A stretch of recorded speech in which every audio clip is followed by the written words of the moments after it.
Chapter 1. Twins, the denial of the youngest. In the parallel world of Dragon Ball. Year 737 of the Age of the Universe, November 30th. Planet Vegeta. Within the home of Bardock, a low-level warrior with a battle power of 10,000. Brawler lay enveloped in a nutrient solution, nestled in his incubation chamber. Jine, I do not acknowledge this child as my own. Bardock, what nonsense are you spouting? If he is not your son, could he possibly belong to the neighbor, old Wang Ba? Bardock's voice remained silent. Yet Jine was relentless. I tell you, Bardock, Kakarot is undeniably your son as Kakarot's twin. Broly is naturally your son as well. Jine gestured towards Brawler's incubation chamber, then pointed to another chamber housing Kakarot, whose hairstyle mirrored Bardock's. The atmosphere fell into a heavy silence. Bardock's voice was still absent, and after her initial outburst, Jine seemed to be grappling with this shocking revelation. Broly quietly absorbed this explosive news. The system had just transmitted the language. He had only recently begun to comprehend it when his parents entered to deliver this conversation. Broly found it impossible to open his eyes, yet the words spoken by the two resonated clearly in his mind. His parents were oblivious to the fact that he had just been born mere days ago. No one suspected that he might possess any unusual qualities. However, Bardock and Jine were unaware. Though he could not articulate words, Brawler's thoughts remained unfettered. Is this some grand game? Rebirth, and my father is old Wang Ba? System, can you confirm where this is? Insufficient data rendered a conclusion impossible. Brawler felt helpless. He had no inkling of this place, and initially, he couldn't comprehend the language spoken around him. It resembled Japanese, but he only knew the phrase pressure band. Here, he had not heard anyone utter such a phrase. It felt both familiar and alien, an unsettling peculiarity. The system had just deciphered the local language, yet remained uncertain whether this was Earth. In his previous life, he had been forced into servitude as a test subject, leading to a catastrophic explosion. He had not perished instead. He was granted the chance to live again with his consciousness intact, a cause for celebration indeed. Moreover, the addition of a rather simplistic, supercomputer-like system in his mind was another source of excitement. But now that he had just grasped the language and could understand them, he heard his father deny him. What was he to do? From their words, it seemed he was very likely the child of old Wang Ba, having just entered the world. If they were to abandon him, and if old Wang Ba did not acknowledge him, would he not meet his end once more? He yearned to voice his thoughts, yet his entire being was submerged in this enigmatic nutrient solution. Aside from breathing, he could do nothing. With great effort, he struggled to control his limbs, attempting to signal the two outside. But a newborn's body was not so easily commanded. However, his tail danced freely in the flowing liquid. Fortunately, even with his eyes tightly shut, images of the room materialized in his mind.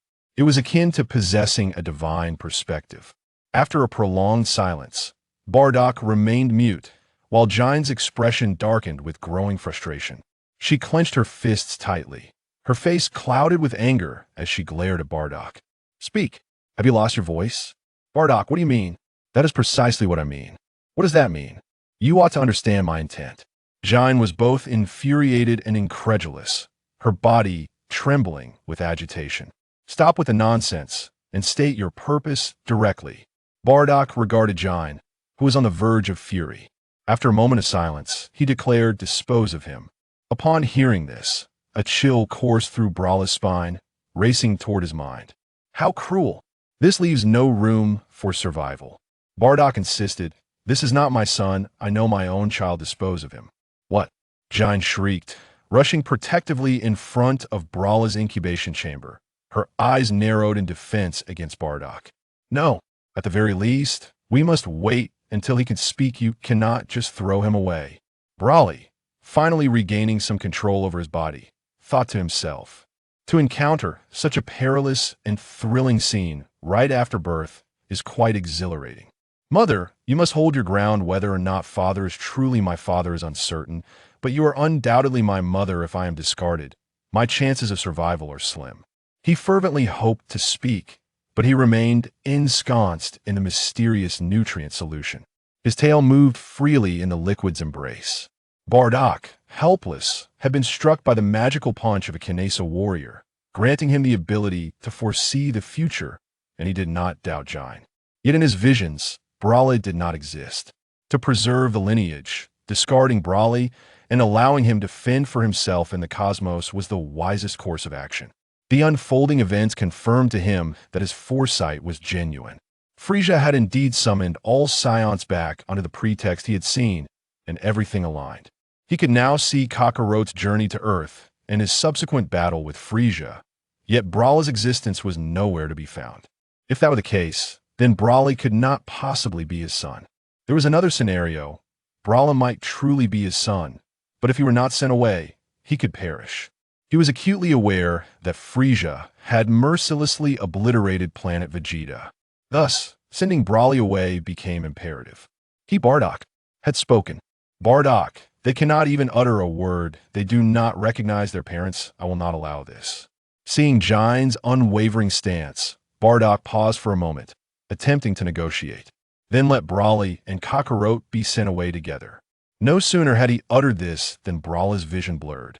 He found himself hovering over a vast wilderness, where bizarre creatures surged like a relentless tide against a distant city wall. Upon that wall, Brawley, with an unflappable demeanor, unleashed his energy attacks with devastating precision. In the blink of an eye, Bardock snapped back to clarity, elated by the scene he had witnessed. He believed he had grasped the profound truth. Sending both children away was the best choice.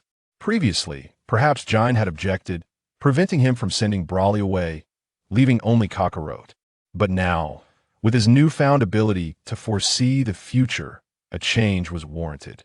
With this realization, Bardock's resolve strengthened once more.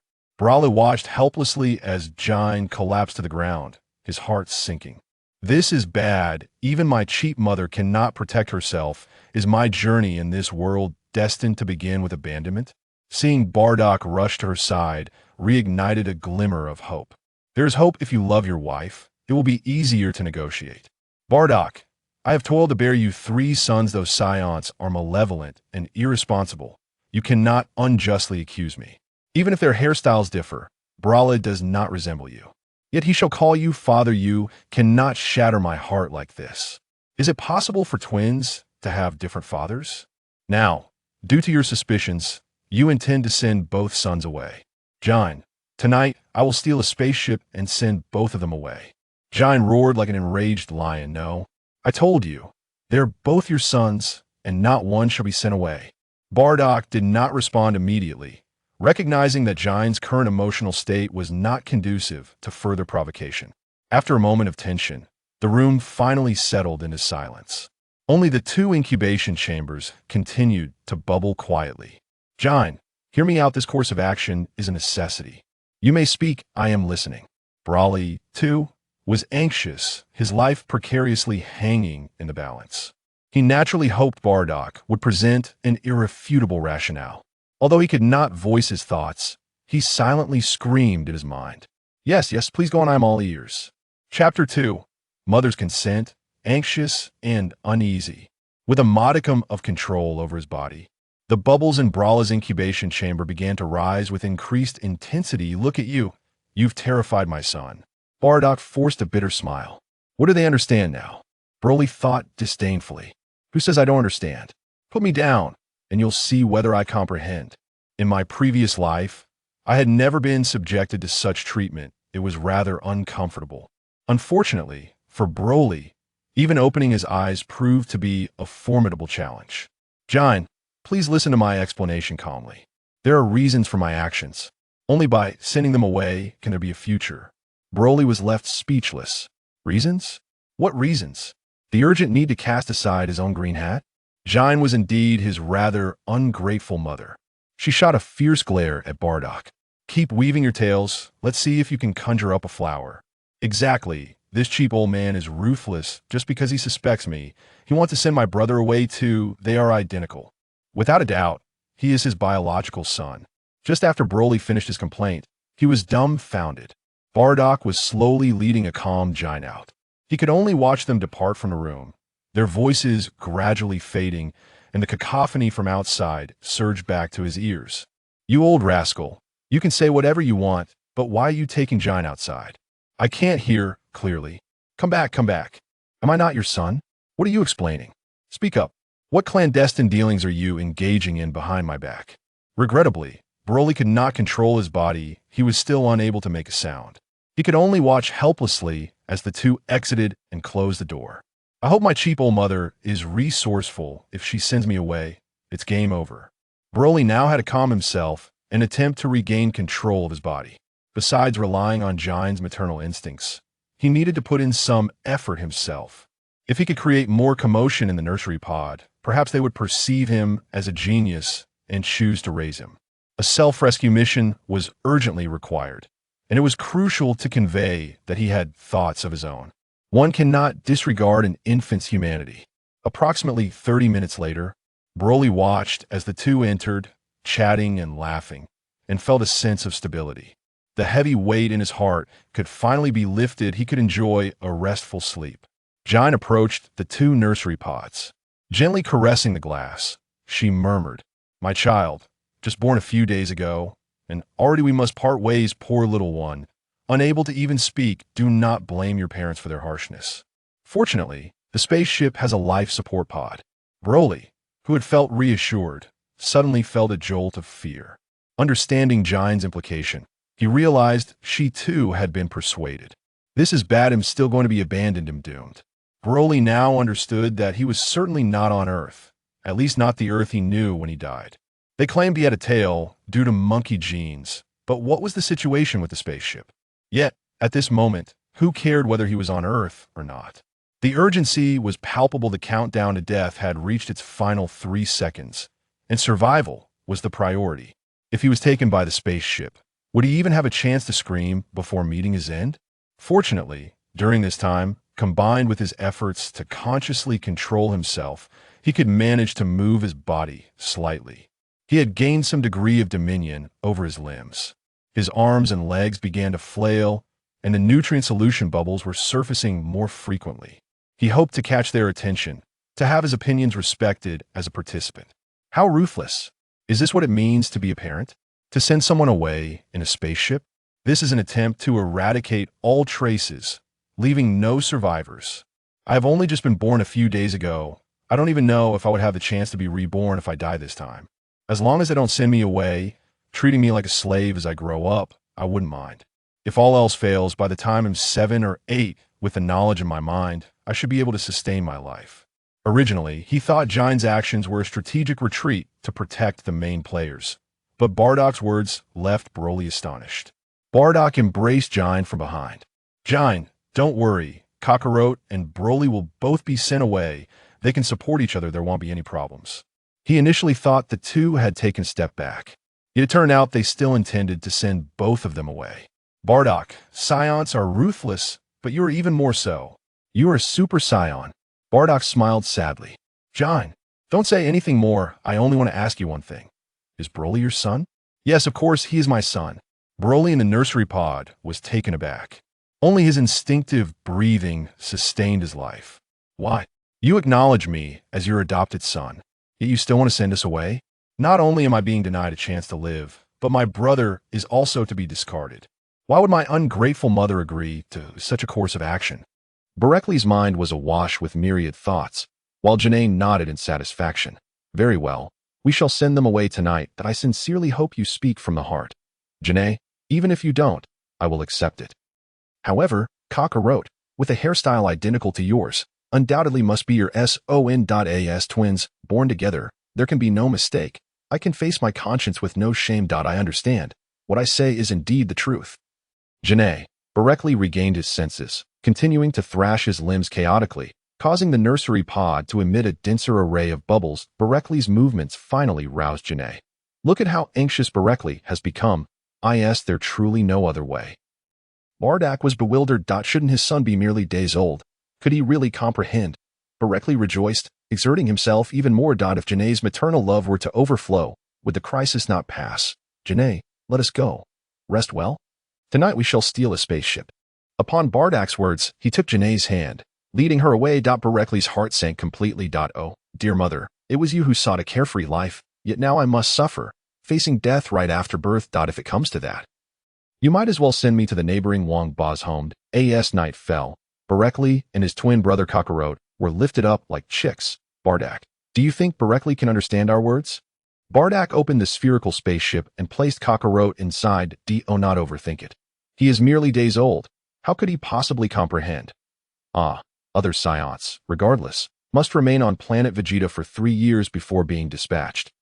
Boreikli was embraced by a pair of rough, large hands, leaving the warmth behind as he was crammed into the spherical spaceship, nestled closely against Kakarot. Subsequently, both were enveloped by a breathing apparatus, their mouths and noses covered.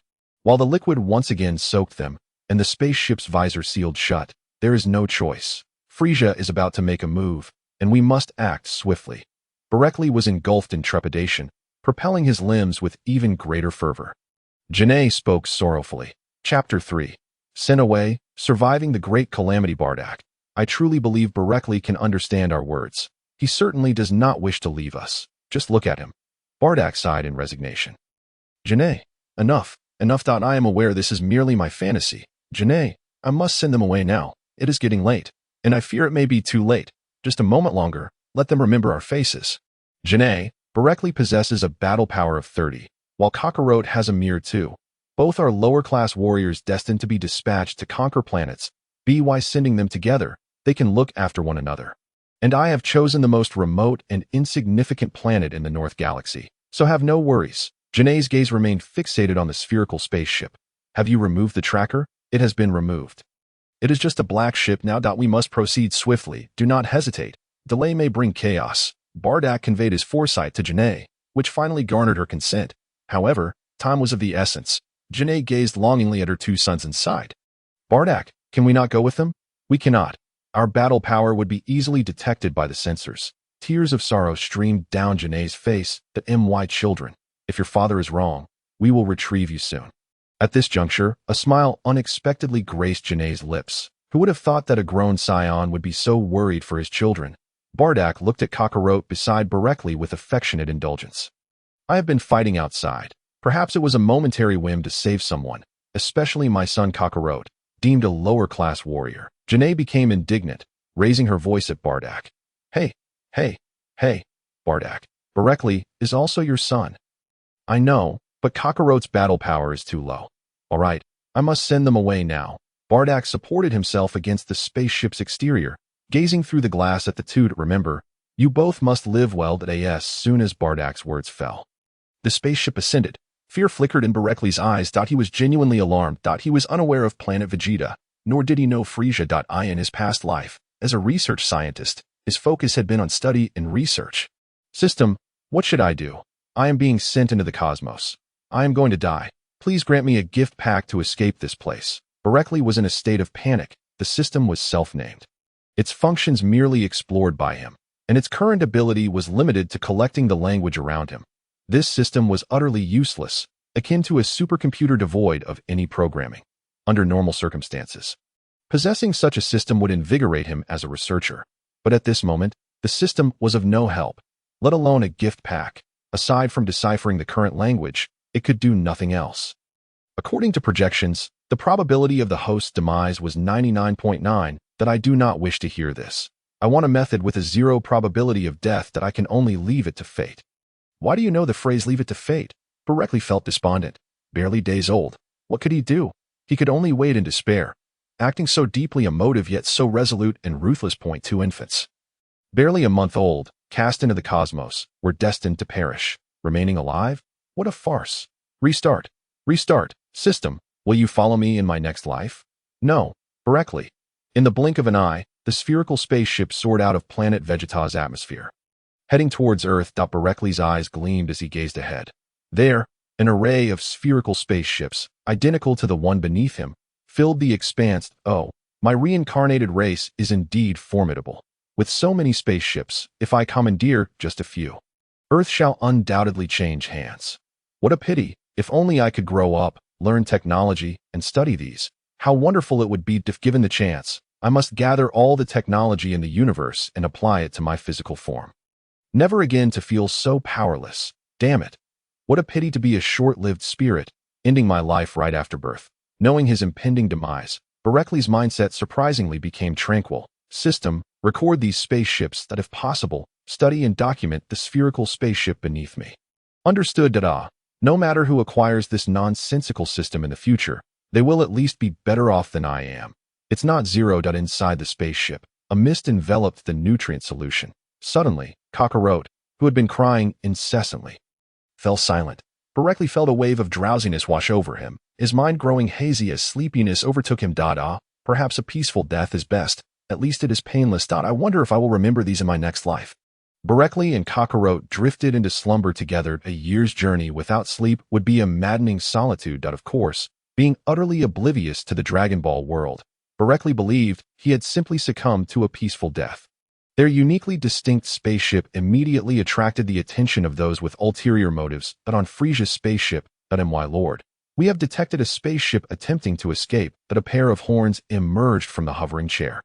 Obscuring the figure's features, the crisp yet chilling voice rang out. Oh, what are their battle powers? One is 30, the other is 2. Pay no heed to him. It is merely a scion tradition that newborns are sent away shortly after birth.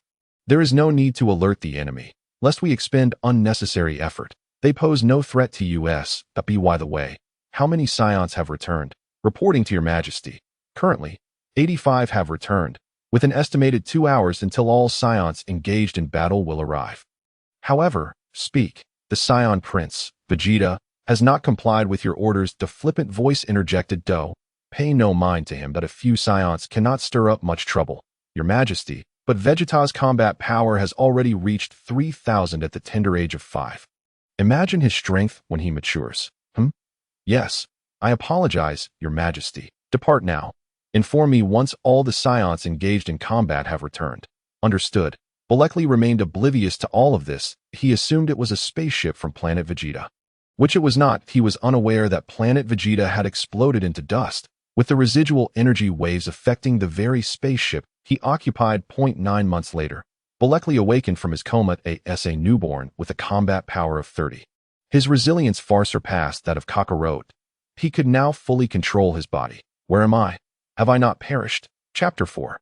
Combat Power. Farewell Earth. Boreikli's gaze shifted from confusion to clarity. A third of the nutrient solution inside the spaceship had vanished. Just enough for him to emerge. The spectacle of stars vanishing rapidly outside the spherical spaceship's glass captivated his attention. I am not dead. I truly live. System, reveal yourself. How long has it been? 9 months. Boreikli paused. Based on the conversations of his adoptive parents, he should have been flying for a year. If he survived being cast into space, then a year should be accurate. Why have I awakened after just 9 months? What of Kakarot? Unclear. His expression darkened, realizing the system was unreliable, yet he never anticipated it would be this unreliable. Well, I suppose I have survived a great ordeal. Thus, it is time for me to showcase my abilities. He recalled the multitude of spaceships he had glimpsed upon departing planet Vegeta. Boreikli's heart ignited with passion. Research, what a sacred and pure term. Genetic technology, life sciences, mecha, and more await me to unveil their mysterious veils. I must master these disciplines. Having witnessed grand spectacles, he had long since cast aside thoughts of his parents abandoning him. Mecha is a man's true love, and power is a man's romance. That he could not believe that in such an advanced universe, these things would be lacking. System, where is the information I requested? Data regarding the system flashed swiftly through his mind. That I asked this all. Indeed, Boreikli felt exasperated. What use is this? None. Damn. Yet, Boreikli remained undeterred, studying the information intently. Suddenly, a particularly concise piece of information caught his attention. Physical functions have increased by 200 from the initial state. Combat power has reached 90, and energy concentration within has risen. System, what is this? According to Bardock, your combat power was 30 during your 9-month coma. All metrics have tripled, hence this record. Hiss. Boreikli inhaled sharply, feeling the remarkable strength of his body. As he controlled his tail, a thought struck him. Could it be that I have the genes of a gorilla implanted within me? It cannot be that of a monkey. Assuming a slightly more comfortable position, he disregarded Kakarot, who lay asleep like a dead pig. Or perhaps our race is akin to gorillas, which is why we are born with tails. Boreikli's focus remained on research, utterly unaware of the film Rise of the Planet of the Apes. His mind was consumed with thoughts of scientific exploration, but if so, then there is much for me to investigate. He chuckled to himself. Kicking the slumbering Kakarot, Boreikli could only gaze at the starry sky outside. He could do nothing. The system's information was of no consequence, and he had no useful discoveries regarding the spaceship beneath him. Kakarot continued to sleep like a log. System, do you have any suggestions? Exercise. Boreikli fell into deep contemplation. Indeed, apart from exercising, there was little else he could do. If I remove the apparatus from my mouth and nose, what will the repercussions be? Uncertain. Can you not analyze the air? You cannot? Hence I cannot. Very well. You are indeed rather useless. The host is equally so. Boreikli, there is no space to stretch my limbs here. How am I to exercise? According to the knowledge in your mind. Collect and organize it. Shall we begin establishing a profile? Yes. Boreikli pondered once more. His adoptive father mentioned combat power, so there must be a standard for evaluation. He was currently ignorant of everything, yet he could establish personal attributes based on his own experience. This would facilitate self-assessment and, in the future, even allow for scanning others, though the system appeared inadequate. It could certainly grow to as long as he accumulated sufficient knowledge. There would be no issue. Much like a blank supercomputer, the more software and data he installed, the more powerful it would become. Otherwise, no supercomputer would be of any use. The principle of the system is the same. System, establish a personal profile. I recommend constructing it based on known information. No kidding. If it isn't known, can you conjure something unknown from thin air? That would elevate my regard for you. Were it not for the lack of people, Boreikli would have rolled his eyes. Name. Boreikli gender. Male race. Scion age. 9 months hobbies. Women intelligence. 128 combat power. 90 energy. 90 speed. Unknown strength. Unknown physique. Unknown life force. Unknown. Stop. What are you doing? Construct your personal profile based on the information you possess. Boreikli took a deep breath. I only require concise, useful, and necessary data. Name. Boreikli combat power. 90 energy. 90 life force. 10 techniques. None moves. None. Boreikli furrowed his brow. This is still a bit too cumbersome. Acknowledging that one cannot demand the impossible, he had achieved the most streamlined version possible. System. Why are techniques and moves listed as none? I recall so many things in my mind. The 9 manual. The 9 Yang manual, the muscle change technique, the Tai Shin manual, and even various cultivation techniques. As for moves, they are countless. Can you utilize any? Boreikli's expression darkened. Damn. Without further ado, he began to focus on exercising his body. Boreikli only knew the names. He had no understanding of how to cultivate them. The spherical spaceship was cramped, yet fortunately, both were infants, allowing him to move somewhat freely. He refused to neglect any part of his body, including his tail, as long as he could exercise. The only issue was that while he could normally control his tail, whenever he exerted himself, he felt an overwhelming fatigue. Uncertain of the reason, he could only attribute it to his young age. 3 months flew by. Boreikli stared in disbelief at the approaching planet. From a distance, it seemed unremarkable, but having never viewed Earth from beyond, the closer he got, the more he recognized it. The entirety of Earth was well known online. How is this possible? What era is this? Why? Earth. This must be Earth. No wonder I found the previous place so familiar. However, what on earth is happening? Am I reborn as a member of a cosmic race? Standing atop the seat, I shoved Kakarot aside, clenched my fists tightly, my tail swishing behind me as I gazed intently out the window. Indeed, our destination is Earth. The spherical spacecraft hurtled through space at an astonishing speed.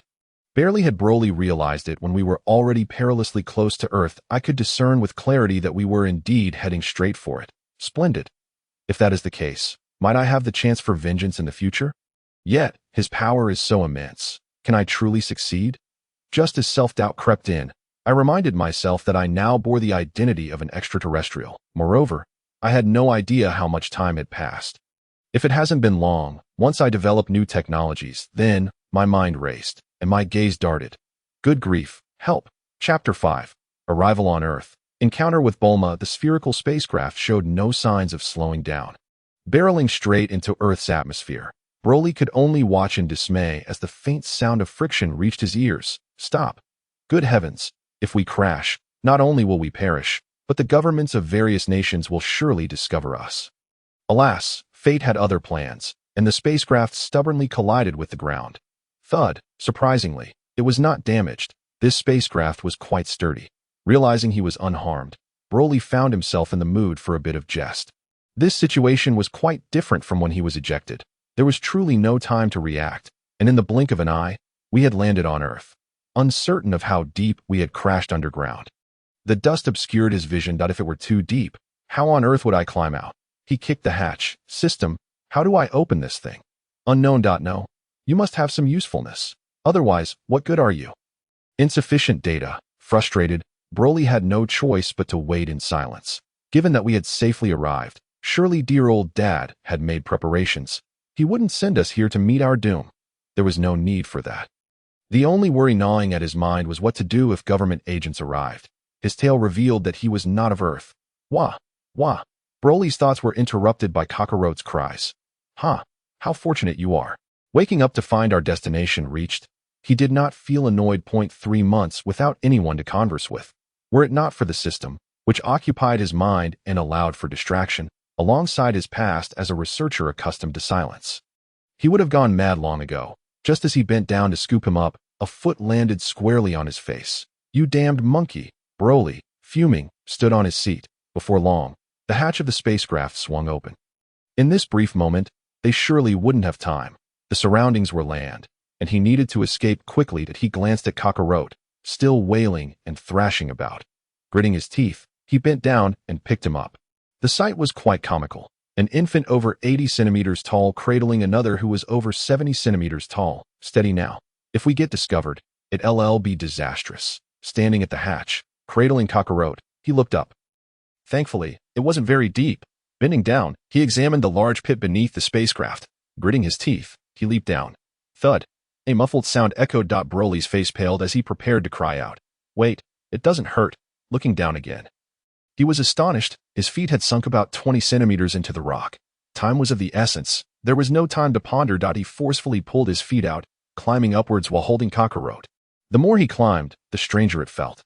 What on earth? This pit must be at least 3 meters deep. Yet I, a 1-year-old infant, am ascending effortlessly. System, do you know what's happening? Battle power. Broly suddenly awakened to the truth. Of course, that was the only explanation. His race was different. In contrast to the frail human body, his current form seemed remarkably powerful. Standing at the edge of the deep pit, he looked back down. His tail swayed freely in the air. Heh, who would have thought I would have my day as a monkey king? The continuous cries of Kakarot made it difficult for him to delve deeper into thought. With a leap, he darted toward the nearby forest. Goodness, with this power, avenging myself truly seems plausible. Broly merely spoke of vengeance. He understood well that it was unfeasible to confront his enemies directly, for now. The priority was to ascertain his whereabouts, then grow stronger, and finally seek revenge. Just as he concealed himself, he spotted an elderly man with a basket approaching curiously. Gritting his teeth, he cast a glance at the still sobbing Kakarot. Don't blame me. Blame your cruel father. We are twins. How could we not share the same father? Muttering to himself, he placed Kakarot beneath a large tree. With a bound, he vanished from sight, finding a vantage point to observe. He felt relieved when he saw Son Wukong being carried away by the old man. The elderly figure appeared no different from normal humans, and Broly could only gamble on the hope that he would not turn Kakarot over to the government. As for himself, he could not entrust his hopes to others. Turning away, he departed from the scene. Kakarot, I hope you grow up safely. If I can thrive, I will undoubtedly find you later. The image of Bardock surfaced in his mind as he moved further away. He needed to seek his own path, a path that would align with his innate talents, a path that would empower him. He needed to understand the current state of Earth. He had had enough of being unable to control his own body. It had been so in his past life, and now it was the same. He intended to pursue enlightenment through both cultivation and scientific research. Uncertain of his strength, he would not seek out that person now. But that did not mean he was so weak as to fear modern weaponry. He still held reservations. The abundant energy within him indicated that such feats were indeed achievable. Concealing his tail, he cautiously ventured out of the forest, observing the low-flying vehicles zipping along the road. Broly was taken aback. This was certainly not the Earth he remembered. Well, revenge is likely out of the question. I shall focus on surviving first, and then devise a plan. Patting his stomach, he followed the direction of the flying vehicles, stepping lightly, his movements akin to an arrow released from a bow. Before long, with a creaking sound, a motorcycle-like flying vehicle halted beside him. "Hey, little brat." Broly, momentarily caught off guard, took a light step forward, leaping nearly a kilometer away. "What the hell?"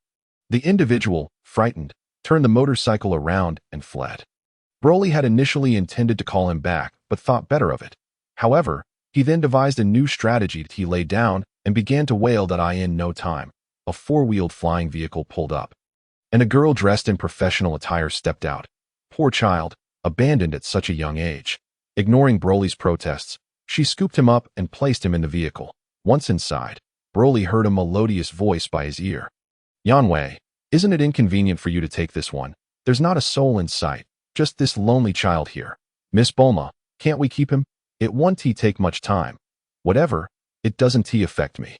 Yanwei offered a wry smile. This young lady, despite her tender age of merely 5 years, is a prodigy. It is unclear what prompted her whimsical desire to accompany her here today.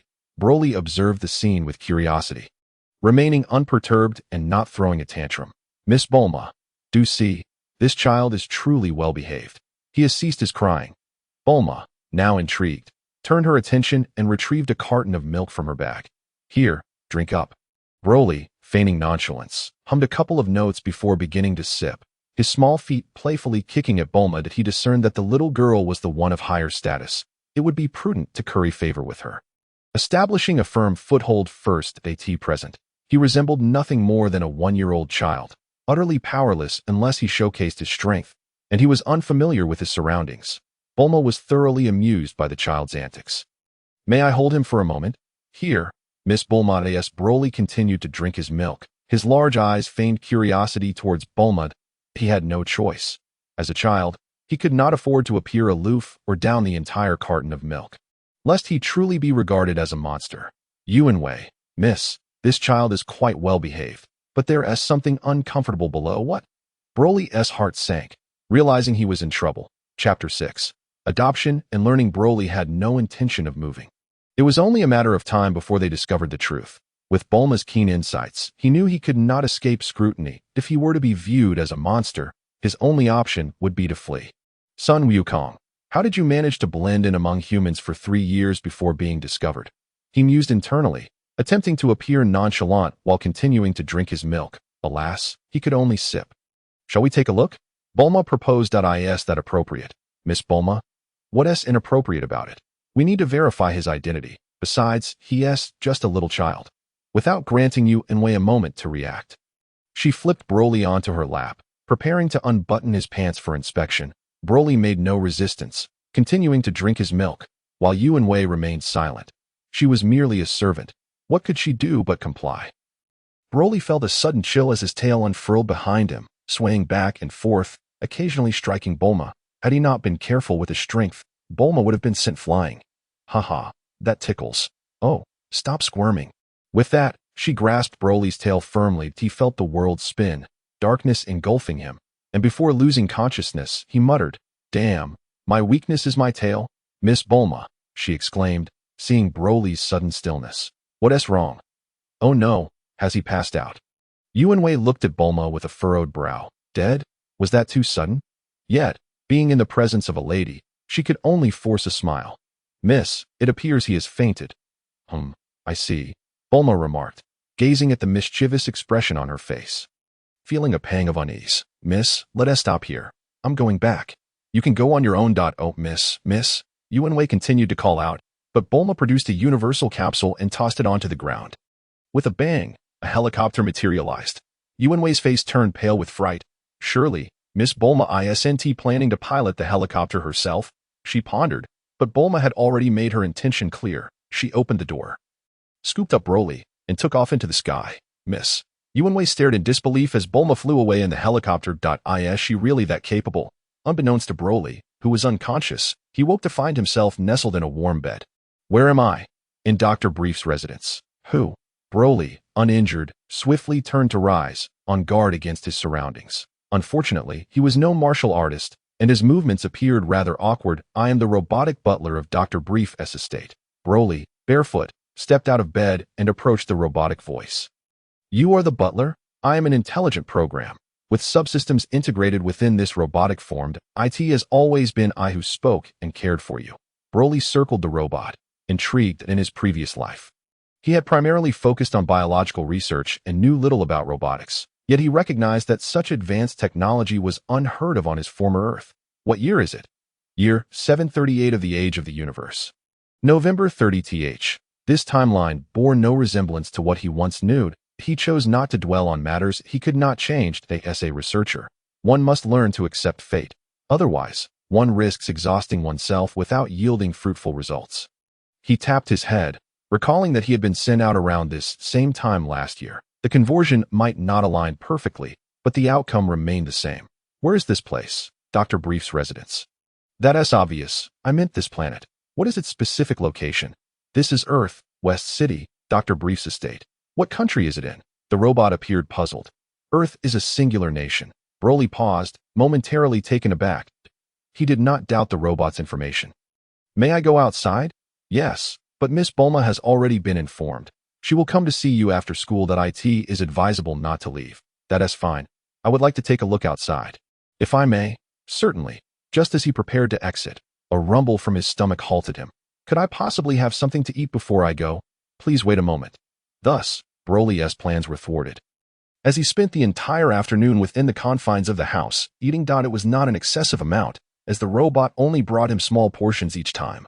Bulma, meanwhile, returned home from school in a rush. Bursting into his room and seizing him by the collar, saliva flying. You, how can you eat so much? Aren't you afraid of bursting?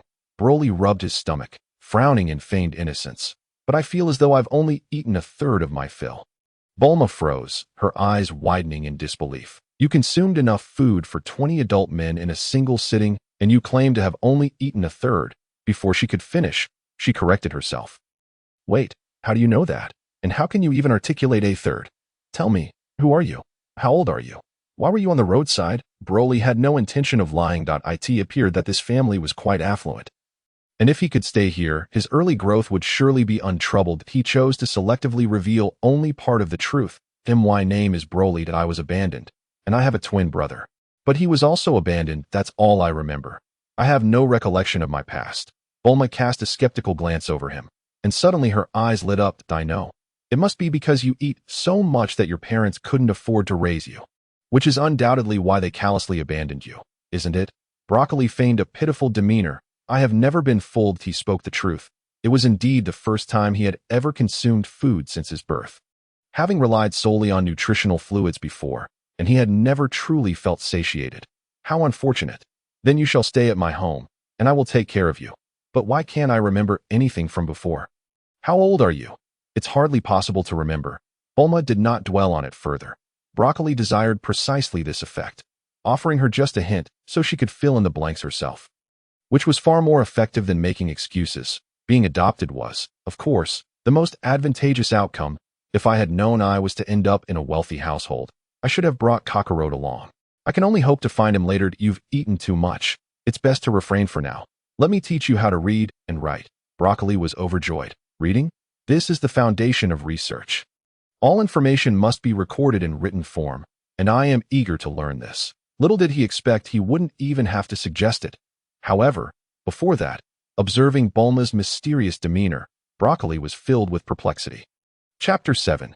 Meeting the Parents. The prodigy child. Why do you have a tail? Broccoli felt a jolt. This matter was indeed difficult for him to explain. He was utterly unaware that there existed many peculiar half-beings outside, such as bull-headed men, dog-headed men, tiger-headed men, and even wolf-headed men. The only 4 individuals he had encountered were entirely normal humans. Naturally, he subconsciously assumed everyone here was like the humans from his previous life. I don't know. Perhaps this is why I was abandoned. I woke up just like this. But you clearly know about these things. Broccoli silently lamented. Why does a little child like you have such a clear understanding of these matters and possess such meticulous logical reasoning? He shrugged, raising his head innocently to look at Bulma. Who is afraid of whom? Enough of that. You are pitiable as well. Come, let me teach you how to read and write. By the way, do you know how? Broccoli continued to gaze at her. Bulma, feeling helpless, replied, All right, let us see how you pronounce this character. With a sigh of relief within, he thought, at least for now, he had successfully diverted the conversation, that if he forgot later, No one would be able to hold it against him. Looking down, he saw a jumble of strange symbols. Raising his head again, his eyes brimmed with confusion. Thus, the two began their exchange of learning. At dinner, Broccoli was led to the dining hall by Bulma. "Mom, I am telling you, this will be my little brother from now on. Goodness, I truly envy Bulma for having a boyfriend at such a young age." Broccoli, holding Bulma's hand, was initially curious about the opulence of the dining hall. Suddenly hearing this remark, he stumbled, nearly losing his balance and falling to the ground. Had it not been for his high level of self-control, he might have toppled onto Bulma. What on earth? So direct and open. One is but a year old, and the other, well, I'm not certain how old Bulma is. Bulma seemed unfazed. "Mom, please don't say such things. This is Broccoli, and he will be my brother from now on, living in our home. Oh my, such a handsome little fellow. And look at that adorable tail you have. Where did you get it? I want to buy one for myself too." Broccoli stared blankly at the beautiful woman with golden wavy hair before him. This imposing figure Bulma's mother, though her personality certainly resembles hers. "Oh my, the little handsome boy is shy.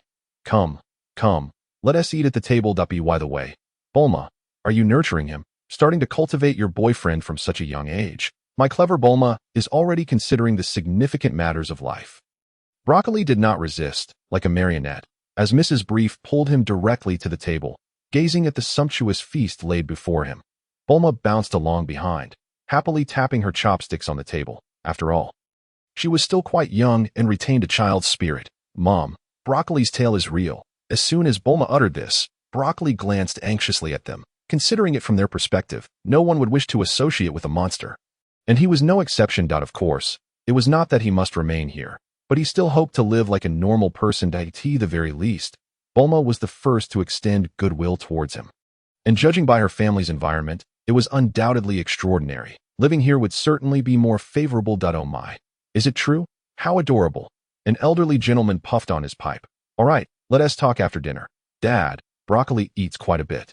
Please ask the kitchen to prepare more." Clatter. As Broccoli picked up the spoon from the table, it slipped from his grasp. Turning stiffly, he observed the white-haired figure across the table, confirming the wrinkled face. His lips twitched uneasily. "Dad?" Bulma's mother appeared very youthful, likely just in her early 20s, while her father looked as if he were a grandfather.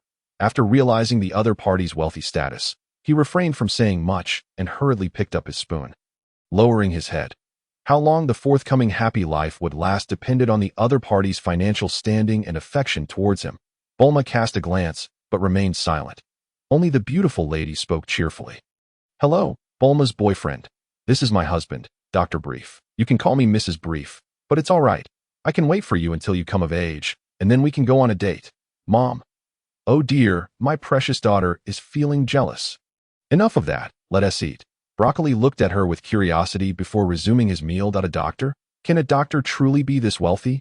I once believed that this individual was among the upper echelons of this nation, or perhaps a prominent figure within the conglomerate." Regardless, Broccoli found himself nestled within the Brief household, enjoying a life free from worries about food and shelter, while receiving personal tutelage from Bulma, with ample time each day to engage in physical training. The Brief family treated him kindly, and he gradually came to realize that Dr. Brief was not only the founder of the world-renowned Capsule Corporation, but also a brilliant scientist. 4 years later, Broccoli was 5 years old and Bulma was 9. During these formative years, his time was largely divided between study and physical exercise. The Brief family grew increasingly fond of him, not least because Broccoli was a prodigy. At merely 5 years of age, he had already mastered university-level knowledge across various fields, including science, medicine, and agriculture, leaving many astounded. While his academic prowess was evident, the extent of his physical capabilities remained a mystery to all. Including himself, the system had assessed his combat power at a mere 800, yet under conditions of plentiful nourishment and daily exercise, this value had unexpectedly surged, calculating based on the premise that an unarmed human's combat power is rated at 1. The upper limits of his race were indeed unfathomable. 800, however, this did not imply that he could only defeat 800 opponents. He could effortlessly overcome 8,000. Initially, he lacked a clear understanding of his own strength. Simply aware that he was formidable, it was only one day when he sensed something amiss, stealthily avoiding Bulma and the others, distancing himself from the city. upon harnessing the energy within him to levitate and firing lasers and energy blasts. He realized that this world was far more complex than it appeared. Even as a mere toddler, he possessed such extraordinary power. Could the adult scions from planet Vegeta be considered gods in comparison to Earthlings? This thought instilled within him a sense of urgency. Whenever he found the time, he would devote himself even more diligently to his training. His regimen was not aimless. Each session brought substantial progress. "Broccoli, are you practicing your horse stance again?" Bulma teased as she playfully approached him. "Yes, Bulma's sister," he replied, somewhat resigned. Every time he practiced, if Bulma caught sight of him, she would inevitably come over to tease him. "What is the point of this? You've been doing it for 4 years, and I don't see any remarkable results," she chided. "Heh, Bulma's sister, I am not just any ordinary strong," he retorted with a grin. "Huh, you're just a 4-year-old brat, daring to claim you were strong. Hey, let us train together." Bulma's eyes sparkled with mischief. As a genius, she had also self-studied the university courses that piqued her interest. "Much like Broccoli, if you're truly that impressive, how about I learn from you?" Broccoli chuckled wryly. If it were anyone else, he would not entertain such a request, but Bulma was determined to prove herself. "Go fetch a steel plate that's 6 centimeters thick," he instructed. Bulma's eyes lit up. In the past, Broccoli often made excuses to avoid such tasks. "Wait here, we have some in the lab. I'll get it right away." As he watched Bulma scurry off, Broccoli's thoughts turned inward. Chapter 8. Encouragement for cultivation. Mysterious observations. His foundational knowledge had begun to accumulate. It was fundamentally different from the education he received in his previous life. More challenging, extensive, and profound. Yet, he recognized that he was not a genius. Even with 2 lifetimes' worth of experience, his mental acuity and memory did not surpass that of others. His sole advantage lay in the insights gained from his previous existence, which granted him a maturity beyond his years, complemented by the system's superlative assistance that allowed him to absorb knowledge quickly. However, upon entering a real laboratory, he would struggle to produce significant results promptly, often consuming a considerable amount of time. Additionally, he needed to cultivate. Without assistance, he could neither advance swiftly nor steadily. It was clear that the majority of his energy would be devoted to his training. With a combat power of 800, he was already immensely powerful. What if it reached 8,000? Or even 80,000? Wouldn't that be far more exhilarating than engaging in combat with firearms? It was not that scientific research was unimportant, nor that it could not reach its zenith. However, one could not attain the pinnacle of research solely through individual effort. Cultivation, on the other hand, could be pursued with the help of others, potentially shortening the time and reducing the difficulty. He would not abandon scientific inquiry, but only research that could serve his cultivation would hold value for him. Thus, with this clarity in mind, he awakened from his fantasies about various spaceships, super battleships, and mechas that he prepared to retrace his steps, focusing on biology and medicine, particularly the traditional Chinese medicine that provided the most fundamental understanding of the human body. His path had become evident: to prioritize cultivation while using research as a supplementary tool. Though he was still exploring the realm of cultivation and currently only engaged in basic physical training, he sought to leverage biology and medicine to devise methods of cultivation. However, aspiring to become a top-tier scientist who could innovate cultivation techniques related to the human body was no easy feat. Bulma, on the other hand, was a true prodigy in scientific research. If he could guide her into the world of cultivation, the benefits would be substantial, be it in cultivation, research, or other domains. Furthermore, he could legitimately obtain more nutrient-dense food to meet his energy needs, as the current fare was too rudimentary, requiring excessive quantities to satisfy his demands, thus wasting a significant amount of his time. Once Bulma embarked on her own journey of cultivation, she would also require ample nourishment. And at that time, he would surely benefit. These considerations were not solely for his own gain. Encouraging Bulma's training was genuinely for her benefit as well. Sometimes, no matter how advanced technology becomes, if human development lags behind, it proves inadequate. Perhaps it would be prudent for me to first present some of the achievements from my past life. After all, it is unseemly to take advantage of others without offering something in return. Yet, at merely 5 years old, would it not seem somewhat extraordinary if I were to reveal my capabilities now? While learning and research may appear synonymous, the gap between them is vast. Just as possessing a good memory does not necessarily equate to strong research abilities. These attributes merely grant ordinary individuals a greater advantage. His mind whirled with thoughts. Bulma returned with the 6-centimeter thick steel plate from the laboratory. What do you plan to do? Broccoli first greeted Dr. Brief respectfully as he approached it. Dr. Brief smiled warmly. Broccoli, I've come along with Bulma. Do you mind if I observe the results of your training? What? Am I unwelcome? Not at all. Please feel free. Uncle, he replied, careful not to refer to Dr. Brief as his father or guardian. After all, Bulma was quite beautiful, and he could not deny harboring other thoughts. You still haven't mentioned what you intend to do. Are you not curious if my 4 years of training have borne any fruit? Buffed. All you do is stand there day after day. What good is that? If merely standing could make one a martial arts master, then every farmer would be a master, Bulma scoffed, eager to witness Broccoli's potential embarrassment. Then simply observe, he said, as he took the 6-centimeter steel plate from Bulma's hands, gripping one end while the other half hung in the air, without gathering energy or focusing his mind. He executed a swift knife hand strike, effortlessly breaking the steel plate in two. How is this possible? Both Bulma and Dr. Brief stared in shock at the small remnant of the steel plate in Broccoli's hand. What is impossible about it? Broccoli bent down to retrieve the piece of steel that had fallen to the ground. Bulma dashed forward, snatching the 2 pieces of steel from his grasp, eagerly inspecting them from every angle. What? This was the steel plate you retrieved. Surely I cannot be fabricating this. Bulma ignored him, lowering her head to take a bite, and discovering it was indeed true. This woman is truly fierce. Broly internally scoffed. Dr. Brief looked at him with a mixture of suspicion and uncertainty. Is this truly your strength? Quite impressive. Do you wish to train with me? How did you acquire these skills? I derived them from biology and medical texts through my own research. What? Impossible, Bulma retorted loudly. It is true.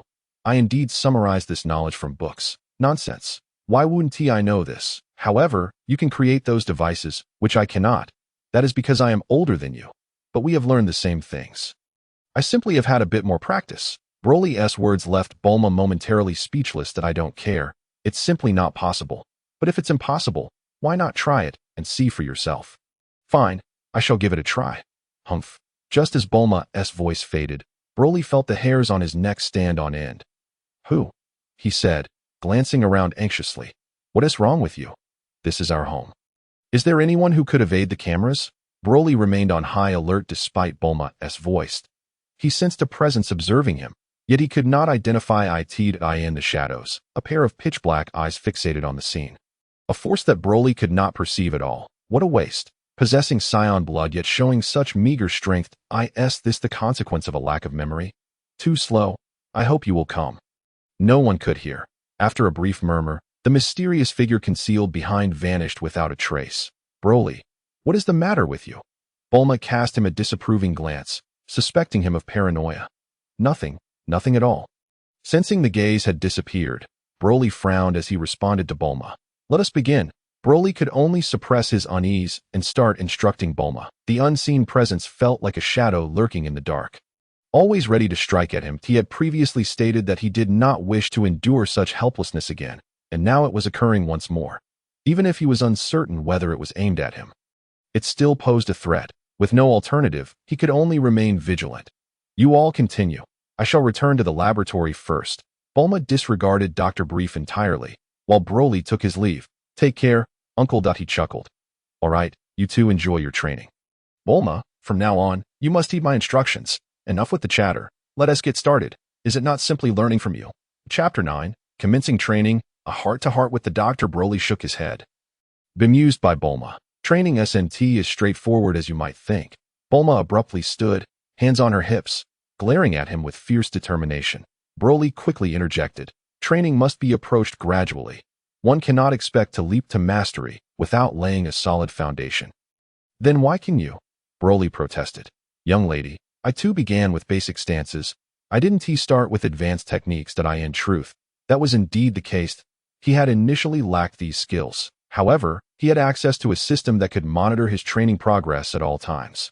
With the system's assistance, he discovered the most suitable training methods for himself. It was merely unstructured, limited to foundational practices. For instance, standing still is not impossible. It's just inefficient. Gaining 0.1 in combat power daily offers little benefit given his current strength. Adjusting his stance allows for a quicker increase, potentially gaining 1 point daily. Really? Bulma regarded Broly skeptically. One could hardly blame her. She was the daughter of the world's wealthiest individual, indulging in this endeavor purely out of fleeting interest. If danger truly struck, would she rely on bare hands to confront firearms? If she lost interest, she could simply abandon it. Broly was discontent. What he required was not Bulma's sporadic commitment. He had encountered various so-called fighters on Earth, all backed by Dr. Brief, and none possessed genuine skill. Broly's rapid enhancement of his physical prowess relied entirely on the adjusted stances he practiced. He had long realized that consuming food could also elevate his combat power, albeit at a much slower pace. However, adopting the stance allowed his body to absorb the ambient energy much more swiftly. With the system's monitoring, he could keenly sense these developments, lacking superior methods. He could only train for now. Simultaneously, he relied on scientific research to analyze his own body, thus formulating a training technique. Currently, conventional forms of exercise were paramount, and his instruction to Bulma reflected this. Bulma was a prodigy. She should grasp these concepts quickly. Once she succeeded in her training, he would have ample data. In his view, those fighters were all mediocre. After all, if mere training sufficed, they should have mastered their skills long ago. Even those with lesser potential could absorb energy, unless it was true that Earthlings were inherently unsuited for training. Yet, what of the legendary martial arts master, Master Rashi? Surely, unique training methods must exist to absorb energy. What he intended to impart to Bulma was the summarized essence of external techniques. Due to his scion heritage, he could naturally absorb energy, and with the aid of these external techniques, his strength would also see significant enhancement. He could not believe that Bulma would fail if she was not earnest. He would rather not invest effort in teaching her. Should you truly not wish to learn, I shall not pressure you. Training is indeed a laborious endeavor. However, it is exceedingly dull and seemingly ineffective. Bulma was unaware that the initial phase of training involved merely standing still. If that was the case, she would prefer to return to the laboratory and create something intriguing. Helplessly, Broly could only plead earnestly. Strengthening the body is fundamental. I wish to explore whether, through scientific research, we might transcend human limits, whether in speed, strength, or longevity. What is there to study? Isn't it the same? A single bullet resolves everything. No matter how skilled one is, a bullet can take you down. Furthermore, extending one's lifespan is nearly impossible, is it not? It is not the same. Look at you, so beautiful, intelligent, and kind. Learning some self-defense skills poses no issue. I am not suggesting you become a fighter. Moreover, if we could discover the means to achieve this, even if immortality remains a distant dream, consider this. If we could maintain your youthful appearance, wouldn't that be worthwhile? Really? Of course. Would I deceive you? In that case, I shall train seriously with you. Really? Why do you ramble so? Are you going to teach me or not? Bulma impatiently inquired. Of course I will teach you. I must clarify, if there are no results. Broly thumped his chest. Rest assured, I guarantee effectiveness with my integrity. Bulma burst into laughter. You're just a little brat. Only 5 years old. What integrity do you possess? Hey, being 5 doesn't mean one lacks integrity. Now let us begin. As Bulma prepared herself, Broly adopted a serious expression and commenced the lesson, adjusting the mind, breath, and body, relaxing the physique, regulating breathing, and maintaining a tranquil mindset. Bulma began to correct herself in rhythm with Broly's guidance. Her feet were shoulder-width apart, knees slightly bent, arms curled in front of her chest, with her hands approximately 10 centimeters apart, fingers aligned. Following his instructions, Bulma mirrored his movements. One was responsible for teaching, while the other was diligently learning, and the atmosphere gradually grew serene. Broly dared not relax even for a moment. Standing still, though seemingly simple, was fraught with complexity. Lacking understanding, he could only rely on the system's judgments, continuously adjusting Bulma's posture to achieve optimal results. After 30 minutes, he declared, "All right, let us pause for a rest. Prolonged exertion is inadvisable." Observing Bulma's expression of confusion and disbelief, Broly elaborated, "You are still in the foundational stage. You must not jeopardize your health in pursuit of self-improvement, as it would deplete your potential. What use is just standing around like this?" Bulma retorted, her lips curling in disdain. "Bulma, the body is a treasure for humanity. If we thoroughly study it, the benefits will be substantial. he replied, contemplating before continuing. Moreover, you are merely laying the groundwork now, after 3 years of training. You will understand the differences. What? Will I be able to fly afterwards? She teased. It's not entirely impossible, he chuckled. Bulma let out a light laugh. Dream on. I'm off to the laboratory. A.S. Broly observed Bulma's carefree departure. He commenced his own training. Just as he assumed the proper stance, a nearby robot approached. Greetings. Doctor requests your presence in his laboratory. Broly was taken aback, incredulous as he pointed at himself. After 4 years here, he had never visited Dr. Brief's laboratory. Suddenly, the robot emitted Dr. Brief's warm voice. Broly, do you have a moment? We can have a chat. Of course, I'll be there shortly. Very well, the robot will escort you. As Dr. Brief's words faded, the robot turned and headed toward the laboratory, with Broly trailing behind, pondering the reason for the unexpected summons. Chapter 10. The path of research begins to clarify intentions lost in thought. He could only follow the robot. They traversed the vast courtyard, arriving at a large door. As he raised his hand, the door opened automatically. Come in, Broly. Let us talk. Lowering his arm, he stepped through the doorway. The room was in disarray, with Dr. Brief clad in a white lab coat, a familiar black cat perched on his shoulder, holding a pipe, seated before a computer. The lab bench behind him, outfitted with various apparatuses, stood silently like a bloodthirsty beast awaiting its prey. A sense of foreboding washed over Broly. Even though it was his first visit to this laboratory. Please, have a seat. Yes, uncle. His face betrayed no emotion as he obediently walked over and sat not far from his diagonal rear. Your training results are impressive. Indeed, uncle. I believe so as well. That I researched humanity on Earth and found no records of your kind. Could it be that you are an extraterrestrial? Broly looked up in bewilderment at the doctor, who was intently scrutinizing him. I'm not quite sure, but I believe I have an older brother. Most of my past is a blur. Broly neither confirmed nor denied, but instead evaded the question. According to his understanding, no extraterrestrials had been discovered on Earth thus far. Who knew what attitude Dr. Brief maintained? It was wise to be cautious. With a battle power of 800, he doubted he could contend with Earth's military. After all, he was human and needed sustenance and rest. Unless there were several with a power level of 800, and under reasonable circumstances, he might stand a chance against adversaries. He pondered this in silence. Furthermore, he had to conceal the fact that his twin brother's battle power was merely 2, barely reaching 6 upon departure. Keeping this hidden served as a form of protection for Kakarot. After all, he was his younger sibling, and if he could assist, he would. Would you like me to conduct an examination? Examine what, uncle? I've been observing you for some time. That I one team mention your scientific knowledge. But your training results far exceed those of our Earthlings. Moreover, I've detected a unique energy within you. That Dr. Brief took a puff from his pipe, slowly exhaling a smoke ring as he spoke. Broly's heart raced with excitement. If an examination could be performed, it would undoubtedly accelerate his training. The ability to analyze meant that scientific methods could provide clarity not only about the body, but also about energy. Dr. Brief's words affirmed his suspicions. As for being monitored, having stayed at their home, what was the harm in being observed? Although he wasn't well versed in biology, he had acquaintances among scientists, including biologists, whom he could consult. Additionally, he could comprehend simple concepts. Broly hesitated. Uncle, if you conduct the examination, will you keep the results confidential regardless of what they reveal? He noticed Dr. Brief's curious gaze shift towards him. If I truly am an extraterrestrial, would I be confined and treated as a lab rat? Without giving him time to respond, Broly fired off one question after another. And why did my parents send me to Earth? How did I arrive here?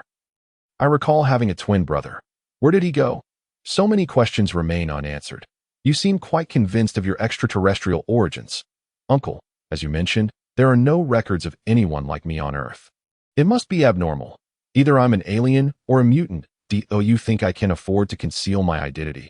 As he spoke, Broly inwardly lamented the difficulty of finding excuses. Dr. Brief chuckled softly. You are correct.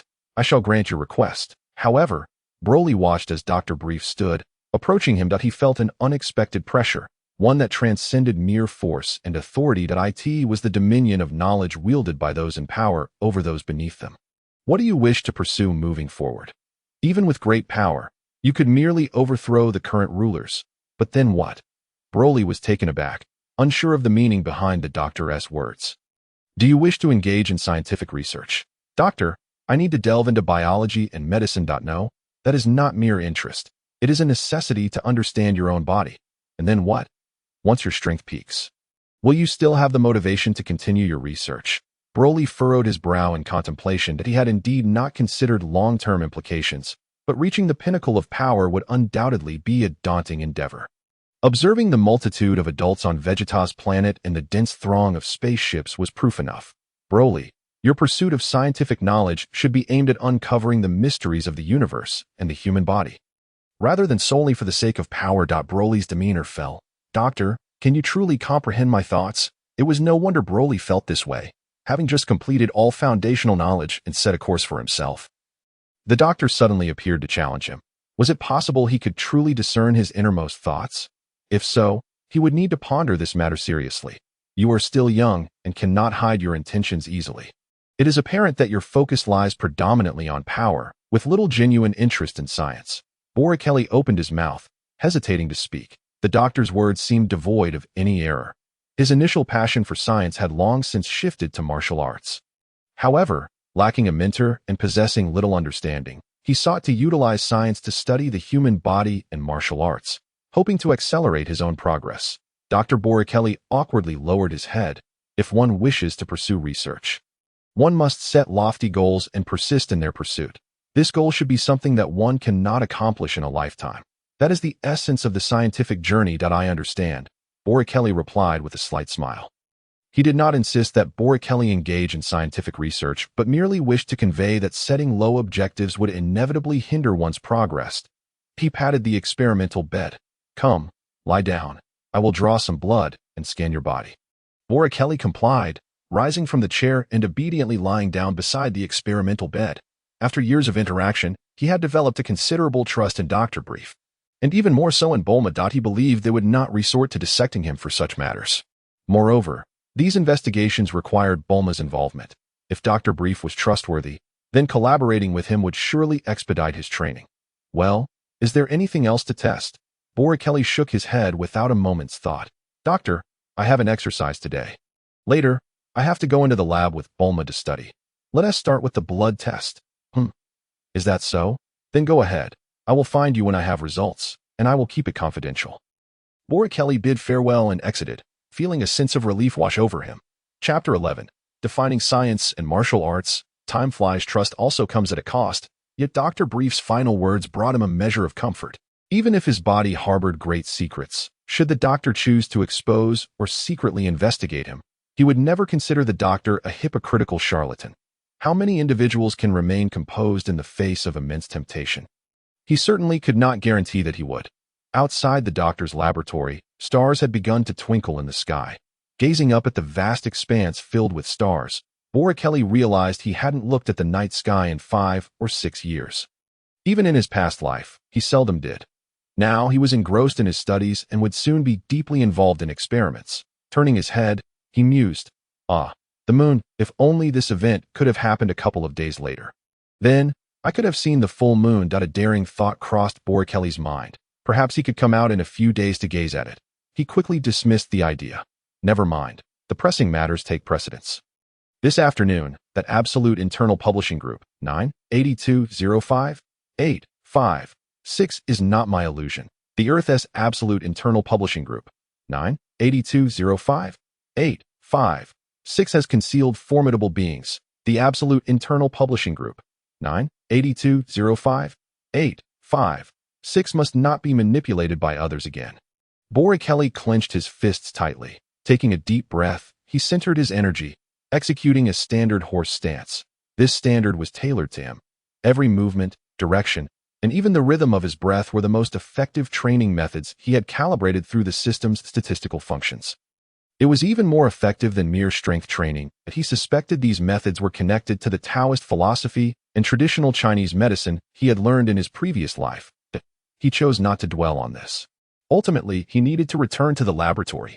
His understanding of his own body was woefully inadequate, necessitating such methods to hasten his training. He recognized that his body contained far more secrets than he comprehended. At only 5 years old, his strength was already formidable. Without exercise, merely relying on nourishment, his physical condition was rapidly improving. albeit not as swiftly. IT was still a period of development. Rapid growth was entirely normal. However, compared to Earthlings, he could be considered superhuman. Since Bardock had erased the positioning system of their spherical spacecraft, he and his brother Kakarot were still quite young. Boreikli and Kakarot had not received any knowledge about science from the spacecraft. According to convention, science with low potential typically spent 3 years on planet Vegeta before being dispatched, during which time they would be inundated with all knowledge about science through the spacecraft. Yet, they were not bound by convention. Boreikli, in particular, was anything but ordinary. The result was that the two brothers had arrived on Earth completely unprepared, devoid of any heritage. After sufficient training, he made his way to Bulma's laboratory with ease. Boreikli, come look at what I've been working on. What is it? Boreikli inquired, leaning closer to Bulma, who was excitedly admiring a delicate circular apparatus that's a gravity field device. He furrowed his brows as he examined Bulma. This bracelet can adjust gravity from 0.8 to 1.2 times the standard Earth gravity, Bulma explained animatedly. Impressive, isn't it? Boreikli's initially indifferent expression shifted to one of seriousness. Bulma, can this be applied to a person? A sudden thought struck him. If it could be, then perhaps. Of course it can. Let me try it on you. Boreikli reached out to take it, but Bulma swatted his hand away, rolling her eyes at him. Are you trying to get yourself killed? 1.2 times the gravity is too much for someone your size. Boreikli felt helpless. Aside from the doctor, no one else was aware of his true power. This is the first-generation product. It's still quite rough. Once I stabilize it, you can try it. All right. Now, let us conduct some biological experiments. Bulma set the circular device aside, and the two began their work at the experimental table. What they needed to do now was validate the knowledge from the documents before attempting to discover new insights. Oh dear, you learn so quickly, yet the experiments are so clumsy. Bulma's complaints echoed throughout the laboratory. 15 days later, in Dr. Brief's laboratory, Boreikli sat obediently on a small stool. Boreikli, I have a question for you, Dr. Brief inquired solemnly. Uncle, go ahead. Can you fly? Boreikli's pupils constricted, but he quickly feigned nonchalance. How could I possibly fly? It seems you haven't yet learned to harness the energy within you. According to my research, you should be able to fly. Let me teach you. We can experiment with it. Dr. Brief gazed thoughtfully at the experimental conclusions displayed on his computer. Uncle, let us first discuss the results of your examination. Boreikli knew he could fly. Once one's battle power exceeded 100, flight was achievable with just a bit of technique, even without mastering the technique. Reaching around 130 would allow one to defy gravity through sheer force. Moreover, Boreikli was no fool. Mastering the technique was straightforward for anyone daring enough to attempt it. Dr. Brief instinctively smacked his lips. He had no cigarettes. Just as he was about to take out his lighter, Boreikli interjected. Uncle, smoking is not allowed in the laboratory. You should be more rigorous, even if you are a doctor. Boreikli, you are right. The doctor conceded. Actually, you are quite similar to Earthlings, except for the presence of a peculiar type of cell. Boreikli stood, moving closer to the computer screen. What cell? I have named it the S cell. I am not entirely sure what it is. But I suspect this S cell is why you possess a tail and can absorb energy. It also enhances your cellular vitality, making you at least 200 times stronger than Earthlings. That's truly astonishing. You are simply godlike in your strength, the doctor explained in awe. Broly's gaze was profound. I see, he exclaimed. However, this type of cell does have its drawbacks. What are they? Broly asked anxiously. He was acutely aware that in his previous life, certain scientific endeavors had resulted in the creation of numerous genetic monstrosities, most of which were entirely uncontrollable, while some were only partially so. If he were to possess such a genetic affliction, especially one that was hereditary, it would devastate him. Uncontrollable, the doctor affirmed. Broly's heart tightened. Indeed, it seemed that the very fears he harbored were coming to fruition. What is going on, Uncle? Brief, equally troubled, shook his head. To be honest, I'm not entirely sure. There is too little data. Then let us draw more blood. No, you're still young. It's not advisable to draw blood so frequently. Uncle, I'm fine with it. That if there is instability, it could lead to significant trouble. How about this? I'll have you draw blood every 6 months, and we can research together. It can be part of your studies, and it won't hinder your training. Upon hearing this, Broly immediately agreed. Drawing blood every 6 months would indeed have no adverse effects on him. Moreover, he would be able to engage in research alongside Dr. Brief, which was a dual pursuit of science and martial arts. Then that's how we shall proceed. Yes, in the meantime, focus on training and learn from Bulma. We'll conduct our research together every 6 months. All right. Thank you, uncle. Off you go. With a serious demeanor, Broly exited the room. This was a ticking time bomb, and yet he felt powerless. He clenched his fists tightly once more. The more he knew, the more helpless he felt. Was this destiny? He vowed to take control of it himself. Broly's eyes gleamed with resolve. From that moment on, he immersed himself in life at Dr. Brief's home, repetitively engaging in simple tasks day after day. Time flew by, and 5 years passed in the blink of an eye. Over these 5 years, their lives had undergone enormous transformations. Chapter 12. New Breakthrough. Serious warning. On November 30,747 in the age of the universe, in Dr. Brief's courtyard, Bulma was squatting in a horse stance, while Broly, adorned with blue metallic rings on his limbs, sat cross-legged about 1 meter above the ground, floating before her. He had been here for 9 years, and was now a 10-year-old boy. His combat power had broken through to 1,000, while he had also become an exceptionally talented youth, mastering the contents of biology, physics, chemistry, and medicine at a doctoral level. Bulma had blossomed into a graceful 14-year-old young lady. She had chosen not to attend school, reasoning that Broly had not yet surpassed her in knowledge, rendering her attendance unnecessary. Dr. Brief's household was quite liberal and did not impose any obligations upon her. Thus, Bulma had become somewhat of a free spirit, engaging solely in physical training and experiments. Notably, in these 5 years, Broly had ceased to grow taller, and no matter what he did, he could not increase his height. Later, Dr. Brief's research yielded some results, indicating that due to the S cells, he would need to wait until he was 20 to maintain a youthful state. Until then, he would remain in a child's form. Upon learning this, Broly simply relinquished hope. When it came to matters of cells and genetics, he was currently powerless to resist. The outcome was that Bulma now towered over him by nearly a head. Bulma stood at 162 centimeters, while Broly was only 145 centimeters. Not only that, but Bulma also outperformed him in research endeavors. Broly, I feel like there's a little mouse running amok inside me. What should I do? Bulma asked, squatting in her horse stance, perspiration glistening on her forehead, her face flushed. Unable to contain herself, she inquired urgently. Broly, with his eyes tightly shut, advised calmly, breathe deeply and clear your mind. At this moment, he could not afford to agitate Bulma. While she was undeniably intelligent and agile, she had yet to put in the necessary effort in her training that it had taken her 4 years just to master the fundamentals of standing meditation, far beyond his initial estimate of 3 years. She had merely achieved a state of sufficient energy flow, and the subsequent natural circulation was still out of reach, let alone the advanced stages of stretching and strengthening. After finally gaining a sense of energy, it would be detrimental to lose it, and he worried whether Bulma might give up if she continued to see no results. After 5 years of training, he had finally managed to draw energy into his body. It was a small victory, and he could not let Bulma's hard work go to waste. Half an hour later, Broly finally opened his eyes, his lips barely moving. Stop. Moderation is key.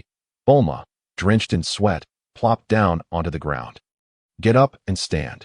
You've exerted yourself greatly, and shouldn't sit directly.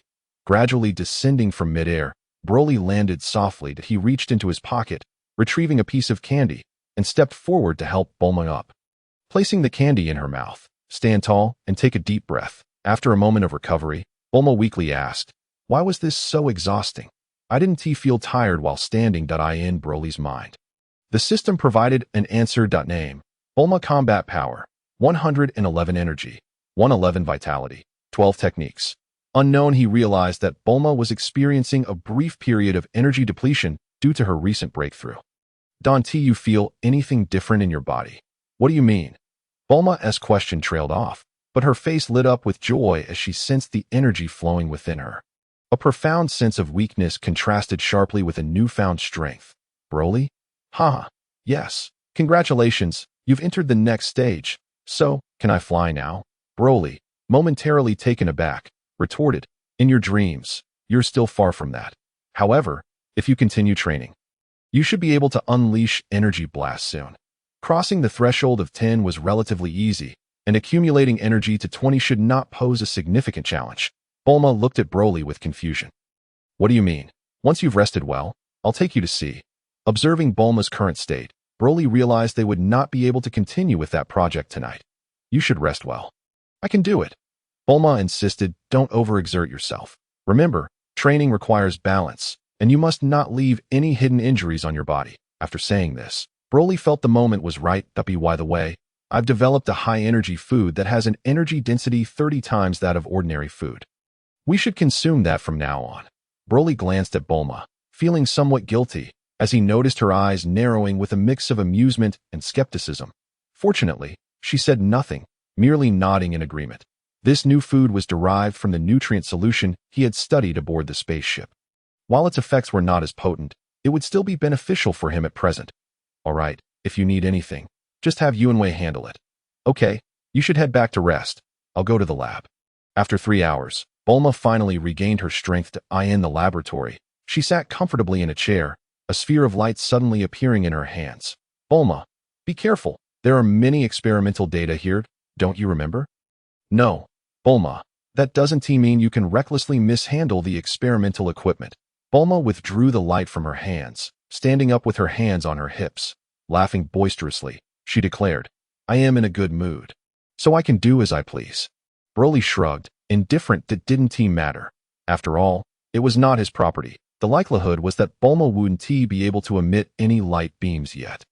Her energy was only at 18, still a bit short, but who could say for certain? How is the new experimental lab coming along? The task presents a certain level of difficulty. I wish to incorporate a gravity chamber. The materials are not permissible, and the allowed materials are not particularly conducive to the experiment, which is rather contradictory. Would it not be feasible to establish a separate laboratory that can be carried around? Boreikli turned around, gazing at Bulma as if she were a fool. What, in the realm of science, you dare to belittle me? No. With a dejected demeanor, Boreikli turned back and continued tinkering in the laboratory. The high-energy food he had developed over 6 months was improved by Bulma into 6 different types in merely 3 days. The impetus for this was the energy rating of 30, which was excessively high and unfriendly to her. She transformed it into 6 products rated at 51020 and 305080. What could he say? He had spent 6 months creating something with the aid of the system. While Bulma managed to produce 6 models in 3 days, Boreikli pondered, why does my beam possess so little lethality, barely able to shatter small stones? Boreikli felt helpless. Bulma was perpetually dissatisfied with her current combat capabilities. The limit for an ordinary person is 10. Surpassing 20 merely requires knowledge of methods or personal insights to unleash beams, and exceeding 30 allows for the release of energy blasts. Bulma's energy was just shy of the standard. Merely aesthetic and utterly unimpressive in power, there is no such thing as an overnight success. You must learn to be content. How long have you trained? Achieving such accomplishments is already remarkable. However, with the high-energy nutrient blocks, future training progress will surely accelerate. Bulma scoffed at the name. It sounded quite unpleasant. Boreikli was indifferent, dismissing it as just a name. Chapter 13. New equipment. Amusing matters. Whatever, as long as it works. Bulma, however, did not continue the mockery. Instead, her curiosity shifted the topic. Do you truly not require my assistance with your research on human anatomy and cultivation techniques? No need. You should concentrate on expediting the development of the new laboratory. If I may say, I could have produced it even before you arrived. Just do your best. The current method of squatting for training is far too slow. Can I not increase the gravity ring? Boreikli immediately turned, gazing at Bulma with a serious expression. Bulma, you must not be too hasty. It is advisable not to use the gravity ring until your energy reaches at least 80. While Bulma feigned disdain. Internally, she remained receptive to Boreikli's words. Over the past 9 years, their relationship had grown increasingly close. Unless for special reasons, they seldom separated, remaining together continuously. Boreikli found himself in a predicament. Training could not be approached lightly.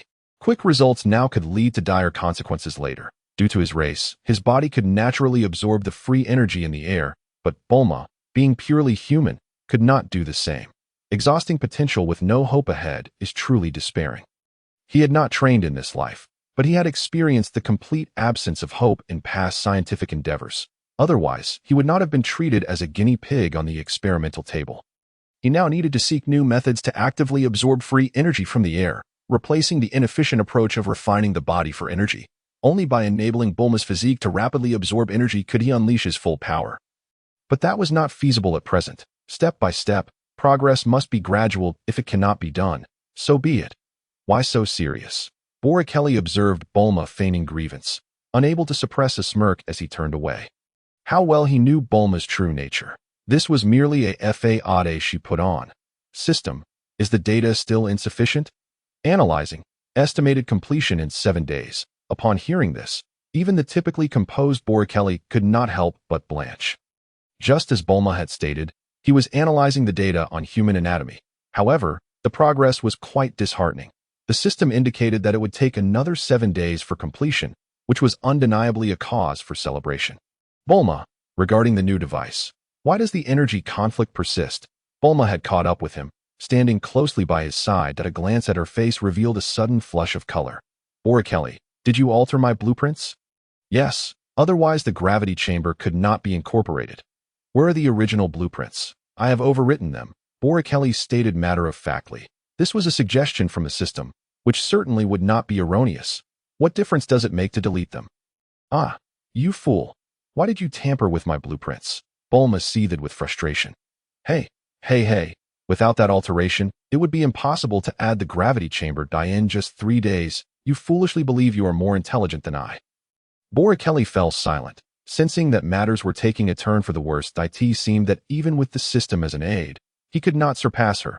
His once calm expression faltered, gazing weakly at Bulma. This should not pose a problem, right? Seeing that Bulma did not refute him, he was about to feel triumphant when she suddenly seized his collar. With a forceful tug, Boreikli did not resist and was drawn to the computer screen before him. Bulma, with her delicate fingers, pointed at the screen, her tone unwavering. Come, great inventor, tell me how you plan to resolve the energy conflicts here, and here. Furthermore, what is this you have written? High-density energy blocks. Have you overindulged in high-energy nutrient blocks? Explain your reasoning. I feel that traditional energy sources are too inefficient, so I made improvements. Bulma was almost laughing in her anger. Improvements? With that pig-ass brain of yours, do you truly think you can improve anything? You have yet to grasp biology, and you dare to delve into physics and electrical engineering, even reaching into the energy sector? You even dare to encroach upon the realm of industrial manufacturing? Explain to me how you intend to resolve this conflict. Boreikli examined the areas Bulma pointed out. His mind raced, realizing he had made a grave mistake. I was merely trying to alleviate your burden. Forget it. You resolve your closed-off biological experiments, while I will manage the physics research lab, the manufacturing room, and the gravity chamber on my own. I can reconstruct a blueprint from my memory. Only then did Bulma's fury diminish substantially. Though she glared at Boreikli with annoyance, she could hardly help it. She had encountered a person with superior memory, yet was utterly inept in conducting experiments. I'll give you 1 day. After Bulma finished speaking, she exited the laboratory. Without the blueprints, there was nothing to be done. Staying here to doze off was pointless. The home of Dr. Brief once again resumed its atmosphere of study, research, and training. Boreikli had considered involving Dr. Brief and his partner in training, but they had declined. Their reasoning was quite peculiar. If they spent excessive time training, they would have no opportunity to tend to their flowers and small animals. Nor would they be able to leisurely enjoy tea. Boreikli had no choice but to abandon his plans. Everyone has different pursuits. The sunrise is beautiful and full of life, yet some are enamored with the evening glow. There is no right or wrong in this point. 2 years passed, and Bulma excitedly dashed out of the laboratory. Boreikli, where are you? Where have you been? After searching high and low, she finally dragged him out of the gravity chamber. What do you want, lady? Boreikli was furious but dared not express it. If she were to destroy the gravity chamber, he would be at a loss. Bulma had indeed done so before, and not just once. Since then, Boreikli truly refrained from crossing her. He had become quite accommodating. The new equipment, an ultra-powerful energy-storing mobile laboratory, was complete.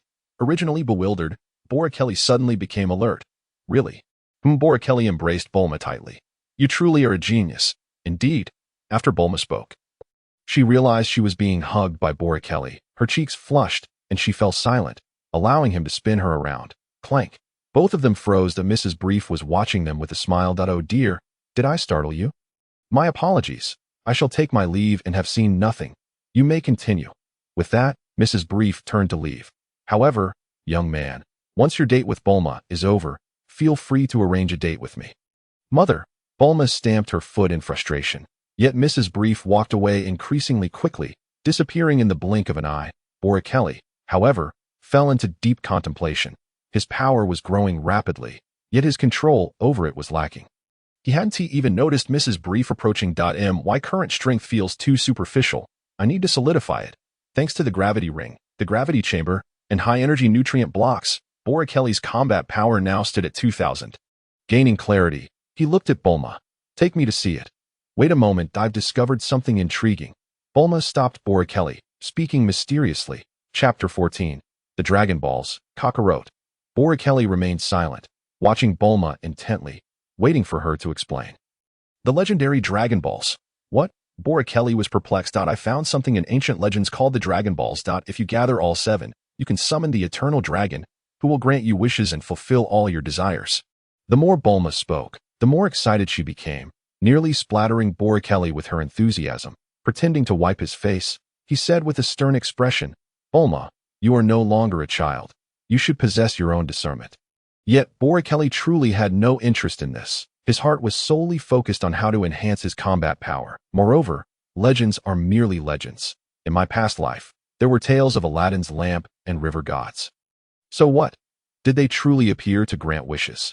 Enough of this. You're 16 now, still indulging in fairy tales? It's rather disheartening, as Bulma had already reached a height of 167, while he remained at 145, showing no signs of growth. But I want to go. Let us check out the new laboratory first. No way. If you don't agree, I want tea started. Boreikli turned to look at her helplessly. Bulma, however, I truly found the Dragon Balls while conducting my final tests. I went to the warehouse to retrieve something, tucked away in a corner. And then, that item looked exactly like the legend described. Boreikli, I am not interested in these ethereal legends. I only wish to conduct biological research and cultivate my skills. I still haven't found a method for cultivation, and my progress has already slowed. Boreikli firmly opposed. Then shouldn't we go out for a walk? Who knows what we might discover? We could explore various places. Did you not say that cultivation cannot be achieved solely by confinement? Moreover, given your current strength, the effects of meditative retreat are not optimal. There is no real danger in going out now. Bulma's words struck a chord with Boreikli. Indeed, he had begun to grasp his own destiny. With a combat power of 2,000, he felt fearless on Earth, except for that person who had been watching him from the shadows. He had sought out many so-called masters of combat, yet none had proven truly capable. Not one had a combat power exceeding 10, and those surpassing 8 were exceedingly rare. On Earth, threats to him should be few and far between. Yet, I still haven't discovered my cultivation method. It has been 10 years, then you should go out even more. Even if you don't find a hidden master, consider it a vacation for yourself, a chance to adjust your mind and body, and to witness different landscapes firsthand. That you've been in West City for 11 years. Have you ever stepped outside? Boreikli fell silent. Though Bulma's motives might be suspect, her reasoning held merit. He offered a charming smile. Very well, I'll accompany you. Bulma felt as if she had tasted honey, her cloudy mood lifting. All right, wait for me. My Dragon Ball radar has also been designed and is already in production at the factory. Once it's ready, we can go. Good. Nodding, Boreikli revealed a rare smile that lingered in the past. His face had always been calm, seldom showing any signs of emotional upheaval. Bulma, filled with joy, approached him and grabbed his hand. Let us go. I'll take you to see the new mobile laboratory. It's incredibly powerful. Boreikli smiled, tinged with a hint of bitterness. He had initially wanted to affectionately pinch Bulma's nose, but the height difference made it impractical. Speaking too much leads only to tears. I certainly believe in Bulma's abilities. You are indeed a genius. That's right. But you are also a genius. We are both geniuses. As they walked forward, Bulma suddenly grew serious. Boreikli, are you saying that if I cannot convince you, you would leave such a beautiful woman to venture out alone? Boreikli was at a loss for words. You are indeed beautiful, but you are not weak. Not to mention your combat power nearing 100. Even with your strange inventions, few could handle you well. Women can be so capricious. Just a moment ago, everything seemed fine. Though he thought this, he could not voice it. No, I merely advised you to stay. Should you insist on venturing into danger, I shall certainly be your protector. Humph, sweet words with a hidden edge. Boreikli stared in astonishment as Bulma released him and walked ahead independently. Is that how this phrase is used? Somewhere else. Has it finally begun? If you don't make a move soon, I was prepared to intervene. You have it rather easy, don't you? That group has truly gone all out for you, allowing you to act freely without restraint. Are they not afraid you might not return? But then again, you are merely one among many, and I hope my gamble pays off. Given you such favorable conditions, there will be no more free time ahead. It's either destruction or transformation. The world of the Dragon Balls is merely small-scale skirmishes. Old Turtle, I suddenly feel like going out for a stroll. How unusual. You're not interested in bikini beauties but wish to take a walk. Enough chatter. Let us go. All right, let us go. Boreikli was unaware that he had attracted someone else's attention. After inspecting the newly modified laboratory, he planned to set off with Bulma once her Dragon Ball radar was complete. Along the way, the diverse scenery indeed lifted the gloom from his heart. Bulma rode the motorcycle ahead, not activating the flying mode, but instead cruising along the road. Boreikli held her waist from behind. Isn't this fun? Yes, it's quite enjoyable to be out occasionally. If only I could fly. That would be perfect. I can take you. Humph, I'd rather fly on my own. Bulma, in her typical tsundere manner, remarked that over the years, she had been flown countless times by Broly. Naturally, she was not impressed. What she ardently desired now was to surpass a battle power of 100 so that she could fly independently. This notion, inspired by Broly, had become a hallmark of her aspirations soon, perhaps within 2 years. She was certain she would achieve that breakthrough. But enough about me. How is your research on converting carbon dioxide into food progressing? There has been some progress, albeit minimal. Bulma turned her head, curiosity piqued. Oh, do tell me more. Watch the road. Rest assured, my skills are impeccable. As they spoke, the motorcycle traversed a small hill, soaring into the air. Currently, our high-energy nutrient blocks are derived from food essence, which is then compressed to yield the final product. I was thinking, watch out. Broly, who was about to continue, suddenly noticed a dead fish slowly moving across the road in the direction of their motorcycle. Bulma, alerted by Broly's warning, turned her head and was taken aback. Quickly dodge. Seeing Bulma unable to stop in time, Broly lightly pressed the motorcycle's pedal, leaping into the air to position himself in front of it, just as he prepared to assess the situation. A voice interrupted, "Monsters, do you intend to steal my food?" Broly furrowed his brow and turned, pondering who could be so rude. It was him, Kakarot. Upon first glance, Broly immediately recognized the visitor. He scrutinized him from head to toe. Chapter 15. No Memory, a Simple Skirmish. Broly had not anticipated that while seeking solace and leisurely searching for Dragon Balls, he would encounter his long-lost brother after more than a decade. Observing the tail swaying behind Kakarot, Broly frowned. System, what is the opponent's battle power? Name, Kakarot battle power, 410 energy, 1010 vitality, 45 techniques. Unknown. How is this possible? Why does Kakarot's battle power only amount to this? It has been 11 years since our separation, and he had a battle power of 6 at that time. Yet, Broly's concerns were unfounded. A battle power of 10 is, in fact, the upper limit for an ordinary human. How long did Bulma take to surpass this threshold? With the guidance of a proficient fighter, it took her 5 years to reach a battle power of 20, all while in a favorable environment. Kakarot, after all, was the lowest in recorded battle power among the Saiyans, lacking even the capability to adapt to the gravity of planet Vegeta. Furthermore, being in the mountains, relying solely on his own abilities to find sustenance, his growth in strength was understandably slow. Kakarot, on guard, held a finely crafted wooden stick, the discarded fish lying nearby, as he vigilantly watched them. "You two monsters, do you plan to seize my food?" Before Broly could respond, Bulma angrily dismounted from the motorcycle. Hands on her hips. Hey, little brat, what nonsense are you babbling? Who's a monster? Who would even want your food? Noticing Kakarot's gradually clarifying expression, Broly felt a sinking sensation in his heart, his countenance darkening slightly. As Broly had anticipated, Kakarot stepped back, still wary of them. "Oh, are you humans? What do you mean by that?" "Of course, we are human." Bulma glared at Son Goku in dissatisfaction. What kind of person can't even recognize humans? Seeing Kakarot still eyeing them suspiciously, Broly was about to speak when Kakarot cautiously approached, circling around them to observe. He even prepared to use his wooden stick to poke at Bulma's skirt. However, with quick reflexes, Bulma slapped him across the face, sending him crashing into a nearby tree. Kakarot sat on the ground, unscathed, clutching his visibly swollen cheek. "Ouch, that hurts." "Humph, You pervert. How dare you make a move on me? Broly remained still. Bulma's power far exceeded Kakarot's, and he was not a match for her. Had she not been wearing a gravity bracelet herself, Kakarot would have likely lost his life from that blow. Below a battle power of 100, 10 points represented a significant threshold. Exceeding 10 would initiate energy absorption. Falling below 10 would make it impossible to absorb energy. Kakarot was currently at this critical juncture. Wow, you're really impressive. Flattered by Kakarot's compliment, Bulma proudly raised her chin. Of course. Out of the corner of her eye, she caught sight of Kakarot's incredulous expression and awkwardly tugged at Broly's sleeve, pointing at Kakarot. Look, see? I see it. It seems he does not remember me, but it appears he is practicing martial arts as well. Let me give it a try first. Huh? Bulma turned her head, perplexed. Give it a try?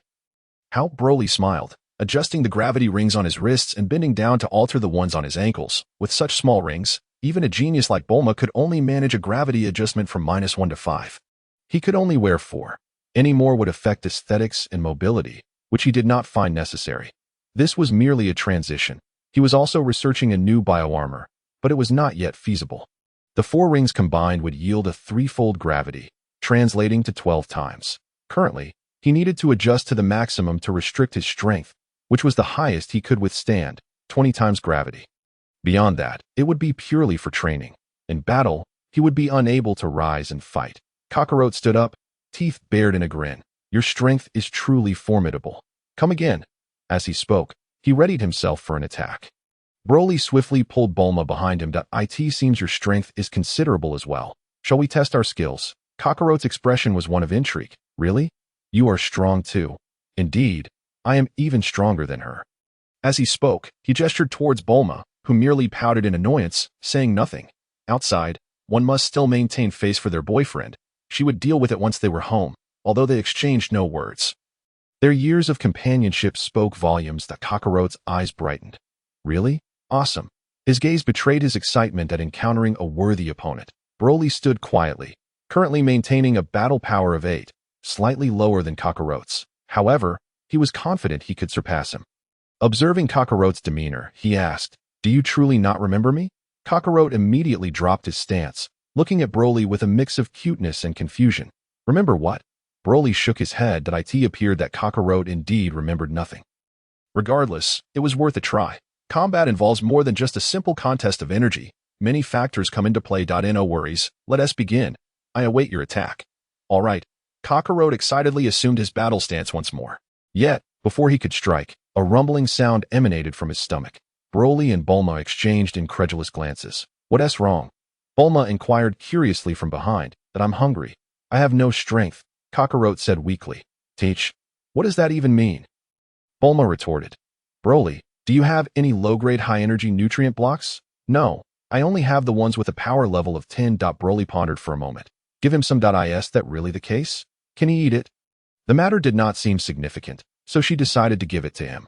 With a sigh of resignation, Bulma fished out a small, purple, biscuit-like morsel from her pocket and tossed it at Kakarot from a distance. Here, take this and eat it.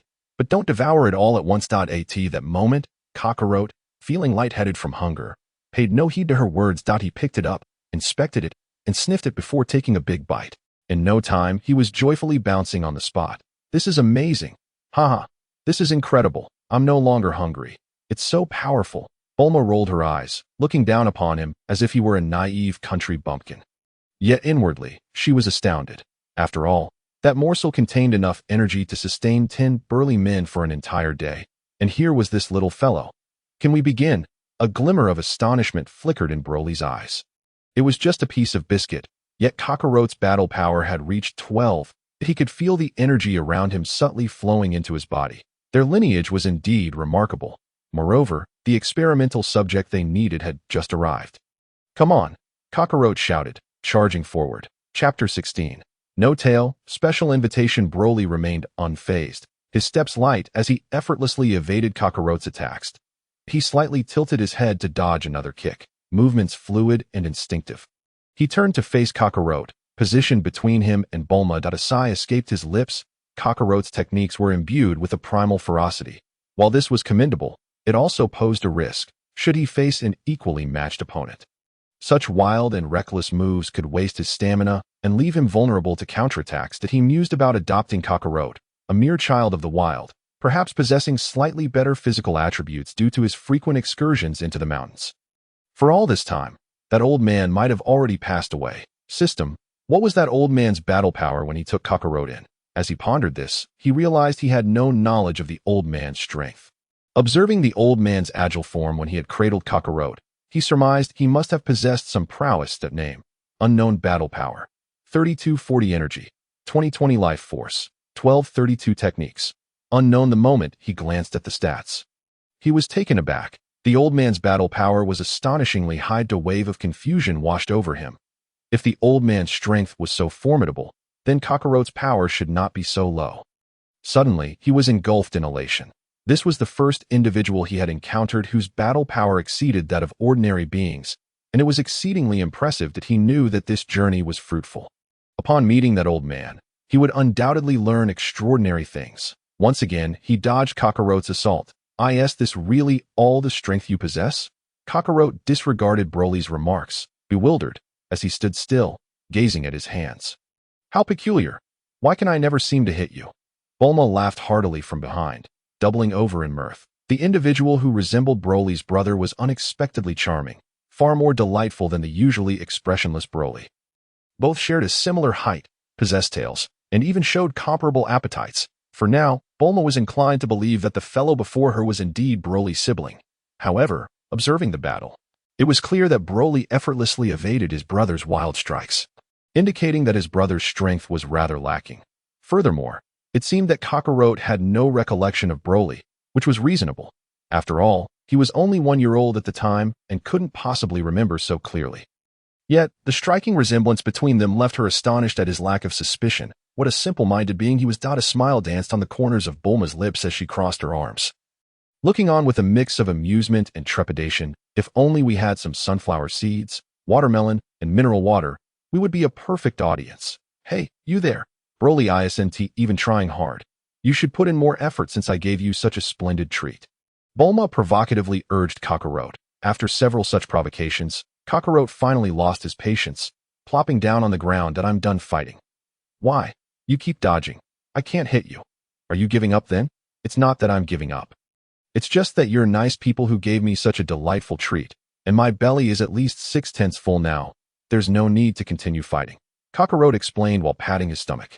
Broly frowned, finding it difficult to respond. Indeed, his brother's temperament was far more agreeable than that of their father. What is your name? I am Son Wukong. What about you? What? Bulma leaped to Broly's side, astonished. Did you say your name is what? I said I am Son Wukong. What's the matter? Kakarot replied, tilting his head in confusion. Son Wukong? Bulma repeated, glancing up at Broly. She was aware that his brother should be called Kakarot. Broly was not surprised at all. When he had left Kakarot at the foot of the tree, he had been in a hurry and unfamiliar with the surroundings, focused solely on escaping, leaving no information or clues behind. Once he confirmed that the old man had taken in his brother, he had left without a second thought, and shortly thereafter, he encountered Bulma. It was only natural that his brother would be given a new name. However, he pondered why it was the name Son Wukong.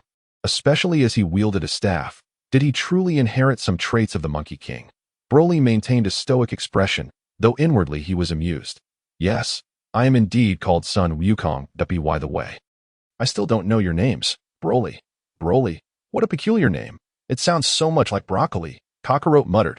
Bulma, unable to contain herself, stepped forward and playfully tugged on Kakarot's ear. What are you laughing at? I am not laughing, Kakarot protested, his expression contorted as he turned his head innocently to Bulma. Broly's face betrayed no emotion, yet the slightest twitch at the corner of his mouth gave him away. I told you you're laughing. All right. What difference does it make to laugh a little? I said no laughing, so no laughing. Fine. What is your name? I'm Bulma. Bulma. What a funny name. Kakarot laughed heartily, causing Bulma's face to flush crimson. In a fit of anger, she forcefully twisted Kakarot's ear. Ouch. That hurts. Bulma, please let me go. Kakarot yelped, wriggling in discomfort. Bulma held on for a second longer before finally releasing him. Kakarot rubbed his ear in irritation. Bulma, what was that for? Because you laughed at my name. Kakarot could only sulk in silence, feeling aggrieved. Broly, having watched their playful banter long enough, turned to Kakarot. "How old are you?" A cold sweat trickled down his back. He nearly called him Wukong. It was inevitable. For someone from Huaxia, that name held a certain irresistible charm. "I'm 14. Kakarot replied, still gazing at them with curiosity. "You both are quite strong. However, you are unlike me. In what way are we different? You don't have tails. You must not be normal people." Bulma and Broly exchanged a glance, dumbfounded by Kakarot's confidence. Should they commend him or reprimand him for his logic? Just as Bulma was about to speak, Broly interjected. "Have you never seen a person before? You are the first people I have seen, aside from my grandfather." Boreikli comprehended the situation quite well. His initial conjecture had proven accurate. The location was not far from where he had first descended to Earth, albeit slightly more secluded. Upon his departure, he had traversed a considerable distance, and the road was notably deserted. It was entirely reasonable for Kakarot and his grandfather to reside in such isolation. "Ah, you treated me to a delightful meal. Allow me to invite you to my home for some grilled fish." "Certainly." Bulma hesitated momentarily behind him. Chapter 17. Not allowed. Pack and take away. Considering all the information she had gathered, Bulma dismissed the possibility that this individual was Boreikli's biological brother. Firstly, their names exhibited completely different styles. Secondly, he seemed to possess no recollection of Boreikli whatsoever. Despite his hidden tail, that should not be the case. And finally, their ages were entirely mismatched, as Boreikli was merely 12. However, witnessing Boreikli's enthusiastic agreement, she refrained from voicing her thoughts. Taking him out was primarily intended as a distraction, and a delay in collecting the Dragon Balls would not have significant repercussions. Moreover, given that Son Goku possessed a tail, it was conceivable that he could uncover aspects of Boreikli's origins. Of course, it was imperative that Boreikli's matters took precedence, and no distractions were allowed. Boreikli, on the other hand, was eager to meet the old man, hoping to glean information he was unaware of. Furthermore, since he had found Son Wukong, it was essential to bring him along.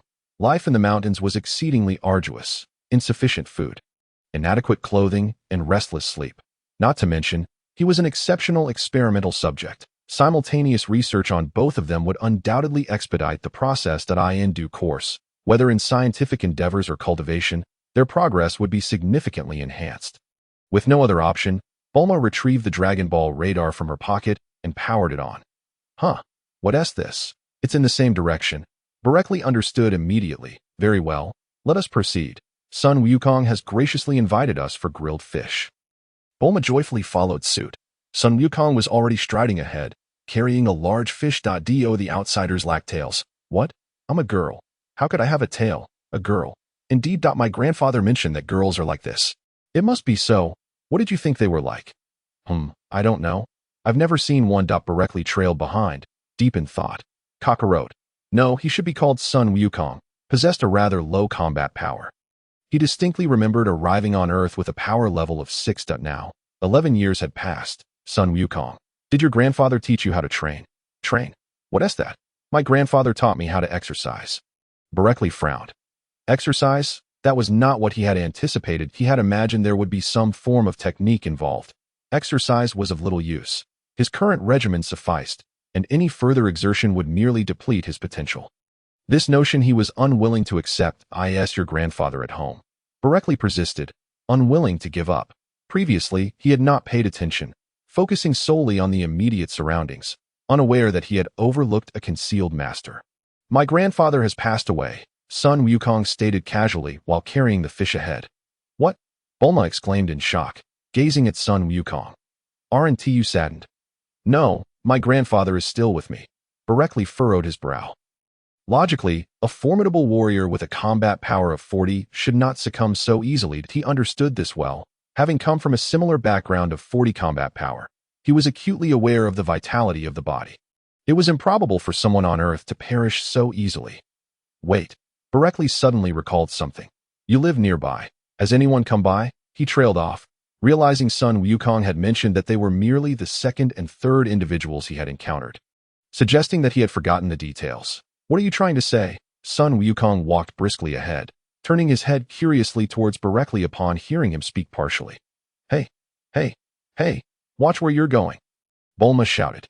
Only then did Son Wukong turn back. "That I meant to ask, do you know how your grandfather died?"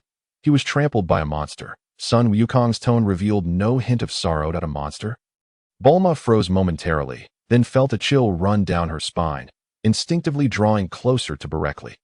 Even though she possessed considerable combat strength, it was difficult for a girl to remain unfazed by such matters. Where did this monster come from?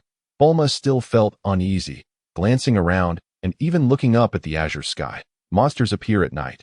They manifest when the moon is visible. Upon hearing Sun Wukong's words, Boreikli experienced a sense of déjà vu, yet he could not pinpoint the source. He seldom ventured out at night to gaze at the moon. Initially frightened, Bulma suddenly burst into laughter, clutching her stomach. "What are you laughing at?" Sun Wukong's innocent voice rang out, laden with confusion. "Your grandfather must have told you stories to make you say that." "Absolutely not. That monster created a massive pit, destroyed houses, and killed my grandfather." Bulma immediately ceased her laughter. Observing Sun Wukong's serious demeanor, she lost interest. The group traversed several mountain peaks before finally arriving at Sun Wukong's dwelling. That a small cabin appeared before them. Sun Wukong placed the fish down from his shoulder. "Please wait a moment," he said, bouncing into the house. Boreikli surveyed the surroundings. Towering trees had been cleared, leaving the solitary house atop the mountain peak. Had he lived like this for over a decade? Bulma had already recklessly followed him inside. He was oblivious to what transpired, only hearing Bulma scream, "The Dragon Ball!" Boreikli remained outside. He was disinterested in these fanciful tales meant to deceive children. Even though Bulma had already found two, he steadfastly adhered to his usual beliefs. Hey, what have you done to me?" "That is my grandfather. You must not touch him." The sounds of their argument emerged from within. Boreikli remained unfazed. While Bulma might be somewhat willful, she would never resort to stealing Sun Wukong's Dragon Balls. "Boreikli, come in and adjudicate. He claims that this Dragon Ball belongs to his grandfather." "I don't care. You are not allowed to take it. This is my grandfather. I kindly invited you for grilled fish, and you wish to steal my grandfather." Boreikli had no choice but to step inside. The Dragon Ball on the table still gleamed brightly.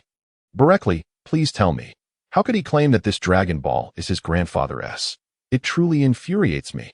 I want to exchange this Dragon Ball with him, but he refuses." Sun Wukong bared his teeth, glaring ferociously at them. Boreikli fell silent for a moment. "If we were to take it, you would not stand a chance against us." He spoke. Thoughts flashed through his mind regarding how to address this so-called brother. He could either seize it and offer proper guidance or employ an alternative method. "I do not care what you do. I shall not permit you to take my grandfather." Observing Sun Wukong's resolute stance, Boreikli abandoned that line of thought. "Bulma, did you not tell him the legend of the 7 Dragon Balls?" Boreikli gazed at Sun Wukong, believing that he too could be captivated by the tale of the Dragon Balls. At that moment, with Sun Wukong by his side, it seemed only natural to keep the Dragon Ball close at hand. Furthermore, it would be prudent to take Sun Wukong out first. As for where to settle down, that could be decided later. Chapter 18. A New Journey. Acquiring the spaceship, Bulma was momentarily taken aback, hesitating before she spoke. After a brief introduction, Sun Wukong held the Dragon Ball in his hands. "Incredible!" he exclaimed. "However, in order to summon Shenron, one must gather all 7 Dragon Balls and recite a specific incantation. We only have this one, so it one T suffice. Thus, I am on this quest for the Dragon Balls alongside Boreikli. Would you be so kind as to lend me the 4-star ball you possess?" To his surprise, Sun Wukong suddenly clutched the 4-star ball tightly. "In a way, this belongs to my grandfather. What a brat. You're not even slightly adorable. You're leagues behind Boreikli." Boreikli found himself speechless. This had nothing to do with him, and he was being unfairly implicated. "Regardless of your reasoning, I cannot relinquish it to you." Sun Wukong, however, was undeterred. Bulma's eyes darted with ideas. "How about this? You lend it to me." "Absolutely not." Boreikli, unable to endure the stalemate any longer, interjected. "How long are we going to bicker? You can bring the 4-star ball with you, and just let me borrow it when needed." "Not happening." Sun Wukong turned his head away. "I still have to train. But training alone will take you ages. Let us travel together. You can broaden your horizons while training at the same time." Sun Wukong appeared slightly tempted, yet he still showed no signs of conceding. "If you join us, we'll cover all your meals. I promise you'll be well fed." Recalling his previous need for copious amounts of food, and remembering how Sun Wukong had devoured an entire high-energy nutrient block without blinking, Boreikli made this proposal. "Really? Sure enough, This tactic invigorated Sun Wukong immediately. Of course, we have plenty of energy blocks just like the one I gave you. All right, I'll join you. Bulma leaped with joy, exclaiming, "Oh yeah, this is fantastic. With the 4-star ball found, we are now only 3 away from summoning Shenron. Let it be known, I am only lending it to you. It must be returned to me later. Of course, that is perfectly acceptable. By the way, weren't you going to treat us to grilled fish? Hurry and prepare the meal." With a gleeful smile, Bulma pushed Sun Wukong forward and returned to embrace Boreikli. Smack! Boreikli, you're so clever. Absolutely marvelous. Even with his deep composure, he was momentarily dazed by Bulma's unexpected affection. What are you doing? Humph, is a kiss too much to ask? Fine, then I shall return the gesture. Ah, you rogue. Watching Bulma dart away, Boreikli smiled faintly, surveying his surroundings before settling down. He imagined that Kakarot had grown up in such an environment. After satisfying their hunger, the trio conferred and prepared to set off. Bulma dramatically produced a universal capsule, opening one to reveal a car. A vehicle. Goodness, that's a car. You must have been sheltered not to have seen one before. Bulma retorted with exasperation. We're embarking on a new journey and have a new companion. So we need a new vehicle. Bulma, put it away. Huh? Boreikli approached. Since we're going to train, let us run instead. As soon as Sun Wukong heard this, he was eager to start, but Bulma's face turned pale. What? Boreikli stared intently at her, but Bulma pulled out the Dragon Ball radar and pressed a button, revealing a look of dread. Boreikli, the next Dragon Ball is over 1,200 kilometers to the west. Are we really going to run there? Indeed, Bulma lamented, but how long will that take? Boreikli glanced at her. If we run for 15 hours, we can cover at least 120 kilometers a day. We should arrive in no more than 10 days. Ignoring Bulma's reluctant expression, he calculated with Sun Wukong in mind. Given Sun Wukong's current power level of only 12, if he was willing to carry on, by the end of this journey, his strength could easily surpass 50. Let us go, Sun Wukong. Okay. With that, the two took off running. Boreikli did not remove his gravity ring. Maintaining a 20 times gravity environment, his strength was roughly on par with Sun Wukong's. Hey, wait for me. After a cloud of dust settled, Bulma felt a chill wash over her. Left with no choice, she stood in place, stamping her feet in frustration before hastily stowing the car and rushing to catch up. As Boreikli ran, he suddenly recalled something. Sun Wukong. Yes? After leaping over a large tree, Sun Wukong cheerfully replied. Have you ever seen an enormous, peculiar metallic sphere? No, I've never seen one. While speaking, he jumped over a medium-sized rock. Sun Wukong, can't you stick to the main path? Bulma remarked, exasperated. Why not? ISNT this faster, but it consumes more energy. That's fine, haha, as long as I'm well fed, I have plenty of stamina. Sun Wukong paid no mind, and Boreikli didn't offer any reminders. He understood the Scion's extraordinary endurance. He himself was no exception. By the way, Boreikli, why are you asking about that? Well, you two continue running. I'm going to take a look first. We should be close to the spaceship. I'll investigate. Perhaps I might uncover something that if he could thoroughly comprehend the technology behind the spaceship, it would greatly aid in the development of his biological battle suit. Previously, he had been unable to. But after absorbing a wealth of knowledge, he should be able to discern some insights. With that, he adjusted the gravity rings on his wrists to one. Now was not the time for training. He was clear about the urgency of the situation. In the astonished gaze of Sun Wukong and the envious expression of Bulma, Boreikli soared into the sky. Be Bulma. Did you see that?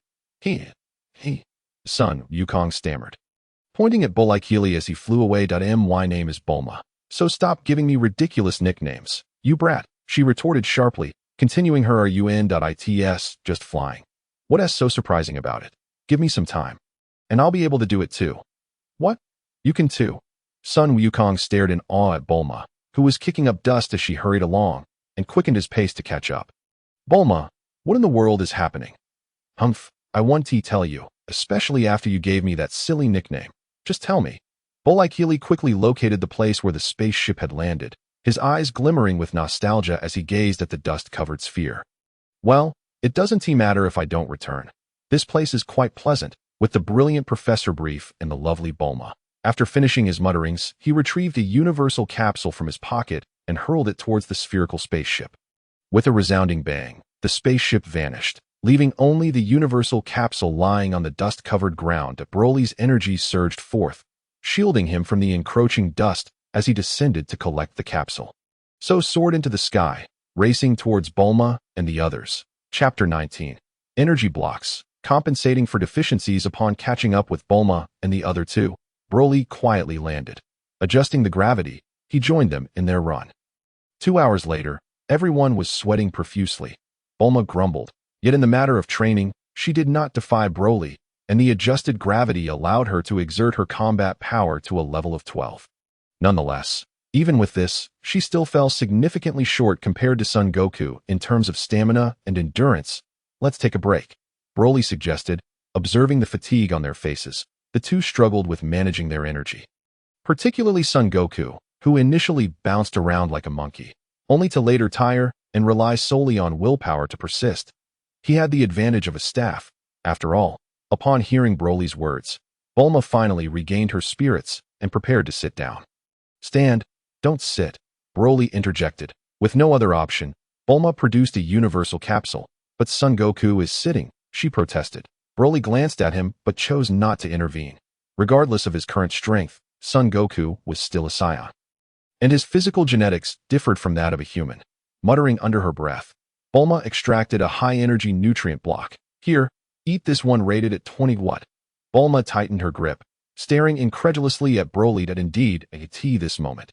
Son Goku was merely complaining about hunger, oblivious to everything else. Bulma, annoyed, tossed him a 20 rated high-energy nutrient block.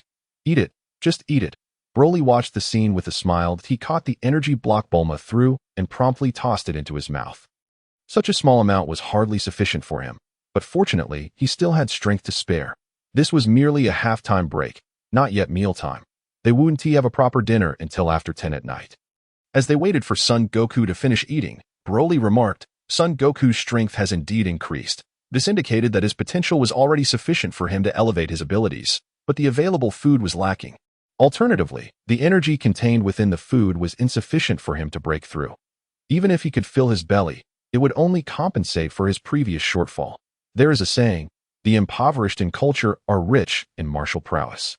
The most direct manifestation of this is the consumption of food rich in energy to replenish one's physical deficiencies, thus allowing for progress that in the past, Son Goku had no means to acquire any of this, resulting in his relatively low strength. Kakarot, fear not. With me around, you shall never worry about food or clothing. This was not mere boasting. His laboratory was nearing completion. Once he could convert carbon dioxide from the air into starch and sugar, with a minimal mix of trace elements, his high-energy nutrient blocks would require neither copious amounts of meat nor vegetables. The energy from vegetables was obtained through photosynthesis by absorbing carbon dioxide, while meat derived its energy from consuming plants. Ultimately, it all came down to carbon dioxide undergoing a special transformation, combining with the energy in the air to form the energy they needed. According to Broly's projections, once he became sufficiently powerful, he would no longer need food at all. He could absorb energy directly from the air. However, that was still a distant prospect, and he was uncertain whether he could achieve it. Based on experience, it seemed that even his adoptive father and the others still required food. Unfortunately, due to their initial weakness and lack of information, it was impossible to gauge the strength of his adoptive father. In his perception, Son Goku's strength had actually surpassed 15. It appeared that the recent nutrient block had merely catalyzed his growth. It wouldn't be long before he would experience a breakthrough. Accumulated changes ultimately lead to qualitative transformation, albeit at a slow pace. After a short while, seeing that the two had relaxed a bit, Son Goku was eagerly bouncing around again. I'm full now. Let us continue. Sounds good. Upon hearing the voice, Son Goku dashed over. Broly, I feel like both my strength and speed have increased. That's a good sign. So let us head out. Son Goku nodded vigorously. Yes, let us run. Only Bulma seemed reluctant. Broly offered no comfort, as her lack of enthusiasm for training was hardly surprising given her attitude. Were it not for the goal of flying, Bulma would have likely given up long ago. Bulma, if you persist with this high intensity for a month, you might just break through and be able to fly. Once again, Bulma was moved, her eyes sparkling with longing as she looked at Broly, eagerly awaiting his confirmation. Really? I assure you. All right, let us hurry. Let us run. Broly smiled faintly. Keeping pace with her, he meticulously monitored every movement, she made. 2 days later, Son Goku's strength astonishingly broke through to 30, prompting Bulma and Broly to adjust their gravity rings accordingly. There was no choice. Without adjustments, even Broly would struggle to keep up with Son Goku at that moment. Without special means, a difference of 10 or more in combat power was nearly fatal and exceptionally difficult to overcome. That evening, under the sparse moonlight, Son Goku hung his head, recalling his grandfather's words. Broly and Bulma, however, had no such reservations and openly gazed at the moon. Behind them, the luxurious villa stood silently in place. Ah, such days are truly delightful. Bulma joyfully stretched her graceful form. After all, it was Broly who would bear the brunt of any consequences, so she had nothing to fear. Son Goku was indeed curiously turning his eyes, fixating intently on Bulma. His curiosity was genuine, and he seemed nearly ready to approach her. Broly, who initially intended to say something, was left exasperated.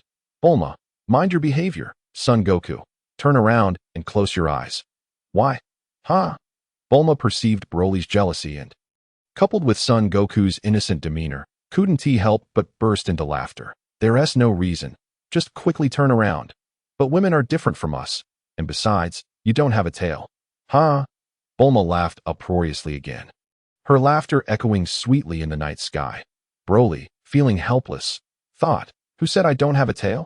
Yet, he found himself at a loss when it came to his adoptive brother. Turn around, and I'll teach you a method to rapidly enhance your strength and speed. Really? Son Goku asked, filled with eagerness as he quickly turned around. In his mind, a mysterious woman was far more appealing than training.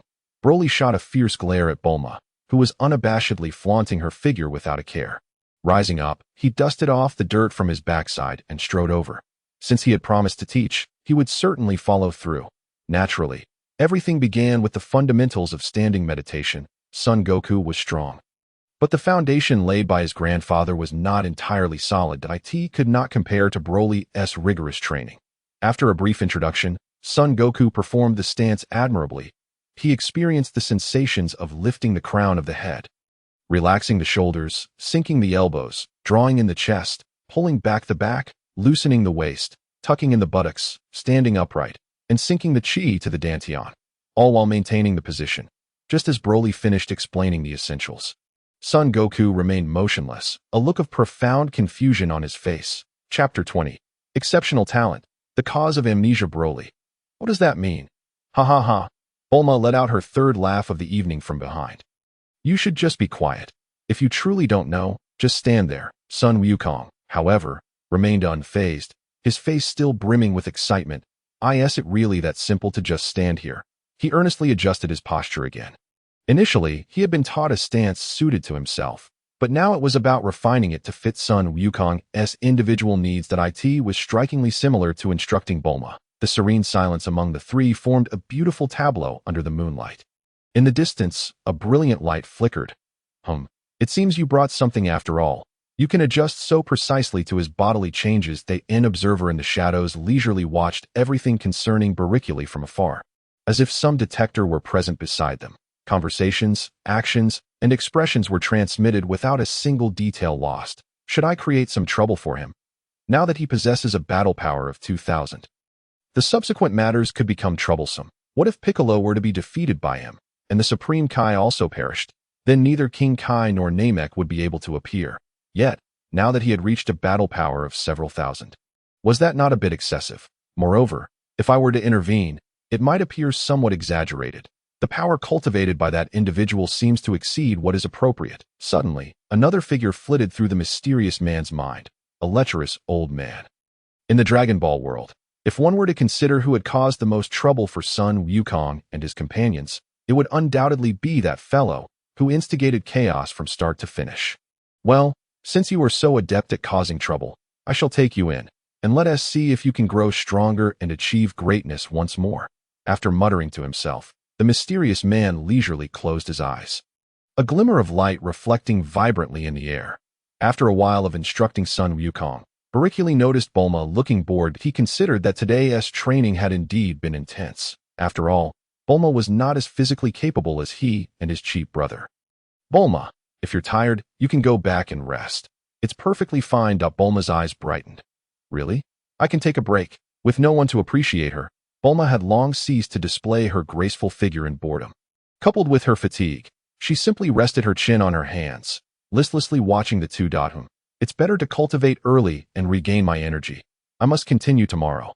All right then, Bulma replied enthusiastically, nimbly rising and stretching. I'll go wash up and put on a face mask before resting. Boreikli gazed speechlessly at Bulma's retreating figure. With a battle power of 98, and she still needs a face mask, thinking it was merely Bulma's psychological comfort. He chose not to interrupt her. Let her be. After all, a person with a battle power of 98 would not be harmed by a face mask. His attention shifted back to Son Goku.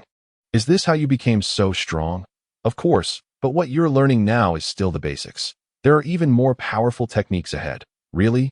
That's wonderful. Son Wukong's eyes sparkled, his face radiating joy. For him, the prospect of training and improving was a source of immense happiness. Boreikli sighed. This child, how has his demeanor changed so drastically? By the way, Son Wukong, was your personality like this since childhood? He shook his head. Maintain your posture and don't move. Son Wukong's expression grew serious as he obediently resumed his stance. The posture he held was remarkably identical to what Boreikli had adjusted. Boreikli was taken aback. It is known that even with the system's assistance, practicing countless times makes it difficult to achieve the optimal position for effective energy circulation each time. Yet Son Wukong managed to do it effortlessly. Son Wukong, now you move a little. He responded, immediately raising his hand and stretching. He resumed his stance. Just as he perfected his movement, Boreikli's eyes nearly popped out. Inside, he was shouting wildly, impossible. This is too exaggerated. Utterly inconceivable. Yet outwardly, he maintained a calm demeanor, feigning a somewhat satisfied appearance. All right, that's good. Continue to maintain it. Now, let us discuss your personality. I don't know, but my grandfather told me that I fell and hit my head when I was little. So I can't remember things from before. Boreikli contemplated thoughtfully. This is the expected outcome. Scions are known for their volatile temperament. Carrying memories, have suppressed my nature since childhood, making it less apparent, coupled with being born into the relatively stable Bardock family. My temperament is somewhat better, although I can still easily become irritable at times. It is simply in their nature. Even with suppression, it is difficult to subdue such inherent tendencies. It is truly astonishing that Son Wukong can maintain such innocence. Furthermore, his personality bore no resemblance to that of an infant. With Son Wukong's words, everything became clear. So, you genuinely don't remember anything from before? I forgot a long time ago. Observing Son Wukong's calm expression, he showed no inclination to delve further. Aren't you sad about it? Not sad. My grandfather told me to look forward. Boreikli. Well, I've been schooled here. Your mindset is truly admirable, but I think so too. Boreikli shook his head, watching Son Wukong maintain his posture perfectly, always in the most effective position for energy circulation. He opened a universal capsule, revealing a metallic box. Squatting down, he opened the box to reveal it filled with energy blocks. Inside were blocks of energy, each with a value of 51020, specifically prepared to prevent him from encountering any significant issues, so he could only consume lower-grade energy blocks. He took out one block of 1020 energy and placed them into Son Wukong's pocket. You know about energy blocks? Eat them when you're hungry. The left pocket is for 10 scales, the right pocket is for 20 scales. Remember that. I will remember. Boreikli, you're so kind. Smiling, he shook his head. You continue training until you're too exhausted to stand. I'll go rest. All right, you go ahead, Boreikli. After collecting the metallic box, Boreikli walked steadily toward the villa. In the morning, when Boreikli appeared, Son Wukong was already excitedly running around at the villa entrance. What are you doing? Boreikli, good morning. There's an old turtle outside asking me for some salt water, but I don't know what salt water is and can't open the door. Boreikli stared, dumbfounded, internally berating himself for forgetting. You remember nothing. This is an electronic password lock with facial recognition. You trained all night, and didn't he come in? No, I was resting by that big rock when I woke up this morning. There was another big rock next to me. I was going to lift it, but then it turned into an old turtle asking for water. Son Wukong pointed at a large rock while gesturing with his other hand to explain. Boreikli understood. He opened the door. Chapter 21. A kind heart. The mysterious turtle. Wait for a moment, Boreikli said. Turning to enter the kitchen of the villa, he grabbed a large bucket and placed it under the tap. Turning on the water to fill it, Simultaneously, he turned to grab 10 packets of salt, tearing them open and pouring them in. Once everything was ready, Bulma, still groggy from sleep, got up to head to the bathroom. Drink up. Thank you. Thank you. You are such a good person. Boreikli ignored the old turtle. Son Wukong, you should come in and wash up 2.0. Just wait a moment. We'll wash up first, with a cheerful gulu-gulu. The kind-hearted individuals turned to lead Son Wukong through the door, pulling him into the kitchen to begin his cleaning. Old turtle. Bulma exclaimed as she emerged to find an elderly turtle with a brown shell. Madam, I am a sea turtle, not a land turtle. They're quite similar. Boreikli. What is happening here? Bulma remarked nonchalantly. After elucidating the circumstances, Son Wukong gazed at the turtle with pity. Shall I return you to the ocean? No, the sea is far away, entirely opposite our destination. It would waste too much time. I must assist the sea turtle in returning. Boreikli observed coldly, sensing something amiss, yet unable to pinpoint it. Son Wukong, you must understand. We are 600 kilometers from the coast. It would take us 3 days to run there, and that's just to go. Returning would consume even more time, despite Son Wukong's enhanced abilities and increased speed. Bulma remained unwilling to squander 6 days. If you want to take me, I shall go alone, Son Wukong declared, resolutely lifting the old sea turtle and dashing off, following the route Bulma had just indicated. Unfortunately, neither the old turtle nor Son Wukong knew the way. Then give me the Dragon Balls. Once I have delivered him, I will catch up. Bulma stomped her foot in frustration. Hurry, you don't even know the way. How will you catch up? She caught sight of Boreikli, who wore a contemplative expression. What to do? Bulma, don't you find this peculiar? What? A sea turtle can be so far from the ocean, yet manage to reach a point 600 kilometers from the shore. Bulma paused, then suddenly realized. Indeed, you have a point. They wouldn't be attempting to steal the Dragon Balls, would they? No, with Son Wukong's strength, they wouldn't dare to steal. But, Bulma gasped, could it be a deception? Let us pursue and see. All right, Bulma prepared to run. Boreikli's expression darkened. At this moment, let us utilize a vehicle.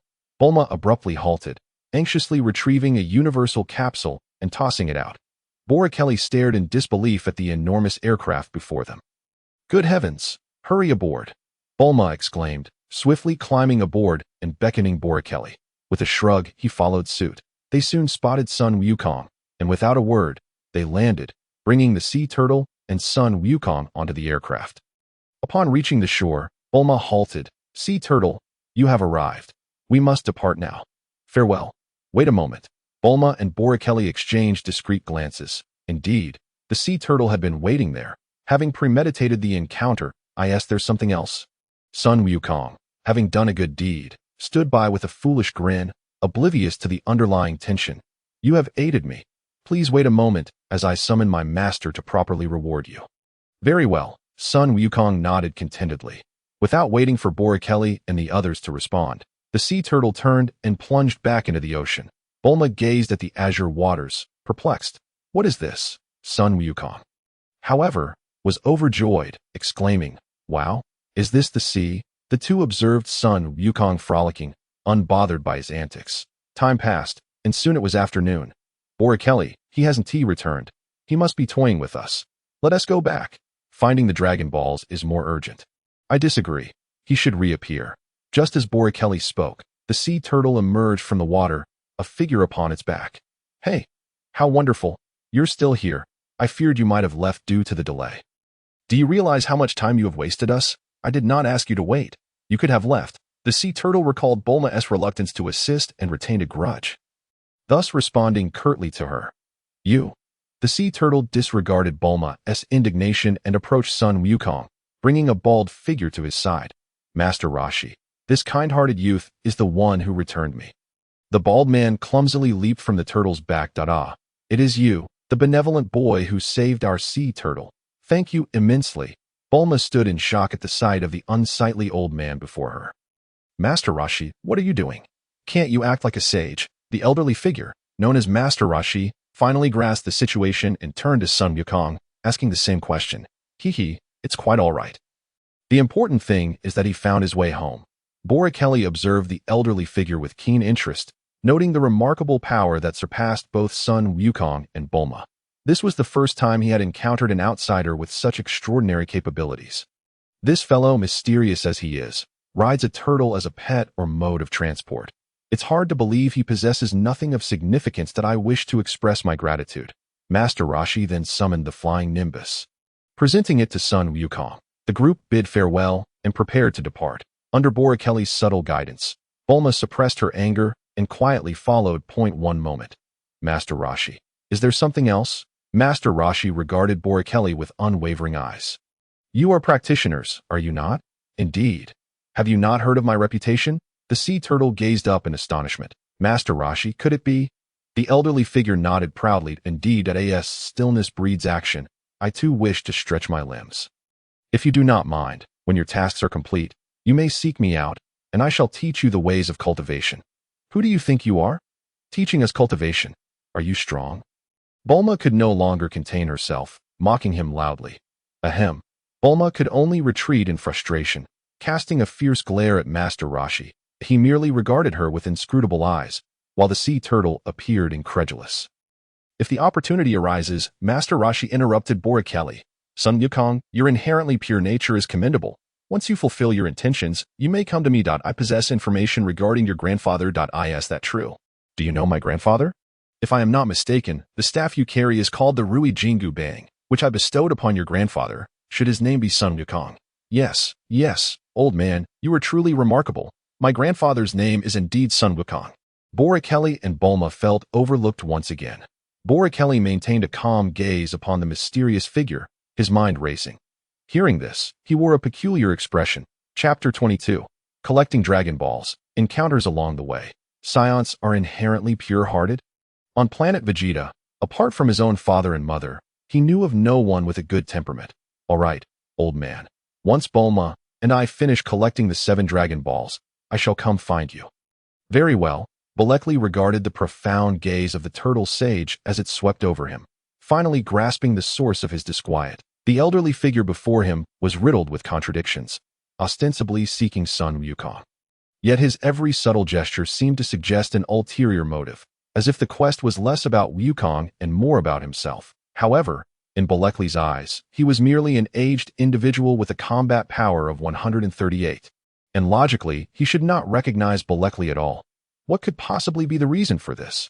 Unable to fathom it, Boreikli chose not to delve deeper. With a combat power of 2,000, he hardly feared this old man.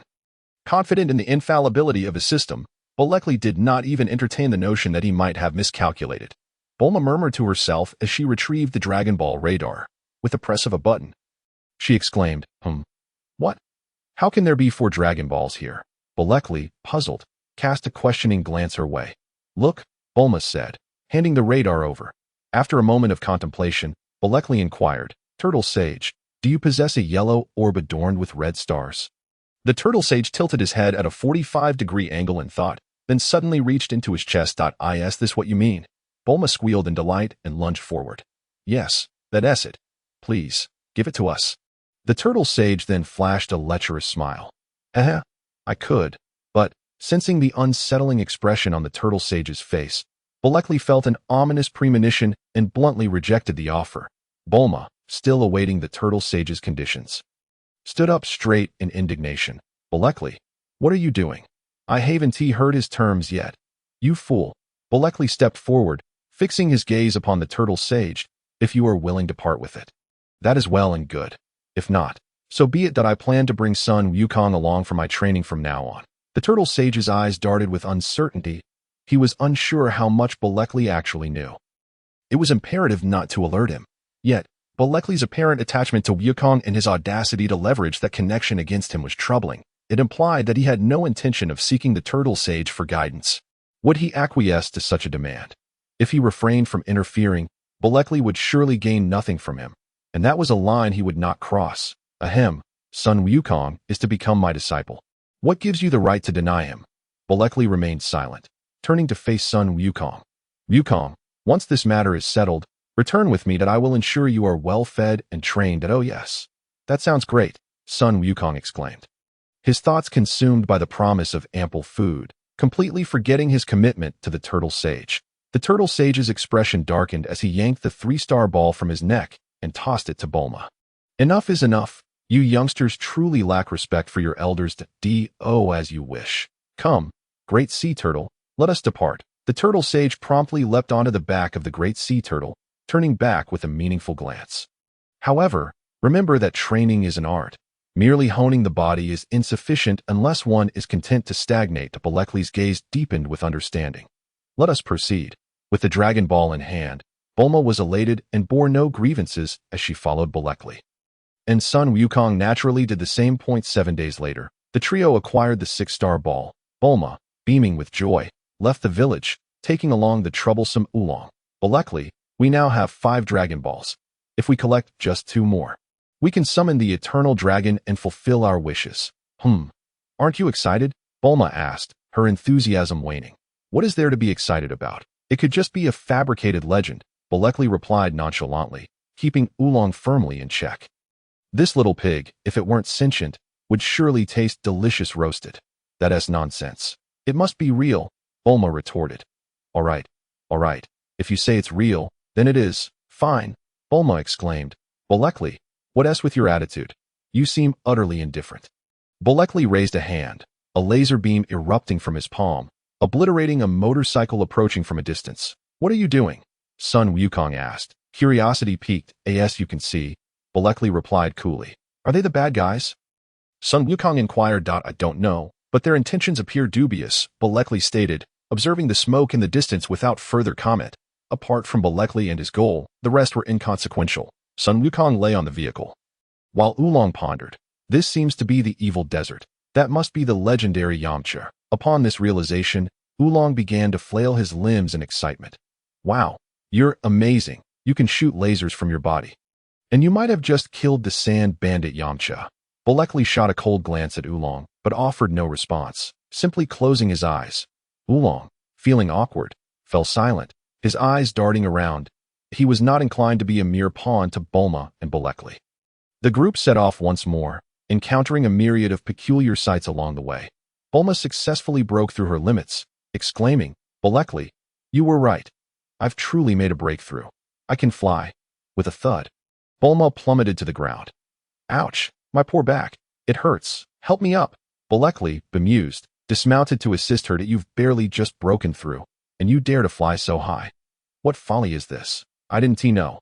I just couldn't stay airborne for long, she cried, wincing in pain. Just as she managed to stand, she suddenly pointed in alarm. Hey, Oolong's run away. Don't worry. I've marked him. He won't get far. Boreikli reassured, though his tone was exasperated as he noted Bulma's continued lamentations over her pain. Fine.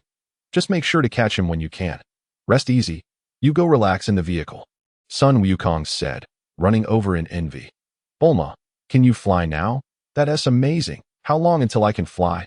Bulma felt her back pain dissipate under Son Wukong's adoration. You can do it. Just keep at it. She encouraged. Boreikli chuckled inwardly. Son Wukong's combat power had skyrocketed to 80. If he maintained this momentum, it indeed wouldn't be long before he could fly.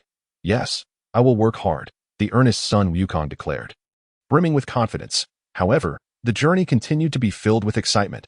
After uttering that thought, he fell silent, gazing intently at Boreikli. Chapter 23, The Fiery Mountain and the Impulsive Young Girl. Indeed, you were correct. Boreikli conceded. Exasperated. This young lady certainly holds a grudge. Let us proceed. Son Wukong shall run while Bulma and I will ride. And why shouldn't you run as well? Bulma questioned. Son Wukong is driving. Are you comfortable with that? Bulma was just about to retort, but immediately fell silent, recalling the thrilling escapades of Son Wukong driving ahead. Perhaps it would be wiser to rely on her future husband's steadier driving skills. Take it slow.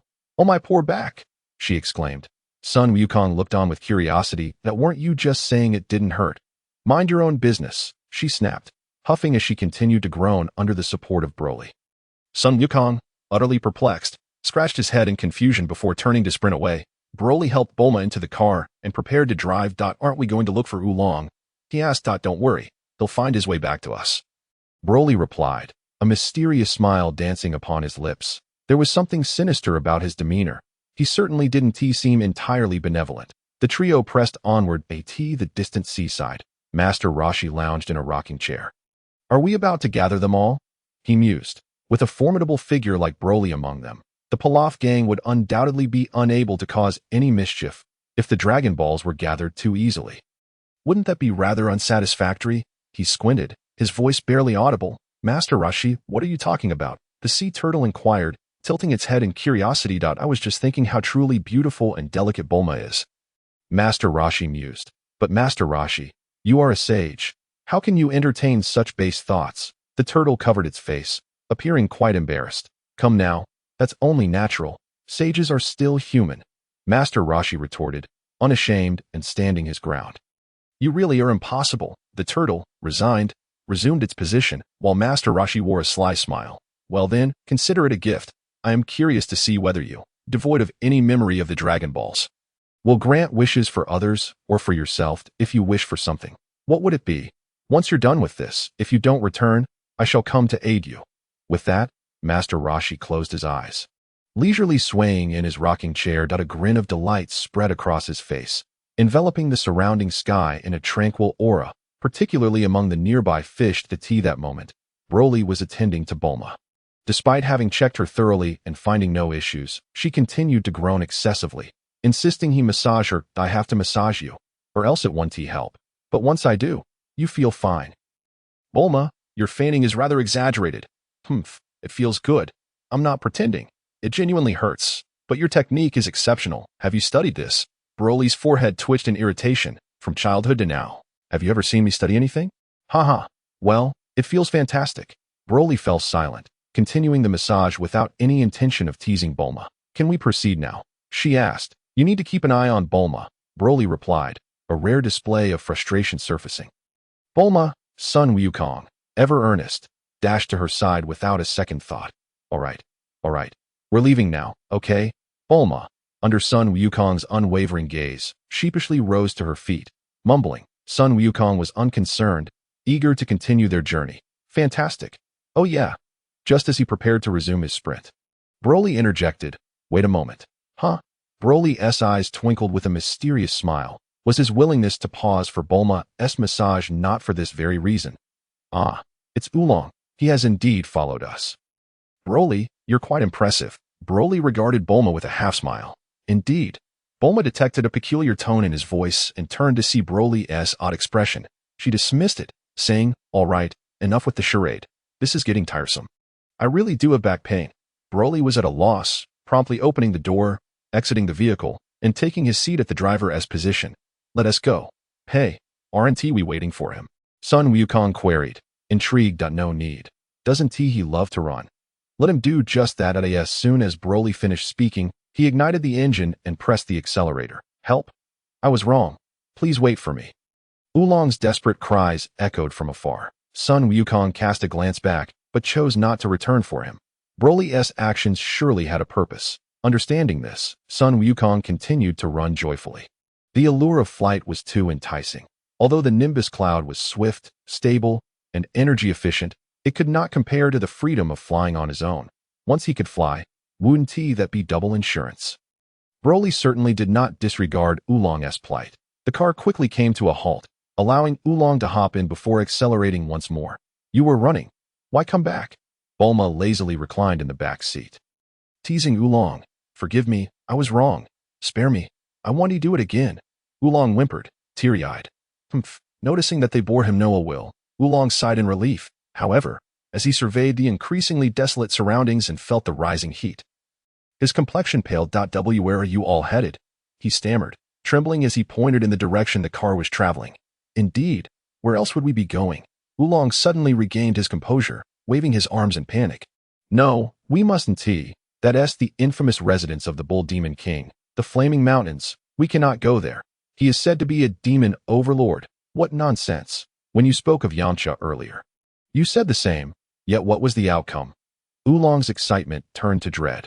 Indeed, the individual behind the wheel, with a gentle demeanor and refined mannerisms, had previously unleashed a laser that had obliterated Yamcha in an instant. The balance of power between them was uncertain. Just as everyone pondered this, Son Wukong continued to dash ahead, and suddenly, a figure appeared in his path. Hey, move aside. I can't stop, Son Wukong shouted in distress. You creep. What are you doing? Get out of the way. I can't stop. Thud. Sun Wukong collided with an impulsive girl. Bulma glanced over. Oh, two clumsy fools. Oolong, however, was captivated, his eyes sparkling. Wow, what a stunning beauty. Pervert, what are you staring at?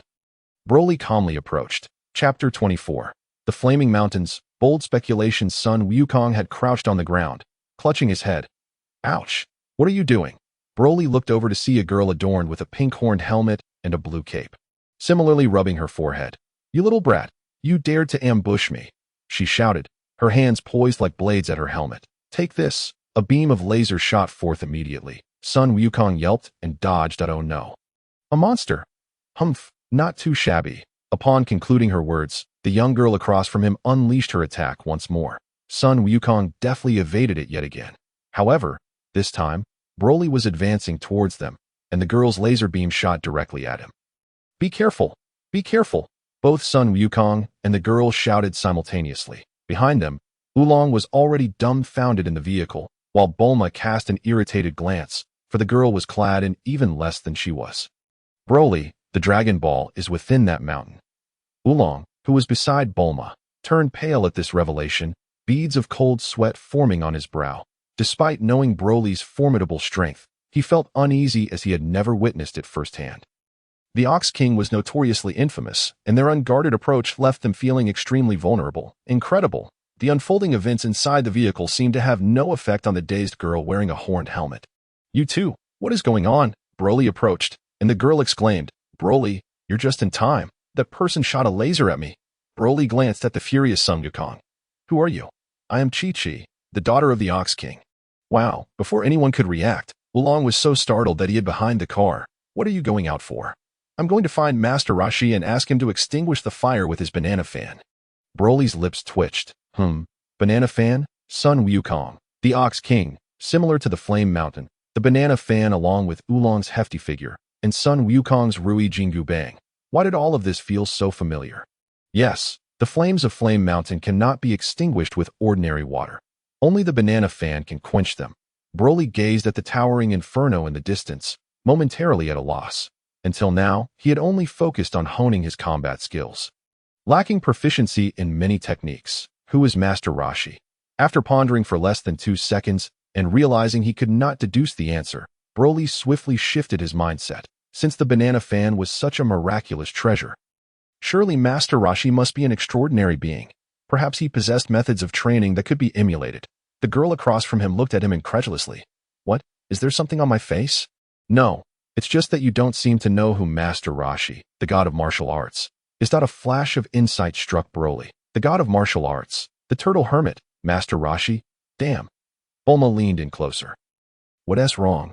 I just didn't expect that lecherous fellow to be the legendary Master Rashi. Indeed. Didn't he mention it? Bulma inquired curiously. I didn't think of it immediately. It's been so long since I heard that name. I couldn't react in time. Then who is she? Bulma pointed defensively at Chi-Chi. Broly instantly understood Bulma's implication. Chi-Chi, the daughter of the Ox King. What? Bulma's eyes widened in disbelief as she looked at the sweet and innocent girl before her. Her mental image of the Ox King crumbling entirely. Oolong, who had followed, was no better. Broly contemplated for a moment. Wukong, you should take her to find Master Rashi. You are the only one who can find him. What? You know where Master Rashi is? Chi-Chi exclaimed in surprise. Broly shot her a deadpan look. Didn't you say you were going to find Master Rashi? Chi-Chi suddenly appeared embarrassed.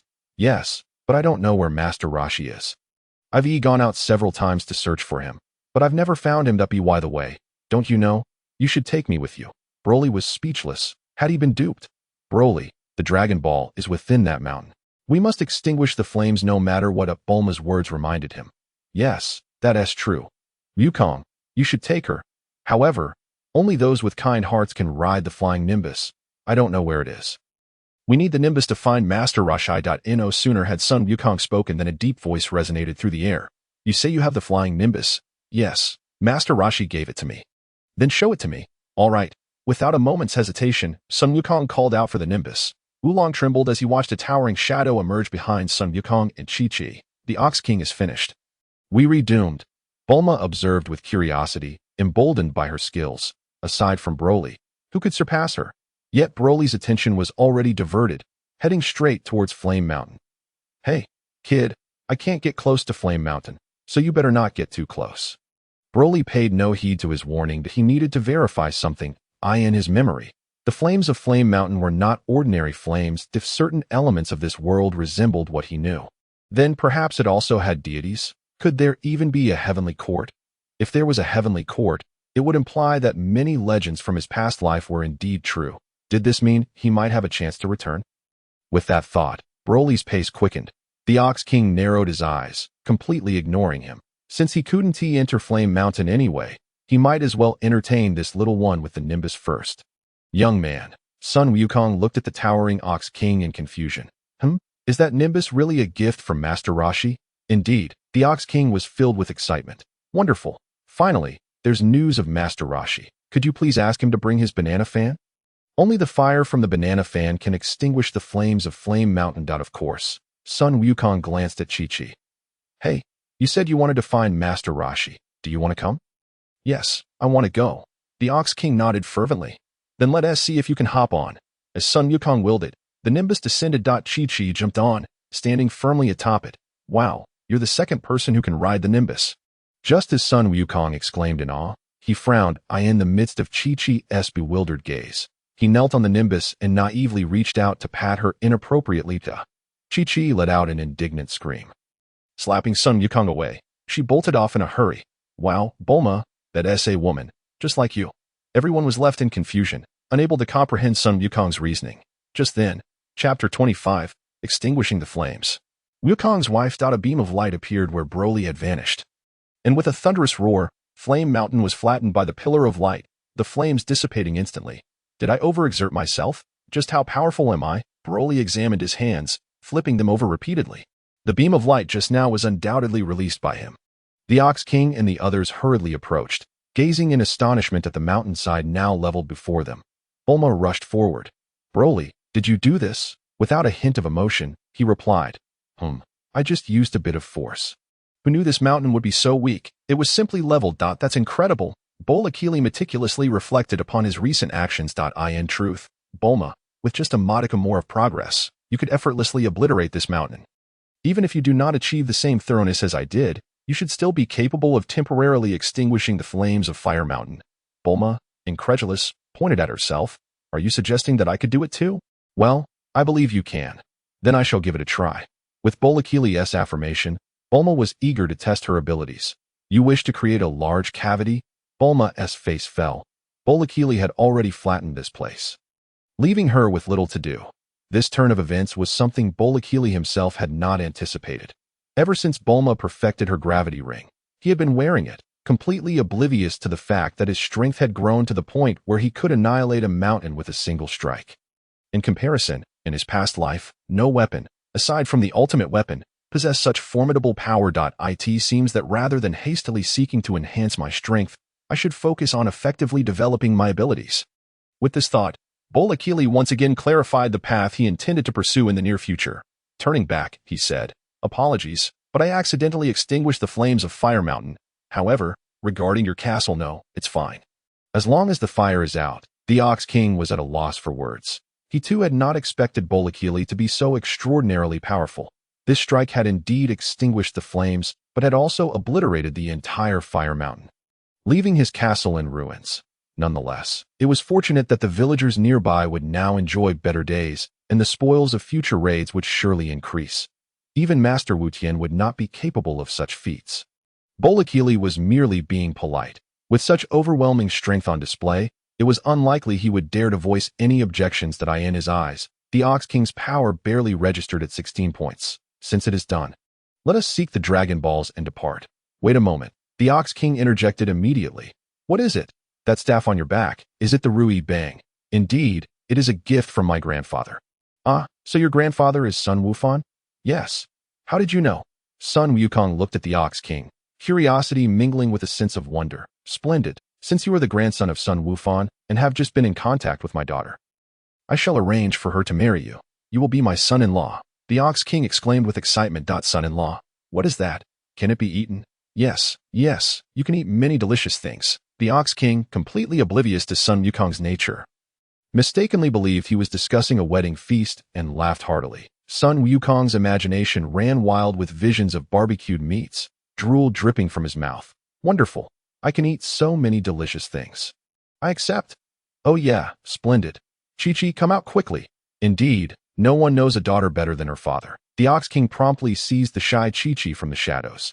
Chi-Chi, quickly, call him husband. Husband. Chi-Chi blushed as she gazed at Son Wukong.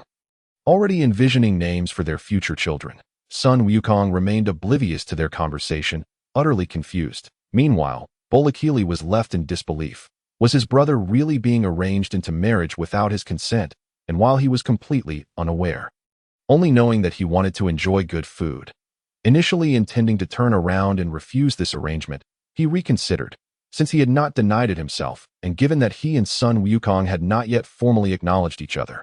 It would be somewhat inappropriate to voice objections now. Thus, he opted to ignore it altogether, as it was not he who was being coerced into marriage. Instead, he turned to join Bulma in the search for the 6th Dragon Ball. However, I must first accompany Boreikli and Bulma to find the remaining Dragon Balls, and then go train with Master Rashi. No worries. No worries. You are still young, and when you grow up, it will happen naturally. Here's the plan. When my daughter matures, I will have her seek you out at Master Rashi's. You should leave an address. After all, Son Wufan and I are brothers in arms. Having trained under Master Rashi together, the Ox King spoke with an air of negotiation, as if all was open for discussion as long as he received a favorable answer. Simultaneously, he reminisced about their shared past experiences. Up ahead, Boreikli was nearly bursting into laughter. An address. What is that? Can it be eaten? At this, both the Ox King and Chi-Chi were momentarily at a loss. This was not a conventional way of thinking.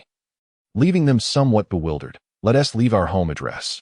When the time comes, Boreikli will also follow to train with Master Rashi, and you will at least be able to locate him. We currently have no idea where Master Rashi resides. Bulma kindly volunteered for this task, speaking offhandedly. Isn't Wukong's Nimbus Cloud a gift from Master Wutian? Yes, but it was given to him by the seaside, so you should have your daughter come find him there in the future. Bulma retorted with annoyance, turning to search the ruins. This moment, Boreikli had ceased his serious search for the Dragon Balls. He sensed something amiss. The flames here had not been extinguished. They had merely been temporarily halted. The passage that had been buried was still smoldering. Perhaps he would investigate further when the opportunity arose. Soon, the group discovered the Dragon Ball. Wonderful. It's the 6-star ball. That means there's just one left to complete our mission. Bulma exclaimed with excitement, cradling the recently uncovered Dragon Ball, her smile widening uncontrollably. Let us go. Boreikli descended as well. By now, he had readjusted his gravity ring, reverting to the form of an ordinary individual with average strength. Bulma promptly followed suit, bouncing eagerly behind him. Oolong, with no choice, reluctantly trailed along, unable to stray too far from them as he still had not found the source of his own misery. Son Wukong. Keep running. You still need to exercise. Yes. Why? Chi-Chi protested, mustering her courage to glare at Boreikli. Boreikli smiled at his future sister-in-law. Because he needs to train to become stronger. Then why aren't you running? I am running. I was, and Bulma was running too. It was supposed to be Son Wukong's turn, but I collided with you instead. Chi-Chi's face flushed. She had not expected that her reckless collision would lead to acquiring a husband. You must not bully him. Rest assured, aside from training to enhance his strength, we will not intentionally mistreat him. Let us go. Come find him at my house later. Your house? Bulma interjected. Yes, my home. My boyfriend will be going to train with Son Wukong at Master Rashi's. If you come to our house, you can find Son Wukong, or you can figure out how to locate him yourself in the future. Oh. Chi-Chi nodded, bewildered. Boreikli sighed, having never insisted that they must go. Bulma left their home's location and hopped into the vehicle. Son Wukong also bid farewell and dashed off, showing no signs of longing. Boreikli, originally prepared to drive, was left with no choice but to sit in the back. With a scowl, he muttered, Chapter 26. The 7 Dragon Balls. No wishes. Oolong, you drive. Why? Bulma snapped from the back seat. Why do you care? Oolong reluctantly took the driver's seat. There's nothing like a free ride. But he could not resist the demands of the unreasonable. Not long after Oolong started driving, Bulma's voice rang out from the back. Boreikli, this is comfortable. Apply more force. The Oolong cast a furtive glance, internally lamenting the absurdity of the situation. How could a master like Broly be giving Bulma a massage? To his astonishment, Bulma seemed to be thoroughly enjoying it. letting out soft exclamations of pleasure. It left him utterly speechless. Broly, we are merely one Dragon Ball short of completing the set. Broly, seemingly indifferent, applied pressure with a lackadaisical touch. Do you have any wishes? He asked. None, Bulma replied, pouting as she lounged on the seat. Then you have nothing at all, Broly retorted, still unconvinced about the existence of Shenron, the eternal dragon, and we'll discuss it once you can summon Shenron, he added dismissively. But we have indeed found 6 Dragon Balls. And they align perfectly with the legends, from the 1-star to the 7-star ball. We are merely missing the 1-star ball. Bulma, detecting Broly's nonchalance, expressed her dissatisfaction. Yes, indeed. I never said otherwise, she replied. Her frustration palpable, ignoring the open car door. She abruptly stood up and leapt out, muttering defiantly, I'll run on my own. Broly shrugged, choosing not to elaborate further. This whole affair was truly incredible. Of course, Broly was not entirely dismissive. Many individuals they encountered bore striking resemblances to figures from ancient myths. Even if the Ox King was not the son of the Red Boy but rather the daughter, Chi-Chi, the similarities were uncanny. Furthermore, the flames of Fire Mountain were not of ordinary nature, in his perception. They possessed an ethereal quality, distinctly different from the flames that could not be extinguished by water. This peculiar fire induced a sense of mental disorientation in him, albeit faintly perceptible. It was a marvel. One that promised intriguing outcomes if explored further. Broly gazed out the window, observing that Bulma and Son Goku had already sprinted ahead. Under Broly's guidance, Goku's strength had significantly surged, increasing 9-fold within just over 40 days. Reaching a combat power of 90 yet, Broly had made no progress whatsoever at this stage. He hoped for a noticeable improvement of at least 10 points in combat power, but such aspirations seemed daunting. Nevertheless, he felt no urgency. After all, training was a journey to be savored. Effort was essential, yet it was equally rewarding to appreciate the scenery along the way when time allowed. Why don't you get down and run? Bulma inquired. And why don't you? Oolong's face turned pale. I just ran over here. I haven't even caught my breath yet. Don't worry. I won't make you run, he reassured, and Oolong's expression brightened. The thought of being forced to run truly terrified him. Does Shenron really exist? I don't know, but Bulma believes in it. She believes, and you accompany her. Of course, so keep your mischievous thoughts to yourself, or I might just feast on roasted piglet, Broly quipped, feigning indifference as he glanced at Oolong. Absolutely not. I don't like her when she's so fierce. Huh. No, that's not what I meant, Oolong stammered. Haha, but you are correct. Bulma can indeed be a bit spoiled at times. However, how long will it take to find Shenron? Will you release us then? Didn't we already release you? You came back to find us, Broly responded, feigning ignorance. I had no choice. Otherwise, who would come looking for you? Why? You clearly left, yet you returned, he pressed curiously. Well, I think you're better company, and I wanted to follow you, Oolong admitted, cursing them internally, wishing, may you fail to find the Dragon Balls, be unable to summon Shenron, and be devoured by the mechanical monstrosity. Unbeknownst to him, his grievances inadvertently created trouble for Son Goku. Goku, the fastest runner, soon found himself on a tree-lined road abundant with lush greenery in the distance. 2 large trees loomed. That's him. Ash, indeed. He possesses one that the 2 figures hidden within their mechs communicated through an internal channel. One was a long-haired beauty, and the other a dog-headed creature named Ash. Should we wait for that woman to join us? Are you insane? That guy can fly. We should grab one and return to report to Lord Pilaf. But eventually, we will have to come out. The beauty, named Xiao Wu, countered loudly. Are you foolish? Once they reach the castle, armed with various superweapons, what can we accomplish with just 2 mechs? Besides, if we fail, we will both be in trouble and return empty-handed. Facing scorn, why risk it? Ash's reasoning thoroughly convinced Xiao Wu. You make a valid point. Then let us not seize any at all, idiot. If we don't seize any, Lord Pilaf will scold us. Then let us act quickly. He is getting closer. I'll go down, Ash declared, leaping from the tree. However, Xiao Wu ignored him entirely and launched missiles, which Bulma happened to be passing by. Watch out, Son Goku. Hearing the commotion, Goku extended his Nyoibo staff and swiftly knocked the missiles aside. You villains, he exclaimed, unleashing beams of energy from his hands, obliterating the 2 mechs in an instant. Observing the panicked escape of their 2 assailants, neither Goku nor Bulma felt compelled to pursue them. Bulma, why did they just attack me? Goku inquired. Perhaps they're akin to the pirates in the desert, seeking to rob you, Bulma suggested, brushing off the incident. Forget them. Let us keep running. Sure, Bulma replied cheerfully. Such trivial matters did not affect her in the slightest. Unfortunately, Oolong's curse had only partially manifested. Eventually, the group arrived safely at Pilaf's castle. With Goku and Bulma's combined efforts, they swiftly bound the three assailants. After a round of intimidation and persuasion, Pilaf finally revealed the location of the last Dragon Ball. Bulma, brimming with excitement, rushed to search the spot Pilaf indicated. While Broly observed the trio with curiosity, it must be said that the technological sophistication of this castle was quite impressive, while Bulma could afford to disdain such advancements. Broly could not. Did you build this castle? Humph, of course. Once I'm prepared, I'll return for a showdown. Broly contemplated this notion, ready to speak, when Bulma exuberantly approached him, exclaiming, Fantastic! Broly, I've found all 7 Dragon Balls. Clutching a Dragon Ball in her hand, along with Goku's 4-star ball, they had indeed gathered all 7. Bulma, what is your wish?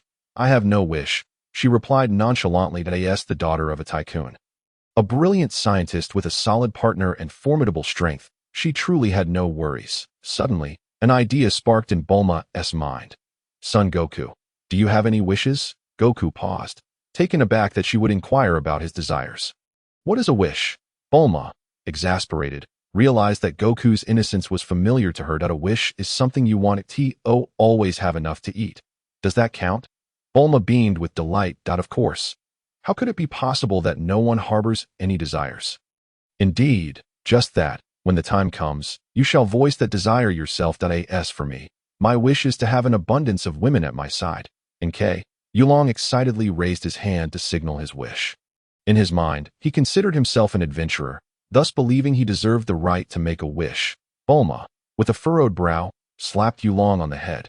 You lecherous pig, you are not entitled to make a wish.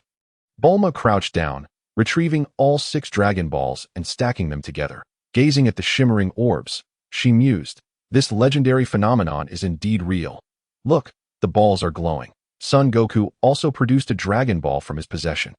Broly, intrigued, pondered how this could be explained from a scientific perspective.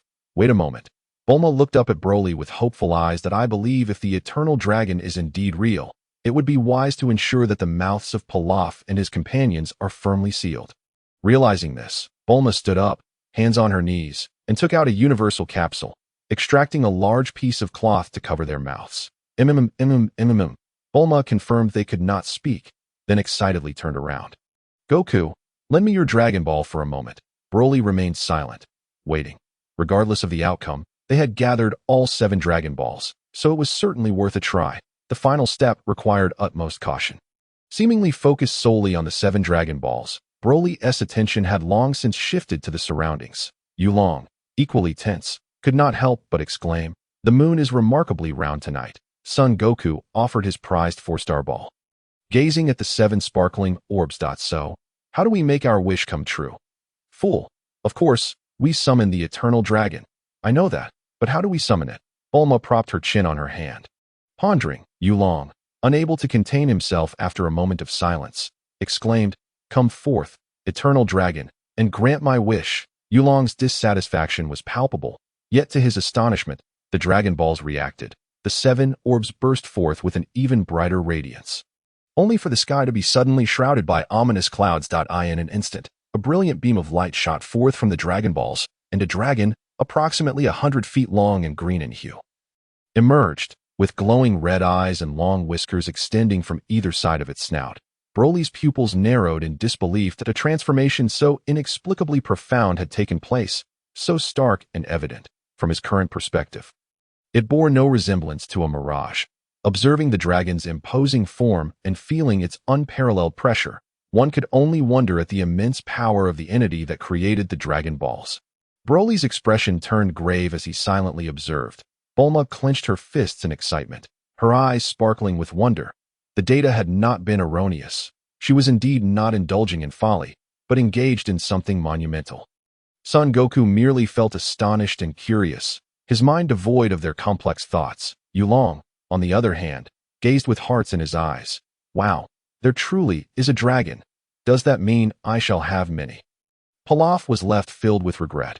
Asu and Xiaowu were equally awestruck. Due to their position, they could not see the dragon's full figure. The dragon's eyes glimmered with red light, and a commanding voice resonated from its maw. State your wish.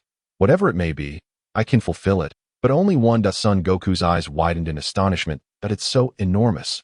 Why is this dragon so massive? Broly sensed something amiss, yet could not pinpoint what it was. It felt akin to being observed from the shadows, yet entirely different. Frowning, he lowered his head and muttered to himself, "Strange, I have this nagging feeling that something is not quite right, but I cannot articulate it." Yulong's mouth watered. From his perspective, the dragon appeared to be looking directly at him. Adding to his excitement, he believed the dragon was responding to him. A beam of light struck at Yulong's feet, interrupting whatever he was about to say. My wish is that you grant us 10,000 wishes. Bang! The shock spread through the group, including Bulma, Son Goku, and Pilaf, who were equally flabbergasted. Such audacity exists in this world. Meanwhile, Master Rashi, who had been closely observing, was equally taken aback, his legs twitching in disbelief. He had never anticipated that Broly would dare utter such a jest. In another location, a green elder and his black attendant stood on the edge, beads of cold sweat trickling down their faces. Such shamelessness exists in this world. Bulma collapsed but quickly regained her composure. Though she had no wish of her own, she feared provoking the legendary eternal dragon. Observing the disparity in size between themselves and the dragon, she wondered if a single sweep would be their end. Anxiously, she awaited the dragon's final judgment. To her surprise, the dragon did not waste words. This wish cannot be fulfilled. Please choose another. Then let me become the most powerful being, surpassing everyone. After a moment's hesitation, she added, and all the gods. A bead of sweat appeared on the dragon's forehead. I am sorry, I cannot fulfill this wish. Please choose another. Deal. You know where I originally came from. Is that your wish? Broly immediately denied it. This is merely a test for this useless dragon. How could I consider it a wish? No, you cannot fulfill my wish. Broly looked down on this so-called dragon.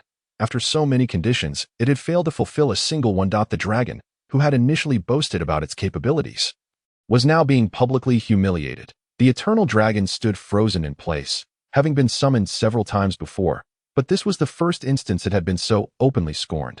What now? Bulma recognized that Broly was merely jesting, and hurriedly interjected, "Eternal dragon, grant Son Goku the ability to never feel hunger." The dragon's red light flickered, ready to respond, only to suddenly halt as if it had stuttered. This wish cannot be fulfilled. Please choose another. Stunned, everyone stood in disbelief, especially Pilaf. According to his rigid mindset, being a king was far more challenging than ensuring a person would never feel hunger. Yet even so, this unattractive green dragon could not deliver, rendering it utterly useless. Indeed, the dragon had automatically downgraded in Pilaf's estimation. Everyone was left in shock, while Yulong felt a surge of joy. With Pilaf dismissed, Son Goku and Broly's wishes unfulfilled, and Bulma evidently lacking one. Did that not mean it was his turn? State your wishes. Whatever they may be, I can fulfill them. The spark of hope in Bulma's eyes extinguished entirely. This dragon was nothing but a blusterer, truly incapable of accomplishing anything. Yulong could no longer suppress his eager anticipation. Envisioning a blissful 50 years ahead, that he inadvertently shouted, "Eternal dragon, grant me mastery over all knowledge of human meridians." Broly's voice echoed once more, interrupting Yulong's daydream, jolting him back to reality. This is quite simple. The divine dragon no longer pretended to be aloof, asking a few more questions. If that man were to change the conditions again, it might indeed become impossible for him to fulfill his desires. Primarily, the rules could not respond. As a mere vessel, it was utterly helpless. Such a simple wish at present should not be delayed any further.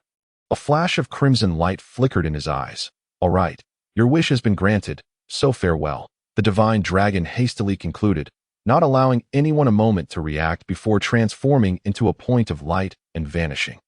The Dragon Balls simultaneously ascended, radiating brilliant light as they flew away. Fortunately, Boreikli was quick-witted and agile, swiftly adjusting the gravity to soar into the sky, capturing both the 4-star ball and the 1-star ball. Pilaf was left dumbfounded. Though he had heard from Ashu and Xiaowu that they could fly, witnessing it firsthand was still a shocking revelation. His eyes widened, His body trembled uncontrollably, and cold sweat dripped down incessantly. The pitiful trio could hardly utter a word, bound and helpless, merely fidgeting anxiously in place. Now that it's all settled, we should head back, Boreikli remarked nonchalantly to Bulma as he landed, his expression betraying no joy or sorrow. So, did you acquire that knowledge? He inquired, receiving a slight nod in response. Let us proceed. Oolong grew anxious, as did Pilaf and the others. What about me? Boreikli lightly tapped his finger, causing a point of light to emerge from Oolong's body.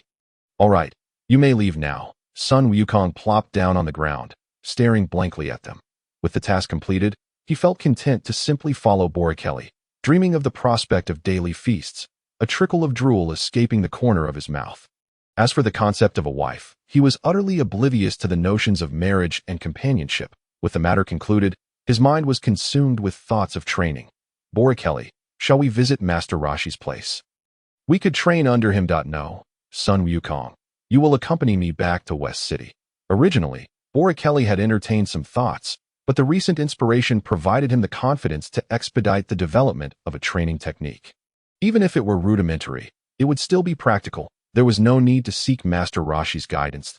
He harbored an uneasy feeling that Master Rashi was oddly fixated on him, though it was not overtly threatening. Ultimately, the sensation left him unsettled. It was better to avoid unnecessary interactions. Boreikli's assumptions were overly simplistic, as Master Rashi had observed him for over a decade. Why would he exert effort if Boreikli chose not to visit? What about them? Bulma gestured toward Pilaf and his companions, who were bound and gagged. The trio, realizing their fate was about to be decided, struggled desperately in place, hoping to secure a favorable outcome, at the very least a release without charges. After witnessing the castle's advanced technology, Boreikli's perspective shifted. He would not easily let them go. Having been a worker in his past life, he understood the value of possessing a group of capable individuals. If Pilaf and his companions were indeed the designers and creators of the castle, they might not rival Bulma's prowess, but their capabilities would not be insignificant either. Observing the trio's anxious expressions, Boreikli hesitated. He was inclined to utilize them, yet lacked the means to exert control over them. Let us take them along for now, and we shall see later. A flicker of surprise crossed Bulma's eyes, yet she refrained from further comment. Just some second-rate scientists, she mused. Who was Bulma? Astute and perceptive, she easily discerned Boreikli's intentions. Then let us depart. At this point, Oolong was left speechless. Once a tyrant in his village, he now found himself compelled to follow, only to feel abandoned. Indeed, Oolong could not shake the feeling of being cast aside. Hey, guys. Bulma hesitated, her conscience pricking her, and decided to include him. Bulma, there's no need to waste time on the useless. Oolong protested, sensing Bulma's empathy. Observing her entourage, he realized they were not impoverished. Following them would surely lead to a better life. Despite his fear of Boreikli, he mustered the courage to retort loudly. Hey, how am I useless? I'm perfectly fine, thank you very much. Ignoring him, Boreikli continued toward the castle. The moonlight bathed the surroundings, rendering everything cleared as for Oolong. He could not care less unless Bulma was involved. His earlier suggestion was merely a casual remark. Even if Bulma chose to take him along, it would not be detrimental. After arranging matters and deciding against visiting Master Rashi, his mind began to churn with thoughts. He had just acquired comprehensive knowledge about the human meridian system. Failing to organize it adequately would lead to complications during practical applications. Unlike the 720 acupoints he previously knew, the Divine Dragon had revealed over 2,400 acupoints, with the primary points showing minimal variation, 12 regular meridians, and the singular points of the extraordinary meridians. The intersections were limited, with a greater emphasis on hidden points. The functions of these hidden points filled him with trepidation. For the time being, he resolved to avoid them. However, certain negative acupoints, referred to in his past life as the 108 vital points, could provide significant advantages if utilized correctly, facilitating a smoother journey in his training. I will organize this knowledge on my way back. I already have some ideas forming. Boreikli's ambition swelled immensely if he could indeed realize his aspirations. His combat prowess would transcend any conventional interpretation of power. Upon arriving at the castle gates, to the astonishment of all, he retrieved a universal capsule from his pocket, uncorked it, and with a casual flick It landed atop the castle, subsequently absorbing it entirely. There are still many high-tech elements I do not comprehend. I must not let them go to waste if Bulma were to discover Boreikli's intentions. She would be infuriated. However, she was currently occupied with untying Pilaf and his companions. You heard that. Behave yourselves, and do not entertain thoughts of escape. It is futile, Bulma warned, her gaze fixed on the trio. Pilaf and the others displayed obsequious expressions, lacking any universal capsules of their own. Having witnessed the violence displayed by the trio before them, they understood that even with technological advantages, they needed to think carefully before taking action. Yes, we will certainly act according to your wishes, my lady. Pilaf bowed low, fawning over Bulma.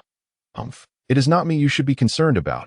Your meager scientific skills do not impress me in the least. Were it not for Boreikli's pity, you would be in a far worse predicament. Indeed.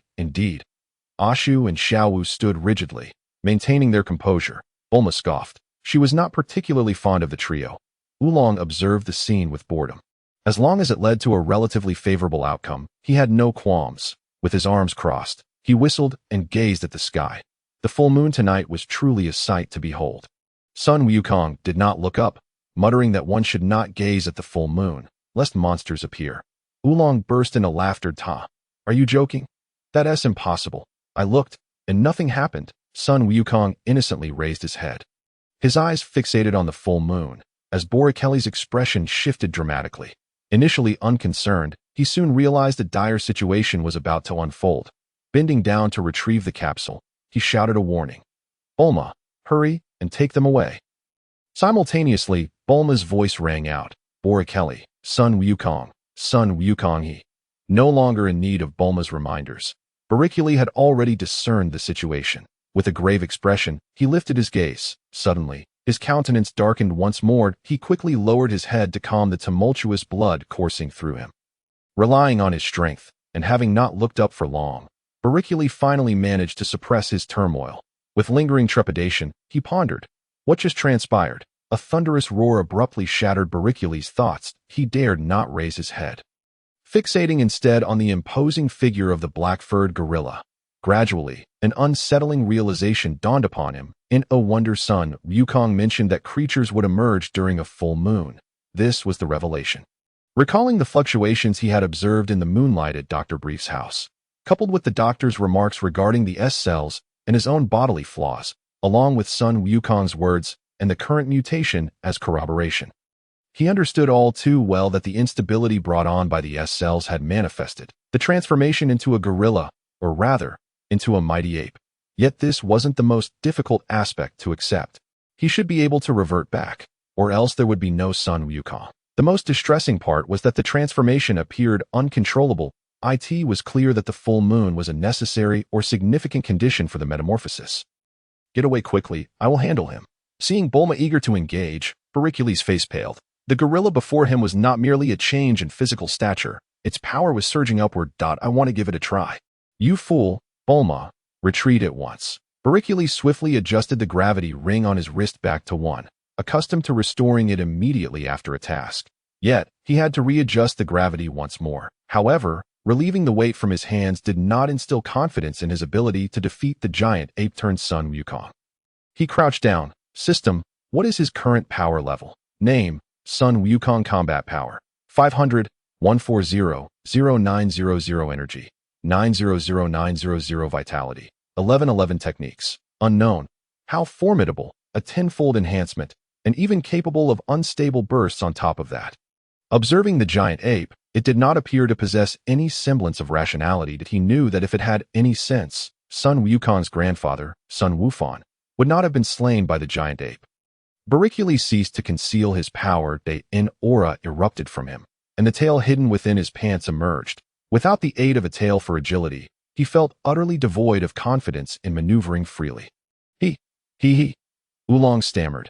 Pointing at Boreikli, it was evident that Sun Wukong had a tail, but why did Boreikli also possess one?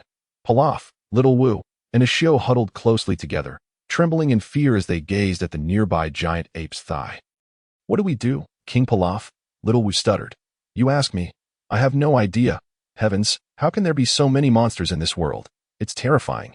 After being scolded by Boreikli, Bulma reluctantly pulled Oolong closer, then went to grab Pilaf and the others. But this movement proved disastrous. The giant ape, previously roaring at the sky, was drawn to Bulma's actions and swiped at her with a massive hand. "Humph, I'm not afraid of you." Despite the overwhelming presence of the giant ape, Bulma remained unfazed, preparing to retaliate. Little did she know that if she dared to confront the giant ape head-on, it could spell her doom. At a critical moment, Boreikli had also finished adjusting his gravity ring, rushing over just in time to plant his legs firmly on the ground, his hands bracing above his head. Boom! A powerful gust of energy forcefully propelled Bulma and the others away. All of this transpired in mere moments. Boreikli arrived and, unable to counterattack, chose to shield Bulma instead. "Are you all right?" Boreikli slightly bent his body, pressing his hands heavily against the ground, launching himself like a bolt from a crossbow onto the giant ape's arm. During the ascent, he inquired about Bulma's condition. My goodness, 30 meters at the start, Tinjong high. This giant ape transformation, if it had consciousness, would undoubtedly be a formidable trump card. What a pity, gazing into the giant ape's crimson eyes. Boreikli felt little hope. Son Wukong was of a pure and innocent nature. Though not inherently so, he had always appeared simple-minded. Even so, this could not shield him from the genetic influences, and for someone whose mind was perpetually racing with thoughts. Expectations were futile. Clutching the giant ape's massive arm, he endeavored to lift it. "Wake up, you fool!" Boreikli bellowed, energy gathering in his arm. Roar! The giant ape, irked by the nuisance of Boreikli, swatted at him with its other hand. Left with no choice, Boreikli abandoned his initial plan, sacrificing his grip on the arm and propelling himself towards its chest. However, his strike against its chest barely stirred it, only serving to further infuriate the giant ape. Boreikli felt restrained, not daring to unleash his full power. Even in its current madness, it was still his brother, and besides, it wasn't solely his subjective thought. With no alternatives, he could only seek to distract the giant ape. "I'm fine, Boreikli, just be careful." After a prolonged struggle, the battlefield shifted several hundred meters away, and Bulma's voice, tinged with lingering fear, finally reached him. After this ordeal, she genuinely refrained from recklessly engaging with unknown adversaries. It was far too terrifying. Even the residual shockwaves from the battle left her utterly defenseless, launching her away without mercy. If she felt this way, Pilaf and the others were even less equipped to handle it. They were rendered dumbfounded, having narrowly escaped, now standing in a daze as they witnessed the spectacle. Have you ever seen a 56-meter-deep crater from a single punch? A fist the size of a sandbag? No, it's a fist the size of a sofa, and it's so grand.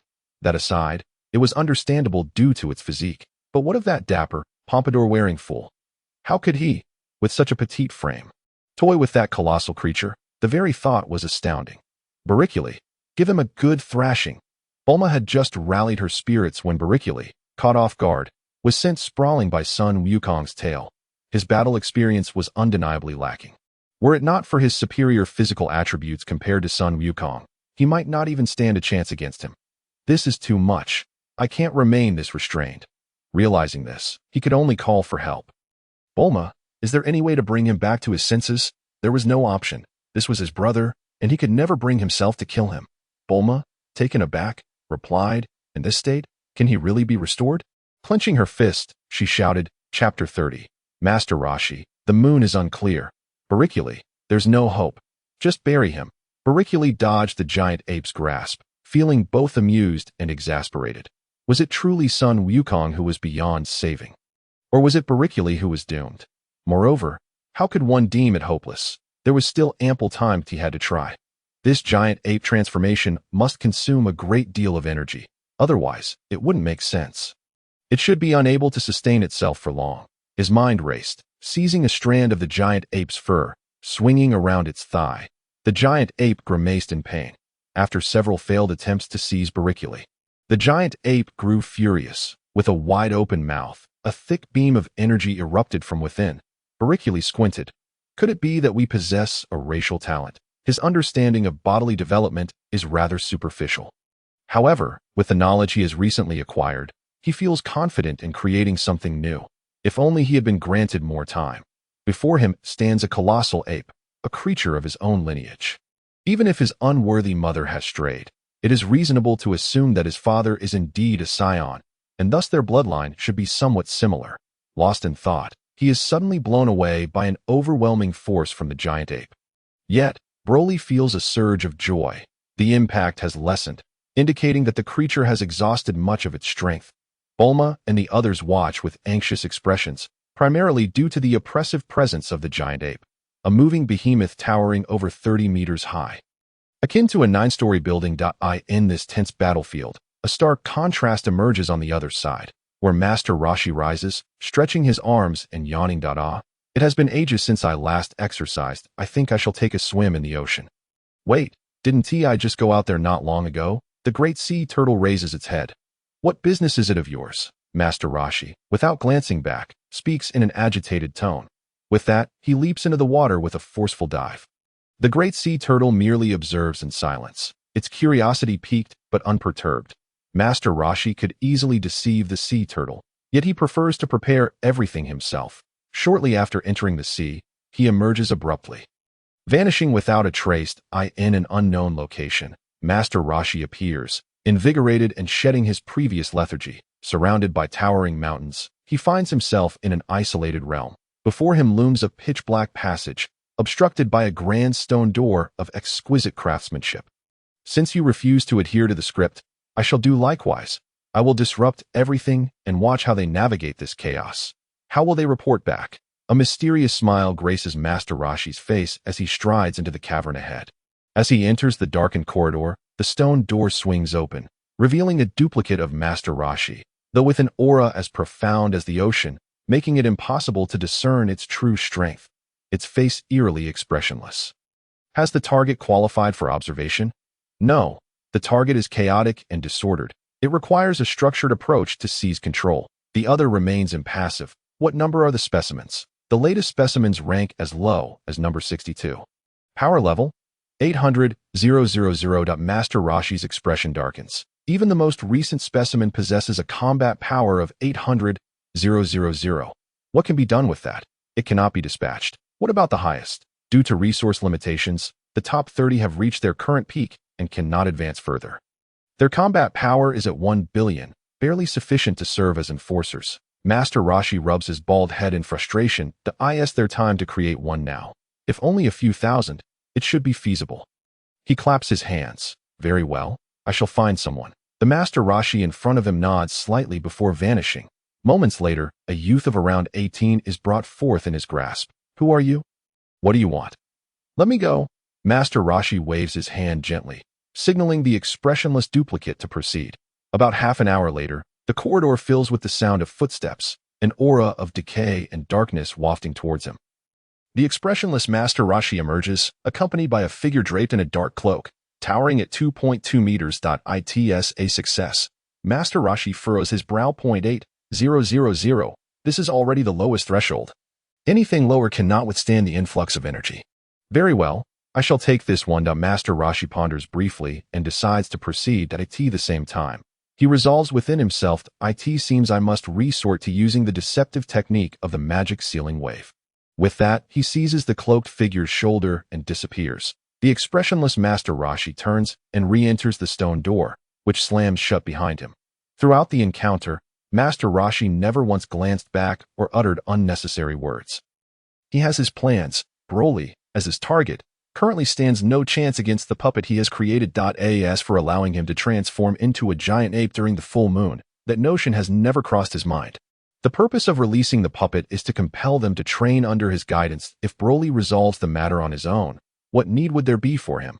Broly remains in a dire struggle, not daring to inflict any lethal harm upon the giant ape, merely suppressed by its overwhelming might. As time passes, the full moon gradually wanes, and he senses the giant ape's power diminishing. Broly, are you truly all right? Rest assured, it's nothing serious, Broly replies casually, dodging a sweeping tail from the giant ape. For him, it truly poses little threat. An irrational being, whose strength is waning, fights with a style reminiscent of Son Goku, unrestrained and bold. Thus, it cannot significantly endanger him.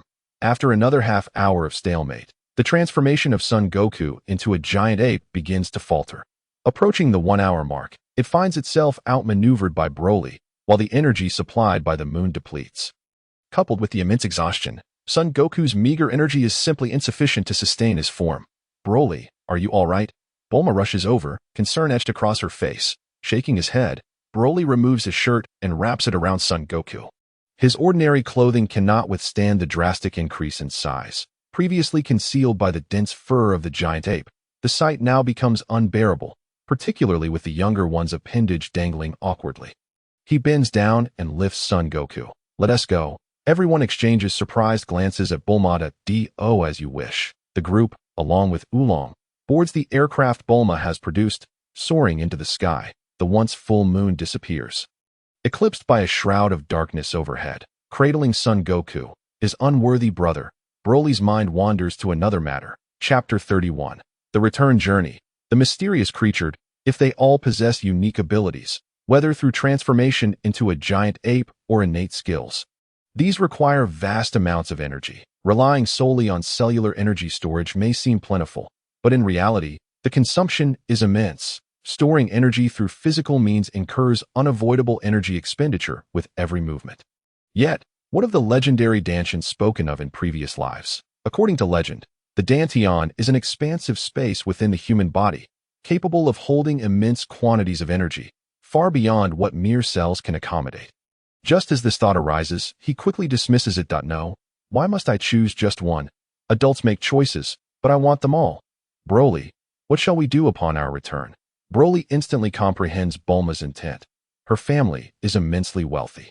She is a technological prodigy, having invented many useful devices, and now, with their training advancing, they can fly freely. Having encountered the enigmatic legend of the Dragon Balls, they now seem to have lost their direction. Bulma, the journey of cultivation knows no bounds. Broly, neither does scientific exploration. Boreikli found himself at a loss for words. Logically speaking, his statement held no errors. The paths they tread were merely different, yet their ultimate goals should not be far apart. Bulma spoke of objectives that could be realized in the short term, which they had failed to achieve.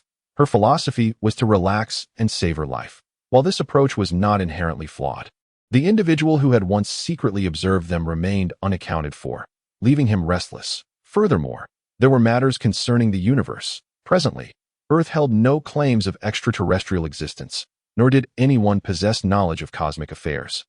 In stark contrast, Boreikli was acutely aware of the existence of aliens, as he himself was one. The time was not ripe for interstellar exploration. With a combat power of 2,000, he could dominate on Earth.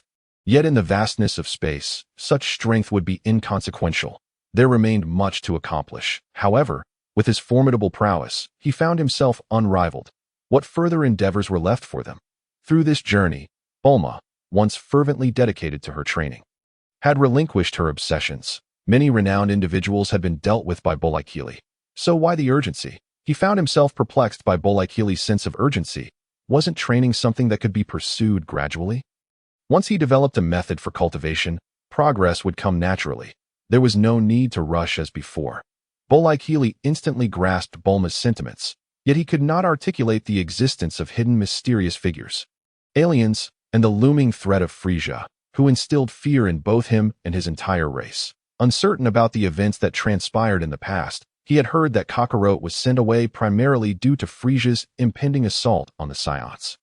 As for the multitude of spaceships he had witnessed while departing planet Vegeta, he had no doubts. The spacecraft he piloted were identical, and such advanced technology could only belong to the Science. Clearly, preparations had been made to withstand Frisia's onslaught, allowing him to witness that grand spectacle.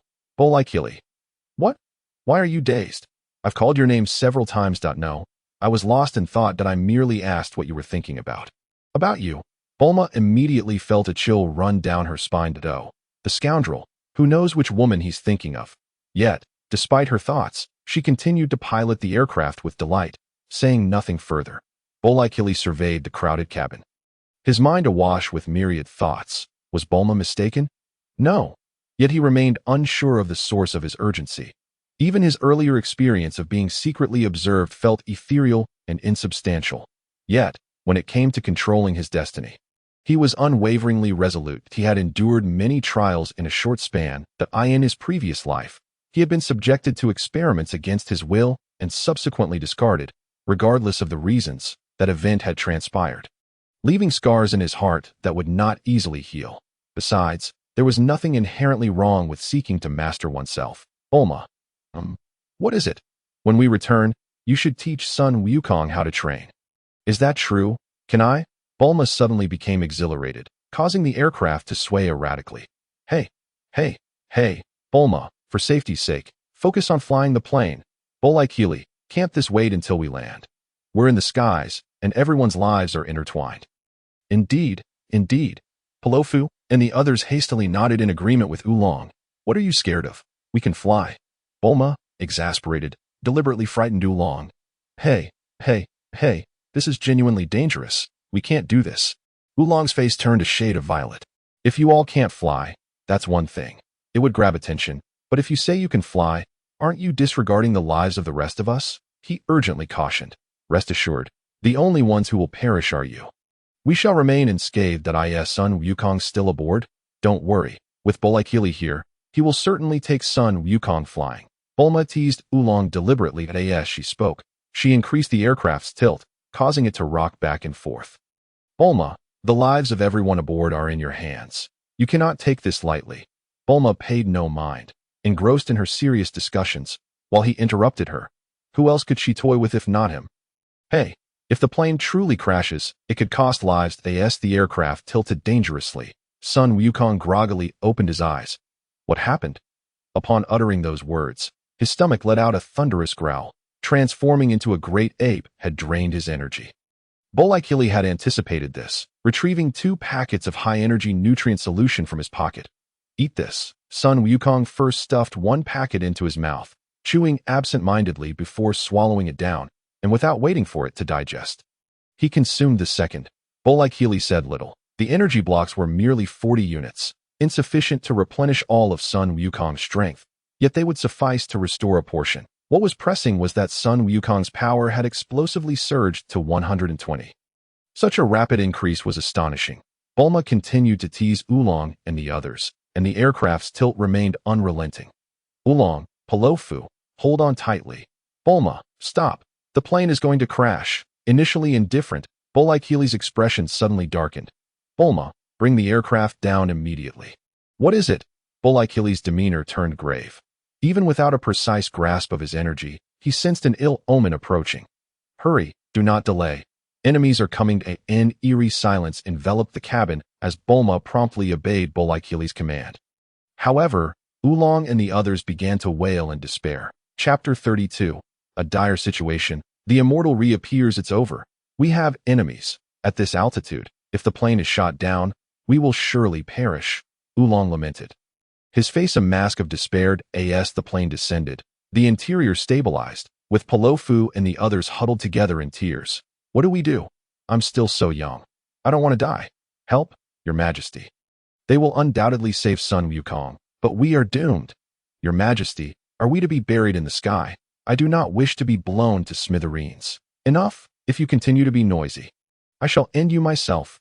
Boreikli's face darkened, his voice cold as ice. The 4 fell silent, not daring to utter another word, even covering their mouths in fear.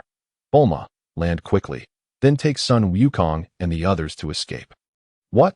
Bulma exclaimed in astonishment, turning her head, her face a canvas of shock. Focus on flying. With a single command, Boreikli raised his hand and unleashed 4 beams of light, striking Oolong and the others' bodies amidst their confusion.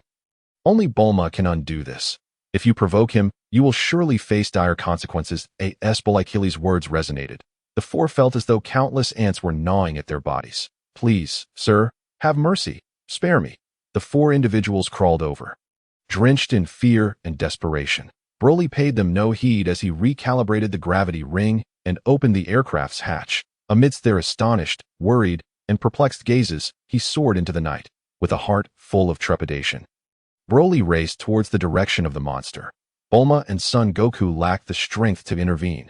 Should they become embroiled in this chaos, it would spell disaster. That a putrid, decaying stench filled the air, accompanied by the howling winds that a fierce battle was imminent. The approaching entity bore ill intentions, and Broly's anxious gaze fixed firmly ahead. He felt utterly unprepared. This was not the crux of the matter. The true puppet master remained hidden, yet the power emanating from the foe was already beyond his capacity to contend with. The timing of their arrival, coupled with their unwavering scrutiny, suggested that every movement of his was under surveillance. His internal energy surged once more, propelling his speed to new heights. Simultaneously, he endeavored to amass the greatest energy possible near his most potent weapon, his palm, that he hastily retrieved several high-energy nutrient blocks, each rated at 80, and tossed them into his mouth. As he drew closer, the moonlight had vanished entirely, and the desolate landscape flickered ominously beneath him. Broly's flight came to an abrupt halt. Here, in this desert, he reasoned, the impact would likely affect few. After muttering to himself, his gaze sharpened as he observed the foe. He sensed something was amiss. It was as if the entity was pursuing him, yet it seemed more akin to a frantic escape. A sharp intake of breath escaped Broly's lips. Who could be so formidable as to drive him to such uncertainty, relentlessly hunting him down like a mere chicken? A thick, black beam of light hurtled toward him without restraint. Broly's face paled as he dodged. Damn it, shouldn't we at least exchange pleasantries first? This fiend had no sense of martial decorum. Just as he landed, cursing under his breath, his expression shifted dramatically. Who, exactly, was the antagonist here? Without any forewarning, the battle commenced, leaving him at a disadvantage. With both feet firmly planted, he launched himself at an angle, his hands ignited with energy as two blinding beams sliced through the night sky, targeting the shadowy adversary. Roar! Oh, another monster! Broly forced a chuckle amidst his despair. Those two attacks, if they had struck, would have been insurmountable. What to do? This creature seemed to possess regular strength. System name unknown. Battle power 8,000. Energy 8,000. Broly was taken aback. Hey, system, you can't possibly think I'm about to meet my demise and are preparing to abandon me, right? No. Then why? As he pondered, Broly enveloped his hands in energy and charged forward. In the blink of an eye, he was sent hurtling back, crashing heavily into the ground. Now I understand why there's no following information. Broly's expression turned grave. The foe was human, yet not quite human. The figure cloaked in black robes emanated a sinister purple glow. If he wasn't mistaken, that glow, was it the eyes? Damn, this is spiraling out of control. Broly pulled a universal capsule from his pocket. Sighing inwardly, after so many attempts, he was nearly out of options. He had anticipated replenishing his supplies, yet it seemed he wouldn't even make it back home. However, he quickly reassessed. The adversary appeared formidable. If he were to wait until returning to West City, he would surely regret it. This moment was preferable to the chaos that awaited him in West City. After all, there lay Dr. Brief and others who were kind to him. In battle, he would be unable to spare them a thought, and collateral damage was inevitable. He activated the universal capsule, extracting an oddly shaped metal block. Its rear resembled a solid brick, while the front bore sharp needles. Before he could launch an attack, he hastily set up an energy shield before him that he rolled away, exclaiming in frustration, "Damn, who's the real villain here? Why doesn't anyone engage in conversation first?" This feels like a throwback to the villains of the pre-90s. Cursing under his breath, Broly aimed at his opponent. Boom, a shot was fired, and the rear panel erupted with blue light. Thick currents of electricity surged towards the figure in black. No, I must find a way to escape. Broly observed his adversary calmly. There was no need for combat. He understood he had no chance of victory. After this exchange, the opponent lacked the demeanor of a true villain, leaving him with even less hope. Just as he prepared to flee, he sensed an unusual stirring within him, a surge of energy that felt remarkably alive. Additionally, the flow of his blood quickened dramatically. Broly realized it was due to his previous life of ease. He had scarcely faced any formidable battles or pressures. Now, the sensation was overwhelming. Was it possible that his kind required constant combat to thrive? Should he survive this encounter, he must check his S-cell concentration. This was the only explanation he could fathom. Yet, contemplation required time. In that brief moment of distraction, he unleashed all his power, only to discover his weapon had depleted its energy. This technology was insufficient. It defied logic. He narrowly evaded the energy projectiles fired by his foe, but in the blink of an eye, the enemy had closed the distance. Broly found himself desperately retaliating with his hands while frantically fleeing on foot. However, the recoil from his attacks left him suffering.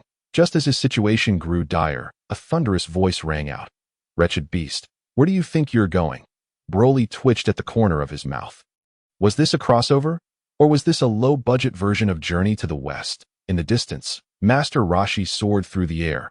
Broly was speechless. With a battle power of 138, what could he accomplish? Yet, the slap in the face came swiftly, like a whirlwind. The oppressive force that had suffocated him suddenly diminished significantly.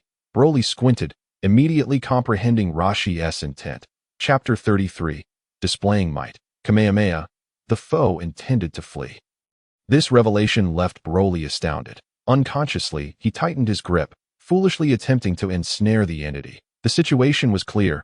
This stench-ridden villain seemed genuinely fearful of Master Rashi, or rather, it appeared Rashi was in pursuit of him. Judging by Rashi's commanding shout upon his arrival, this was highly probable. "Old turtle, hurry up.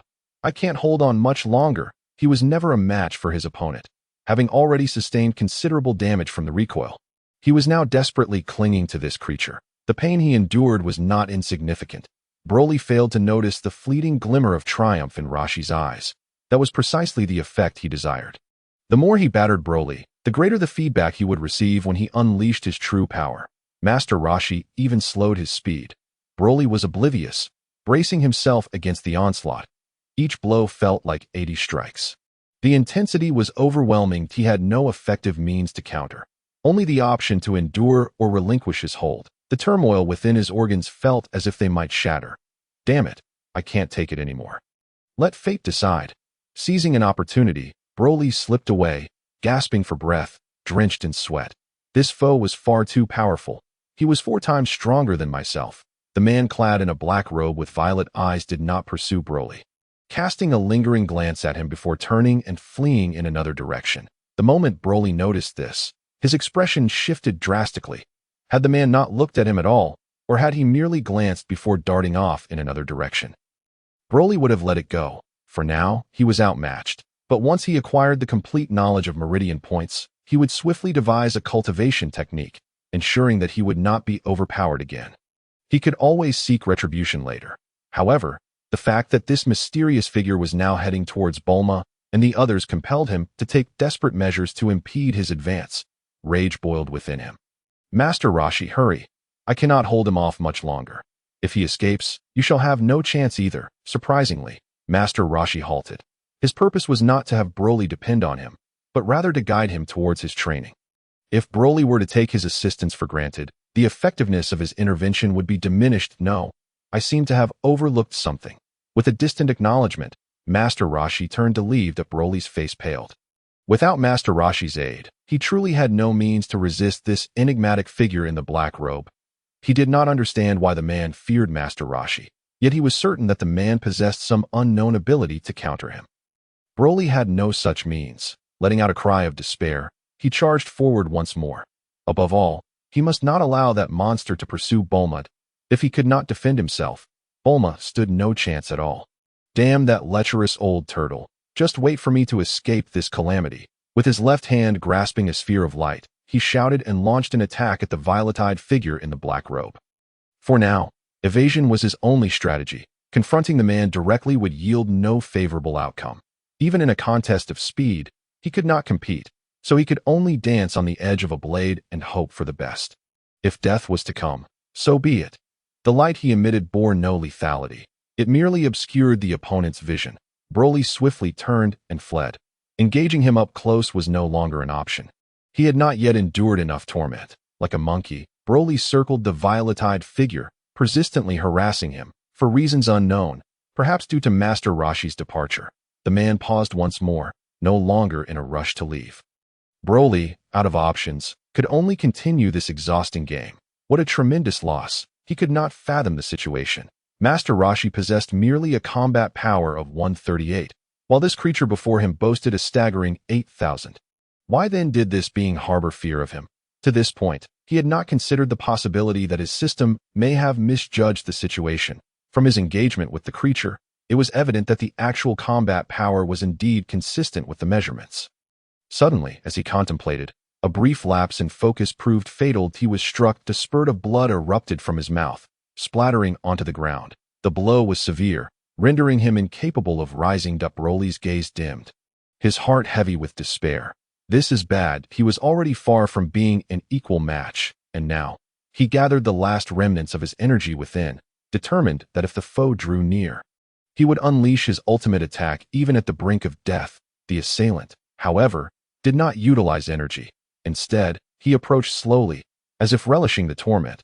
Broly bravely lifted his chin, glaring into the creature's captivating violet eyes. "Who are you? What is your purpose?" The man remained silent, offering no response. Broly's defiant head fell heavily to the ground.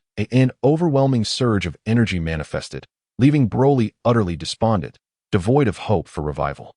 At this moment, he had no chance of turning the tide. With a bitter smile, he ceased to conceal his intent and unleashed radiance from his hands. Boom! The energy pierced the air, producing a deafening explosion.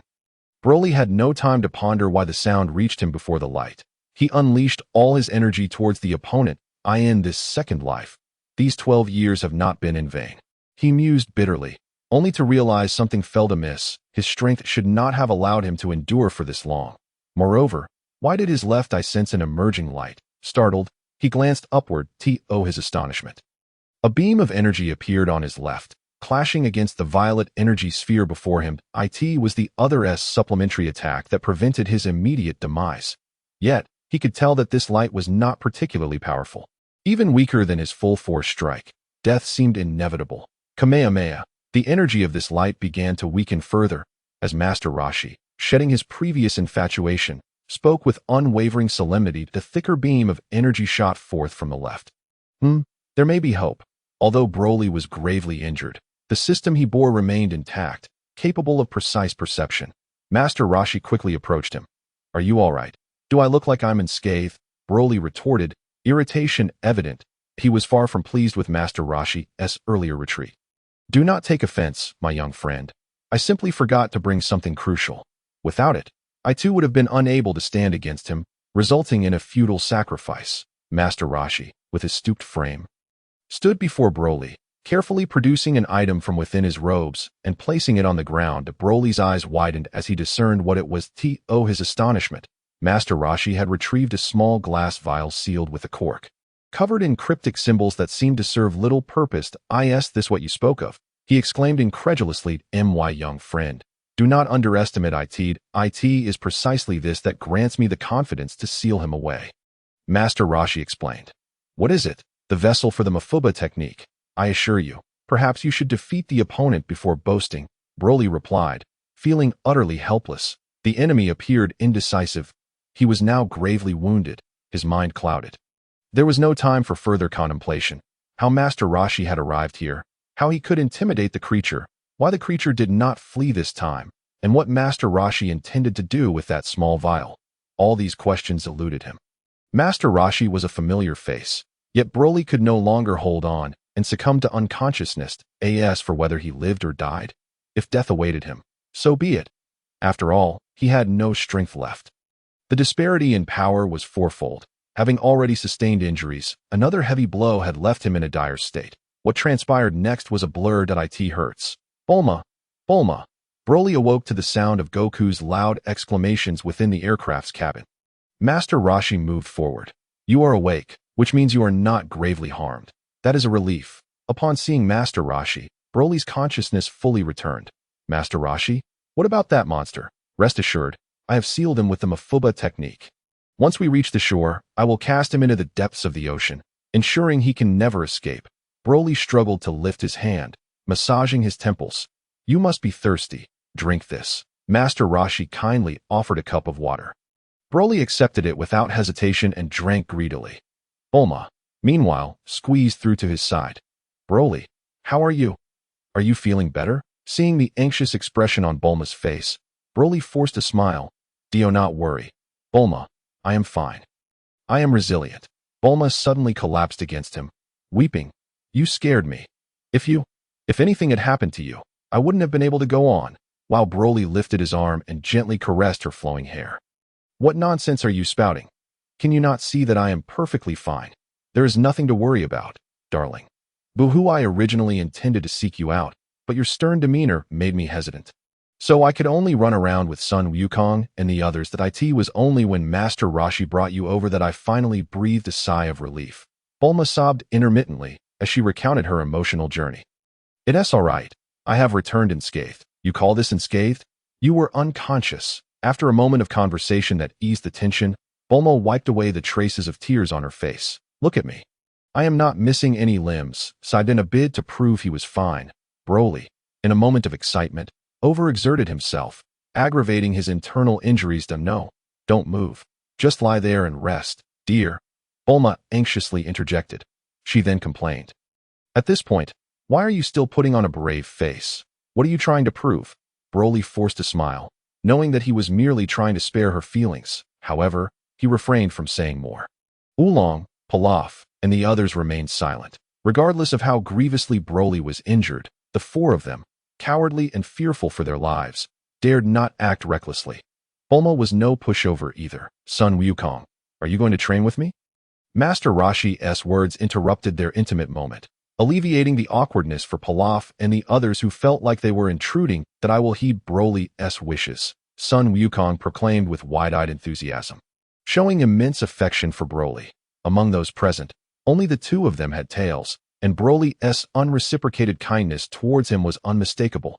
Master Rashi was speechless. His goal was Broly, and now he was digressing to find him again. How awkward. Broly shifted his gaze. Master Rashi to him, did you have any special techniques when you defeated that monster? Master Rashi solemnly shook his head. Not really. That move is quite weak and has minimal effect on you. How so? Bulma remarked nonchalantly. Broly struggled to sit up, but Bulma pressed him back down. He was too weak to resist and had no choice but to comply, lying quietly in bed as he awaited Master Rashi's further explanation. That technique is particularly effective against evil beings. The seal on the little bottle is exceptionally potent in suppressing evil energy. Once sealed inside, no one can open it from within. What technique? Son Wukong asked. Tilting his head in curiosity, he continued to press. If it can't be opened from within, can it be opened from the outside? Master Rashi furrowed his brow, looking at Son Wukong with exasperation. You wanted me to explain how others do it. And now you're asking me to clarify for you. What's wrong? Can I explain? Bulma understood Master Rashi's intent and was astonished that he was actually willing to explain it to Son Wukong. That old lecher seems to genuinely care for Son Wukong. Then why didn't you use it from the start, preventing Broly from getting such severe injuries? Master Rashi choked and glared at Son Wukong. If it were that easy to resolve, how would it showcase my strength? But he couldn't say that out loud. Just as he was caught in his thoughts, Broly spoke up to redirect the conversation. Master Rashi, you possess powerful energy within you, and you can still use that technique, called Kamehameha. Master Rashi declared proudly. Yes, Kamehameha. Do you have any special training methods? Master Rashi shook his head. There is no such thing as a training method.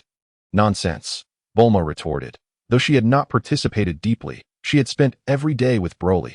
Having witnessed it firsthand, she naturally believed in the existence of training methods. Otherwise, how could she explain the rapid progress she made after Broly adjusted her training posture? Old lecher, if there is no training method, how do you possess such formidable energy? Others do not. This statement was met with agreement from both Broly and Son Wukong, as well as Pilaf and the others, who nodded in unison, their eyes fixed on him. As long as one increases the intensity of their training to the limits of human capacity, coupled with sufficient nourishment, surpassing human limits would naturally allow for energy absorption. And with time, one could master it. Impossible. By your logic, so many people train every day. Why don't they succeed? TCH, it's all about the method. Effort without the right approach is futile. Isn't that the definition of a technique? Master Rashi fell silent. He truly had not acquired any techniques from his own mind since coming to this world. He was not deceiving them in that regard. Broly scrutinized him closely, sensing that his expression didn't seem deceitful. Choosing to believe him for the time being, since the other party wished for him and Son Wukong to follow him, it was unlikely that he would deceive them, unless he was hiding a singular training method. Bulma, initially believing that Master Rashi was unwilling to divulge information, turned away from him in frustration. Changing direction, let us head to Master Rashi's place. Without waiting for Bulma to respond, she continued, Son Wukong, you should follow Master Rashi to train. Master Rashi, may I accompany you to observe your teachings of Son Wukong? Master Rashi beamed with delight. Of course, I would welcome that. It's been ages since I've had the chance to teach disciples. Broly scoffed, dismissing his flattery. That old lecher certainly has ulterior motives. He's just too blind to see them. Broly. Bulma, let us proceed as I suggested. We'll see how things unfold. After all, there isn't much to do at home for the time being. And our laboratory has been brought out. A smile broke out on Bulma's face upon hearing this. Chapter 35. Adding one more, 3 brothers? Listen, what did Broly just say? What does this mean? Although the two had always harbored feelings for each other, nothing could bring Bulma more joy than Broly publicly acknowledging their relationship in front of everyone. Wasn't this a confirmation? While Bulma was thrilled, she wasn't naive. She distinctly recalled Master Rashi's earlier remarks. But you previously mentioned that training requires a method. Isn't that a technique? Master Rashi, faced with such a serious-minded girl, was at a loss. That I have always stated that training requires a method. I never claimed that there is such a thing as a training technique. Bulma rolled her eyes in disbelief. Did she not know? She was merely testing the waters, hoping to catch him off guard. Tsh, why not just tell us directly? Master Rashi, frustrated, retorted, young lady, if I give you a book, will you understand it? I would. Master Rashi stood firm. You're just boasting. Tsh, believe it or not. The turtle sage appeared speechless and visibly distressed by Bulma's confrontation. Yet internally, he remained unperturbed. He was well aware of Bulma's brilliance, and her words merely served to give her a false sense of victory, urging her to cease their futile quarrel. Broly had already closed his eyes, resting. Meanwhile, Pilaf and his companions trembled in fear, having previously experienced the consequences of defying Bulma's directives. Broly had not deceived them to them. Broly now seemed a veritable demon. In stark contrast, Son Goku was indifferent to their whereabouts. As long as there was food to savor, opportunities to train and enhance his strength, and formidable opponents to battle, he was content. Naturally, being in the company of the benevolent Broly was the most desirable scenario. Was that not the implication of the current situation? The group of 8 firmly established themselves on the turtle sage's small island. The giant turtle waddled over. Sage, what is this? Broly's expression was peculiar, for the reverent title of sage was uttered with palpable resentment. I have taken on 2 disciples, and this is one of their family members and a servant. Bulma, having harbored discontent towards the turtle sage, found her grievances dissipated with those 2 words, her face brightening with a look that conveyed, "You are quite perceptive." Yet she protested, "But this is excessive. The island cannot accommodate them." "Fear not, I shall arrange for them to leave shortly," replied the sage. Huh? The giant turtle was taken aback. It merely expressed a bit of whimsy, and now it was to be uprooted? Rest assured, I will not disturb you, and should I do so, you may retreat to the sea. The turtle lamented, slumping dejectedly to the ground. What is this? I merely said a word or 2, and you wish to expel me? The turtle sage ignored him and proceeded into his dwelling. Broly, naturally, did not hold back. Although he had refrained from publicly disputing the sage's claim of discipleship, it did not imply his acquiescence. He followed the sage inside. That I could never be your disciple. Why? Do you believe I am unworthy? My battle power is 4,000, while yours is merely 141. Indeed, he had discovered that his battle power had skyrocketed to 4,000 after some recovery, although the turtle sage had made progress during this time. The gap between them had only widened. As for his methods, the turtle sage was unsurprised. The Scion bloodline played a part, but not every individual possessed such abilities, nor could all recognize them. Otherwise, those warriors engaged in battles far and wide would have uncovered this long ago. Rather than waiting for Broly and Goku to reveal it, prior to their arrival, aside from Bardock's legendary Super Saiyan tail, the mightiest Saiyan was King Vegeta, whose battle power was far inferior. If recovering from a severe injury could double one's battle power, the Saions would have been utterly invincible. It was said that injured Saions were cast aside, but Bardock would never abandon his injured companions. He would always rescue them, and surely some would have been discovered in the process. What was the outcome? Who could say what transpired among the Saiyan race? The turtle sage had no intention of divulging this to Broly. Such capabilities required a certain level of strength, but more crucially, one had to be able to connect with that realm. Otherwise, if the S-cells could not be activated, no amount of recovery from injuries would enhance one's power. Broly was an outsider, yet so was the turtle sage. Now was not the time for such discussions. The focus lay on how to enhance one's combat techniques without increasing one's overall energy. Otherwise, Broly, who could rapidly ascend in strength, would find the situation drastically different upon entering that realm. After all, unlike pawns, who possessed pure human lineage, the Scion bloodline provided substantial advantages in the early stages while also imposing significant constraints in the later stages. Broly found himself momentarily at a loss for words. As the sage's assertions rang true, what you imply is that you can teach me more combat techniques. No, the turtle sage rummaged through his belongings within the house. Then what can you teach me? To master ki. What? Broly was utterly perplexed. Ki? What is that? Well, can't you unleash energy beams? That is ki. Broly found this amusing. That if I were extremely angry now, could I unleash energy beams? The turtle sage straightened up. His expression earnest. I am not jesting. That is ki. All right, fine, but I shall refer to it as energy. It's the same concept, yet different from your understanding of energy. The turtle sage lowered his head, continuing to search for what he needed. Broly leaned against the wall in silence, observing the sage's chaotic search. Suddenly, a muffled thud echoed from outside, as if someone had collapsed into the sand. Let us go check it out. Broly shrugged, remaining silent. His battle power had inexplicably reached 4,000, and even if that creature returned, he would at least not find himself in a predicament as he had before.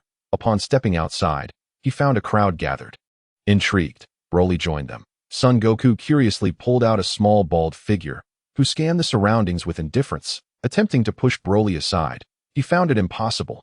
Thus, he merely wriggled free from Broly's grasp and dusted off the sand from his body.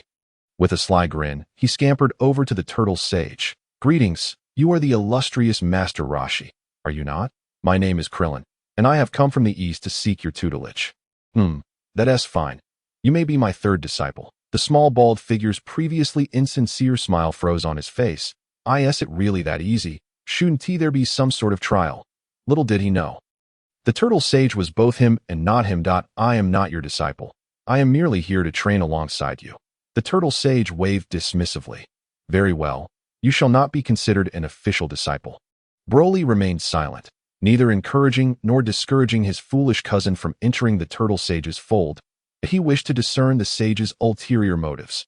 Regardless of how one perceived it, the situation felt decidedly amiss. Why would he, in good spirits, venture so far from home to vanquish demons? And why did he conveniently pursue him? Bulma, you should take them back home, Broly instructed. Chapter 36, Disagreement. Independent learning. Why? Bulma protested. They don't require training. Pilaf, sensing an opportunity, quickly interjected. My lord, we seem to be of little use right now. Perhaps you could release us as if we were mere pests. Bulma's face flushed with anger. Such crude insolence. Pilaf, undeterred, grinned in response. Indeed, Lady Broly speaks the truth. Bulma's cheeks reddened further. Nonsense, speak again, and I shall tear your mouth apart. Yet her threats lacked potency. Broly gently advised. Enough of this. Bulma, listen to me. You can always come back. But seeing Bulma's demeanor soften, he presented her with an irrefutable reason. Whether or not that foolish pig remains is inconsequential. Pilaf must be firmly secured in the laboratory. Oolong interjected. Hey, can we respect the feelings of those involved? Though I may be a pig, I am no fool. Broly disregarded him entirely, his gaze sharply fixed upon Bulma, awaiting her response. Very well. Under Broly's insistence, Bulma reluctantly acquiesced. All right, hand over the mobile laboratory. I require it for my experiments. Bulma lifted her head. Currently, these training sessions are of no use to me. I need to complete my experiments. Speaking of which, another matter comes to mind. By the way, you have brought Pilaf along to create a new gravity device, which must exert at least 8 times the normal gravity. So, shall I contact you once I have completed it? Very well. Broly smiled in agreement, and Bulma's anger transformed into delight as she consented. Without further delay, she promptly departed the Kame house with the 4 companions. In an instant, the once bustling island was left with just 4 individuals and a turtle. Broly observed the bald-headed boy, who wore a disdainful expression, shaking his head and entering the house without waiting for Master Rashi to turn around. Hey, who do you think you are? Master Meteor hasn't even entered yet. What are you doing inside? Do you understand the importance of respecting your teacher? A beam of light shot forth from the open door, striking the sand in front of Krillin and creating a large crater. The flying sand splattered all over his face. Startled by the sudden event, Krillin trembled, utterly bewildered, casting a pitiful look at Master Rashi, who paid him no mind. It was evident that with Boreikli's presence, Krillin's motivating influence on Son Wukong had nearly diminished. The iconic scenes of Krillin's sacrifice and boundless magical prowess would no longer be witnessed. However, he did not mind having an additional disciple. The Dragon Ball world was merely a trivial affair, with the ultimate goal being the realm beyond, or even returning to the one he came from. Master Rashi turned back towards the house with an inscrutable expression, leaving Son Wukong to mock Krillin mercilessly and the sea turtle still trying to comprehend the situation. Laughing? What are you laughing at, fool? Fool. Is that an insult? Son Wukong looked at Krillin with curiosity, even leaning closer. Seeing Son Wukong approach first, and being appointed as the elder brother by Master Rashi, Krillin decided to extract information from him. Recognizing his seemingly naive demeanor, "Elder brother, the little junior has just arrived and knows nothing. I would greatly appreciate your guidance." Son Wukong, confused, replied, "I just arrived as well. I know nothing." Krillin, not believing him, assumed that Son Wukong was unwilling to share. "How could that be? Elder brother, we are both disciples under the same master. We should support and help each other. Share some information with me so that I do not inadvertently offend anyone. Or else we may both face punishment." Son Wukong shrugged. "Not a chance. I'm here with Boreikli to learn and train under Master Rashi." Krillin's spirits lifted. It seemed that the arrogant fellow who had just entered was indeed Boreikli. Boreikli? The one who just went inside? Yes, that's him. But why did he bring a gun? Is that a laser gun? No, that's a light skill released by Boreikli. What? Krillin wore an expression that questioned whether he should believe this. Just as Son Wukong was about to elaborate further, a voice called, "Wukong, come in." "All right, I'm coming." Son Wukong had grown exceedingly dependent on Boreikli. The more he learned, the more he realized how different they were. To date, they were the only two with tails. "That I'm off to find Boreikli. You should come in too." Without waiting for Krillin's response, he dashed inside. Boreikli, removing the wristband he had been wearing, which no longer served much purpose. He said, "Here, put this on. Are you giving this to me?" "Of course, but you mustn't take it off." He said this while affectionately placing the device on Wukong's wrist, adjusting the gravity to 3 times normal. "Wow, this is heavy," Son Wukong exclaimed in astonishment, trying to jump, but feeling as though he were weighed down by lead. "Haha, don't waste your energy. For now, focus on training with Master Rashi." "All right." Master Rashi finally found what he had been searching for. "Are you really not going to join them in training?" Boreikli retorted, "Do you think my thoughts are centered on that? Your strength indeed surpasses that of ordinary people, even far exceeding my own at present. Yet you do not know how to harness the energy within you. That is a grave waste." Just then, Krillin entered with his bag, overhearing Master Rashi's serious words, gazing at Boreikli, who was of similar height. In disbelief, "What does Master Rashi mean? That guy's strength has surpassed that of the god of martial arts? Is this a joke? That's why I choose to remain here. Otherwise, I would have long since left." Master Rashi observed Boreikli's determination, not pressing the matter further. If he rushed things, it would only provoke suspicion. "Well then, follow me, Master Rashi. This island is too small, even constrained by the gravity ring." Son Wukong felt the island was insufficiently spacious. A mere glance revealed it exceeded the island's bounds. "Do not worry, just follow me." Henceforth, Son Wukong and Krillin trained diligently under Master Rashi's guidance, while Boreikli occasionally observed, spending most of his time in the biological laboratory. He collected Son Wukong's blood and meticulously compared it with his own. Ironically, despite Son Wukong's combat power reaching 120, he was terrified of needles. Yet, when Boreikli needed to draw blood, there was no room for resistance. Each time, Son Wukong would wail as he was pricked. Over time, Boreikli scrutinized Master Rashi's teaching methods while contemplating his own. Though he did not entirely agree with Master Rashi's approach, he had to admit it was remarkably effective. At the very least, it yielded significant results for Krillin, who made considerable strides. Son Wukong's progress was most pronounced, attributable to his scion heritage, but Krillin, through similar training, broke through to human limits in a short time. Beginning to absorb energy from the air, there was no specific method involved, yet it proved effective nonetheless. In the laboratory, Boreikli observed the data displayed on the computer, although he was not entirely convinced. Combining it with his own teachings, he was on the verge of forming a closed loop. At the very least, he had found the path to energy cultivation. Chapter 37. Meteor realm, mastering the stars. It had been over 8 months since he began learning beside Master Rashi. During these 8 months, Bulma had visited only twice, each time staying for no more than half a day before returning. Her research on the gravity rings had not progressed, and she felt embarrassed to linger any longer. However, she spoke with Boreikli for an extended period every day. Throughout these 8 months, Master Rashi's strength had increased by just 3 points, reaching 144, while Krillin's improvement was greater, achieving a boost of 35 points. Son Wukong, however, exhibited terrifying growth. With Boreikli's ample supply of high-energy nutrient blocks, his combat power soared beyond 320, far surpassing Bulma. He could now withstand 13 times normal gravity while maintaining normal activity. In order to train, he was currently wearing 4 gravity rings, each set to 3 times normal gravity. Were it not for the remarkable progress of Son Wukong and the others, Boreikli might have overlooked the training methods imparted by Master Rashi. In his view, those movements were even less effective than the stance and horse-riding posture he taught. Yet, those seemingly inconspicuous motions had brought him considerable joy. Indeed, that joy was now on the verge of overflowing. Boreikli gazed eagerly at the computations on the computer screen. He hoped this time would yield success. If it did, the foundation for his cultivation would be firmly established. After living on this island with Master Rashi for 8 months, his daily routine had revolved around researching how to manipulate the energy within his body. Today marked the day of his successful simulation. Ding! Although Boreikli appeared unchanged, his tightly clenched hands and gleaming eyes conveyed his emotions perfectly. System feasible. Boreikli received a system-determined answer and promptly rose to his feet. He had already simulated the operation route of this technique in his mind countless times, memorizing it with remarkable proficiency, with everything in place. It was now time for him to conduct his own experiment. Upon exiting the laboratory, he stored everything using a universal capsule. Why are you out so early today?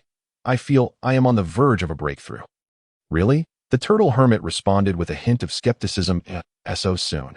8 months may seem long, yet creating a technique from nothing is indeed a formidable challenge. Although it is only a rudimentary foundation, it is feasible, and its function? It compresses the energy within my body and accelerates the absorption of energy from the air. That sounds promising. Boreikli, however, was not in a hurry. That he stood beside the turtle hermit, sheltered by the shade of a tree, watching as Son Wukong and Krillin eagerly dug into the ground with their hands. Well, it's merely foundational. After stating this, Boreikli added thoughtfully, Turtle hermit, do you believe the energy is more abundant in the acupoints or within the cells? In the acupoints, the turtle hermit answered without hesitation. The turtle hermit, a master of concealment, surprisingly knew about acupoints. He squinted his eyes. After all, having lived for centuries and being revered as the god of martial arts, it would be absurd for him to lack knowledge. Therefore, the turtle hermit had opened several acupoints. Just how formidable was his true strength? Ha! My strength is merely this that I ask for how strong I am. That remains uncertain. Indeed, I shall commence my training now. Wish me success. Boreikli did not delve deeper, but instead flashed a smile. Of course, good luck. Boreikli turned and walked away from them, both to avoid disturbing them and to seek solitude. The turtle hermit slightly turned his head. Grow swiftly. The stronger you become, the more joy it brings me. The path ahead is fraught with thorns. After muttering this under his breath, the turtle hermit fell silent. Watching Son Wukong and others, unbeknownst to Boreikli, Bulma had called to share good news, but he had already entered the energy accumulation laboratory and did not receive the call. She was hastily making her way towards him. Self-proclaimed as a genius, she had spent 8 months on a trivial gravity ring, which had nearly driven her to madness. With results in hand, she was eager to showcase her achievements. Boreikli arrived alone at the seaside. Listening to the sound of waves crashing against the cliffs, raising his hand, a beam of light shot forth, creating a platform mid-air. It must be said that after 8 months of accumulation, his control over the energy within his body had significantly improved. Even with a combat power of 4,500, it made little difference. He leaped down, naming his technique control of the stars, focusing primarily on vital energy. He murmured to himself before slowly closing his eyes. Boreikli had no intention of establishing a new lineage. Since the turtle hermit referred to this energy as chi, then it was indeed chi. He merely chose a more melodious name for it. Under his command, The energy within his body swiftly transitioned from the tangible cells into the ethereal meridians. He could perceive these meridians clearly, even noting every acupoint along the way, yet to outsiders, they remained invisible. Even biological experiments were entirely simulated, harmonizing muscle, cells, and movements to achieve effects akin to energy flow within the meridians. He began to gather his vital energy. Once more, he felt a profound contradiction, an overwhelming sense of strength coupled with extreme weakness. No, this is too uncomfortable. I must enter the threshold quickly. With this thought in mind, he acted accordingly.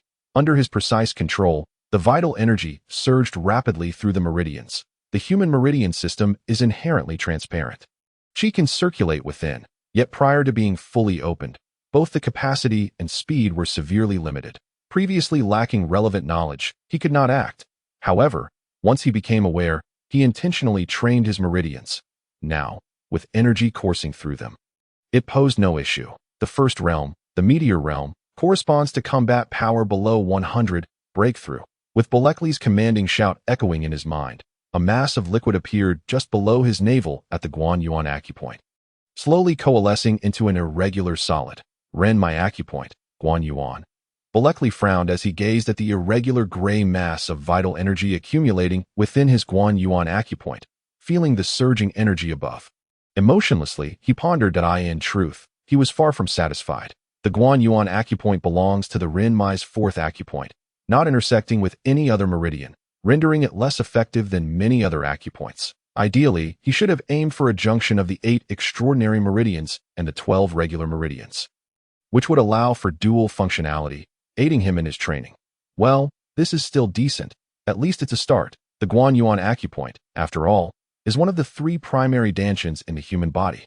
Compared to other acupoints, it possesses infinite internal space, capable of containing boundless energy, akin to a miniature universe. Nurturing it well is also a wise choice. Just as he prepared to continue cultivating the Guanyuan acupoint, the energy within him began to surge uncontrollably. Boreikli's expression darkened, filled with despair as he looked up at the sky, feeling utterly helpless. Damn it, I was simulating and training so well, and now it's gone out of control. Chapter 38. The Pursuit of Perfection. The consciousness of the body. He intended to channel all the remaining power within him into the Guanyuan acupoint, aiming to break through to the second realm, the satellite realm.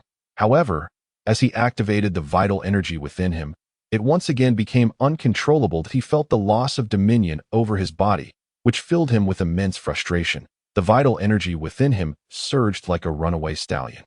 Completely beyond his control, Boreikli could only watch helplessly, rendered powerless. Although he had lost control over his body, his perception remained intact. He was acutely aware of the flow and quantity of the vital energy within him.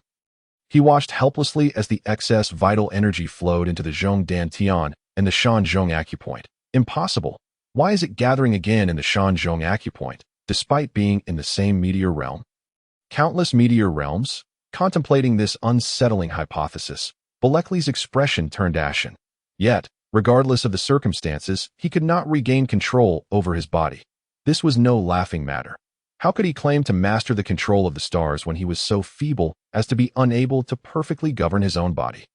Despite his frustrations, he remained silent, observing his situation. After more than 10 minutes, the meteor in the Shanzhong acupoint was finally refined. Just as he prepared to continue, the vital energy within him remained uncontrollable. Boreikli felt the relentless flow of vital energy. What's happening? What is this? As he had anticipated, the vital energy, once again beyond his control, automatically congregated in the Yin Tang acupoint of the upper Dantian. What a mess! Aren't the lower Dantian for essence, the middle for Qi, and the upper for spirit? He watched quietly until the meteor in the upper Dantian was also completed. He could no longer sense even the slightest trace of energy within his cells. Even with Boreikli's composure, this relentless cycle was pushing him to the brink of collapse. What is going on? Why can I still not control the vital energy within me? Is it rebelling? Aside from clearly perceiving the meteors formed by the vital energy from the 3 major Dantian swirling around, he found himself unable to take any action. Boreikli was utterly perplexed. What on earth was happening? How had this unexpected turn of events come to be? Within his body, uncontrollable forces surged, and Boreikli understood that the transformation was far from over.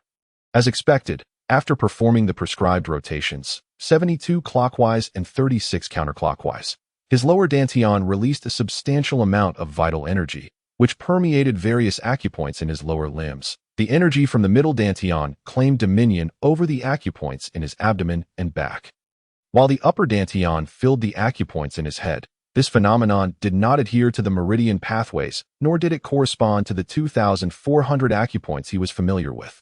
Instead, it invoked the extraordinary 8 extraordinary meridians and the 12 regular meridians known from his past life. Boreikli found himself in a perplexing situation. What on earth is this bizarre occurrence? Could it be that this minuscule vital energy has developed a consciousness of its own? Once all internal changes subsided, he regained control over his inner strength. He felt no exhilaration. Without clarity on these changes, he could not relish the experience. Within his 3 major dantians, a meteorite had coalesced according to the first layer of his cultivation method. What a predicament! Everything was functioning well, and now, this upheaval has left me in disarray. Moreover, isn't it said that the upper dantian corresponds to the Biwi acupoint? The lower dantian, on the other hand, has various interpretations. With the Guanyuan acupoint being a plausible option. As he pondered, Boreikli recalled something. The system. In the Guanyuan acupoint, the Shanzhong acupoint, and the Yinang acupoint. Was there something special? The golden ratio indicated the following: the distance from the soles of the feet to the acupoint in relation to body length, from the perineum to the Shanzhong acupoint in relation to trunk length, and from the chin to the Yintang acupoint in relation to cranial length. After hearing the system's explanation, Boreikli's expression softened. He surmised that the earlier loss of control was likely linked to the body's autonomous actions. His self-created cultivation method was rather rudimentary, leading to a self-correction by the body. It wasn't that his body had developed a new consciousness, but rather an instinctive response, or perhaps a secondary consciousness. It is said that after death, one may transform into a zombie, yet they lose all memories of their former life.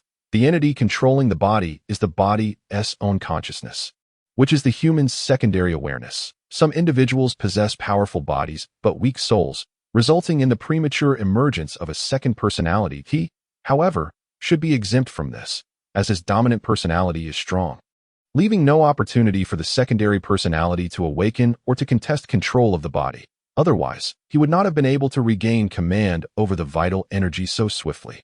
This aligns with my speculations. The body has executed a flawless self-correction. With the system's confirmation, Boreikli felt a profound sense of relief. The system merely corroborated his thoughts. His own cerebral processing was the paramount factor. He sensed the abundant power within. Indeed, the vital energy did not diminish instantaneously. Rather, it was gradually reduced through the spiraling motion of the meteorite. Correspondingly, the quality of his vital energy was continuously enhancing. Moreover, Boreikli conjured a luminous orb from his palms, forming instantaneously, unaffected by the influx of vital energy into the 3 major dantians. On the contrary, he felt that the speed at which he could condense vital energy had accelerated, albeit subtly for now. Previously, he needed to exert control over the vital energy. Now, it could manifest in his hands at will. Currently, his strength was insufficient to perceive the disparity clearly. He would have to wait until the weight of his vital energy increased to discern the difference. Now I understand why the dantians release energy into various acupoints. They serve as conduits for energy transmission, akin to a teleportation array. Boreikli stood up, brushing off his clothes, with all vital energy concentrated in the 3 dantians. He could not proceed to the next level of cultivation. Wait, that's not right. Boreikli did not immediately take flight. Instead, he furrowed his brow in contemplation. How is it that my 4,500 units of vital energy are expended upon condensing 3 meteorites? Did I not feel the energy within me diminishing? Boreikli's expression shifted as he sat back down, meticulously redistributing the energy within. After a lengthy pause, he stood with a complex expression. Oh, that's how it is. This could lead to complications. Science and martial arts must progress hand in hand. Boreikli soared into the sky, contemplating his next steps. What a tremendous stroke of luck! I can conduct research. Boreikli stumbled slightly, almost losing his balance midair. Why did you suddenly appear? Your power has increased, and my capabilities have enhanced. Previously, when I had 4,500 points, You did not upgrade. Now you have that ITS akin to upgrading from a 28 nanometer process to a 14 nanometer process. So much. Boreikli questioned skeptically. Not just a little that I in the future. You must not appear without my explicit command. Understood, but I can now independently conduct research, albeit via an exhaustive method. Boreikli was elated. What is there to fear about exhaustive methods? In my past life, Huaxia managed to keep pace with foreign encirclement through exhaustive methods, did it not? One material requires the fusion of 10 materials, each contributing 0.5, gradually mixed. Huaxia may lack many things, but it certainly has an abundance of people, laboratories, and experimenters. If an experimenter conducts 200 experiments a day, with 100 experimenters in one lab, and Huaxia has 100 labs, how many materials can be processed in a single day?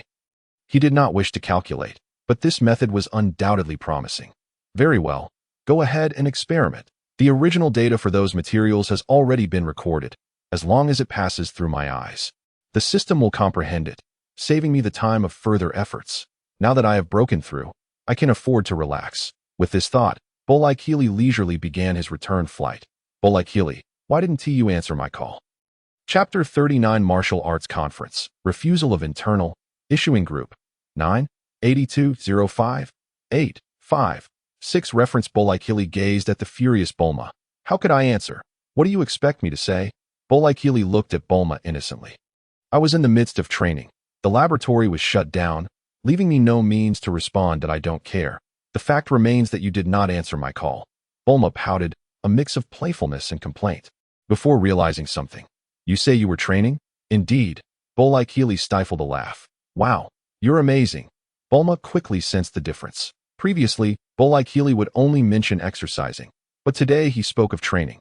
What is training? Having often been subjected to Boreikli's lectures, she was well aware. She lunged towards him, her eyes gleaming with hope. Have you made any breakthroughs? Boreikli wrapped his arms around Bulma's slender waist. You're as fiery as ever. Bulma, unperturbed, replied with a cheerful smile. First, tell me, have you made any breakthroughs? Nodding slightly, he replied. Yes, it's precisely because I made a breakthrough that I closed the laboratory and came to the seaside to train. What was the outcome? Under Bulma's sparkling gaze, Boreikli chuckled. What do you think the result was? It was successful. Bulma responded with a hint of pride. Ha! Of course, little did he know that Bulma's words would leave him momentarily speechless. Indeed, you are worthy of me. You. Ha! Bulma beamed with pride, producing 4 exquisite bracelets from her pocket Tada. What do you think? Aren't you worthy of me?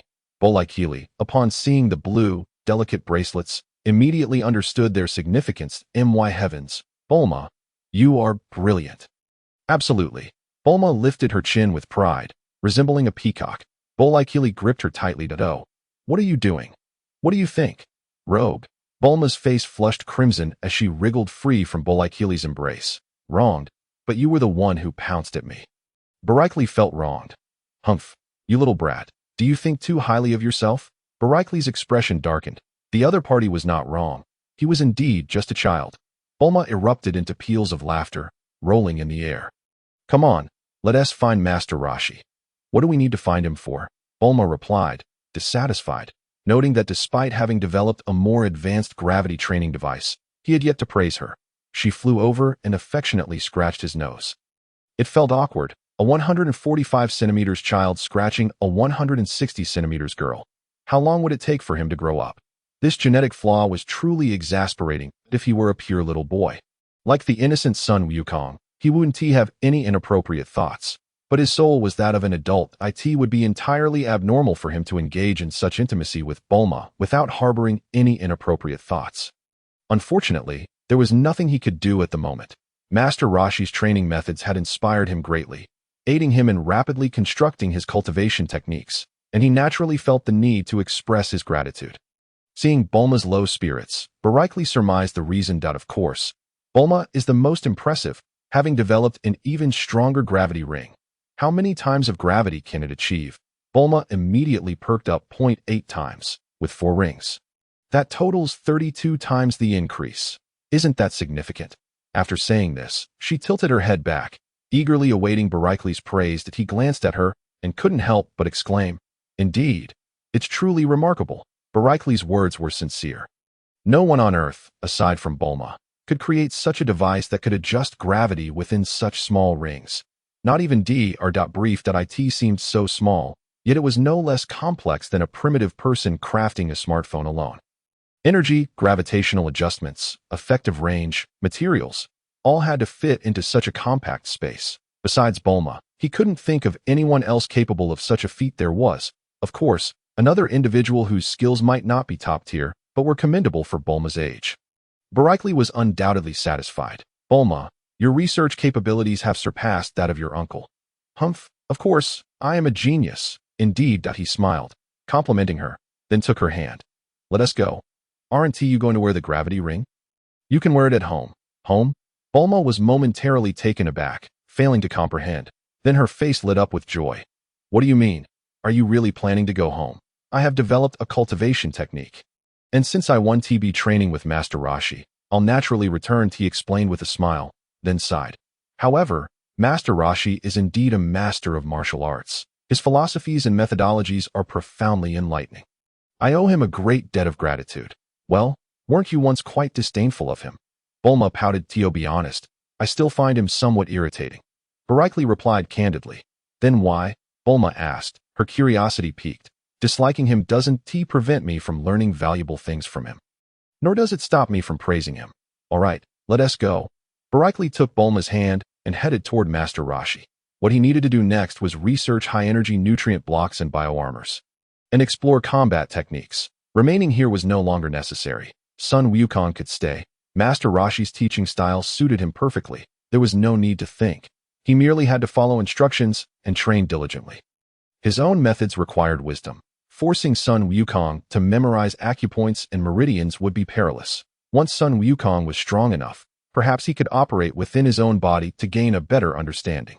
The two quickly located them. It was not difficult to find. Son Wukong and Krillin were sweating profusely under the blazing sun, and they easily spotted them. Master Rashi, it's you? Looks like you've had a fruitful time. Huh? What do you know? Just here to mess around.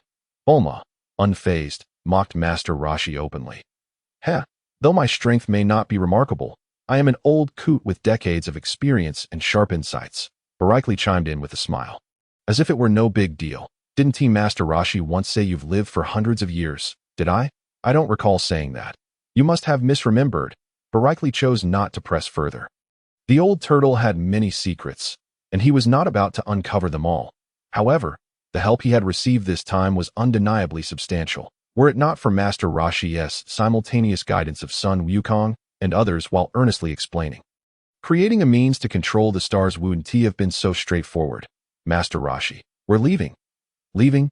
Indeed, I have broken through. Staying here would only waste time, and I need to return to West City. Isn't the city less suitable for cultivation? Boreikli and Bulma exchanged glances. Don't worry, old turtle. My family is the world's richest, and our home is vast enough to accommodate it without issue. Bulma declared proudly. But aren't you participating in the World Martial Arts Tournament? What? Bulma was taken aback. Had it been in the past, she would have shown no interest, but now that she was learning martial arts. There has always been no first in literature and no second in martial arts. Unfortunately, Boreikli did not fulfill Bulma's wish. Not interested. Boreikli, with Son Wukong participating, do you think you can win? Bulma fell silent.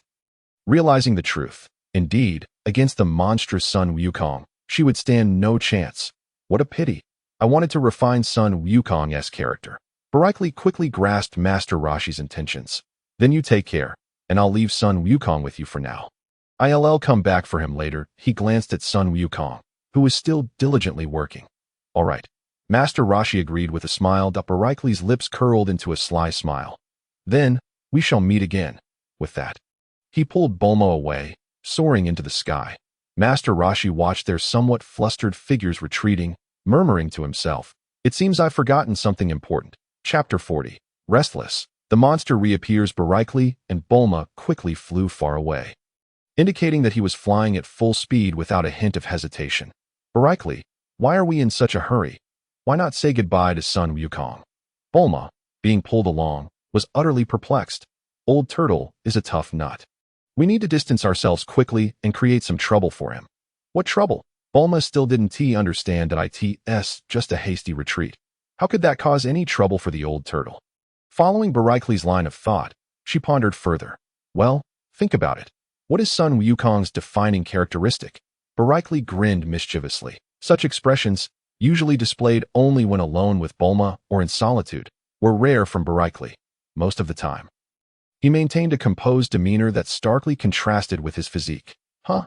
Characteristic? Sun Wukong eats a lot. Food. Bulma finally comprehended the situation, her face adorned with a smile. Master Rashi, on the other hand, grasped the reality with a grim expression. Once again, he had been deceived, and his temper was truly exasperating. Gazing at Broly's retreating figure, Master Rashi murmured to himself, however, you should now be capable of confronting the failure that possesses an energy level of 8,000 alone. Shouldn't you? It was evident that Master Rashi would never allow Broly to deceive him that if you assign me tasks, I shall provide you with a modicum of amusement in return, as all must be balanced in reciprocity. Raising his left hand, energy coalesced into a small square, inscribed with various runes. Let us engage in a game. Then, next time, might you seek me out to learn the Mafuba? Master Rashi also revealed a proud smile. Broly, in high spirits, mistakenly believed he had outsmarted Master Rashi, unaware that calamity was looming over him. Of course, fortune often intertwines with misfortune. Whether it leans towards good or ill depends on the unfolding of future events. Broly, you are quite the rogue. Not at all. That old turtle has always been rather mysterious. He certainly wouldn't allow Goku to go hungry, so fret not. Bulma nodded with a beaming smile, quite fond of this mischievous side of Broly. Yet, you truly are something. You call him Master Rashi to his face and refer to him as the old turtle behind his back. Tisich, who told him to act so pretentiously? Let us depart. An expression of excitement illuminated Bulma's face as she leaped onto Broly's back. Hooray, let's go, she exclaimed. Bulma, you are clearly older than I am. Why must I carry you? You are a boy. Shouldn't it be your duty to carry someone? You possess great strength, and you are my boyfriend, so it is only fitting. But you're older. Bulma placed her hands around Broly's waist. What do you mean by older? Ahem, I meant capable, not in terms of age. Essentially, I was implying that you are intelligent. And our lifespans are indeed lengthy. Broly stammered in his explanation, having inadvertently let slip his thoughts. Humph, at least you are perceptive. Bulma cheerfully draped her arms around his neck, temporarily sparing Broly from further scrutiny. Relieved, Broly sighed inwardly, glad to have evaded that moment. With Bulma on his back, he soared forward, and with his current strength, flying was indeed far swifter than any aircraft. By the way, how are they faring? Have they been well behaved during this time? Under my watchful eye, they won't cause any trouble. Indeed, Bulma speaks truthfully. Let us accelerate. Oh ho! The two frolicked freely in the sky at Bulma's home in West City.